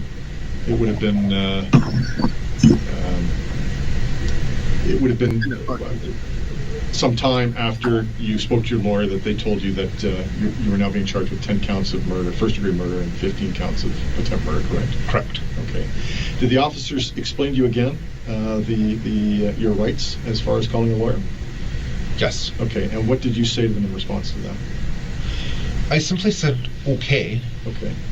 Okay. And anything else? No. My understanding is the officers asked you, do you wish to call a lawyer? Yes, they did. So the second time I said no thanks, and the reason, as I said before, the reason I gave that answer was just because I had very recently spoken to a lawyer, so I thought that I wouldn't be given any additional information at that point. Okay. All right. Okay.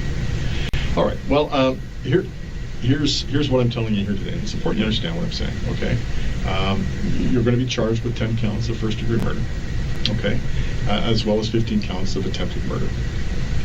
I've read you your rights to counsel, your caution, secondary caution, and so forth. Do you wish to speak to a lawyer? The choice is yours.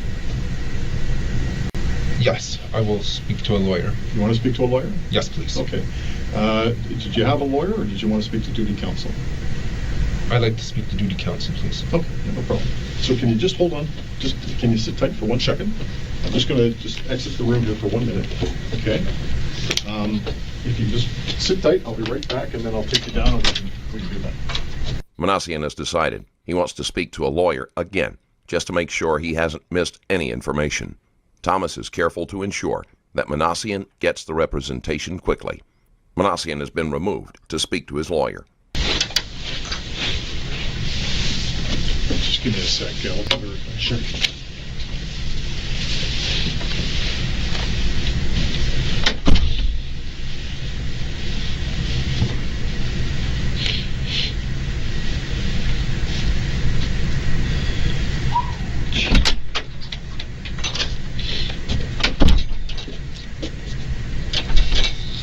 Okay. So, before we go any further, just tell me what happened from the time we left this room until the time we came back. What took place? My lawyer told me not to answer. Okay. I understand that. Okay, and I'm glad you told me that. You know why? Because that tells me you understand what your rights are. Okay. But you need to understand something. Okay. We, the police, have a job to do. Okay. And that job includes collecting evidence, speaking to people, trying to understand and uncover what's happened, what took place, and asking questions. And we're obligated to sit down and speak to people like yourself who are in this position and ask you questions, all right? Your lawyer's right, you don't have to answer any questions, okay? But you need to understand something, Ellen, okay? I still have to ask you questions, okay? And I'm going to ask you questions, all right? And I'm going to talk, okay? And it's not, I'm not doing that to make you feel intimidated or to make you scared or to say things that you don't want to hear, okay?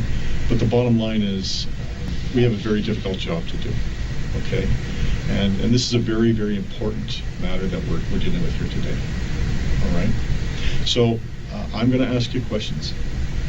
If you don't want to answer, you can tell me you don't want to answer. Or you don't have to say anything at all. I totally understand that. But as long as we can still maintain that respect that we talked about at the beginning, is that cool? Yes. Is that cool? You're not going to offend me, okay?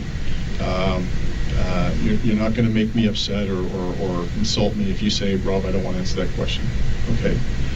If you're kicking over the table and screaming, well, that's going to cause a problem, okay? But I'm not going to be offended, okay? And I understand, okay? But you also need to understand that I have a job to do. I have to ask questions, okay? If you don't want to tell me what we did from the time we left, the time we came back, Is it fair to say that while we were out, you spoke to a lawyer? Yes. Okay. And I'm going to suggest that the only person you had any contact with was with me. Is that right? What do you mean? Well, you didn't speak to any other police officers. Correct. Right. So I'm the only police officer that was in your custody from the time we left this room until the time we came back. I took you down the hall to a room, placed you into a small room with a seat. I made a phone call, or I had an officer make a phone call to duty counsel. We originally placed one call. We had to wait. We couldn't hear. We didn't hear back, so we placed a second call. We still didn't hear back. I came in and I actually opened the door and I informed you that we were still waiting to call. Do you remember that? Yes. Okay. I think I asked you if you wanted to borrow the washroom as well. Do you remember that? I remember. Yeah, and you said, what did you say? I don't recall. You said you didn't need to borrow the washroom. Oh, now I remember that. Okay, all right. And then finally we got duty counsel on the line. We put the counsel, the lawyer, we handed the phone over to you. My understanding is his name was Mr. Rodriguez. Did he tell you what his name was? Although Manassian has been advised not to answer questions, he has a need for attention and will not be able to resist telling his story. I don't recall his name. Okay, he identified himself as Mr. Rodriguez to me. I don't want you to tell me the conversation you had. It's what we call private. But I want to ask you, did you understand the conversation that you had with Mr. Rodriguez? Yes. Did you understand what he said to you? Yes. Are you satisfied with the information that he's provided you? Yes. Okay, great. And then from there, you had a lengthy conversation. I only know that because from the time I handed you the phone until the time you knocked on the door, it was quite some time.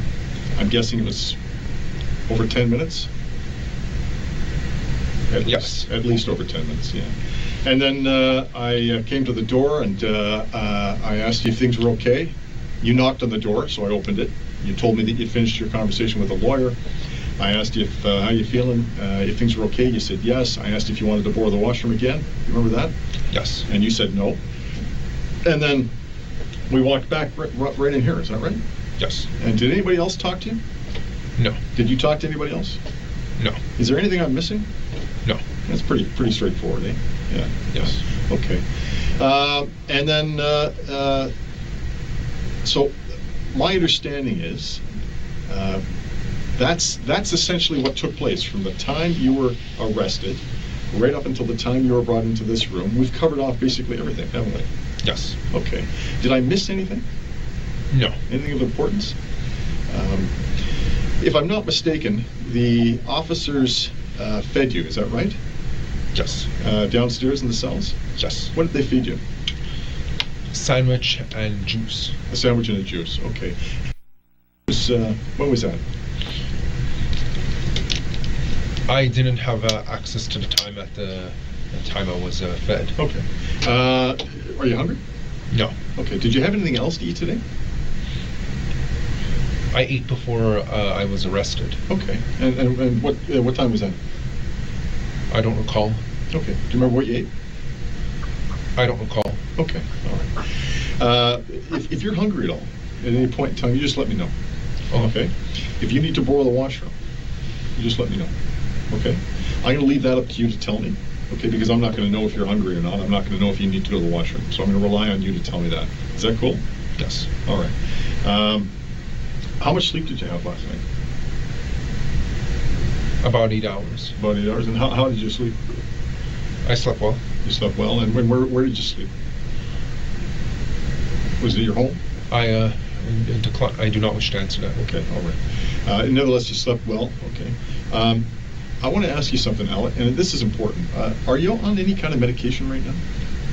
No. Okay, so do you take any, what I mean by medication, do you take anything prescribed for any physical injuries or ailments of any type? I don't wish to answer that. Okay. Judging by his stilted response, Manassian is following some sort of recommendation to avoid answering any questions relating to his mental health. What about medication for psychological issues? I don't wish to answer that. Okay. Has a doctor Have you seen a doctor recently with respect to any medical issues that I should be concerned about? I don't wish to answer that. Okay. What about psychological issues? I don't wish to answer that. Okay. Alec, can I ask you this? Because it's important. And I'm saying this because I think I know the answer. But am I wrong to understand that in high school you were identified as someone with special needs? I don't wish to answer that. Okay. But you did go to Thornley Secondary, didn't you? Correct. Yeah, okay. And you graduated from Thornley, is that right? Yes. Okay. And then following that, my understanding is you went to Seneca. Correct. And you were you're just finishing up, if I'm not mistaken. You're just finishing up your course. Yes. Yeah, and that's the Center for Development of Open Technology, CDOT. No, it's Seneca at York. Yeah, I realize that, but the program you're taking, isn't it called Center for? No, that was actually something else. Oh, okay, all right. What are you taking at Seneca? Bachelor of Software Development program. Oh, so you're taking a degree? Yes. So Seneca offers a degree in software programming? Yes. And that's something that you were aspiring to do. I understand you wanted to become a software developer or designer or software developer. Yes. Right? Yeah.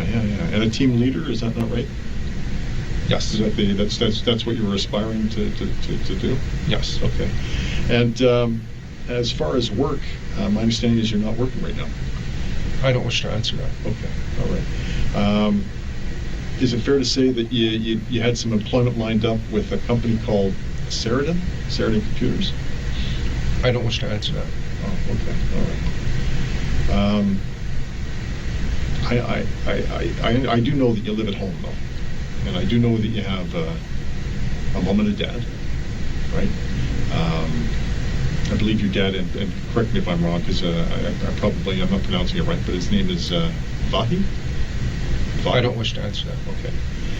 And your mom's Sona, and you got an older brother named Haig.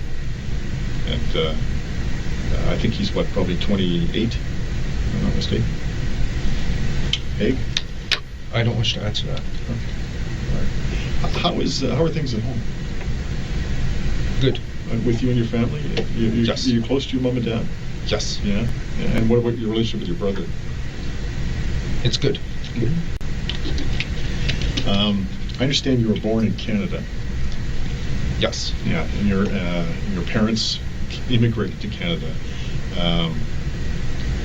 some time ago, and they're originally from Iraq. Is that right? I do not wish to confirm or deny that. Okay. All right. Okay. I just say that because I've spoken to your dad, and he's worried about you. I'll tell you that. Okay. And I ask you these questions, and I'm not trying to intimidate. I'm not trying to scare you. Okay. The reason why I ask these questions is because it's important that I get to know you better. All right. We just met for the very first time, and you don't know me. Am I right? Correct. Right. And I've never met you before, but I do know a great deal about you, and it's important I get to know you better. And the reason why I say that is because this is an important issue that brings you here today.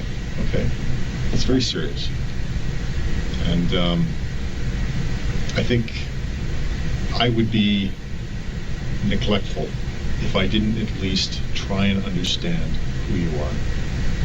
That's all I'm trying to do. Do you understand? Yes. Does that make sense? Yes. Okay. Do you feel intimidated right now? Are you scared or anything like that? No. Okay. Will you let me know if that ever happens?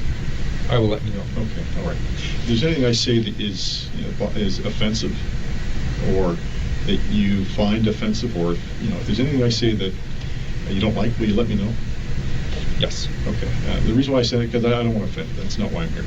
Okay. I do know this. My understanding is you were in a special needs class in high school. Okay. It was a small classroom, specifically designed for people with special needs. My understanding is that there were a number of students in that class who excelled very well in certain areas and didn't do very well or were. It is clear that Thomas had had time to do his research, which Manassian may find disconcerting. It also might get him to open up if he assumes that Thomas already knows the answers. They performed poorly in other areas. So there were, there was a mixture of individuals in the class, and the idea behind being placed in the special needs class was to focus on the areas where they didn't perform as well. In my conversation with you, in my experience with people with special needs, because I've been doing this a long time, and I have actually family members who have special needs because of a variety of different reasons. I can recognize people who have special needs, and so the reason why I'm saying that is because I want to make sure you understand what I'm saying. Okay. I don't want to be saying something that is going to confuse you or make you feel uncomfortable or make you feel scared. Does that make sense? Yes. Okay. Now, my understanding is your dad's not working. He used to work for Rogers, but he's out of work right now. But he's looking for work. Is that right? I do not wish to confirm or deny that. Okay. Your mom works for CompuGen. That's a computer company.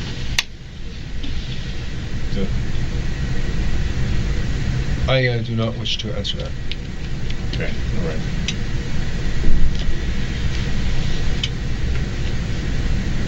Are you in any kind of relationship right now with an intimate partner? I mean, do you have a girlfriend or a? I do not wish to answer that. No. Okay. All right. What about friends? Do you have a group of friends that you typically hang around with? I do not wish to answer that. You don't wish to answer that. If I was to say Jeffrey Wan, would you know who I'm talking about? I don't recall that name. Jeffrey Wan, W-A-N? I don't recall. You don't? Okay. What about Brendan Levine? I don't recall. Okay. All right. Do you know a fellow by the name of Michael White?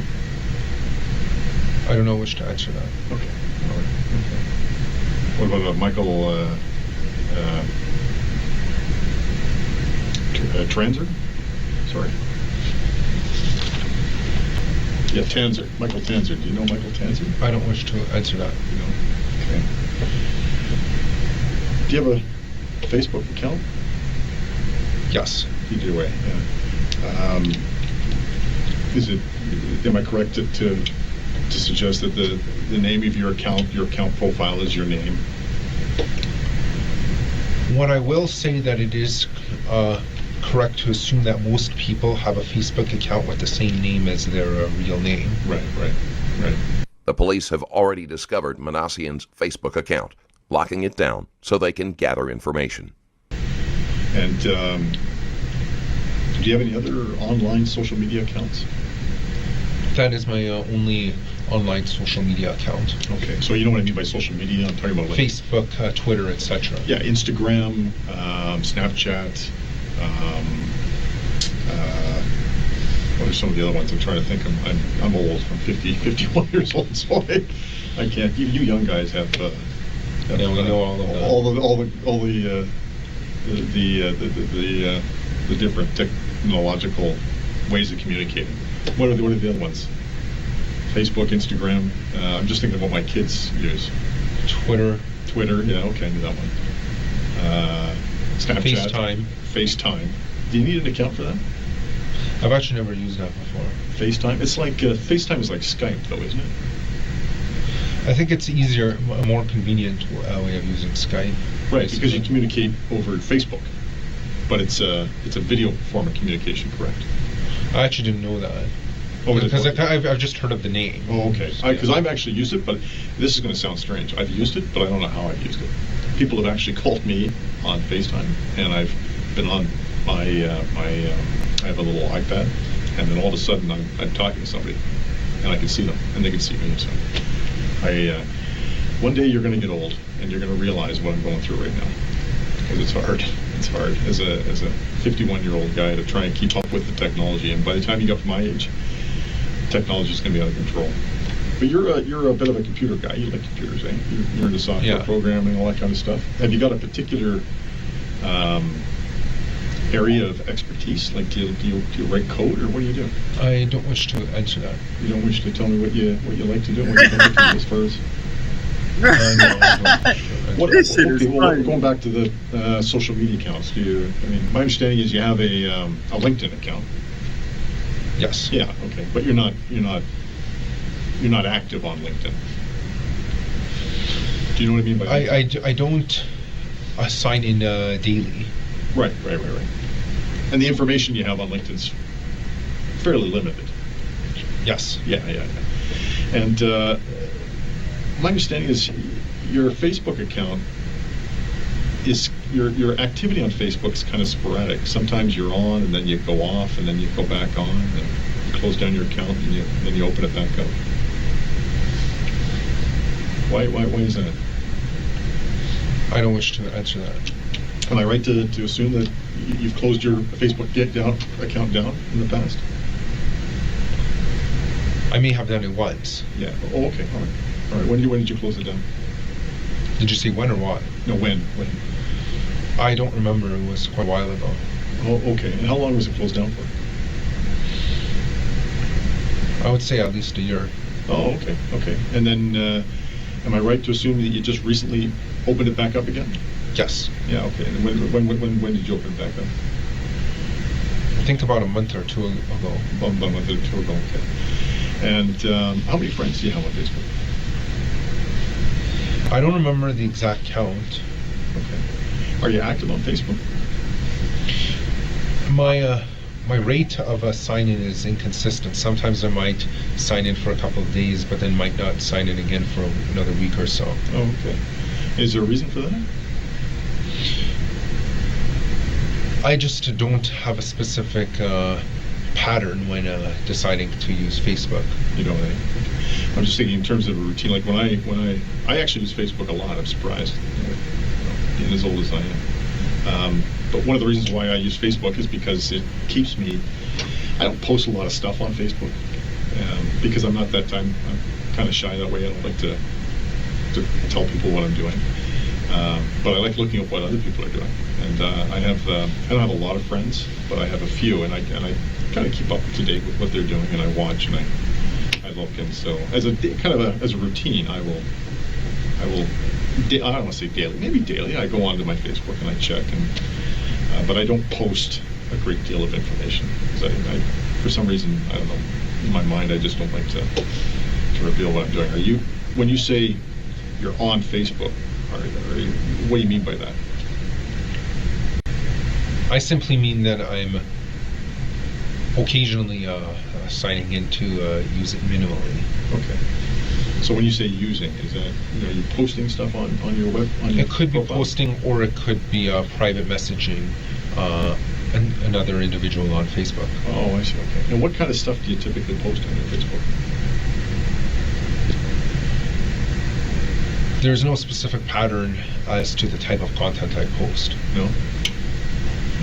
It's just random stuff depending on whatever you're thinking of the day, or? You could think of it like that. Mm-hmm. And messaging, what kind of conversations are you typically having on Messenger? I don't wish to answer that. Oh, okay. All right. Manassian has never had a romantic relationship, something he claims inspired him to commit this act of violence. Am I to understand that you've had some military experience in the past? Yes. Yeah, man. Okay. Was it in Canada? I'm assuming? Yes. Yeah. And my dad was in the military. My dad was actually in the Navy. He joined when he was 17 years old. And in fact, he wasn't 18, so he actually had to have his parents sign off to give him permission to join the Navy. But, so in the military, we have the Air Force, the Navy, and the Army. Which one were you part of? Army. In the Army, okay. All right. And where did you join? Here in Toronto? Yes. Oh, really? And what made you decide to do that? I wanted to try something new. I wanted to see what it was like to join infantry. Really? Really? Have you thought about pursuing the military as a career? I had thought of it at the time that I had joined. Right. Okay. And were you thinking about doing like enlisting, or were you thinking about being an officer and going through the officer cadet program, or what? I had enlisted. You enlisted. Oh, I see. So it was in the Army. And what particular, like, what particular? I know there's a number of different. Is it professions or a number of different trades? Yes. What particular? I trade was were you? Infantry. Oh, infantry. So you'd be, if called to task, you'd be the fellow on the front line. Yes. Charge into the enemy and. Yes. Just getting your hands dirty at the pointy end of the stick. Okay. Is that? Is it? Yeah, as per the trade description. Oh, okay. Right on. So specifically, so within the infantry, did you have a particular skill that you wanted to develop, or was it just? I was interested in learning how to use weapons. Beautiful. Okay. Specifically, large guns. The admission of being interested in weapons is one that Thomas will work into further questioning to see if this is something that has been building within Manassian for a number of years. So large guns is in what? Like such as assault rifles. Oh, okay. So you're not talking about howitzers and cannons, right? You're talking about like because those you can actually hold in your hand. Right. So what type of weapons would the military, the Canadian military, be training their members in? Because you know what, I play a lot of Call of Duty, right? Have you ever played Call of Duty? Unfortunately, that game isn't realistic. However, I never made it far enough in my basic training to use guns, so I don't know what type of guns the military uses. Oh, okay. What makes you think? I thought Call of Duty was. Well, I know that the scenarios aren't realistic, but like the weapons they use are realistic, aren't they? And the camo and the uniforms and stuff. Unfortunately, the logistics of how the weapons are fired are not realistic in real life. For example, there's a lot of recoil when firing an assault rifle. Right. Yeah. No, I imagine, and you're not getting much recoil on your computer. Whatever. Definitely not. The little handheld console you're using, of course, it vibrates a little bit. But that. Do you play Call of Duty? I played it in the past. Yeah, I enjoy that. I like that. And there's another one I really enjoy was Honor, Badge of Honor. I've actually never played that, to be honest. That was actually better. That's better than the Call of Duty. Better, Badge of Honor.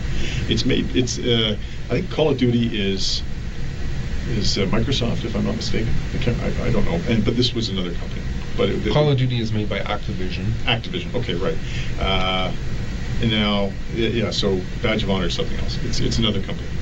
I don't know what it is, but do you find yourself play a lot of video games? A guy like you, 25 years old, imagine you're. Yeah, I actually like playing video games, especially the violent ones. The violent ones, yeah. I just like to let out all my urges into the TV screen. That's why they're there, right? What other ones do you play? Manassian has admitted to having violent urges, something his lawyer surely must have advised him to avoid. This can be used to imply that Manassian had been planning something like this for a while. I played Halo a lot in the past. Okay, all right. That's more of a sci-fi kind of futuristic stuff. It's not. I wouldn't say Halo's terribly violent. I mean, you're killing Martians and things like that. At least you're not killing other humans. Yeah. Do you play Grand Theft Auto? I played it a couple of times on someone else's Xbox. I've never actually owned any copies of Grand Theft Auto. Mm-hmm. So as far as being a gamer, how would you classify yourself? Are you like a big gamer? I would classify myself as a hardcore gamer. Hardcore gamer. So in terms of hours spent during the day playing video games, how many hours would you spend? I would say an average of 5 hours per day. Oh, okay, all right, okay. That seems reasonable. That's your age. I'd probably do the same thing. Given my course loads. Okay, and so that's with school. Yes. So okay, so and you were full time. Yes. Yeah, and you're in a computer degree program, right? Which is, I imagine, intense. Yes. Like hard work. Yes. Right? Have you always been? I'm saying this because I've got a nephew of mine who's actually in BC right now at the University of Victoria, and he's in a computer engineering program. Thomas attempts to establish a connection with Manassian over gaming, making his story more plausible by using a possibly fictitious nephew to account for his own lack of knowledge on the subject. So I don't know if computer engineering is the same or not. There's an overlap, but it's not the same thing as computer programming. It's not, okay. But his course load is intense, and it's highly mathematical. A lot of math involved, a lot of equations, a lot of problem solving. I never actually had to do that much math in my program. It was mostly coding. Coding. Oh, so you write a lot of code? Yes. Now, do you write what type of language do you write? I've used C, C++, Java. And Java would be web-based? Java isn't really for writing code for websites? Java is more generic. Yeah, okay. But C++ is the more popular coding for computer programs. Yes. Yeah, okay. And what made you decide to get interested in that? Well, I was kind of a nerd in high school, and I took a course on computer programming. I took one course that was programming in high school, and after that, I decided I really liked coding, and I wanted to sign up for a program in college. Really? And then you just carried it through, and you got into Seneca, and things were good. Now, was it difficult getting into Seneca? Did you obviously had to I had to. The only difficult part was ensuring that I had high grades near the end of high school. Right. So did you finish grade 12, or did you go on to grade 13? I'm trying to think. I finished grade 12. Okay, they didn't have grade 13 when you... No, they already discontinued that long before I started high school. That's what I thought. Yeah, that's what I thought. Because when I first, I'm from BC. I grew up out west in Victoria. I don't know if have you ever traveled the country? I've never been to BC before. Never been to BC. Have you been anywhere else in Canada? I've been to Quebec. You've been to Quebec to visit? Yes. Okay, but have you traveled anywhere else? No. Okay. Well, yeah, BC is, in BC, this is back in 1984 when I graduated, and it's still to this day, they only have grade 12. But when I moved out here when I was 19, 20 years old, they had, is what they call it, OAC? They could hold AAC, which was a grade 13, which was like a university prep year. So if you were going to go on to university or college, you'd take grade 13. But then they discontinued that, but I couldn't remember exactly when they did that. So I assume that maybe perhaps you were still part of that. So you get into Seneca, and it's how many? Is it a 2-year program? 4-year program. 4. So were you in your 4th year? This semester was supposed to be my final semester. Final semester? Yes. And you'd be graduating with a Bachelor of Science? Bachelor of Software Development. Bachelor of Software Development. Did you have tests or anything to complete, or? I already completed everything. So you basically you finished? Yes. So when was your last day? My last day of classes was last Wednesday. Last Wednesday. And so when would you be told that you had graduated? Like, when would your graduation date be? I would have found out my final grades this Saturday. This Saturday? Yes. Okay. So were you required to do anything between now and Saturday? No. So that's it. You're finished. Yes. Wow. Congratulations. Thank you. Good for you. And that's quite an achievement. Yeah, you got a Bachelor of Science. That's a heck of a lot more than what I got. I'll tell you that. I went to university and I only took I got a diploma in business administration. Then I did 2 years in taking finance, but I never completed it. I never finished my university. I wish I had, but it was a lot of work. I couldn't do it. It was too much. Well, that's good. Wow, that's quite an achievement. Have you but you hadn't lined anything up as far as a job? Like work? I don't wish to answer that. Okay. All right. Okay. I understand. My understanding is you're living at home. You don't live on your own. Am I right? I don't wish to answer that. Okay. But you have a good relationship with your mom and dad. And has your relationship always been good with your mom and dad? Yes. Okay. And have they been supportive and loving throughout your life? Yes. And were there any difficulties in your life growing up with your mom and dad? No. No. What about with school? Were there difficulties with school growing up? No. No. And so when I talk about that, I'm talking about like the school curriculum. Going to school, learning, and completing your assignments and things like that. Were there any issues? No. Okay. What about the students? No, I never had any issues. Never had any issue with any of the students or anything like that? No. Former classmates of Manassian described him as not overly social and harmless. And I say this because sometimes these things are important. How were you treated by the other students? I was treated well. You treated well. Okay. Did you have any difficulties with any particular group of students? No. No. What about difficulties with girls in particular? No. No difficulties with girls at all? No. No, not at all. How do you feel about girls in general? I'm attracted to them. Oh, you are? Okay. So you're heterosexual? Yes. Would it be fair to say that? Okay, that's important. Have you ever had a relationship with a female? I don't wish to answer that. Okay, all right. In terms of females, I mean females and women, because you're 25, you're a young man, right? We'll call them women. In terms of your feelings towards women in general, how would you describe that? I would say that sometimes I am a bit upset that they choose to date obnoxious men instead of gentlemen. Yeah. So I have a well, I got involved in this situation. I'll talk about it later, but so my understanding is you have some problems with women who date obnoxious men. Right? Yes. And these guys, I'm thinking you're talking about the fellows who are loud, arrogant, generally outgoing and popular with girls. Yes. Is that what you're talking about? Yes. Okay. And you have a problem with the women that date these fellas? Yes. Why is it that you have a problem with the women? Because I feel that it's illogical to be dating such men when they could be dating gentlemen instead. Right. That makes sense. I mean, and I've seen that because I've grown up.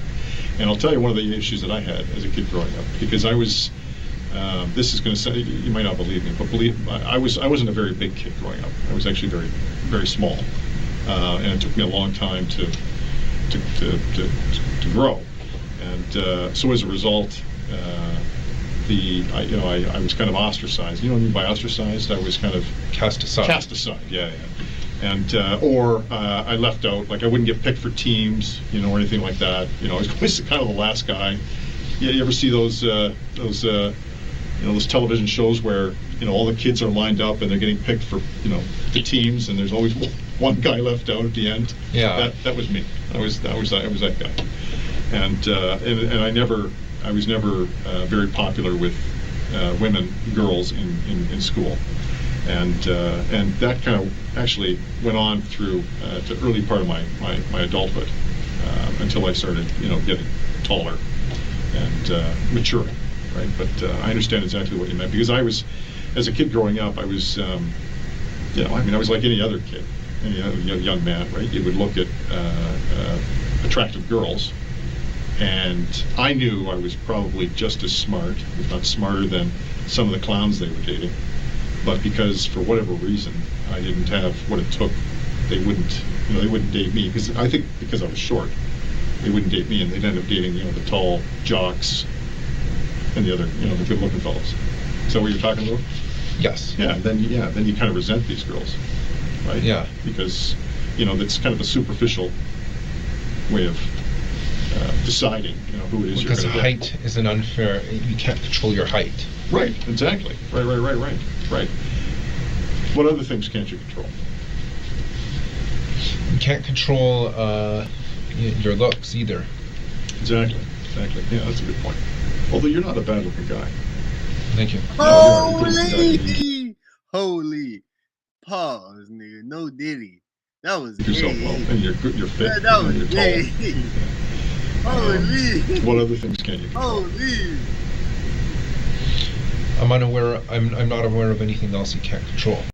What about like physical disabilities? Right. Obviously, if you were blind, or Unfortunately, you can't control that. Yeah, you can't control that. That's what I mean. So these are things you can't control, or other disabilities. If you're mentally handicapped, or if you have an amputee, or there's other things. And so does that would you include that in those issues that you can't control? Yes. And so how long have you had this this feeling towards women who are attracted to this particular type of guy? Ever since I started college. Ever since you started college. Okay. Was it something that occurred as a result of a single incident? Like, was there one particular moment in your life where it sort of struck home this was a problem, or was it just on Halloween of 2013, I was attending a house party, and I walked in and attempted to socialize with some girls. However, they all laughed at me and held the arms of the big guys instead. The scene Manassian describes sounds like it came straight out of a movie. That might not be too far from the truth, since the police have never been satisfied that this was Manassian's full motivation. Really? Yeah. Well, that's kind of rude. And how did that make you feel? I felt very angry that they would, because I considered myself a supreme gentleman. I was angry that they would give their love and affection to obnoxious brutes. Really. And so it was at that particular moment, that was sort of the defining moment that made you think that, this is wrong, and these people are are unfairly treating you in the way that they were. Yes. Yeah. And that makes sense. I appreciate you telling me that. That says a lot. And so from that point on, what did you start doing?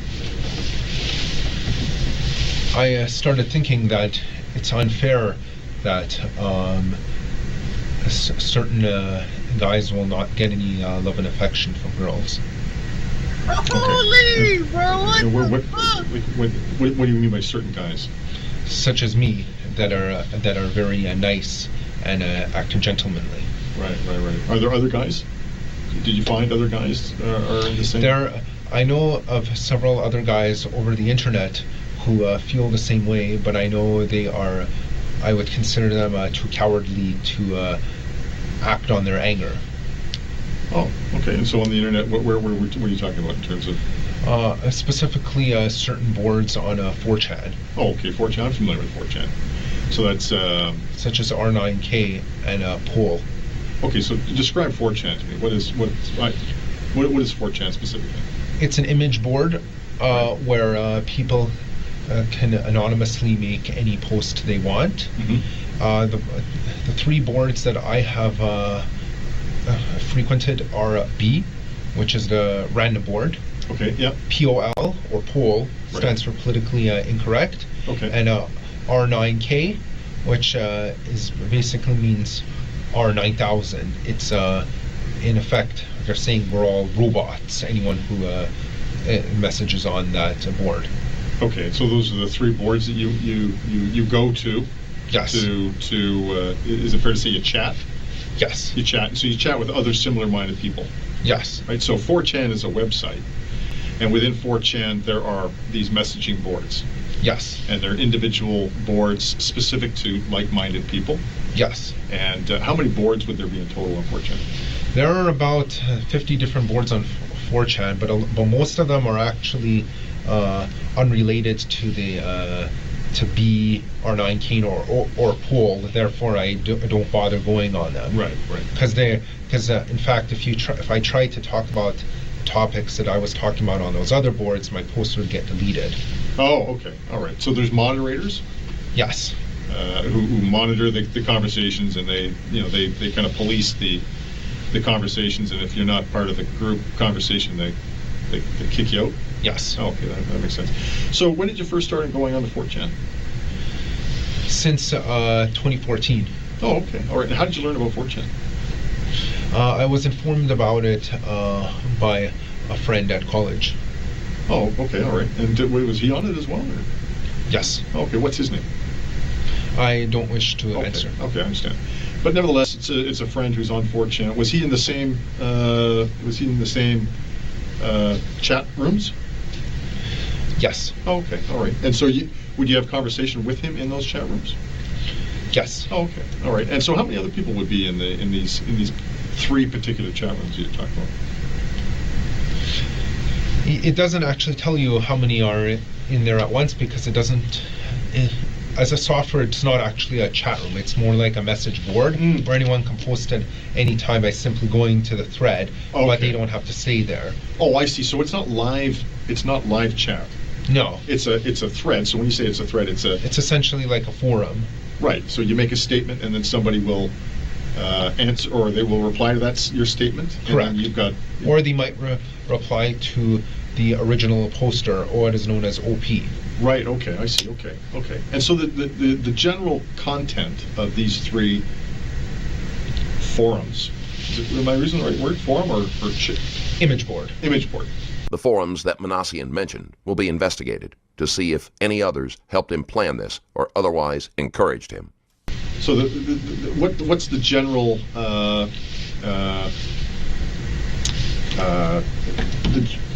topic within these message boards? Well, on B, or random, the general topic is random. It's literally any random topic. Mm-hmm. On R9K, they call us space robots. Okay. The topic is usually frustrations at an inability to lose one's virginity, specifically for young males. Okay. Poll, which is politically incorrect, is the general topic is basically political discussions with an alt-right bias. Political discussions with an alt-right, so you're ultra-conservative. Or you're yes. Like in the American definition, you'd be ultra-Republican. Yes. Okay, so what would your political views be in the alt-right message board? I actually don't have any political views. I only the only reason I have talked with them was just because I enjoyed their style of conversation. Okay, and what was the style of conversation? It was very blunt and honest. So what would it be? What would it typically focus around, or what would the typical conversations contain? Red pill truths about why women choose to date obnoxious men. Date the Chads. Thomas makes a small slip by referring to Chads, a term he should not know until Manassian has a chance to explain. Fortunately, Manassian is so caught up in telling his story that he doesn't notice. Yeah. The Chads of this world. Yeah. Basically, the Stacy's going for the Chads. Exactly. The Stacy's are the dizzy, dumb girls dating the goofy, jocks. Yeah. Right. So you call them Stacy's and Chads. Yeah. I've heard that term before. And so that's in the alt-right? Yes. That conversation takes place in the alt-right as well? Yes. Do other things take place in the alt-right forum? Or red pill. Some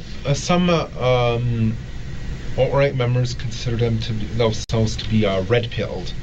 What does that mean? Is that like a Matrix reference? Actually, it is in fact, that term was actually in fact came up as a reference to Matrix. Right. Taking the red, you can either take the red pill or you can take the blue pill. Right. And some alt-right members even consider themselves to be a black pill, which in essence means they're a MGTOW, men going their own way. Oh, okay. All right. Okay. You're right. Yep. Okay. So the conversations are surrounding. So in those 3 message boards, they're all basically this, or maybe I shouldn't say all 3, but in the 2 message boards, the alt-right and the R9K. R9K. And we call ourselves space robots there. Space robots, but the conversations tend to be focused around. Nigga, what time is it, bro? I know if it's 3 o'clock for me, bro, you stayed up all night with me, bro. Hey, bro, you the GOAT, bro. Did you stay up all night, nigga? What the fuck? That's crazy, bro. You the GOAT, bro. Fellas who have been unable to lose their virginity due to the Stacys of this world in the chats. Yes. Right. And I've done a little bit of reading, and I know a little bit about involuntary celibacy. Celibacy, right? So being celibate, involuntarily celibate. What does that mean? That means 723. Celibacy means, bro, 723, bro.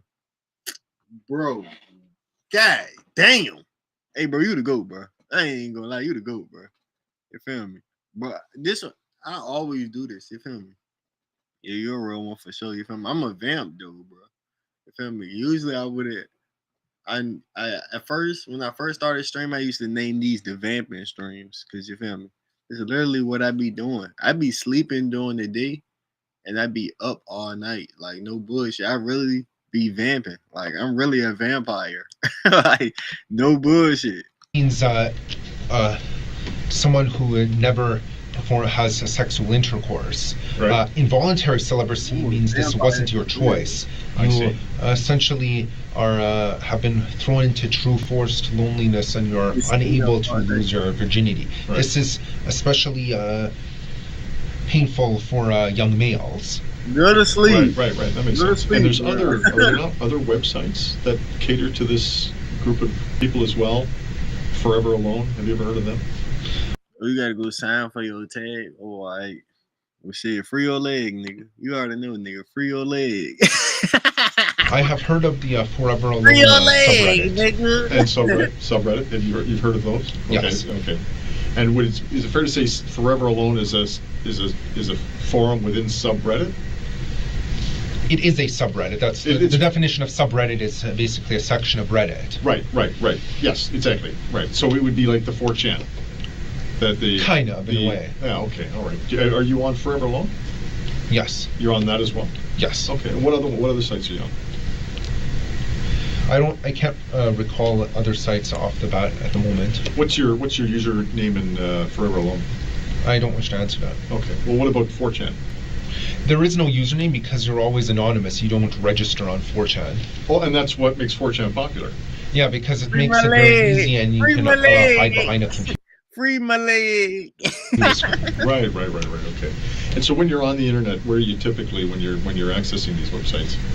Are you at home? Yes. Yeah. Okay. And have you got a computer at home? Obviously you do. Yes. Okay. Do you ever access them with any other type of device? Yes, I have access to them from school before, from school computers. And where's that, at Seneca? Yes. And what department? Within the school library.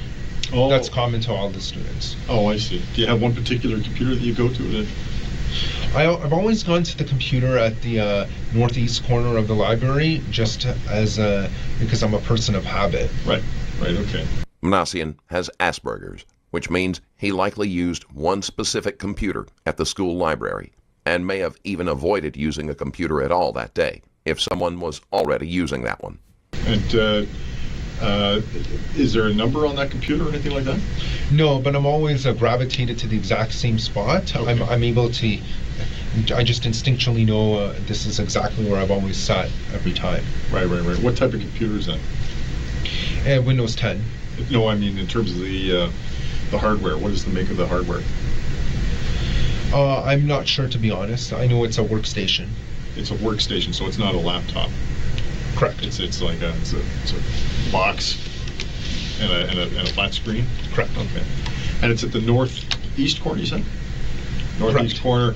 So if I was to walk into the library, Where would the doors be to the front entrance of the library?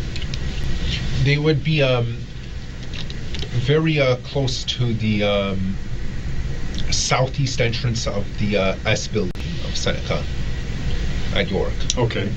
And the S building contains the library? Yes. Okay, and the southeast entrance, and then you'd walk then in. You would, as soon as you enter, you would turn left, and then when you walk, then you'll see the entrance to the library on the left-hand side. Oh, I see. Okay. Draw me a picture of what the library looks like.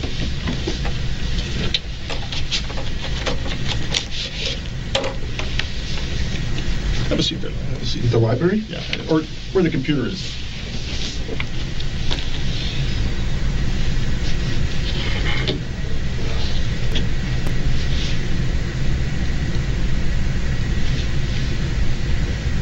Thomas has Manassian draw a map to ensure that they find the right computer. Manassian should be able to do this easily, since he will have memorized the path in the room to the location he finds the most comfortable.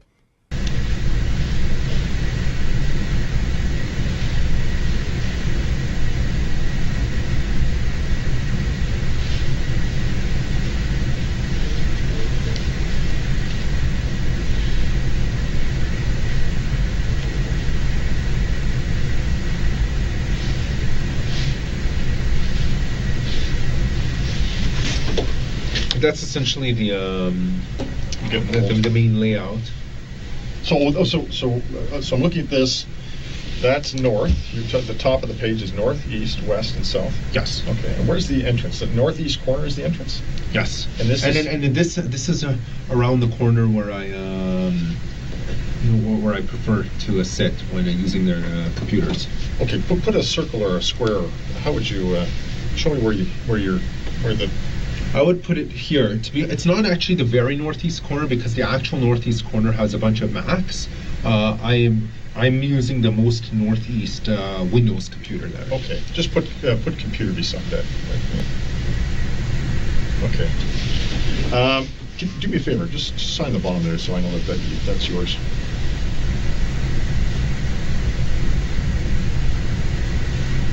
So you're kind of a fellow of habit. You've got a routine. You stick to it. Yes. Okay. And the computer at home, where's that located? It's located in my room. Oh, okay. What type of computer is that? A Mac.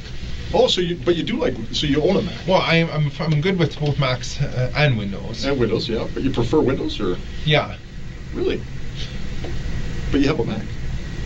I use it for development. Oh, so there's a difference in terms of the versatility of the computers? Is that how it works? Or? Yes. Oh, I see. Okay. So for development, you like the Mac, but for surfing the web, you like the Windows? Yes. Oh, okay, that makes sense. All right. And your Mac, is it a laptop? Yes. Oh, okay. What version is it? I believe it's High Sierra, if I remember correctly. It's a High Sierra. I've never heard of the High Sierra. High Sierra. That's just the operating system name. No, I'm saying, is it like a MacBook Air, or is it a MacBook? MacBook Pro. It's a MacBook Pro, so it's the thicker of the. Yeah. Okay, so it's about 3/4 of an inch or something. Okay, what color is it? Steel or gray color. Yeah, so they come in the standard, eh? And whereabouts in your room is your laptop? On my desk. It's on your desk. You got a desk inside your room? Yes. Okay. How many bedrooms in your house? I don't wish to answer that. Oh, okay, all right. Do you have your own bedroom? I just don't want to give up the privacy of anyone else living in the house. I totally understand that. I totally understand. That makes a lot of sense, and I appreciate you telling me that. You know what? And like I said, if that's the issue, please let me know. Can I ask you this? Do you have your own bedroom? Yes. Okay. All right. Okay. So when you're on 4chan, what specifically are you? And 4chan, when you're in your different websites, and Forever Alone. Let me ask you this. Sorry, I mean to sound confusing. Which are you more active on in terms of 4chan? 4chan. Okay. When did you first? Sorry, you mentioned this and I forgot. When did you first go on to 4chan? 2014. 2014, and specifically when in 2014? May 23, 2014. And how were you able to remember that? Because I remember that was a very significant day. Okay. What was that? That was when Elliot Rodger decided to essentially commit an uprising, a beta uprising, if you will, right, against the Chads and the Stacys. Okay, and that was in the United States? Yes. And so when you talk about... Well, because incels don't believe in borders. Right, okay. So locations are irrelevant to us. Right.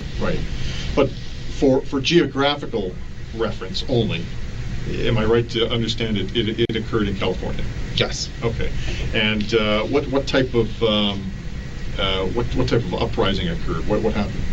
It was a beta uprising. A beta uprising? Okay. Although he didn't call it a beta uprising at the time. Someone else who was inspired by him, by the name of Chris Harper, called it a beta uprising sometime in, actually I believe it was October 1, 2015. It was 2014. Again, Thomas betrays the fact that he has researched the subject beforehand. He probably shouldn't have argued about the date with Manassian, even if he was correct. No, someone else named Chris Harper Mercer in 2015 called it a beta uprising. I'm only retroactively assigning the label a beta uprising to the Elliot Rodgers moves. I thought Chris Harper Mercer committed a beta uprising in Oregon in 2014, which later fueled Elliot Rodger to do something similar in California in 2016. It was actually the other way around. Elliot Rodger in 2014, You're right. I'm sorry. Yes. His what I'm retroactively calling beta uprising inspired Chris Harper Mercer to do the same thing in 2015. You're absolutely right. You're absolutely right. That makes a lot of sense. So it was Elliot Rodger who was the father. Basically, the founding forefather of the entire movement. Right. So explain to me this movement. What's this movement about? It's basically a movement of angry incels, such as myself, who are unable to get laid. Therefore, we want to overthrow the Chads, which would force the Stacys to be forced to reproduce with the incels. Right. Okay. And when you say incels, involuntary celibate. So that's just a short form for fellas who can't get laid, can't have sex. Right. Okay. And what happened in the Elliot Rodgers uprising? What did he do? I know he used a gun as well as a vehicle to convert the life status of certain individuals to death status. Right. Only to carry the message that incels can't be oppressed. Right. So it was an act of rebellion. Yes. It was out of frustration and anger. You could call it an incel rebellion. Incel rebellion, exactly. Right. Yeah. Okay. And how many lives were converted from living to dead? 6. 6 in total. Okay. And he used a vehicle in that as well? As part of the process of converting these lives? Yes. And was anything else? Did he do anything else? I know he used a knife for his first 3 murders. For his first 3 murders, okay. All right. And then what about Chris Harper Mercer? What did he do? He used a gun for all of his murders. For all of his murders. How many people did he murder? I believe it was either 8 killed and 10 injured, or 10 killed and 8 injured. 10 killed and 8 injured. Okay. It was one of those 2. Okay. And were these fellas active on 4chan? Yes. They were. Have you ever communicated with these fellas? I actually have, as a matter of fact. Who did you communicate with? Both of them, actually. Really? We used code names, actually. Okay. What were they? Elliot Rodger was named Valtharion. Valtharion? Yes. How do you spell that? Valtharion. Okay. And what was Chris Harper Mercer's name? Space Robot. Space Robot. One word or 2? 1 word. Camel case. camel case? That means the S and the R were both capitalized. Oh, I see. Okay. And what was your code name? Xbox Light Side.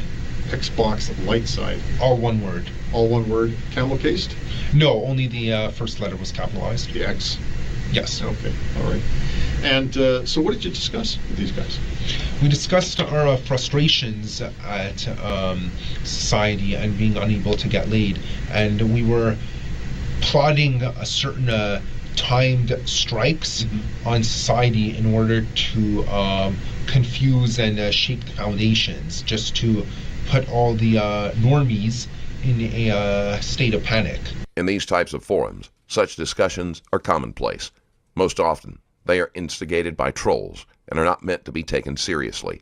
They are purely for shock value. For very literal people such as Manassian, this can pose a problem in distinguishing which conversations have serious intent. It is also unusual that he is using words like normie in conversation, as they are not really used outside of chat rooms and forums.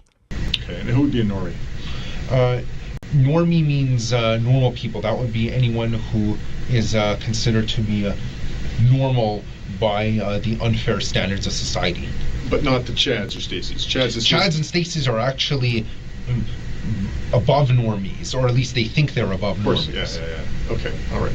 So is it fair to say you've got Chads and Stacys up here, normies down here, and then you've got celebs who believe that they are being repressed? Incels, sorry. Yes. Incels who believe they're being suppressed or repressed, yes. and so as a result, to even the playing field. Yes. They convert the Stacys and Chads from living to dead, and to make so that we come out on top.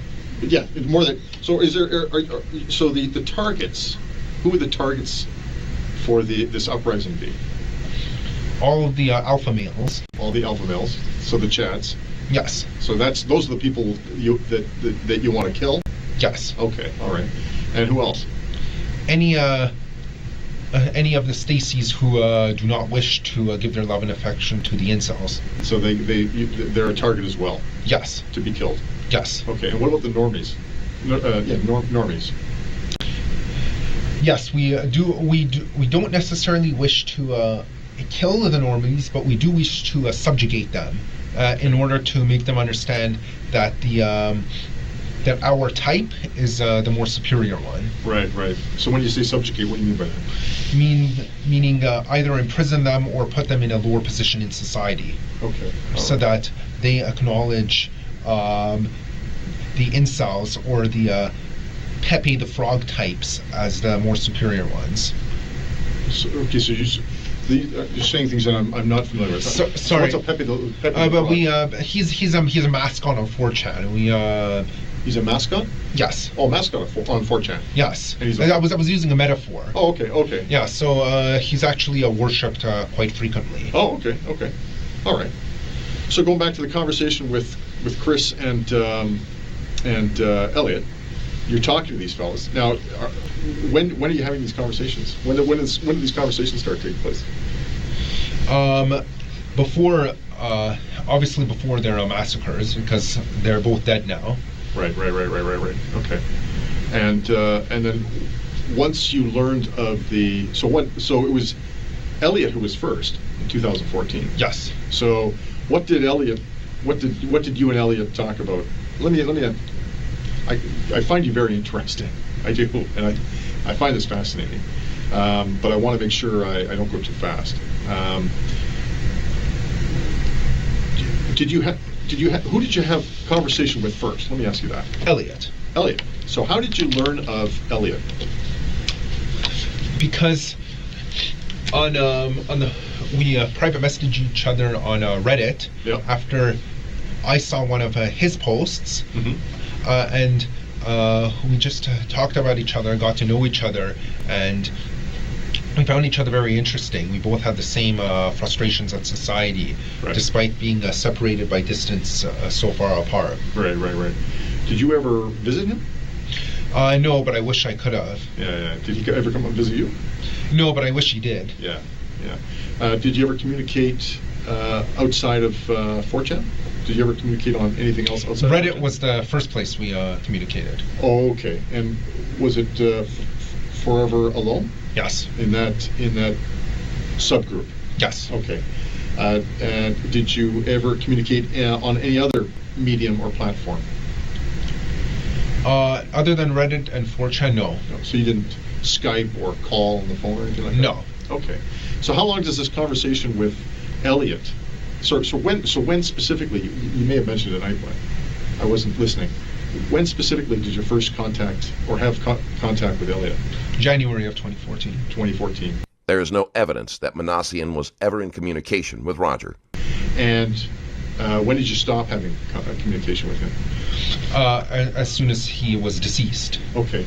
So his act, I know, took place in 2014, but I wasn't aware of the exact day. What day was it? May 23, 2014. May 23rd. Yeah, you said that. So when did you last speak to him? May 20. May 20th. And so what did he tell you?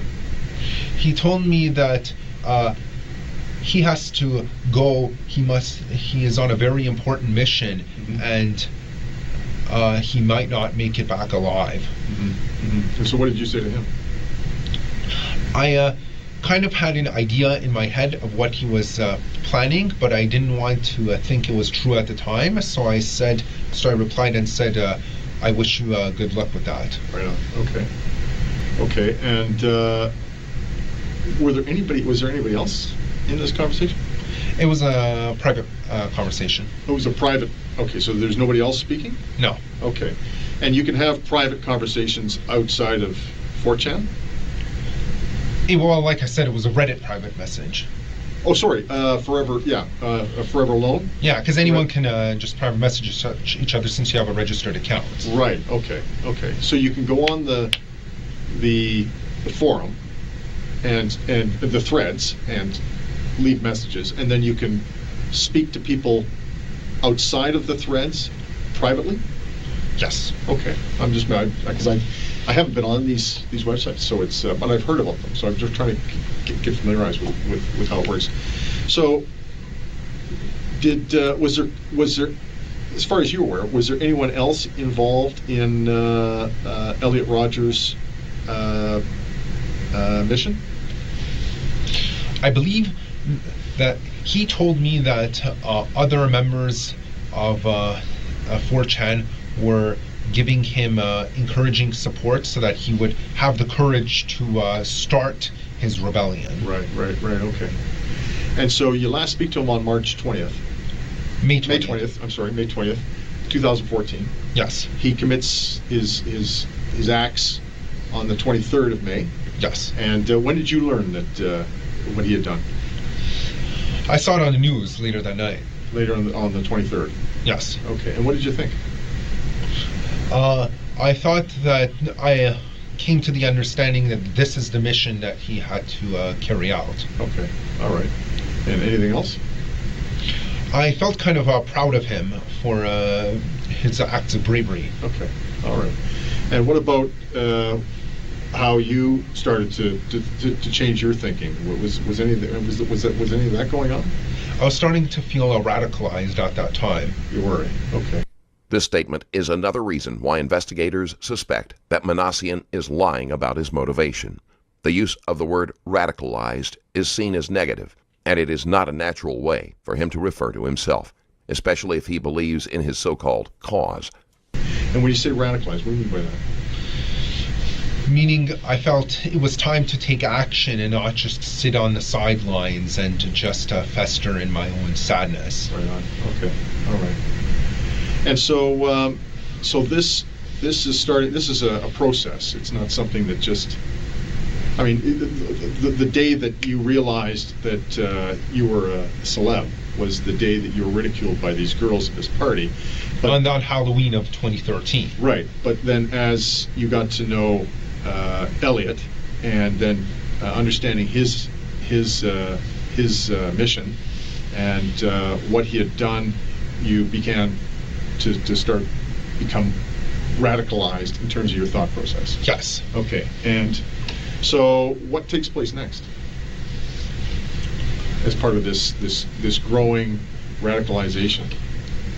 To be honest, the planning didn't occur until about a month ago. Most of it was actually just thinking and daydreaming. Okay, all right. So the thinking and daydreaming, when did that start? That started about a month after the rebellion in May of 2014. Okay, so I mean, so in June I started thinking about this stuff. And then that continued right up till about a month ago? Yes, which is when I booked the van with the rider in order to use as a tool for rebellion. Okay, all right. So take me through that process. What was going through your mind, and what were you thinking when you were doing all of this? What was going on? I was thinking that it was a time that I stood up to the Chads and Stacys. Okay. And then, so what happened? So tell me what takes place. So I booked the van. Yeah. And then I just simply wait until today. Yep. And then I go rent the van, and then I drive it, take it downtown to Toronto. Okay. And I just start using it as a weapon. Okay, all right. And so when you say that, what do you mean by that? Meaning the vehicle collided with several pedestrians, some of who are no longer alive as a result. Right, okay. Okay, and so that's a lot of information. Take me back to a month ago. You said this is when this whole planning started? Yes. Okay, so about a month ago, where were you at that point? I was at Seneca College, and I decided to phone Ryder and book either a truck or a van with them. And they had a 10-foot van available, so I figured that this is perfect. I can it's big enough to have an effect, but not too big that I can't maneuver with it. So the van was the perfect medium size to use as my weapon. Right on, okay. So you're at Seneca? Yes. You said? And where specifically at Seneca are you? I was at the college library and I made the phone call. At the college library when you made the phone call? Yes. So the library that you just drew for me? Yes. Okay, and where were you specifically in the library? These desks. Okay, what you just... It was actually, my face was facing north. So show me where you were. I was sitting here, facing this way. Okay, so you just put Ryder phone call.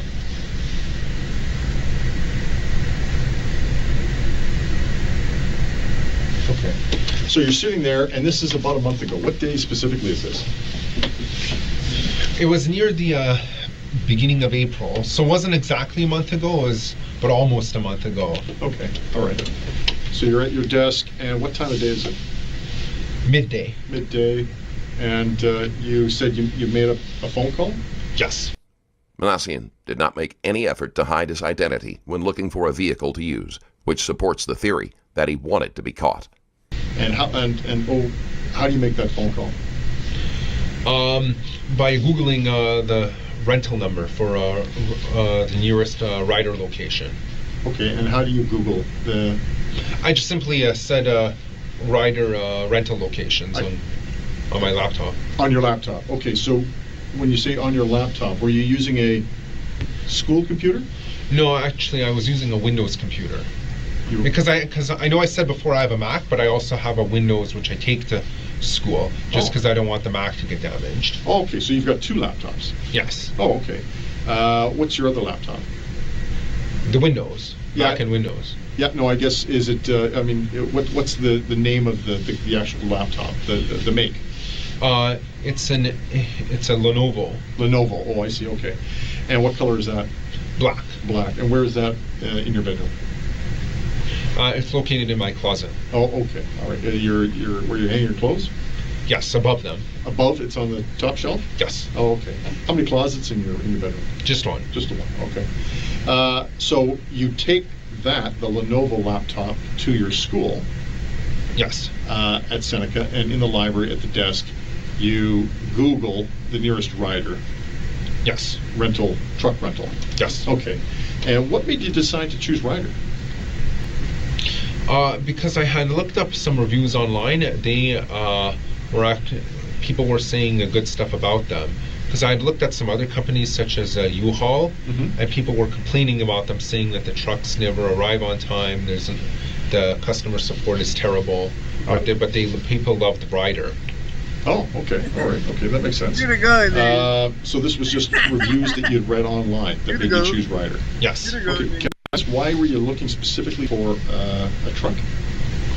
Because it would be large enough to inflict severe damage. Okay, that makes sense. Okay, so how do you contact Ryder? By phoning them, basically. And what phone do you use? My cell phone. Oh, okay, so you got a cell phone with you? Yes. All right, what type of phone is that? Android. An Android phone, okay. And that's an actual make?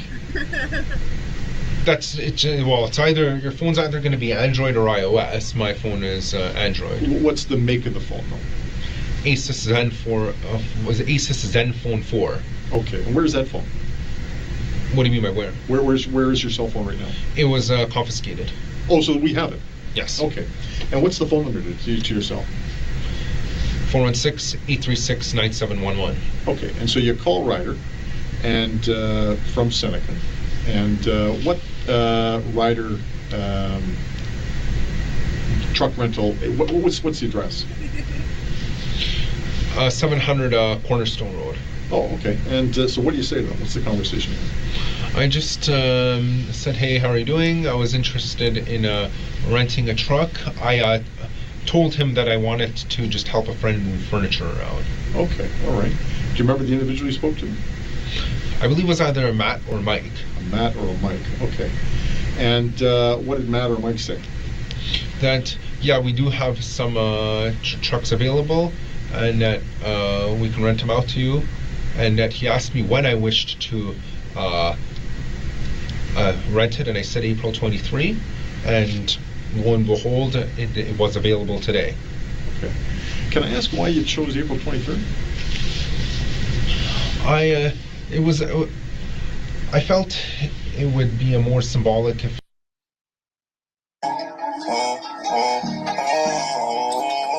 I be chopping in the same clothes. I never see you lead. I say hit the back road. I'm in the bottom telling me all these crack stones. And if you want it, I'ma do it when I say so. Hit all the money, wanna see these pink nose. Do it for my mom, I don't think so. I do it for myself, I wanna see these devil nose. I wanna see you, Lizzie, wanna see the green face. I know you wanna hit it up, I know you found the right place. I'm on the block every day, some choppers. On your block, man, you know it's full of toppers. I fall home on my block full of slappers. You slap blocks up, H cars and madness.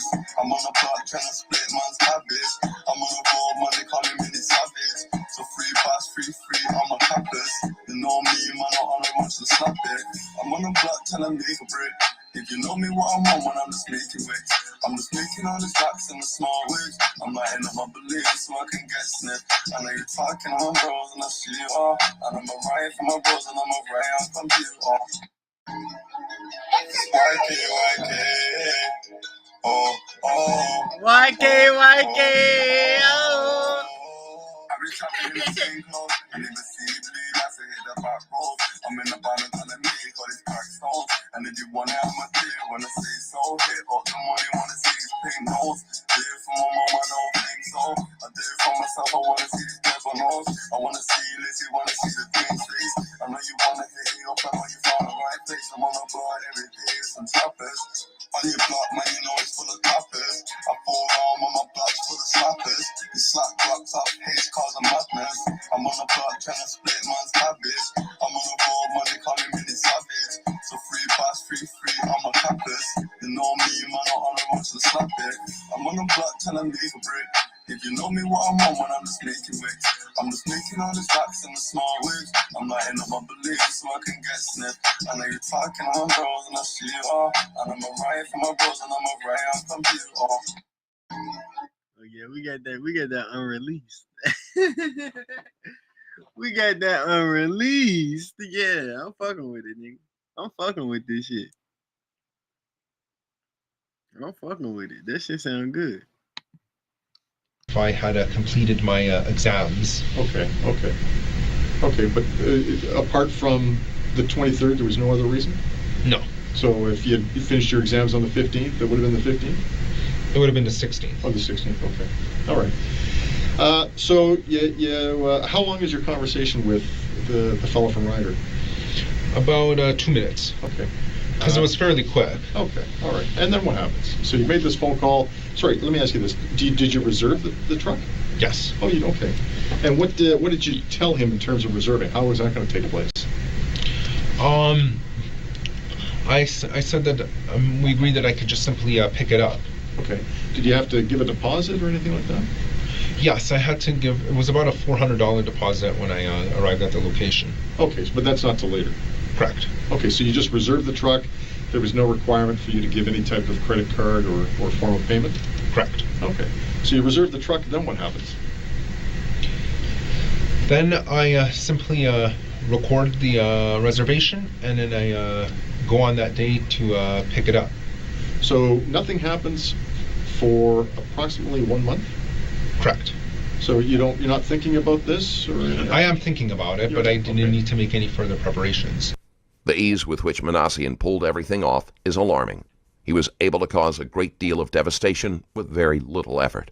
Okay, so what are you thinking about while you're waiting to make these preparations or waiting to rent the truck? The uprising. I was thinking that I would inspire future masses to join me in my uprising as well. Okay, all right. And how are you going to do that? I was going to tell people on 4chan beforehand. Okay, all right. And did you do that? Yes, I did. I did a 1 day in advance. Oh, okay, all right. So, did you actually go onto 4chan? Yes. And post messages?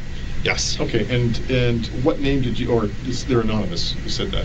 Yeah, is that right? That's the default. If you don't specify a name, it's going to say anonymous. Okay, did you specify a name? No, it was anonymous. Okay, so it was anonymous. Okay. Yes. And what time did you go onto 4chan? Approximately at 3 p.m. yesterday. 3 p.m. yesterday, okay. And what specifically did you say?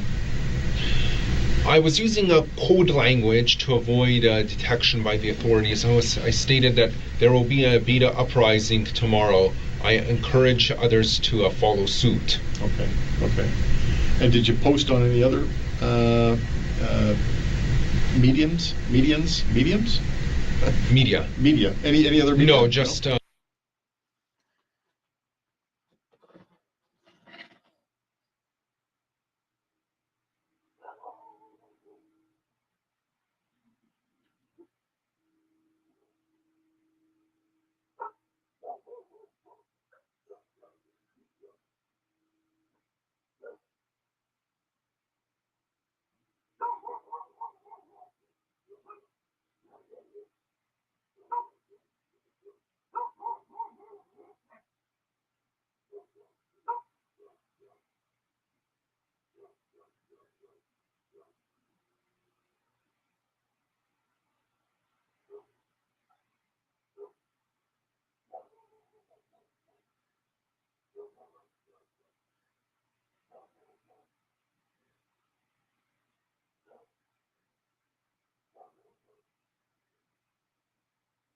It's not letting me listen, bro.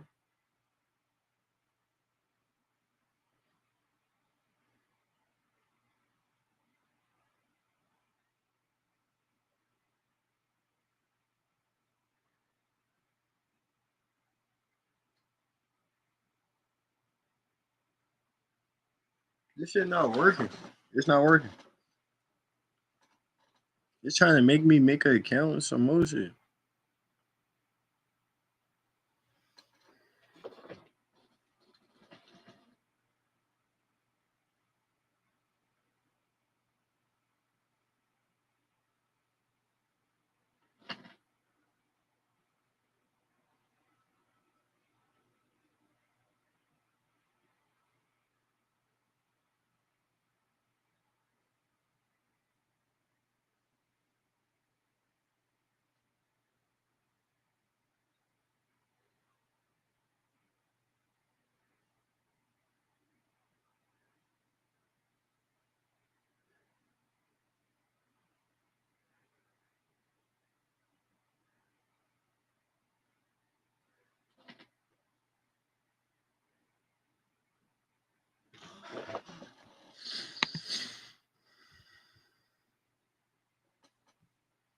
Bro, it's not letting me pull it up.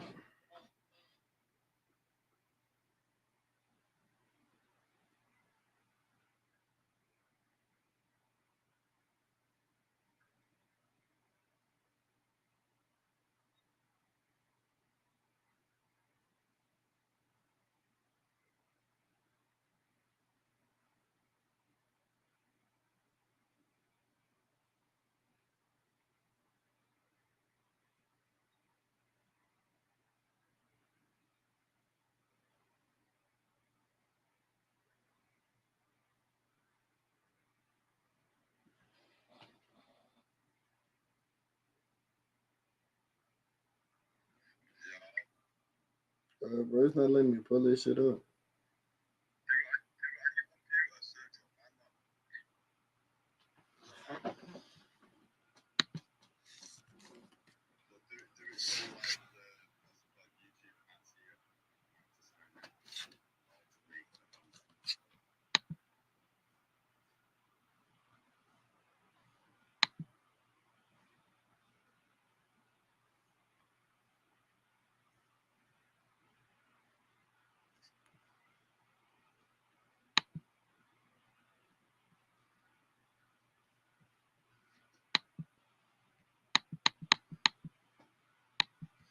Oh, bro, I don't get that Instagram logged in on my computer. Oh, you said just going band labs, right?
What's on there?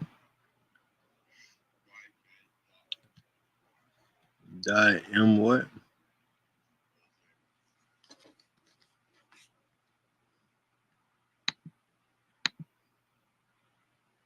What am I looking for?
might get a big mouth, but I ain't telling stories. Talking about his cousins and he really starts to bore me. Oh, I be at the crib, presidential like Corey. Downtown in Toronto in the condo 2 stories. Says he's coming to the city cause he wanna explore me. Had it in his face, yeah, I know he adore me. If you stay with them, it might as well be over. I'm in the whip, I'm going fast, I'll run you over. I don't like speaking to her cause she a moaner. I be riding, baby, I'm not drunk, I'm sober. I be skirting, I be flipping on these main roads. I know you trapping, I be trapping in the same clothes. I do it, bro, and I go back to all my old hoes. The cat's waiting on me till I make these crack stones. The cat's belling out my line, they're belling out my phone. They don't take me serious, they think that I'm a joke, but I ain't a joke. You don't wanna see me back this pole to your fucking throat. And I be trapping in the same clothes. And if you won't do it for me, then find you fucking won't. I know you really on my dick just like a pogo, but I be trapping in them same clothes. And if you want it, I got it out for my main bros. Yeah, listen. We trapping in the same clothes.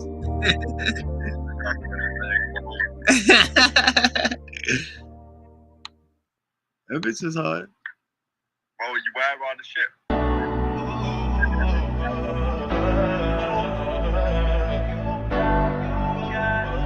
What? Close parties.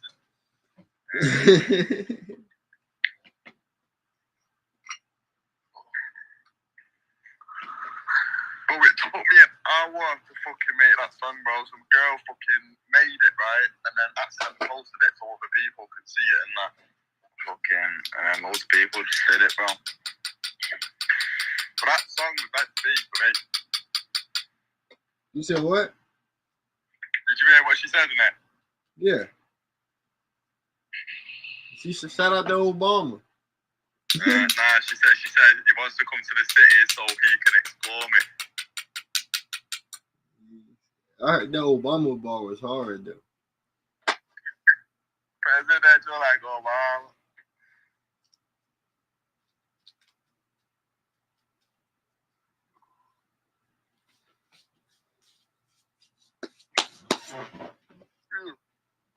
Oh, you know what time it is right now, bro? 8 o'clock.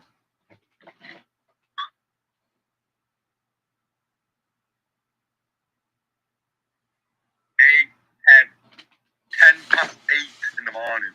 And I've stayed up all night on your fucking street. Okay, it's a fucking W. Yeah, this is crazy. I was just watching all them fucking interviews on the thing, bro.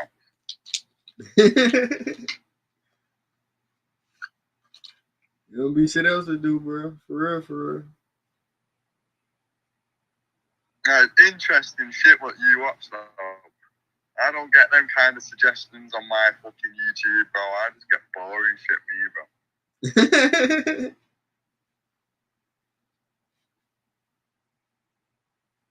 They probably filter it like that.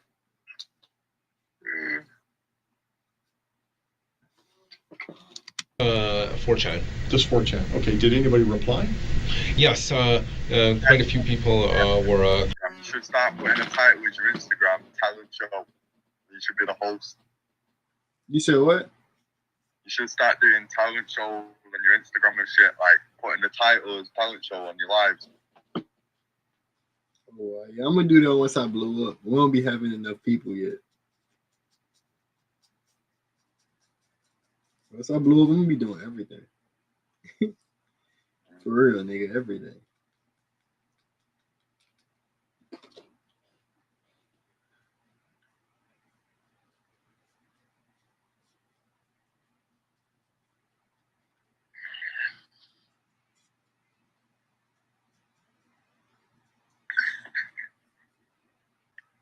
This about that. Bro, I'm hitting the fucking trap straight after when I go police station as well.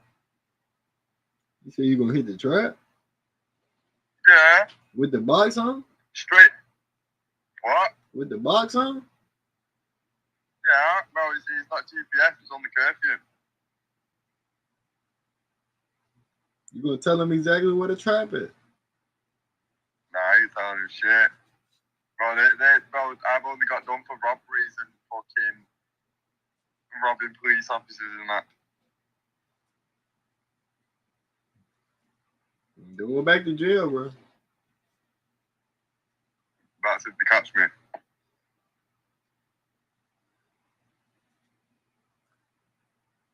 Niggas gonna be like, damn, Bro, what the fuck? I've done like over 1 million things, right, and only got caught for 2 things. The first time I went to jail, the second time they just slapped me on tag.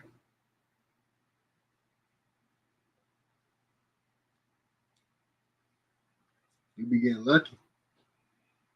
Yeah, I do be getting lucky. You Irish? Nah, from Manchester, me, bro. Bro, I know I've got Jamaican in me, bro, because, like, my dad's like fucking, my dad's like mixed race black, like, you know what I'm saying? Oh, girls love this curly hair, bro. They fucking mess with it. Mess my hair up and that. Okay. Bitches love the curls? I'm telling you, bro, when I take my beanie off my head, bro, these girls look at my hair and be like, oh my god, he's got curly hair, and they just start fucking They be getting wet. What you saying? They be getting wet. They do. I just got jiggy, you know what I'm saying? Ah, what the fuck? Yo, it's funny as hell. Oh, man. Where my lighter at?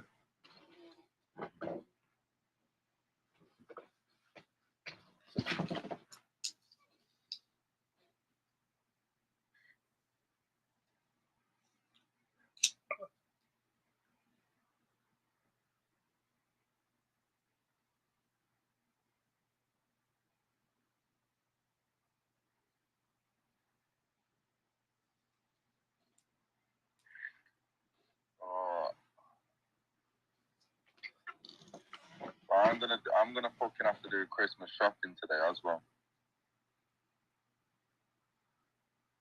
Good luck with that.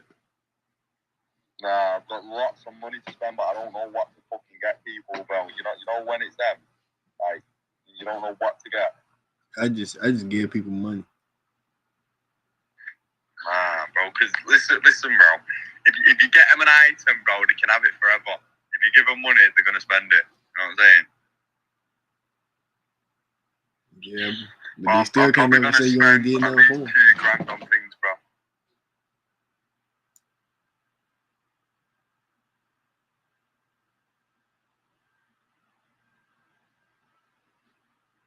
Niggas like to sell shit. I don't think niggas gonna have nothing forever.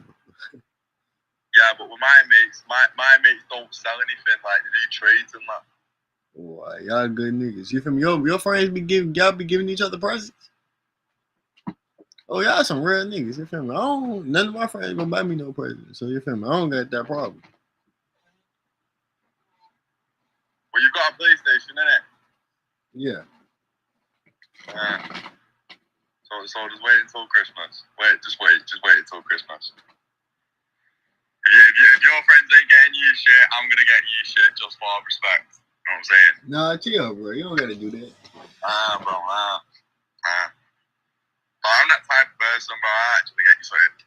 Bro, you good, bro. You don't gotta give me that for Christmas, bro. You good as hell. I'll get you something, bro. You feel me? You stay in my stream long enough, you can become a mod. You feel me? I was gonna get my mods something for Christmas, but I don't got no mods no more. You don't have to get me shit. You don't have to get bullshit. me shit. I don't got no mods no more. You feel me? I say my mods, nigga.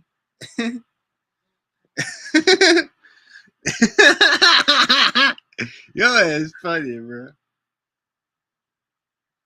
You feel me? But you feel me? That's what I was saying. I was like, you stay in my stream long enough, you feel me? You gonna become a mod.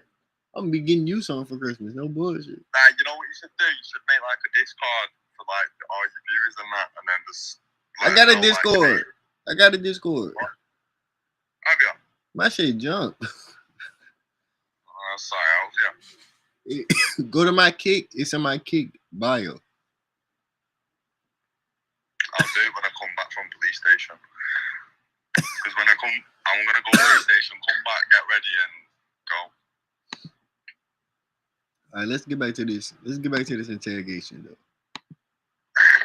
Congratulating me because I suspect they probably knew what I meant by what I said. Okay. And in fact, I remember there was one poster who said he was from Edmonton and he would be planning a similar uprising in November. Huh? Are they typing in the chat though? Yeah, no. They're boring, bro. Alex was earlier. Little Alex. I don't know Alex. He from over there. November 15 of this year. Of this year, okay. And what specifically did he say in terms of what he was He said, hey, thanks, man. You've given me great inspiration. November 15, Edmonton. The continuation of the rebellion. Okay. Those are his words. Okay, I understand. Okay. And so that was the one thing you did to, as you were thinking about this and planning. What else were you doing? While I was finishing up my schoolwork as normal. Yeah. Okay. All right. As I still have to worry about my schoolwork. Right. Of course. Anything else? No, nothing else out of the ordinary. So, in terms of your, in terms of the time that you spent thinking about this over that month, if you were to break it down into a percentage, I would say 80% of the time was spent thinking about it, even while I was doing other activities. You were thinking about it. I was very preoccupied with it. Very preoccupied with it. Okay. And in this thinking, what were you thinking specifically? About how the foundations of the world would be shooken by this event. Okay. And when you say that, what do you mean by the foundations of this world? Meaning that I was fairly confident that others would be inspired to repeat the same actions as me, in basically just to overthrow society. Okay. Although it would be closer to the truth to say that Manassian was hoping for notoriety to make up for the perceived lack of attention he felt, this type of crime often inspires copycats. Okay. And so this, sorry, is there any other thought process going on? That was pretty much the main thought process. Okay. And okay, so then it comes to today or yesterday, the 23rd, right? Because I guess midnight's already passed. Yeah, exactly. So it was yesterday. So walk me through your day. You get up in the morning. What time do you get up? At about 7. About 7 o'clock? Okay, and then what do you do? I have breakfast, I brush. Nothing unusual. Right. And then what happens? I check my emails just to see if there's any school-related stuff or anything that, such as job offers, anything like that. And then I'll go for a walk around the neighborhood. And then I went to the rider location yesterday and just took the van and brought it out to Toronto, and then I committed this rebellious act. Okay, all right. So you get up around 7? Yes. Okay. You said you had some breakfast? Yes. You brushed? Yes. Okay. You go on your computer? Yes. What computer were you on? Mac. The Mac. And you said you checked some emails? Yes. Did you get any emails that related to this? No. Did you send any out in relation to this? No. Okay. So you're on your computer. How long are you on your computer for? I'm on there for several hours a day. Okay. Just because mainly, since I'm a software developer anyways, I would have to use my computer anyways. Right, okay. And then from there, you go for a walk? Yes. Okay. Now, where do you go for a walk? Around the neighborhood. You just walked around on foot? Yes. Okay. When do you leave the house? Usually at about 8 a.m. after I've already finished breakfast and have brushed and everything.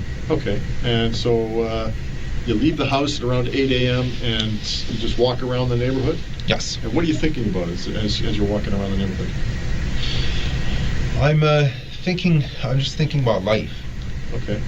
Is your focus on your mission at all or anything like that?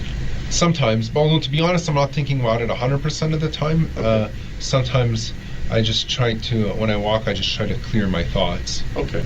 All right. Were you conscious this morning, though, that today was the day that this was going to Yes, happen? I was very aware of it. Very aware. It was Okay. very pressing on my mind. Very pressing, okay. So how long are you outside of the house? Usually my walks are about half an hour to an hour. So is it fair to say that's how long you were out today? Yes. Okay. And from the time you get up to the time you leave the house, do you have conversation with anybody? You mean just yesterday on April 23rd? Yeah. No. No, okay. And when you're outside, do you speak to anybody? No. Are you chatting with anyone on your phone during this time at all or anything like that? No. You're not messaging on 4chan or anything like that? I did post a Facebook message right before the attack. Okay. Stating that the incel rebellion has already begun. Okay. And okay, all right. Posted it with my phone. Okay, so let's just work up to that. So now you've gone for a walk. It's pressing on your mind, this attack.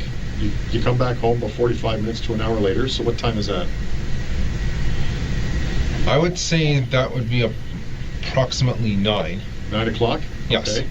And then what do you do? Then I just I sit back. I sit on my computer, just play some random browser games until it's time to leave. Okay. And so what computer are you on?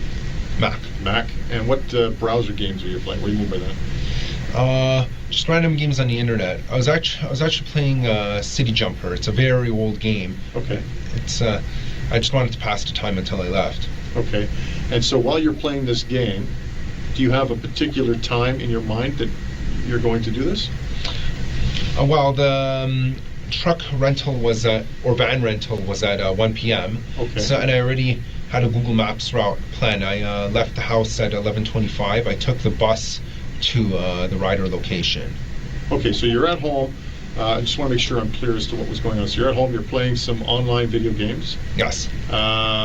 You knew that the truck rental was at 1 o'clock. Yes. So you leave the house at 12:25? Yes. Okay. And how do you leave the house? No, sorry, 11:25. Oh, sorry, 11:25. 11:25, how do you leave the house? On foot, I walked to the bus stop. Manassian had a general idea of where he would strike, but his plans were not exact. He knew which ramp he wanted to use, but beyond that, he played it by ear. Okay. I take the bus stop. I take the bus very close to the rider location. Okay. And then I walk from where I got off the stop to that rental location, and then from there I picked up the van. Okay, so when what bus stop did you catch the bus at? I went on 85C westbound at my house, and then I transferred to another bus, which unfortunately I don't remember the number because I've only used that. That other route is not one of the main routes, so I don't remember the number. Okay, so but where's the bus stop that you would have attended in order to board the bus? The first bus was Bayview and 16th. Did you walk to Bayview and 16th? Yes, because it's only about 5 minutes from my house. Okay, and so there's a bus stop there at Bayview and 16th? Yes. And I'm assuming we're talking about a York Regional Transit bus? Yes. And what was the name of the bus? The number of the bus? 85C. 85C, and which direction is that bus going? West. It's going west on 16th? No, yes, 16th? Yes. Okay, it's going west on 16th. So you catch that bus? Yes. And how do you pay to get on the bus? Bus ticket. A bus ticket, okay. And what time do you get on the bus? At about 11:30. About 11:30. So about 5 minutes from your house. Mm-hmm. Okay. And then how long of a bus ride till you get off and get on the next bus? It was about half an hour until the next bus. Okay, so where do you get off the first bus? What bus stop do you get off of? Highway 7 and Weston. Highway 7 and Weston. Okay. And you board a second bus? Yes. And where did you board that second bus? At that same stop. Same stop, and you don't know the number of that bus? I don't remember, unfortunately. Okay, but it's a York Regional Transit bus? Yes. Okay.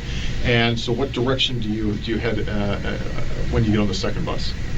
It went north, and then it went east again, and then it dropped me off about a 5-minute walk from the truck rental location. Okay, so what street would that have been at?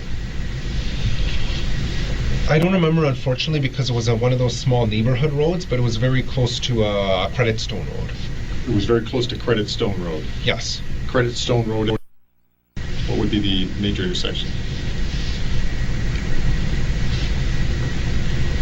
I believe the bordering street was Pennsylvania Avenue. It was actually a neighborhood road. It wasn't a major intersection. Okay, so Credit Stone and Pennsylvania? Yes. It was in or around that location? Yes. And from there you walk to the Ryder truck rental? Yes. Okay, and do you have your cell phone on you at this time? It was confiscated. Oh, at that time? Yeah. Yes. Okay, and the same cell phone you just told me, the Acer cell phone? Asus Zenfone 4. Right, that phone? Yes. Okay. The phone was one of the few things Manassian was carrying on him at the time, but it was still very useful since he used it to access social media. Do you receive or make any phone calls during that time? No. Okay. What about, okay, we'll ask you that later. So you walk to the rental store or the truck rental store. What time do you arrive at the truck rental store? At about 12:30. Okay, 12:30. All right. And so you walk in, and what do? I say, hi, my name is Alec Manassian. I'm here. I know I'm early, but I have a truck rental at 1. So then I end up filling out some forms, signing some stuff. I wait a bit, and then eventually I'm given the van. Okay. And the individual you speak to, what do they look like? He was wearing a bright vest. Bright vest? Okay. Well, what color of skin did he have? White. White skin. Did you catch a name? Better get something to drink. No. No? How old would he have been? He was probably in his 30s. Probably in his 30s. And what color was his hair? I think it was dark brown. Dark brown. How tall was he? He was about 5'9". Oh, 5'9". How much did he weigh? I would estimate to be about 152. 150? 152. 152. 152 pounds? Yes. Okay. I'm very precise like that. Okay, that's good. Okay, and so in terms of his build, how would you describe his build? It was kind of lean but slightly muscular at the same time. Oh, okay, all right. What about facial hair? He was clean shaven. Clean shaven, okay. Any other distinguishing characteristics about him that would, center him out from anyone else? None in particular. Okay. So, sorry, what do you say? You're there early, but you want to know if this truck is available? Yes. Okay. And in terms of the trucks, did you have, were you given a choice of trucks? I was given a choice when I was making the phone call earlier this month. Right. So I chose the 10-foot one. Okay. And although it's actually a van, but it's sometimes being referred to as a truck during the rental. Right. I'm assuming there were various sizes of trucks, vans available? Yes. Okay. Was the van the largest? No, it was actually quite small compared to the actual trucks. Okay. So why did you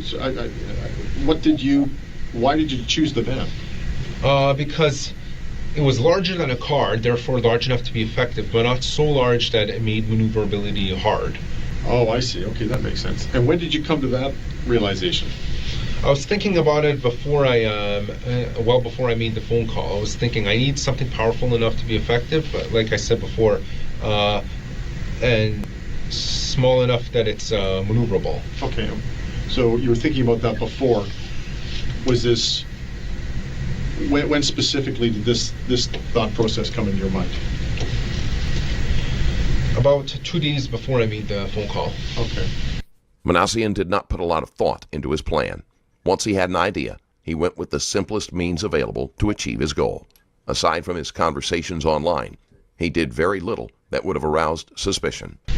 So is it fair to say you reserved a larger truck, but then when you went into Ryder, after thinking about the logistics of your mission, you changed?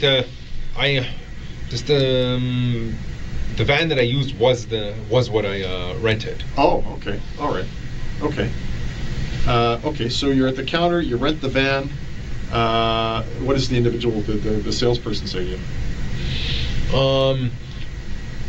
Well, he just asks me if I have my driver's license. He asks me for a credit card. Right.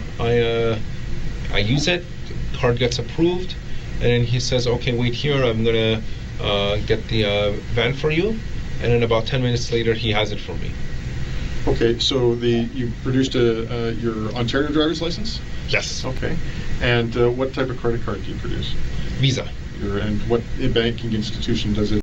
TD. So it's a TD Visa. Is it is it a particular brand of TD Visa? Does it have a particular? No, it's just simply a TD Visa. Just a simple TD Visa. Okay, and I'm going to ask, do you know the number of your Visa card? I don't remember it. You don't remember, okay. But it's in your name? Yes. Okay, so the fellow behind the counter takes your identification and the Visa card. Presumably he charges you for the rental? Yes. Okay, and how much was the rental? I don't remember. Hey, bro, stop playing, bro. Stop playing, bro. This shit not even funny, bro. Stop all that playing, bro.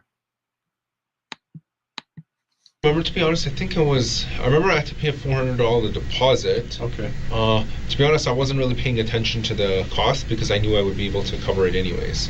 Okay, all right. Did you sign any documents?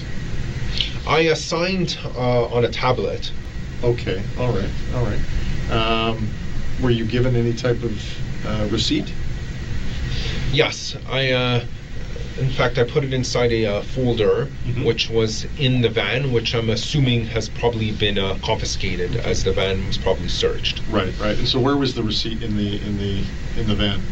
Inside some folder. Oh, I'm sorry. Okay. It was next to the steering wheel near the coffee cup holders. Okay. All right. Same place where my phone and wallet were. Okay. All right. So you've now paid for the van. You've signed for it. You've been given a paper receipt. And then what happens? Then as I said before, he tells me to wait as he's getting the van, and so I wait about 10 minutes. Okay. And then he brings the van, and then I go into it, and then I take it downtown to Toronto, and I start using it. Okay, so when you're presumably the van gets pulled up in front of the entrance, is that? Yeah, he pulled it up next to the building, and he made it ready to be able to easily exit out. Okay, and so do you do an inspection of the van to make sure that there's no damage you're going to? No, I didn't bother because the van didn't appear to be damaged or anything like that. Okay, so he gives you the keys? Yes. Okay, and what do you do at that point? I drive off. Okay, and what route do you take? I drove down Cornerstone, Credit Stone, until I reached, I believe, Highway 7. Okay. The location where Manassian began his attack was not far from the rental. The attack itself spanned almost a mile and a half.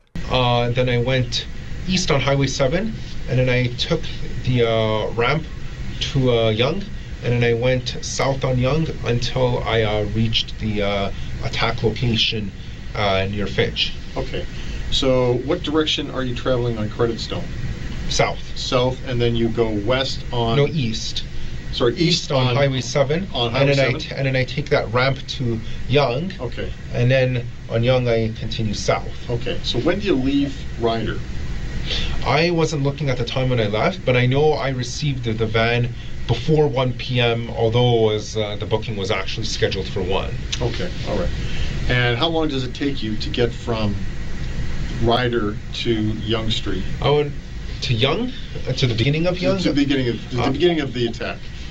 Oh, to the near Young and Finch. Yeah. I would estimate about 20 to 30 minutes. 20 to 30 minutes. Now, what are you thinking while you're in the van? I'm thinking that this is it. This is the day of retribution. Okay. And anything else in your mind? Just that. That's the only thing that's in my mind. It's just burning in my mind. Burning in your mind. Yeah. Okay. And so let me ask you this, because this is really interesting.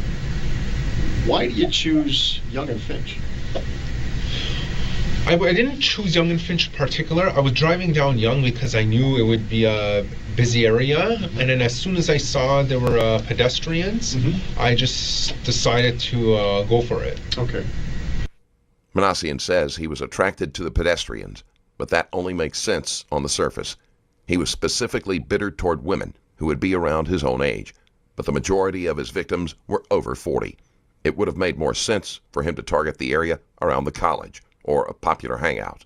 And so, where specifically were you, in terms of your specific location? Where were you when you just decided to go for it?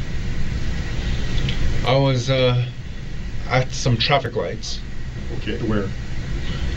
Well, actually, I don't remember. The only reason, in fact, if I hadn't, I remember some other, I had heard some other officer mention Young and Finch before. That's the only reason I really remember it. Okay. But otherwise, I actually wouldn't have remembered that it's Young and Finch. I just knew that I started seeing a lot of people walking. Okay. Am I correct when I say that you knew at least you were on Young Street?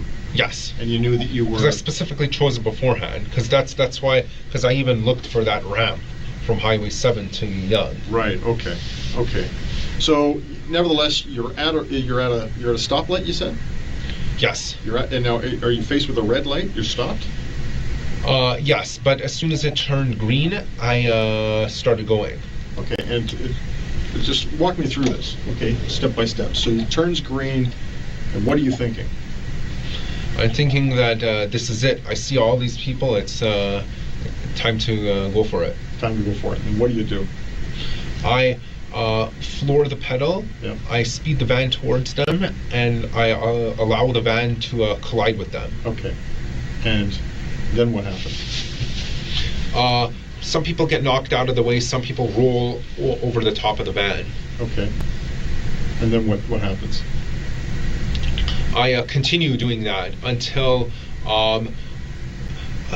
in fact, actually, to be honest, the only reason I stopped my attack was because someone's drink got splashed on my windshield, and I was worried that I would crash the van anyway, so I decided, okay, now I wanted to do more, but I've kind of been foiled by a lack of visibility.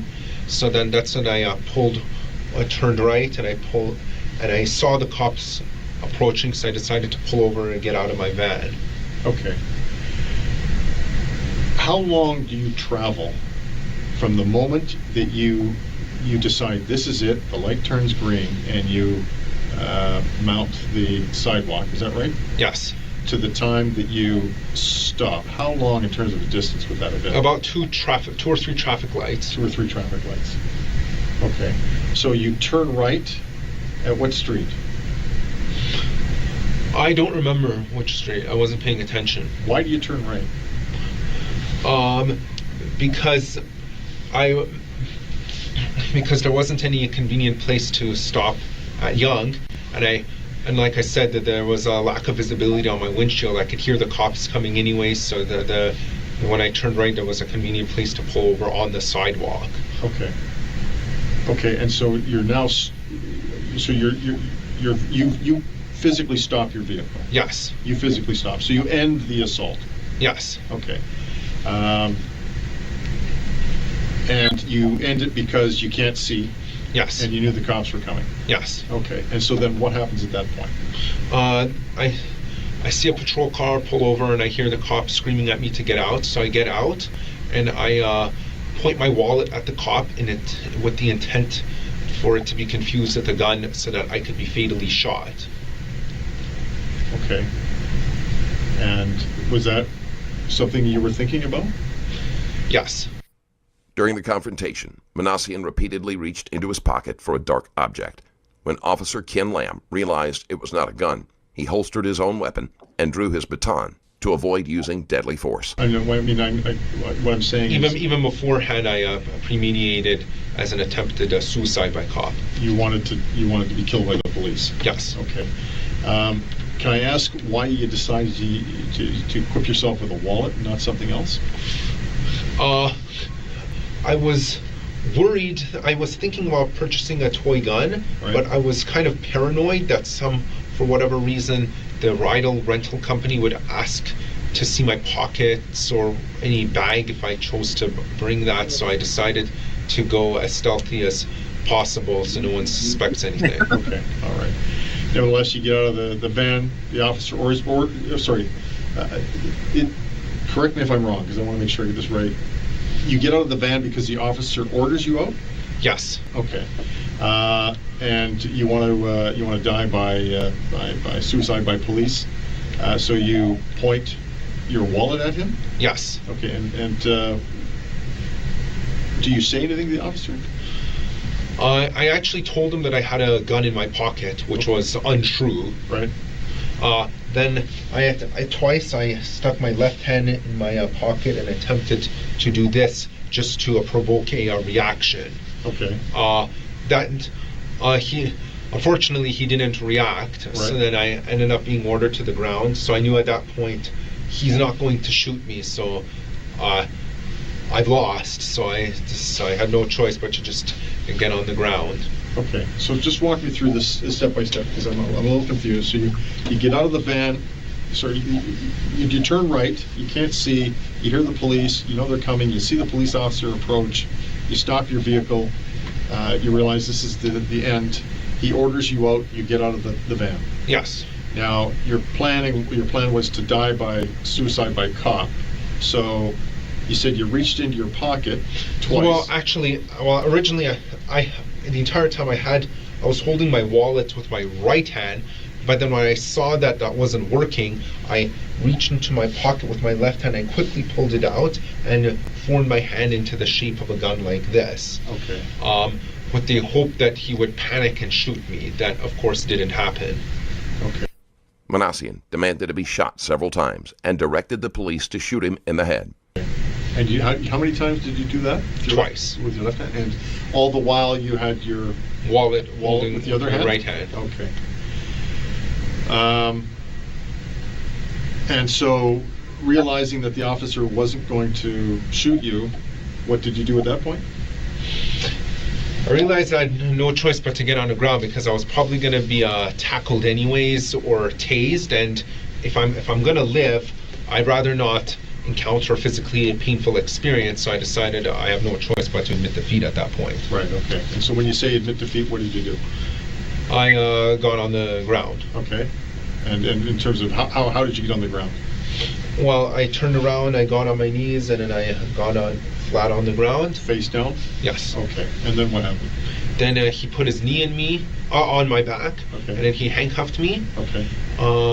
And another officers arrived and pinned me down as well. Okay. All right. And then from there, you were placed in the car. We already talked about that. Yes. Okay. That's quite an experience. That is quite a... Not the usual everyday experience. No, it's not. No, it's not.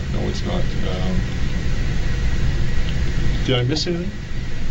I believe that's everything. Alec, I thank you for talking to me. I really do. I really appreciate that. You've given me some insight. And I appreciate it too. How are you feeling right now? I'm feeling good. Okay.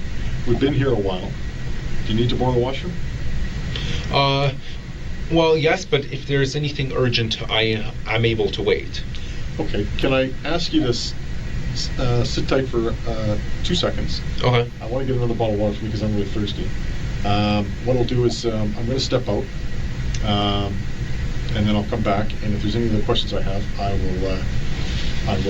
will speak to you about that. Okay. Okay. I'm just going to sign this here with my name.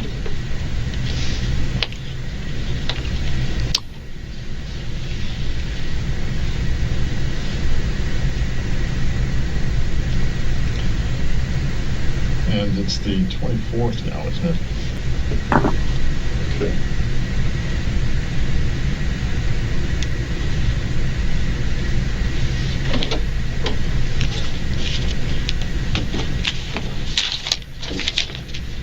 Okay, sit tight, I'll be right back.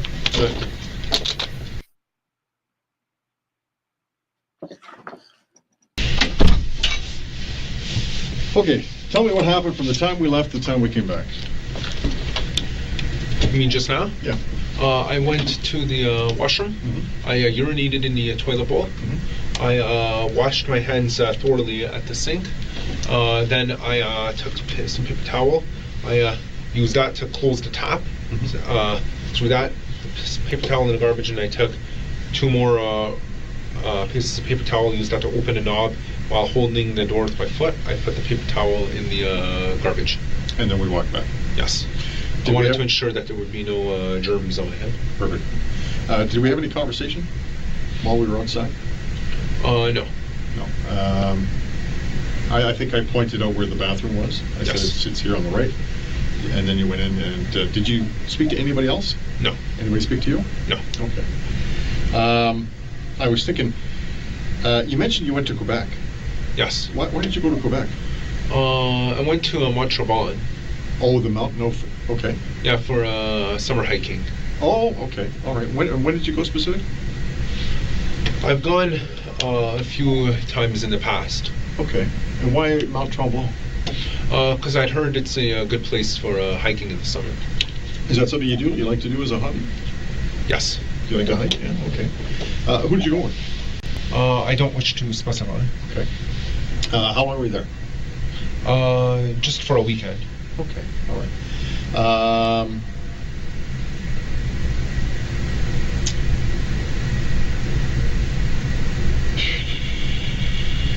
You were in Buffalo. I understand. I don't recall ever being in Buffalo. You never recall going to Buffalo? No. My understanding is you traveled to Buffalo and you traveled to another U.S. state? I have been to Chicago and Boston, San Francisco, and L.A. Okay, all right. Okay, when did you go down there? San Francisco and LA were Christmas of 2003 and 2013. Mm-hmm. Chicago was winter of, Christmas time of 2007. Mm-hmm. Boston was May of 2012. Okay. What was the reason to go? What was the reason for going to the U.S.? Just vacation. Okay. Did you go with the family? Yes. Okay. Can I ask what religion you are? I'm not of any particular religion. You don't follow any denomination? I'm atheist. You're atheist? Oh, yes. I see, okay. Can I ask what religion you were raised? I wasn't raised with any religion. Oh, okay. Fair to say your parents aren't religious? Yes. Okay. Okay. So you don't have any religious ideology or... No. Particular religious faith or following of any kind? Correct. Okay. Did you go to your prom? No, I didn't. You didn't go to your high school prom? No. Okay. Have you ever had a girlfriend?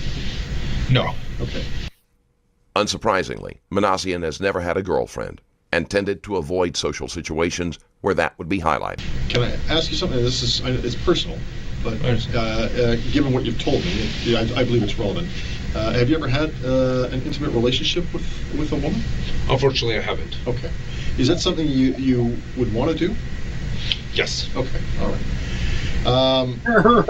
What the fuck? Can you tell me why it is that you haven't had an intimate relationship with a woman? I feel it's because I'm too nice. Mm-hmm. Okay. All right. Have you made attempts, or I should say, have you made attempts to have an intimate relationship with a woman? Yes, I did ask a girl out once, but she rejected me. Oh, okay. And when was that? That was in 2012. 2012. So it was before the October Halloween of 2013? Yes. Okay. And did that leave you with? I mean, how did that leave you? I felt crushed at that point. Okay. I'm talking about the 2012 incident with the girl. Yes. Oh, okay. All right. Alec, remember when we talked about telling the truth? Yes. And I asked you to, if you were going to tell me your side of the story, which you did, and I appreciate that. Has everything you told me been the truth? Yes. Okay, because I'm going to be honest with you. There's one aspect of your story that doesn't corroborate with the information we have. Okay, there's one piece to your story that is inconsistent with what we know. Would you care to guess what piece that is? I can't think of the inconsistency. How you specifically got to the rider truck rental. If I was to suggest to you that we received information that somebody dropped you off there, would I be right? I don't wish to answer that. Okay. The reason why I say that is because it's, what you've told me, I believe you. Okay? But, I asked you to tell me, I asked you at the beginning to tell me the truth. That if you were going to talk to me, all I wanted was to be from the heart, which it was, and to be the truth. Which I believe the majority of it. Okay? So what I'd like to do is, at this particular juncture, if there's a portion, I'm not asking you to reveal anybody or names, okay? But if there's a portion of your statement that is not true, okay, I'd like to know. Because it's important. It's about the truth. You're very forthright and upfront about what's happened. But it's important that we get the truth. Okay? I'm not asking for names, all right? But in terms of how you got to the Ryder dealership, were you telling me the truth or not? Yes, I was telling the truth. You were telling me the truth as to how you got there? Yes. You're not lying? No. So in other words, the truth is you caught the bus? Yes. The truth is that you did not get dropped off by somebody? Correct. Why is it that we would receive information? Manassian acted alone, but Thomas knows he isn't being entirely truthful about his movement. I I can't think of a reason why. I'm going to be straight up with you. Your dad has told us that he dropped you off at a Starbucks coffee shop earlier today, or earlier yesterday. Yes, that is what happened. Okay. So why wouldn't you tell me that? Because I was worried that you would think he was an accomplice. Okay. I don't... He was not aware of this. Okay. And I believe you. I believe you when you say that. Okay. I want you to know your dad's not in trouble. Okay. And we're not looking at your dad as being an accomplice. Okay. You have my word on that. Okay. But what's important, Alex, is that I get the truth. Okay. We don't believe that your dad is an accomplice. Okay, I'm not going to lie to you. Okay, your family is not in any kind of trouble. Okay, but I need the truth.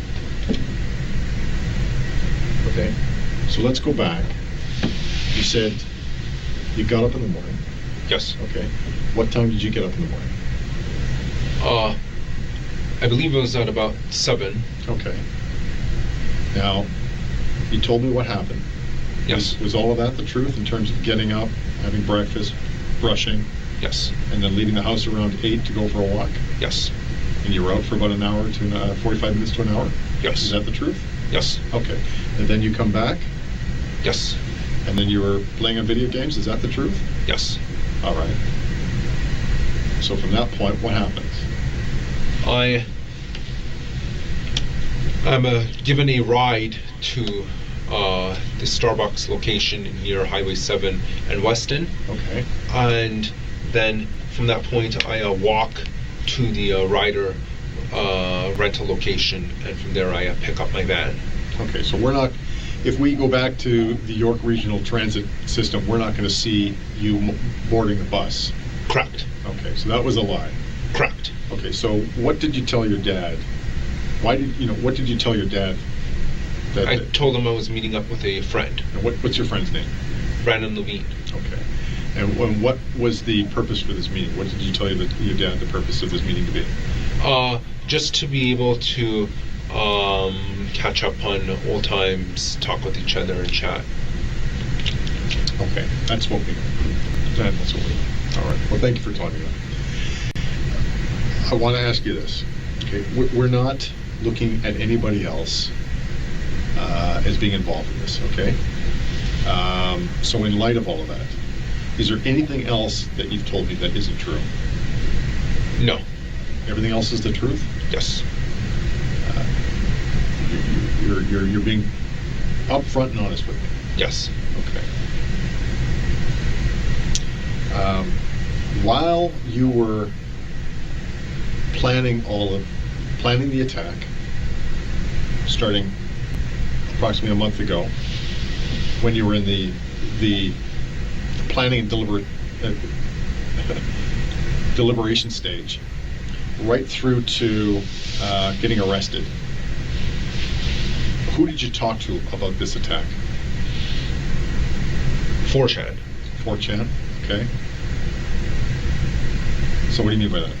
Meaning, I posted 2 days before the attack that I hinted that there would be another beta uprising, and then when there were replies, some of the people, based on the replies, I could tell that they kind of knew what was going to happen.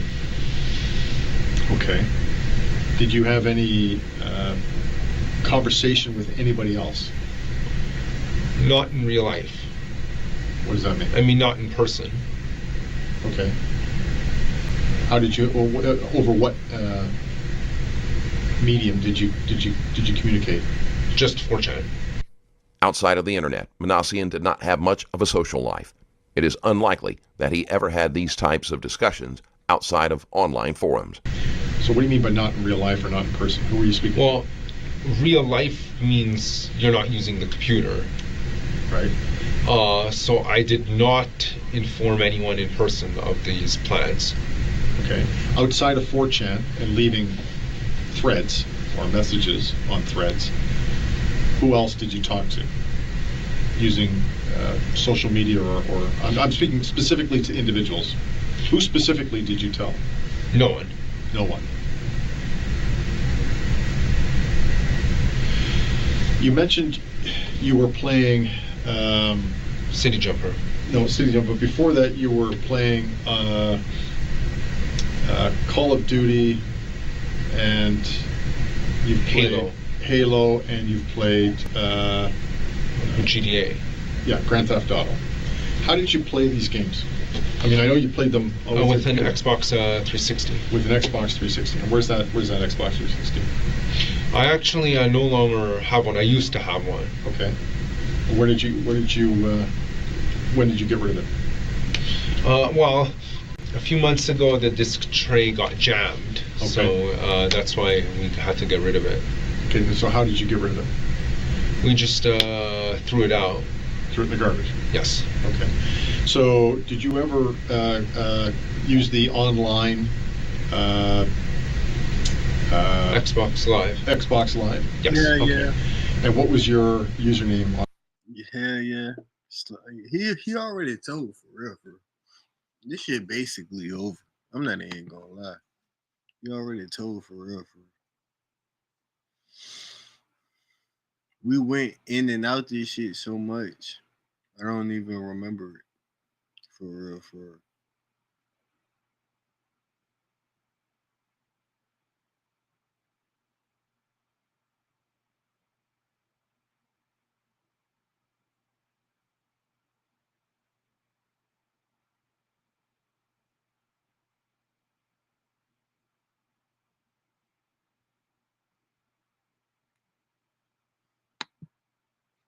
This video is sponsored by Hunt a Killer. I just want to tell you this, just to let you know, the gentleman you shot is deceased.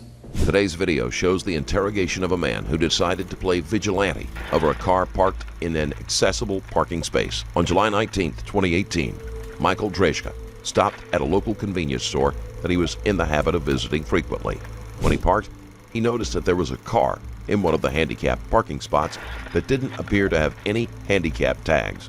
People did this routinely, and it was a pet peeve to Drejka because his mother-in-law and a former high school girlfriend were disabled, and they were affected by not having access to those designated parking spaces. As he had done several times, he circled the vehicle to make sure he hadn't missed any tags that might not be clearly visible. The windows were tinted, and he was unaware that the driver was still inside. When Brittany Jacobs noticed the man's interest in her car, she rolled down the window and asked what he wanted. The conversation became heated, with Drejka wanting Jacobs to move her car and Jacobs refusing. Inside the store, Jacobs' boyfriend, Marquise McLaughlin, saw what was happening and rushed outside to stop the man he thought was harassing his girl. Inside the store, Jacobs' boyfriend, Marquise McLaughlin, saw what was happening and rushed outside to stop the man he thought was harassing his girlfriend.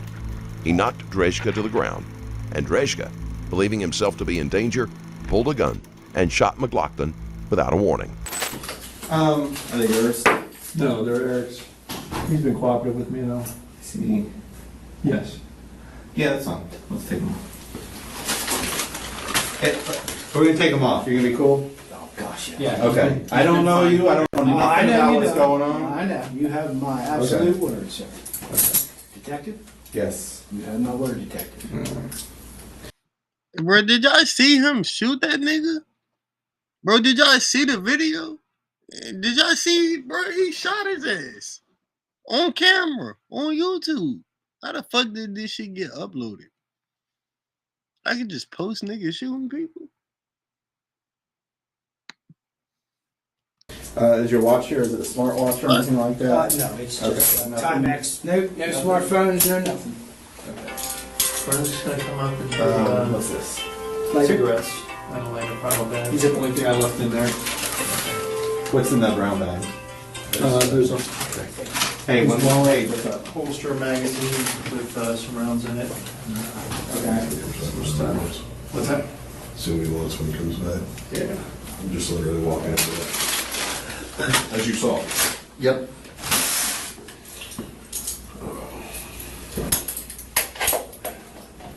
Okay.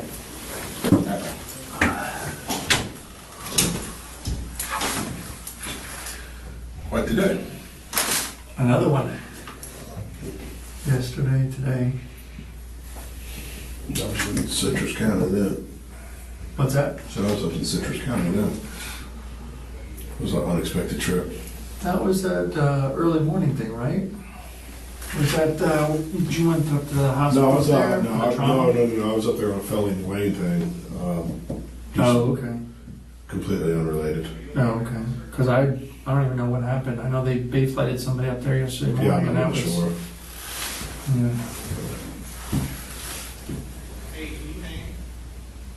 What do you got something to do?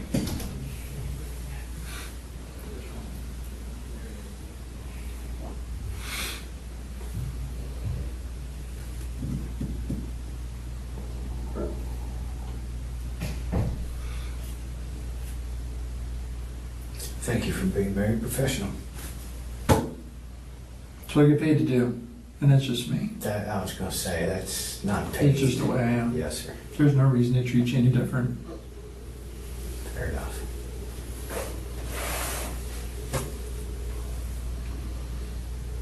That's why I like dealing with sheriffs better than local. I won't take offense to that. You want to sit out here? Wherever you or want. hang out here? Actually, Where you want me? we can probably cut you loose out of here. Okay. And we'll hang on to his stuff there. Okay, there's Do you need some water? Please. Okay. his holster, and there's a magazine, and I don't know. It was You in just his leave it, pocket. just leave it in there. Okay. Just leave it in, and we'll take it. Okay. Will you hang here? Sure. And, because there's a ton of people coming in. Thank you, sir.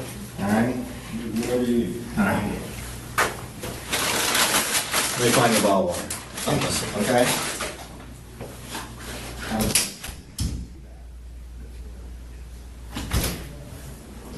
Here you go. Thank you. Welcome. Anything else right now? No. All right. At the same time, we'll do this as quick as we can, okay? Yes, sir. I see you're holding your arm. Is it hurt or something? Yeah, it's starting. Everything's starting to get sore. Where it hit me from behind and where I landed. That's all. Everything's. Is anything broken? No. Torn? No. Okay. All right. Scraped up. Okay.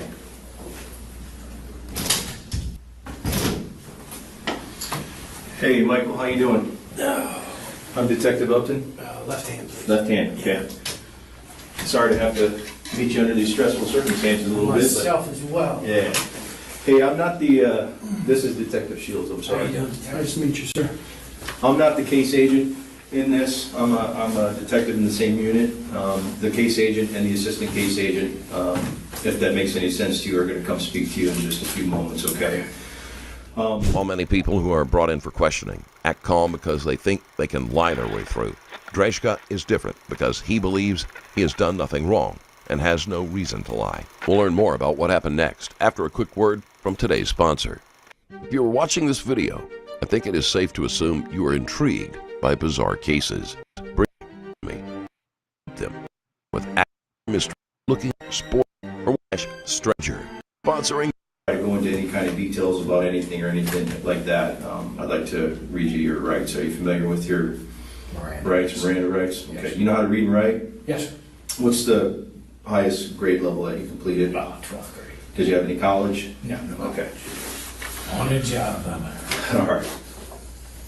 So I'm just going to read these to you, and I'll let you read along with me, so you know this is exactly what I'm saying. Do you understand that you have the right to remain silent?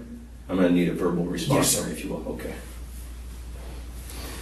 Do you understand that anything you say can and will be used against you in a court of law? Yes, sir. Do you understand that you have the right to speak to a lawyer and have him or her present while you're being questioned? Yes, sir. Do you understand that if you cannot afford to hire a lawyer, one will be appointed to represent you before questioning if you wish? Yes, sir. Do you understand that you can decide at any time to exercise these rights and not answer any questions or make any statements? Yes, sir. Okay. Do you understand each of these rights I have just explained to you? Yes, sir. Okay. Having these rights in mind, do you wish to talk to us now? Yes, sir. Okay. I'm going to have you initial each one of these that you verbalize yes to me, best you can there. No problem. Okay.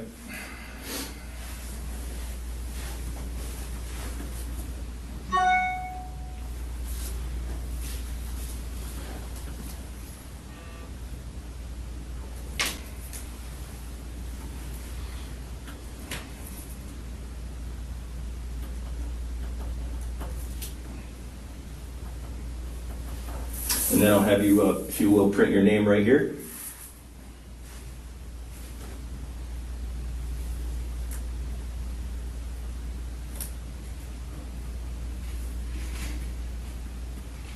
And yeah, signature right there, if you will.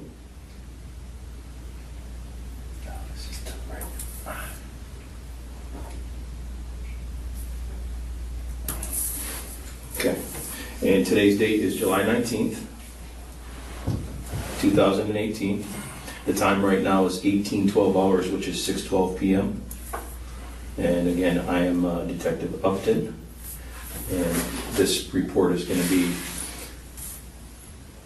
SO 18-225-724. Okay.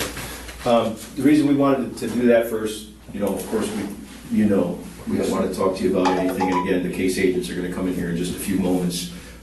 It's my understanding that your vehicle was still. It's not a problem. It's at the store. Right by my house, so. Okay. That's fine. Okay. We have it all cordoned off. It's safe and all that kind of stuff. Yeah, I'm not worried about that parking lot, really. Okay. I never have. That's my store. I go in there every day. You guys just live right around the corner? Right around the corner. Okay. Would you be willing to give us consent to go inside your vehicle and just for documentation purposes and that kind of thing? Shit, yeah, go ahead. Okay. Yeah. I have this form right here. You said you can read and write. I'll let you read this, and if you fully understand it, we'll proceed, and I'll just get your signature, and then I'll get the case agents in here in just a few moments, okay?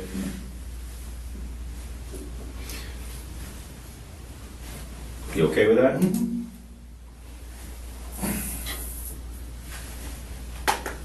Vehicle, correct? Yes, it's the vehicle. That's for the vehicle only. List your VIN number here, your tag. You do own a 2006 Toyota 4Runner, correct? Yeah, that's the one. Okay. All right.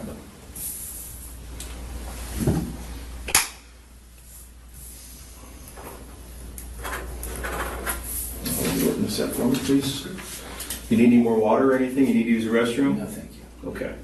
All right, just be patient with us, and we'll get those guys in here shortly, okay? Really, all right. not the choice. Okay. Thank you. No problem, thank you. Actually, yes, Bathroom? Come on, I'll take it. Let me just make sure that this place is clear of all persons in here first, okay? Clear to the restroom?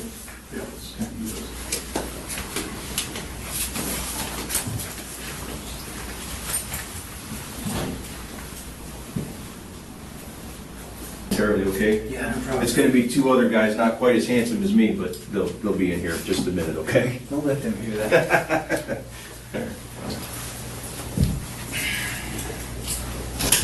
Drejka is willing to allow them to do a search of his car, which is presumably to look for other weapons. Drejka doesn't seem to think that they will find anything incriminating and does not show any of the nervousness that some suspects do when confronted with a search they haven't had time to prepare for. Hey, partner. Hey, my name's George Moffett. This How you is doing? Richie Remy. Gentlemen. You've been sitting here for a while. You need to use the restroom right Yes, now? please. Okay. Let me make sure. There's nobody out. Okay. Just hang tight. I don't think there's anybody here right now. Say again? I don't think there's anybody here right now. Nobody's Just done. us, yeah. Nobody doesn't have a badge. Chooses me last. So we're good. When'd you get the Panther? I was like, oh my God, that was 18 years old. Yeah? Yeah. You were 18 years That old? was the first one. I got a thing for old school tattoos. Where'd you get it? Oh my God. Nowhere. Delaware? Wherever you did it?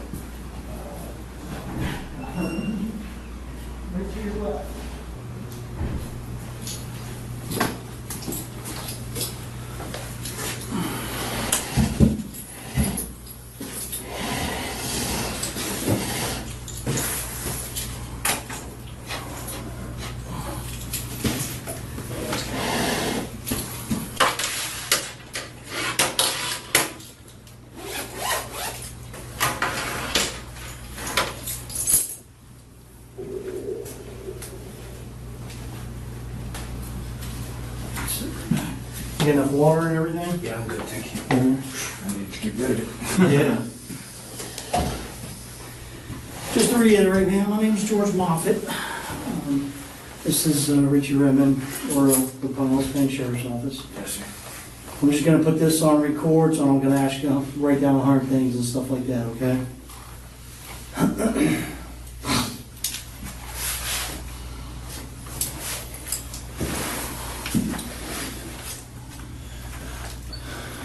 All right, we're just here at the Pinellas County Sheriff's Office North District Station. Today's date's July 19th, 2018. We just want to talk to you, reference today's shooting that occurred at 1201 Sunset Point Road in Clearwater, Florida. It's reference case number SO18-225724. Approximate time is about 20-30 hours. Just go through your kind of day, like right before you get to the store. Oh, just coming back, going home, stopping at the store first, and then right around the corner to home. Where do you live at, sir? 1116 Charles Street, Clearwater.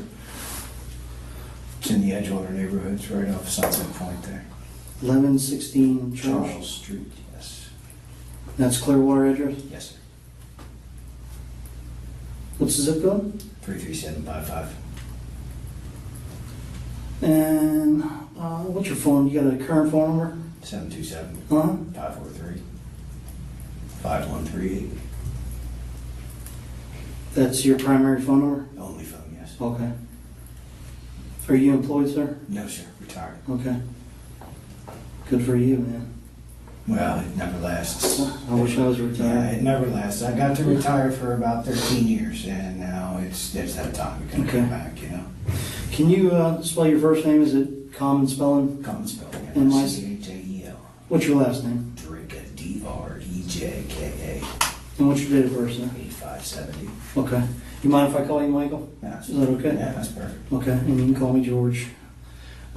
So just walk through, you leave your house and you drive up to the store? No, I was coming back from the Wawa down on Missouri and Rosary to get some cash and headed home, stop by the store, boom, home. Okay, so you get to the store, tell me, kind of walk me through what happens. Well, I park my car and that's my store. I'm there every day, plain and simple. And every day there's somebody pulled in the handicap spot there, just waiting on somebody. Okay. So I have a pet peeve about it. Sure. I, said, do you mind, moving? There's a spot next door and there's spots out front. I said, do you mind moving and waiting on somebody? And so there's plenty more spots. There's plenty more spots, yes. And she took that as an affront that I would speak to her that way. Started getting a little, yelling, and then of course. So you walk up to her car? Actually, I was walking around it. Oh, okay. Okay, because I parked here, she was here. Okay. Okay, so I just checked for placards, plain and simple. And she inquired about what was going on. So, Okay. And that's when I told her, about the handicap spots. What did you tell her? I said, it's not very polite to park here when there's other people who need to use this. She says, is it affecting you directly? I said, if my mother-in-law rolls in, yes, it will be. So, there's nothing, there was none of that between us at all. Okay. No, nothing. It was just heated words, that's all. About how I was speaking to her, I guess. Okay. She said, what do I have to do to get my man? I said, well, what's going to happen then? And a little more arguing back and forth, and I never saw what hit me from. She was the driver of it? Unfortunately, people without the proper documentation often take advantage of handicapped parking spots. It can be frustrating, and in the case of Drejka, his initial reaction to Jacobs is reasonable. He has loved ones who have been affected by other people taking advantage of the limited parking spots, and he has developed a strong belief that it is wrong to take one of those spaces if you don't need it. She was in the car. She was the only person in the car. All right. That I know of. You didn't see anybody else on the car? Tinted windows, almost dark, Okay. couldn't see through. All right. So you guys are talking? Yeah, exactly. She's out of the car by this time. Okay. Standing next to it, that's all. Okay. And I got hit from the left side and thrown straight backwards in line with her car. Okay. So if you saw the two white ladder lines next to the thing, that's where I was standing. Okay, so I went almost straight back after I got hit. What do you mean hit? I was standing like this talking to her. Okay. I was hit from right here. The shoulder was pulled in front of me, and then I was. Oh, okay. And then All I right. hit the ground. Okay. Okay. I'm pretty sure. We'll get somebody to take pictures as well. Yeah, I'm not worried about that too much, but I'm pretty sure I landed my wrist under my gun. Actually, that's how I landed, because that's hurting like a son of a bitch now. So you landed on the pavement? Oh yeah. Okay. I was on the ground. So that time I had to put hand down to get hand out from underneath. As I come out, I start drawing my weapon. As I start leveling off my weapon, he makes his next step towards me, and 21-foot rule. I'm on the ground already. Right. Okay. It happened so fast, and that was that. Did he say anything to you? Negative. Not a word. Okay. Did you say anything to him? No. Like back up? Or? No. Okay. Okay. So you draw your weapon. Talk to me about that from. Well, the way I was able to draw it, I couldn't level it with one hand, so I had to eventually try and bring my left around for support. Okay. And he made his step towards me, and that was that. How many steps did he make towards you? Just one step. Okay. And then that was that. Talk to me about that. What do you do from there? I made sure there's no other threat around him, because it spun him a little bit, and he ran into the store. Immediate threat gone. I did have her as a potential. No, I mean beforehand, before you fired the gun. Ask me the question. Before you fired the gun. Yes. Once you pull the gun out. Yes. Okay. You said he stepped towards you? Yeah. Because He I made don't one want to more put any step, right, he made one more step towards me. And then what do you do? I didn't say a word. Gun Okay. was already out. Okay, what do you do? Fire my weapon. How many times do you fire the weapon? One time, sir. Okay. So you fire the weapon and then basically just scan? I ended up standing up, made sure all the threats were clear, reholstered my weapon. Okay. All right. So he didn't come back at you again or anything like Not that? after he left. Where did he go? Into the store. Okay. Did you strike him? No. No, I mean with a gun. No. I don't know. I Okay. assume so, yes, because there was an ambulance there. Okay. So you don't know if you hit him? I know nothing, but I would assume so. Okay. All right. So what do you do? Talk me from there after you reholster your weapon. After I reholster my weapon, everything's clear. Somebody screaming about hurt kids. Somebody screaming about hurt kids. Somebody thought they were in the car. So I said, everybody's inside, see if you can get her to unlock the car. Mhm. And that was it. All I remember is screaming about kids. Okay. What do you do from after you hear somebody talking about her kids and stuff? Everything's well, I asked one person to go, see if she could unlock her car from the inside, and then I decided to extricate myself from the situation completely and just back to my vehicle and wait for you. So I took my firearm out, unloaded it, locked it, left it in the car. And What do you mean you locked the back? Yes. Okay. Unloaded it, locked it back, waited for you. Okay. Did you unload a bag or anything like that? Or? No, God, Okay. no. Just All the right. one that was in the pipe. Okay. So where did you store the weapon at? Inside the vehicle. Oh, it was in my holster. Okay. Where did you put the gun at? Right on top of the center console. Okay, on top of the center console. What do you do from there? Wait for you. Okay. Do you make any statements to anybody? Negative. Okay, on the parking lot? Other than telling people it's probably not a good idea to be in here right now. Okay. Customers pulling in now. I spoke to no one else. Okay. All right. Well, I did inquire if he had his cameras on because I know he's got 9 cameras in that place. You inquired to who? The clerk through the door. Okay. I'm pretty sure he was on the phone with someone. Okay, so did you make contact with him? You walked up to the store and make contact? I walked up to store through the door. Okay. And he nodded yes. And Okay. that was the end of that because I really want somebody to look at those tapes. It should have everything. Okay. I'm sure they do. So after all this happens, deputies show up, I'm assuming? Oh, yes. Okay. Talk to me about that. What happens from there? Procedure, deputy, identified me. I identified myself. Okay. And from there, it was straightforward. Me on the ground, handcuffs. Okay. All right. Did you have contact with deputies here or detectives when they brought you here? Drezhka is able to calmly walk the detective through the steps he took during the shooting. He seems to think that most of what he did is standard procedure for the situation, but doesn't grasp that he shot an unarmed man who he wasn't sure was any real threat to his life. One say they came in, got some quick information, and asked me if I needed any water, and I haven't Okay. seen anybody since. All right. Did you talk to, I think they read your rights and stuff like that? Yes. Oh, yeah. Okay. So you've been advised of your rights? Yes. Okay. We're gonna kind of slow it down a little bit and kind of, because I'm gonna be asking you specific questions about the incident. And again, just like you were, just be truthful with me. And just because we got to kind of dot our I's and cross our T's, exactly what happened. I know you kind of went through it a little fast or whatever, so we're going to just go back a little bit. Is that okay? Whatever you need All right. to do, brother. Appreciate it, Michael. So you get to the store. Yes.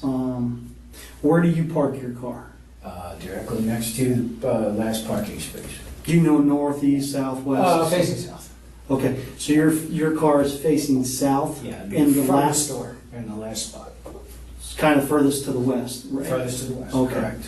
And you're pointing to the front, you okay? It just twinging, that's all. Okay.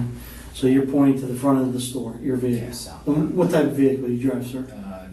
06 Toyota 4Runner. Okay. What color is it? Silver. Okay. All right. So you park there, you exit your vehicle to, like you normally do, go inside the store. Sure. You always park up front like that? Sometimes I'll park inside if there's nobody. Okay. On the west side? There's 2 parking spots down past the handicap spot right there. Okay. Sometimes Like by the bathroom area? You got it. Okay. So you exit your vehicle, right? Like you always do, and you're getting ready to walk in the store. Yeah. And what do you see from there? No placard on the front of the car, because What? I have to walk by the car to... So you approach the vehicle? Oh, front of the vehicle, yeah. Okay. And your intentions on walking around the cars to look for placards? Always, yeah. Okay. Where do you usually normally take pictures if there's, Okay.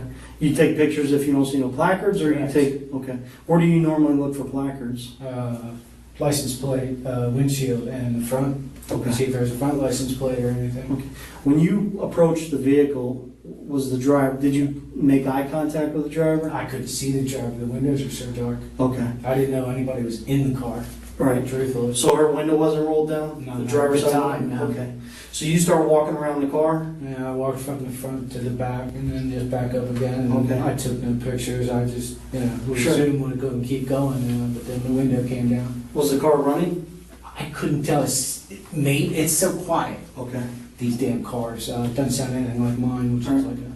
So then when you come back around, is the window rolled down at that point? No, or- only after I get back up in front and she on my way into the store and she asked me, So she rolls her window down? Yes, sir. Do you make verbal contact with her first, or did She made verbal contact with me first, and what I was her- explained what I did. She asked me what I was doing, of course. Okay, And so she asked you what? What are you doing? What are Walking you around my doing? car? Yeah, I And said, you said- I'm looking for handicap placards, Okay. And then it ensued with, well, what's that matter So- to you? Okay. So when she rolls her window down, she says, hey, what are you doing? How far are you away from the car? To the front of the car. Okay, so you're standing at the front? Yeah, about the front of the car, which is the Are edge you of on the the curb? sidewalk, yeah. Okay, so you're on the sidewalk? Yeah, I'm not exactly in front of the car. I'm on the sidewalk at the front of the car. Okay. So after you start talking to her, do you approach the driver's side of the car? Yeah, just, of course, I don't want to yell back and Right, forth. that's understandable. So how far do you approach the vehicle? Distance-wise, approximately? God, it's going to be, she's in the car, and it's So let's say I'm the driver. She can probably smell your breath, Okay. after a while. It's not like I was leaning in her car or anything. Hopefully you can't smell my breath. Oh, yeah, hopefully you can smell mine. So can you show me how far, let's say I'm her, how far do you come up to her? By the window. Okay, so a couple feet. Yeah, I'm not Okay. going to encroach into her car. All right. So you walk up to her car and you say, I was looking for handicap placards. Correct. And then what did she say? What's it matter to you? I said, well, it wouldn't matter to me unless my mother-in-law showed up right now and needed a place to park. But it does matter to you because somebody's parked there. At that moment, yeah. Yeah, sure. So, yeah. And your mother-in-law wasn't in the car? No. Okay. She asked me what was the matter. I gave her a hypothetical. Was there anybody in the car, in your vehicle? No, that was just me. That's disabled or anything like that? During the beginning of his conversation with Jacobs, Dreshka probably believes he was being perfectly reasonable. In hindsight, it would have been best for him to go straight into the store without responding to her. Okay. So you tell her if my mother-in-law was here. Right. Okay. That's the way she was leaning. Yeah. Right. That's all. So Okay. I gave her an example. Was she a little heated? Very. Okay. So you guys start having a discussion back Yeah, a and little forth? heated discussion back and forth, definitely. All right. So tell me a little bit about that. It's exactly about the same thing. We're going back about the I know, but same exactly what was said. I couldn't even. The thing I remember her saying is, do I have to get my man? And I said, well, what's that mean? Are we going to fight? Okay. Well, I guess so, was her answer. Okay. What were you saying to her, though? It's all about the placards. Okay. All That you don't about have the placards? No, all about the space, not the placards Okay. per se, but the space. Did you ask her to move? Yeah. Okay. Did you say, hey, I'm going to call the police? No, I did not say that at first. I wasn't going to bring that up. I Okay. thought a simple courtesy would do. So you asked her to move? Courtesy, yes. Okay. And what did she say? Who are you talking to me like this? Who do you think you are? Okay. Kind of mind your own business? You got it. Okay. Did she say mind your own business? Because I don't want to put words in your mouth. Okay. So basically you guys have a heated conversation, right? And you're standing that close to her car. And she mentions her man, because again, No man in the car. I don't know of any man. Okay. Whatever. All I hear is it mentioned. Do you want me to get your man? That's exactly what she said? No, she said, do you want me to get my man? My man, I'm sorry. Yes, that's exactly what she said. Okay. Let me ask you a question, Mike. At any time and point, because we all know parking in a handicap spot without placards is illegal, correct? Yeah, but that's not why I ask people. I can't. Sure, right. And I get that. But at any time and point when you saw the vehicle, you checked the vehicle for handicap placards? Of course. Okay. You didn't see no handicap placards? At any time and point when you noticed that, why wouldn't you pick up the phone and contact law enforcement? There it is. Here she comes. Wait a minute. Nah, I can't even remember what she said there. Okay. Because all we were having was a verbal argument between two people. Right. I didn't know about a third person. Okay. I was literally blindsided. Sure. And Why would you? tackled to the ground. Right. But wouldn't it be best, you think, to call law enforcement and say, hey, there's somebody illegally parked? It's not going to help. She'll leave. Okay. Well, she may not They know. always do. Well, she may not know that you called if you walked away, right? True. Very true. I mean, This was an argument. I'm not putting words in your mouth. I'm just, I'm asking you, a question. So you agree with that? Yeah, with the woman. Okay. So you guys are bickering back and forth. Next thing you know, you get pushed? I'm blind. Pushed nothing. Tackled. I'm blindsided, dude. Okay. I'm on the ground hard. So he shoved you pretty hard? No, for what it felt like is he come running at me. Okay.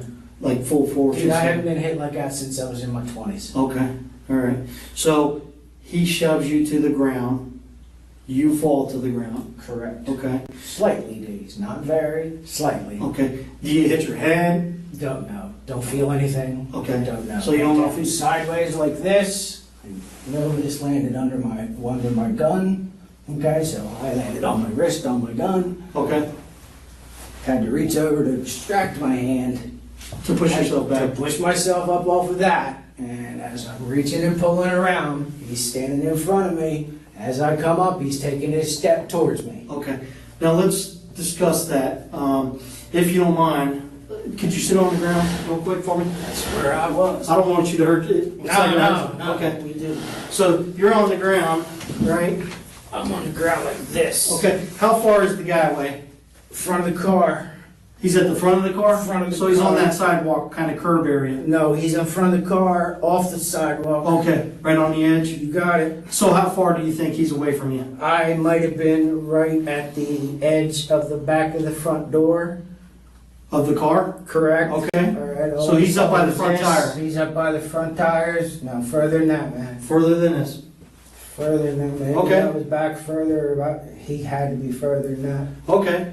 So he's about this far? Yeah. Maybe even further? And as I come up this way, because I have to come up off my hand, all right, I bring the gun out with me. And as I'm coming back this way, I can't support it. So I hit this. Okay. And as What does he do? as I come out like this, he's taking his step. Strechka has just admitted to giving no verbal warning to McLaughlin, or even giving him a chance to stop once he realizes a gun is pointed at him. At that distance, there was still time for McLaughlin to stop. Step. Okay. Taking a step? Taking his steps towards me. Okay. How close does he get to you before you fire the gun? Maybe to the front tire. So show me where. Tell me when to stop. Stop. Okay, so right here. Yeah. Okay. Was he charging after you? 2 steps running. Okay. Well, you're saying he was running? Well, it would have been running when he got out of behind the car. Okay. All right. I gotta get off. Okay. Yeah, I don't want you to hurt yourself. No. What did you think then, Mike? Say again, What bud? did you think when that happened? I've never been in that situation ever. I thought kicks were coming. Okay. So you thought he was gonna... I thought kicks were coming, or at least he'd be on top of me. You need help? No, I got it. Okay. Left arm screw. All right. So, you're thinking he's gonna come kick you? I'm thinking he's coming to do the rest of it. Did you see him with a firearm? No, sir, I didn't see him with anything. Okay. What do you mean the rest of it? Whatever beating was coming after Okay. that. So you thought he was gonna beat you and stuff? You're not kidding. Okay. All right. So If he can't hit me that hard to begin with from blindside from the get-go, what else should I expect? Okay. All right. So you're on the ground. You said he was running at you, but he only took like a step. He would have if he had cleared that and come around towards me again with Right. that second foot. Okay. That So he would've only made one step. He barely made the second step before I pulled the trigger. Okay. What kind of gun do you got? Glock 23. Okay. All right. That's 40 cal. 40 cal. I'm not a gun guy, so I can't keep track. So, you know how many rounds you had in the mag, stuff like that? Yeah, sure do. There should be 13 left in that bag right there. So it was fully loaded? One in the pipe. Okay, all right. Yeah, 13, 14 rounds. Okay. Why did you think the guy was going to beat you? Because I just got blindsided out of nowhere. Why? What else would I think? Oh, I'm just asking. Yeah, I've never been in that situation before. First thing I think, if I'm getting hit like that, somebody's coming at me for more. Okay. What did the female do at that point? The female just started screaming. Was she in the car or out of the car? Out of the car. Okay. She's screaming that you just shot him, or? I'm pretty sure, yeah. Okay, you just hear her screaming. Mhm. Okay. I'm not paying attention to her anymore because I moved away from her. She's not a threat to me anymore. Okay. All right. Let me ask you a question. You mentioned early that you asked Mustafa about video and stuff like that. Correct. That do you think the video would show him charging it or running It at you? should. Okay. There should be an angle right on that parking spot. Okay. What happens if I told you that I looked at the video and in no time and point does he come running up towards you? He actually takes a step back. I would disagree. Okay. I'm just asking. Yeah, Okay. I would disagree in a heartbeat. Okay. All right.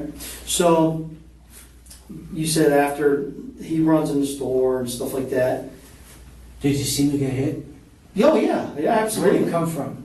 If you don't mind me asking, where do you We'll get come it all. from? Yeah, we'll get into break it all that. down for you. But did she walks around the vehicle? Does she go anywhere? Do you see her go anywhere? She went to the front of the store. She was inside for a while. Then she got in and moved her car. Okay, so she came back outside the store. She did. Did you guys have any discussion? The only thing I said to her was somebody's trying to see if you've got keys for your children. Okay, all right, okay. That is all. But after our She don't initial say anything altercation- else? No, Okay. not to me. No, Like and I started didn't- swearing at you or No, anything like that? negative. Our argument was totally about the handicap spot. Before she runs in the store, did she make any threats or? I wouldn't know. I was trying to assess my own situation, sir. Okay. Did, when the gentleman, before you fired the gun, did he make any threats towards you? I After never he heard a pushed you? word. Okay. So he didn't say, I'm gonna kick your ass? I never heard a word of anything. Continuing to dig himself deeper, Dreshka says that McLaughlin did not threaten him. If he didn't say anything and only took one step, then he couldn't have been much of a danger to Dreshka. Once I got hit, the only thing I heard was her, and I never heard him What did until she- he was hit, until he was shot. And then he started saying things. What did you hear her say? Screaming. No, beforehand, before you shot. You said you heard her say something. Oh, no. Okay, so no, okay. No. But you didn't hear him say, after he shoved you, did you hear him say anything? Just pain, which is why I assumed he was hit. Okay. What do you mean? Can you explain? Ow. Okay. Yeah, and then back to the store. Okay. Because to me it looked like when I shot, he was spun a little bit, and he just kept going with his momentum and went that way. Okay. Let's kind of back up because I'm just trying to understand. Excuse me. Before you shoot him, okay, and he had already shoved you, right? You said you thought he was going to come kick you and basically finish the job. Yeah. Okay. Did you hear him make any statements? Negative. He never made a word. Okay, until like I I'm fired. coming to Never said finish. a word until I fired, but then he never said a word when he dumped me either. Right. So you never said, what No, the hell, sir. dude? Okay. So you guys don't have any type of... I barely even saw the man. No, I mean, after he Oh, pushed no. you were on the ground. There's You're trying to get to your sidearm. no talks between us Okay. at all. You don't ask him, what the hell, dude? Why'd you push me? No. He doesn't make any statements, I'm gonna come kick your ass? No, negative. Okay. Didn't say a word to me. So he made no threats that he was gonna come finish his job? It was an assumption, definitely. Okay, so you just assumed he was gonna come do that? Any smart person would, yeah. Yeah, I mean, okay, I get it, I understand it. So, and then you shoot him, just one time, correct? One time, sir. Okay. Neutralized. And then he just neutralize it? Neutralized, and then that's it. There's no reason to. What do you mean, can you elaborate, what do you mean neutralize? Neutralize the immediate threat. Okay. And then that's it. No reason to go overboard anyway. Sure, okay, I get it. And then he runs in the... I shoot to save my own ass, and that's that. Okay, and then he runs in the store, and then by that time, fire rescue... Everything's right. Okay, you unload your gun, you have contact with deputies. Correct. How often do you go to that store? You said... Every day. Every day, okay. Do you ever have any type of issues with people parking in that? Once of them. That's it. Okay, what can you kind of talk to me about that? Oh yeah, that was a business, a big old septic truck parked Okay, there. how long ago was that? Many weeks. Okay. Don't know. Like a month, maybe? Yeah, many weeks. Okay. Can you kind of talk to me about that? We had an argument. What's that? We had an argument So- because he didn't like me walking around the truck taking pictures too. Where was the truck parked? In the handicap spot. Okay. Was Septic it tank truck. facing the store as well? Basically the same as the Same young thing. lady's car? Except his was easy. They're a local company. Sure, all right. So you walking around the vehicle, doing the same thing? Just took pictures that time. Okay. Then he got out and confronted me. Okay. Talk to me about that. Wanted to come at me. Wanted a piece of me, of course. Did he say that? Yeah. Then the boss, then I called his boss, and then that was over. That was it. Anybody make any threats? Kick your ass. You know. Right. Okay. Did you say that back to him? Like, There's no reason to. He's about 4 foot taller than I am. Oh, Jesus. So you said local company. What do you mean by that? Double A. They're right up in Dunedin. Okay. And their drivers do that on more than a few occasions. Is it a phone number on the side of the truck? Sure is. Okay. That's one of the bad things about putting a phone number on the side of your truck.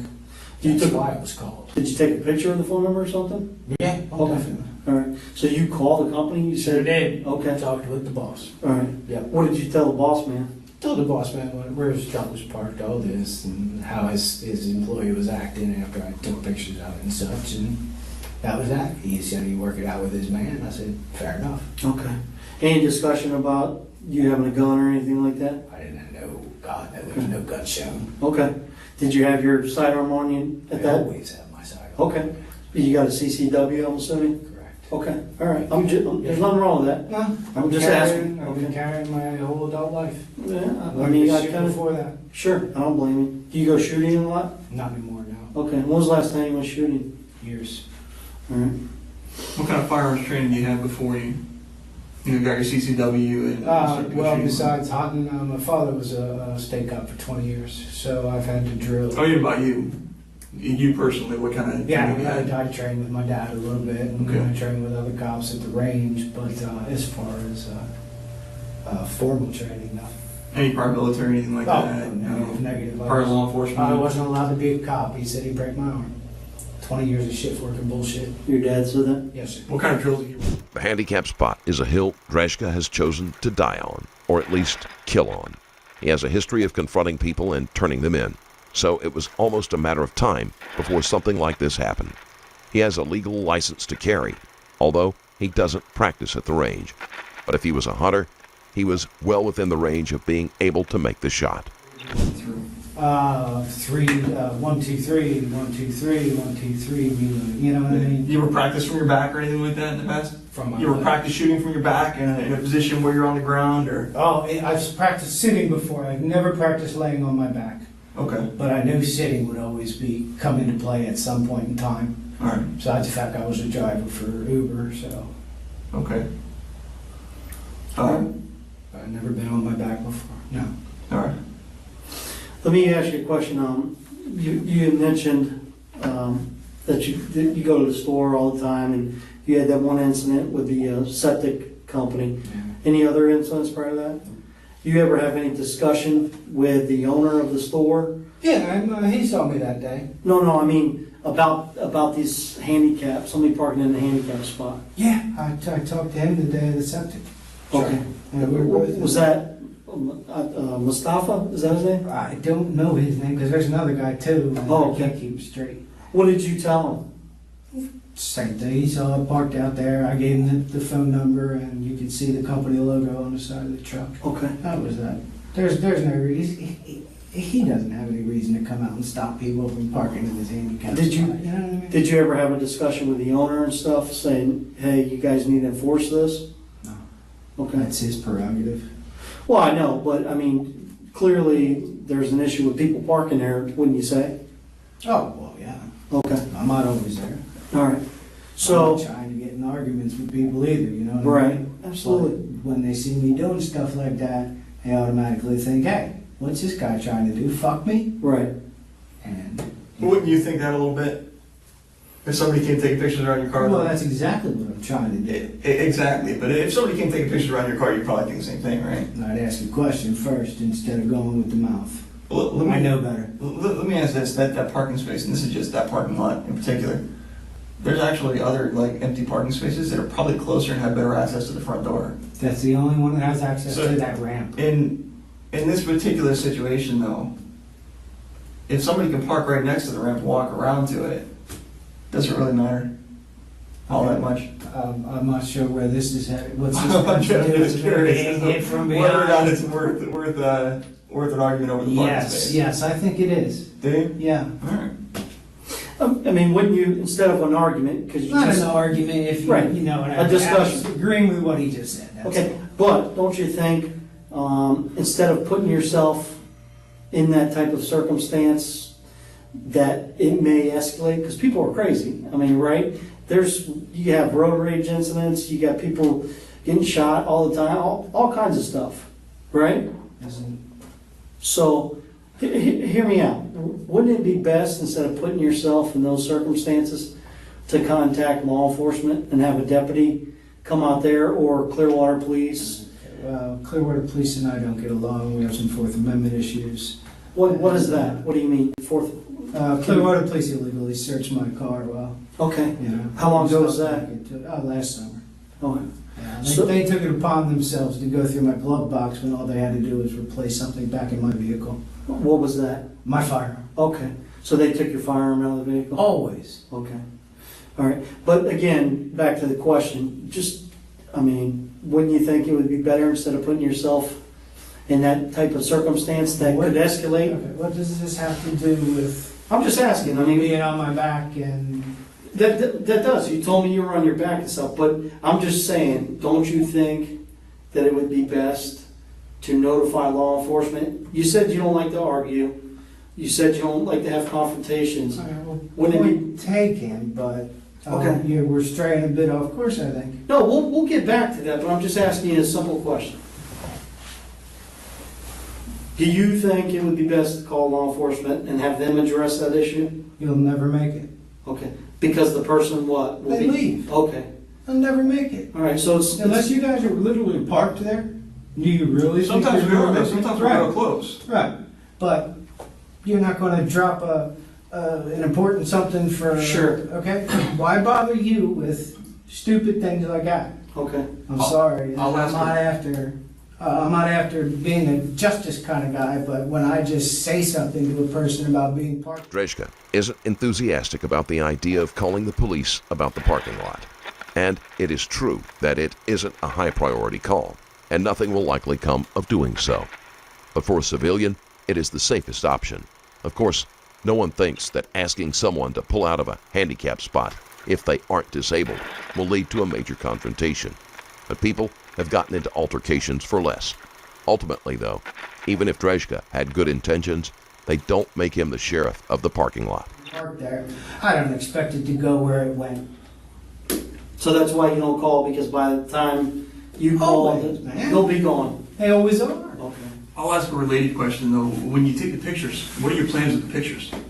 Like, To show his boss. What's the purpose in taking? That's the for pictures? his boss. Do you take pictures of other people's cars though?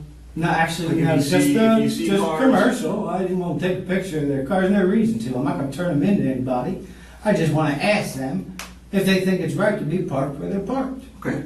Do you understand that? I mean, does it ever go through your mind that when you're going up and talking to these people and informing them of them being parked in a handicapped spot, that they might not take that right? That this might go sideways a little bit? Well, sure, but that's why I take precautions as well. Like what? What kind of precautions? I'm a very careful person and I have a permit.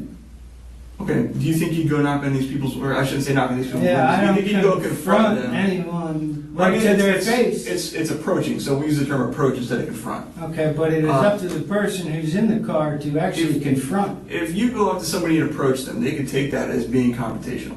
You can't really interpret how That people are would going to make take it. them confrontational. But if you go up to somebody and you approach them about being parked in a handicapped spot, do you think you'd be willing to do that and take that risk if you didn't take these precautions? Because you don't know how people are going to react. I've been carrying a gun most of my adult life, so I can't really answer that in a way that would satisfy you. Okay. You know Well, what I mean, would you approach these people if you didn't? Once again, I don't know. I would have to say yeah. Okay. But I wouldn't know because, like I said, You always carry it? I've always carried a firearm. Okay. Since how long? How long have you carried it? I was 22. How old are you now? 48. 47, sorry. I'll be 48 in August. Me too. So, and we'll dive back into the whole him shoving you and stuff like that. I think that's where it all lies. Sure, and the video and everything like that. If let's say on the video, I watch the video or whatever, and he doesn't approach you or make any steps towards you like you indicated. Exactly what I saw, though. Okay, so you saw him come towards you. Yes, sir. Okay, what happens if he didn't come towards you? Would you still fire around? There's no reason to. If he's retreating, then I don't need to use my firearm. What if he's just standing still? I still don't need to use my firearm. All right. Did you see, when you saw this guy, after he pushed you, did you see anything on his face? Did you see any facial expressions or anything? Negative. All I saw was a man trying to do me. What were his hands doing? Did you see that? I have no clue. Okay. Were you able to see him? Were you able to see the guy's hands?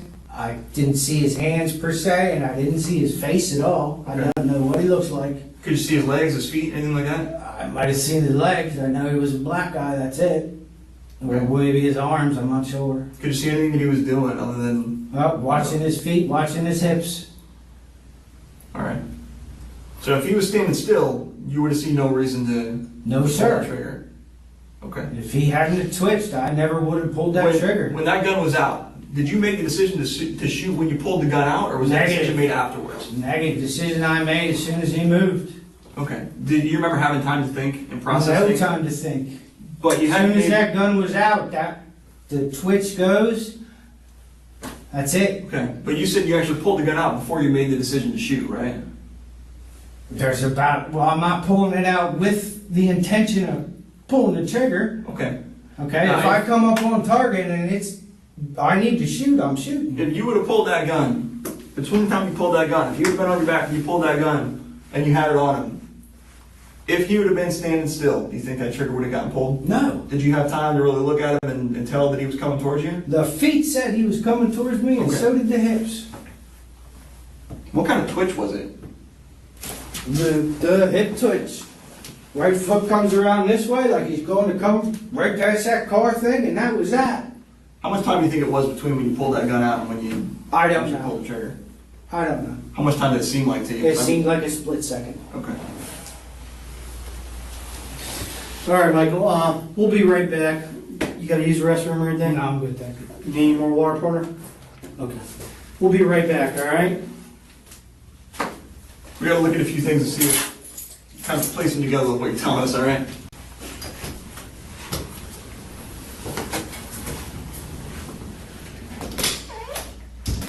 The questions are designed to get Drezhka to break down and admit that he was too quick to shoot. It doesn't affect Drezhka because, in his mind, he made all of the right choices and is willing to stand by them. Michael? Yeah. How you doing, sir? All right. So, we spoke before. I'm Detective Shields of the Sheriff's Office. We're here to do a buckle swab. which is a swabbing of your cheeks if you consent to it. We're going to go over a consent form here. And then we're going to do some overall photographs of your injuries and overall photographs of you. And, well, it's just the swab is just to collect any DNA or anything like that that might go along with this incident here. Let me grab one that's not written on already.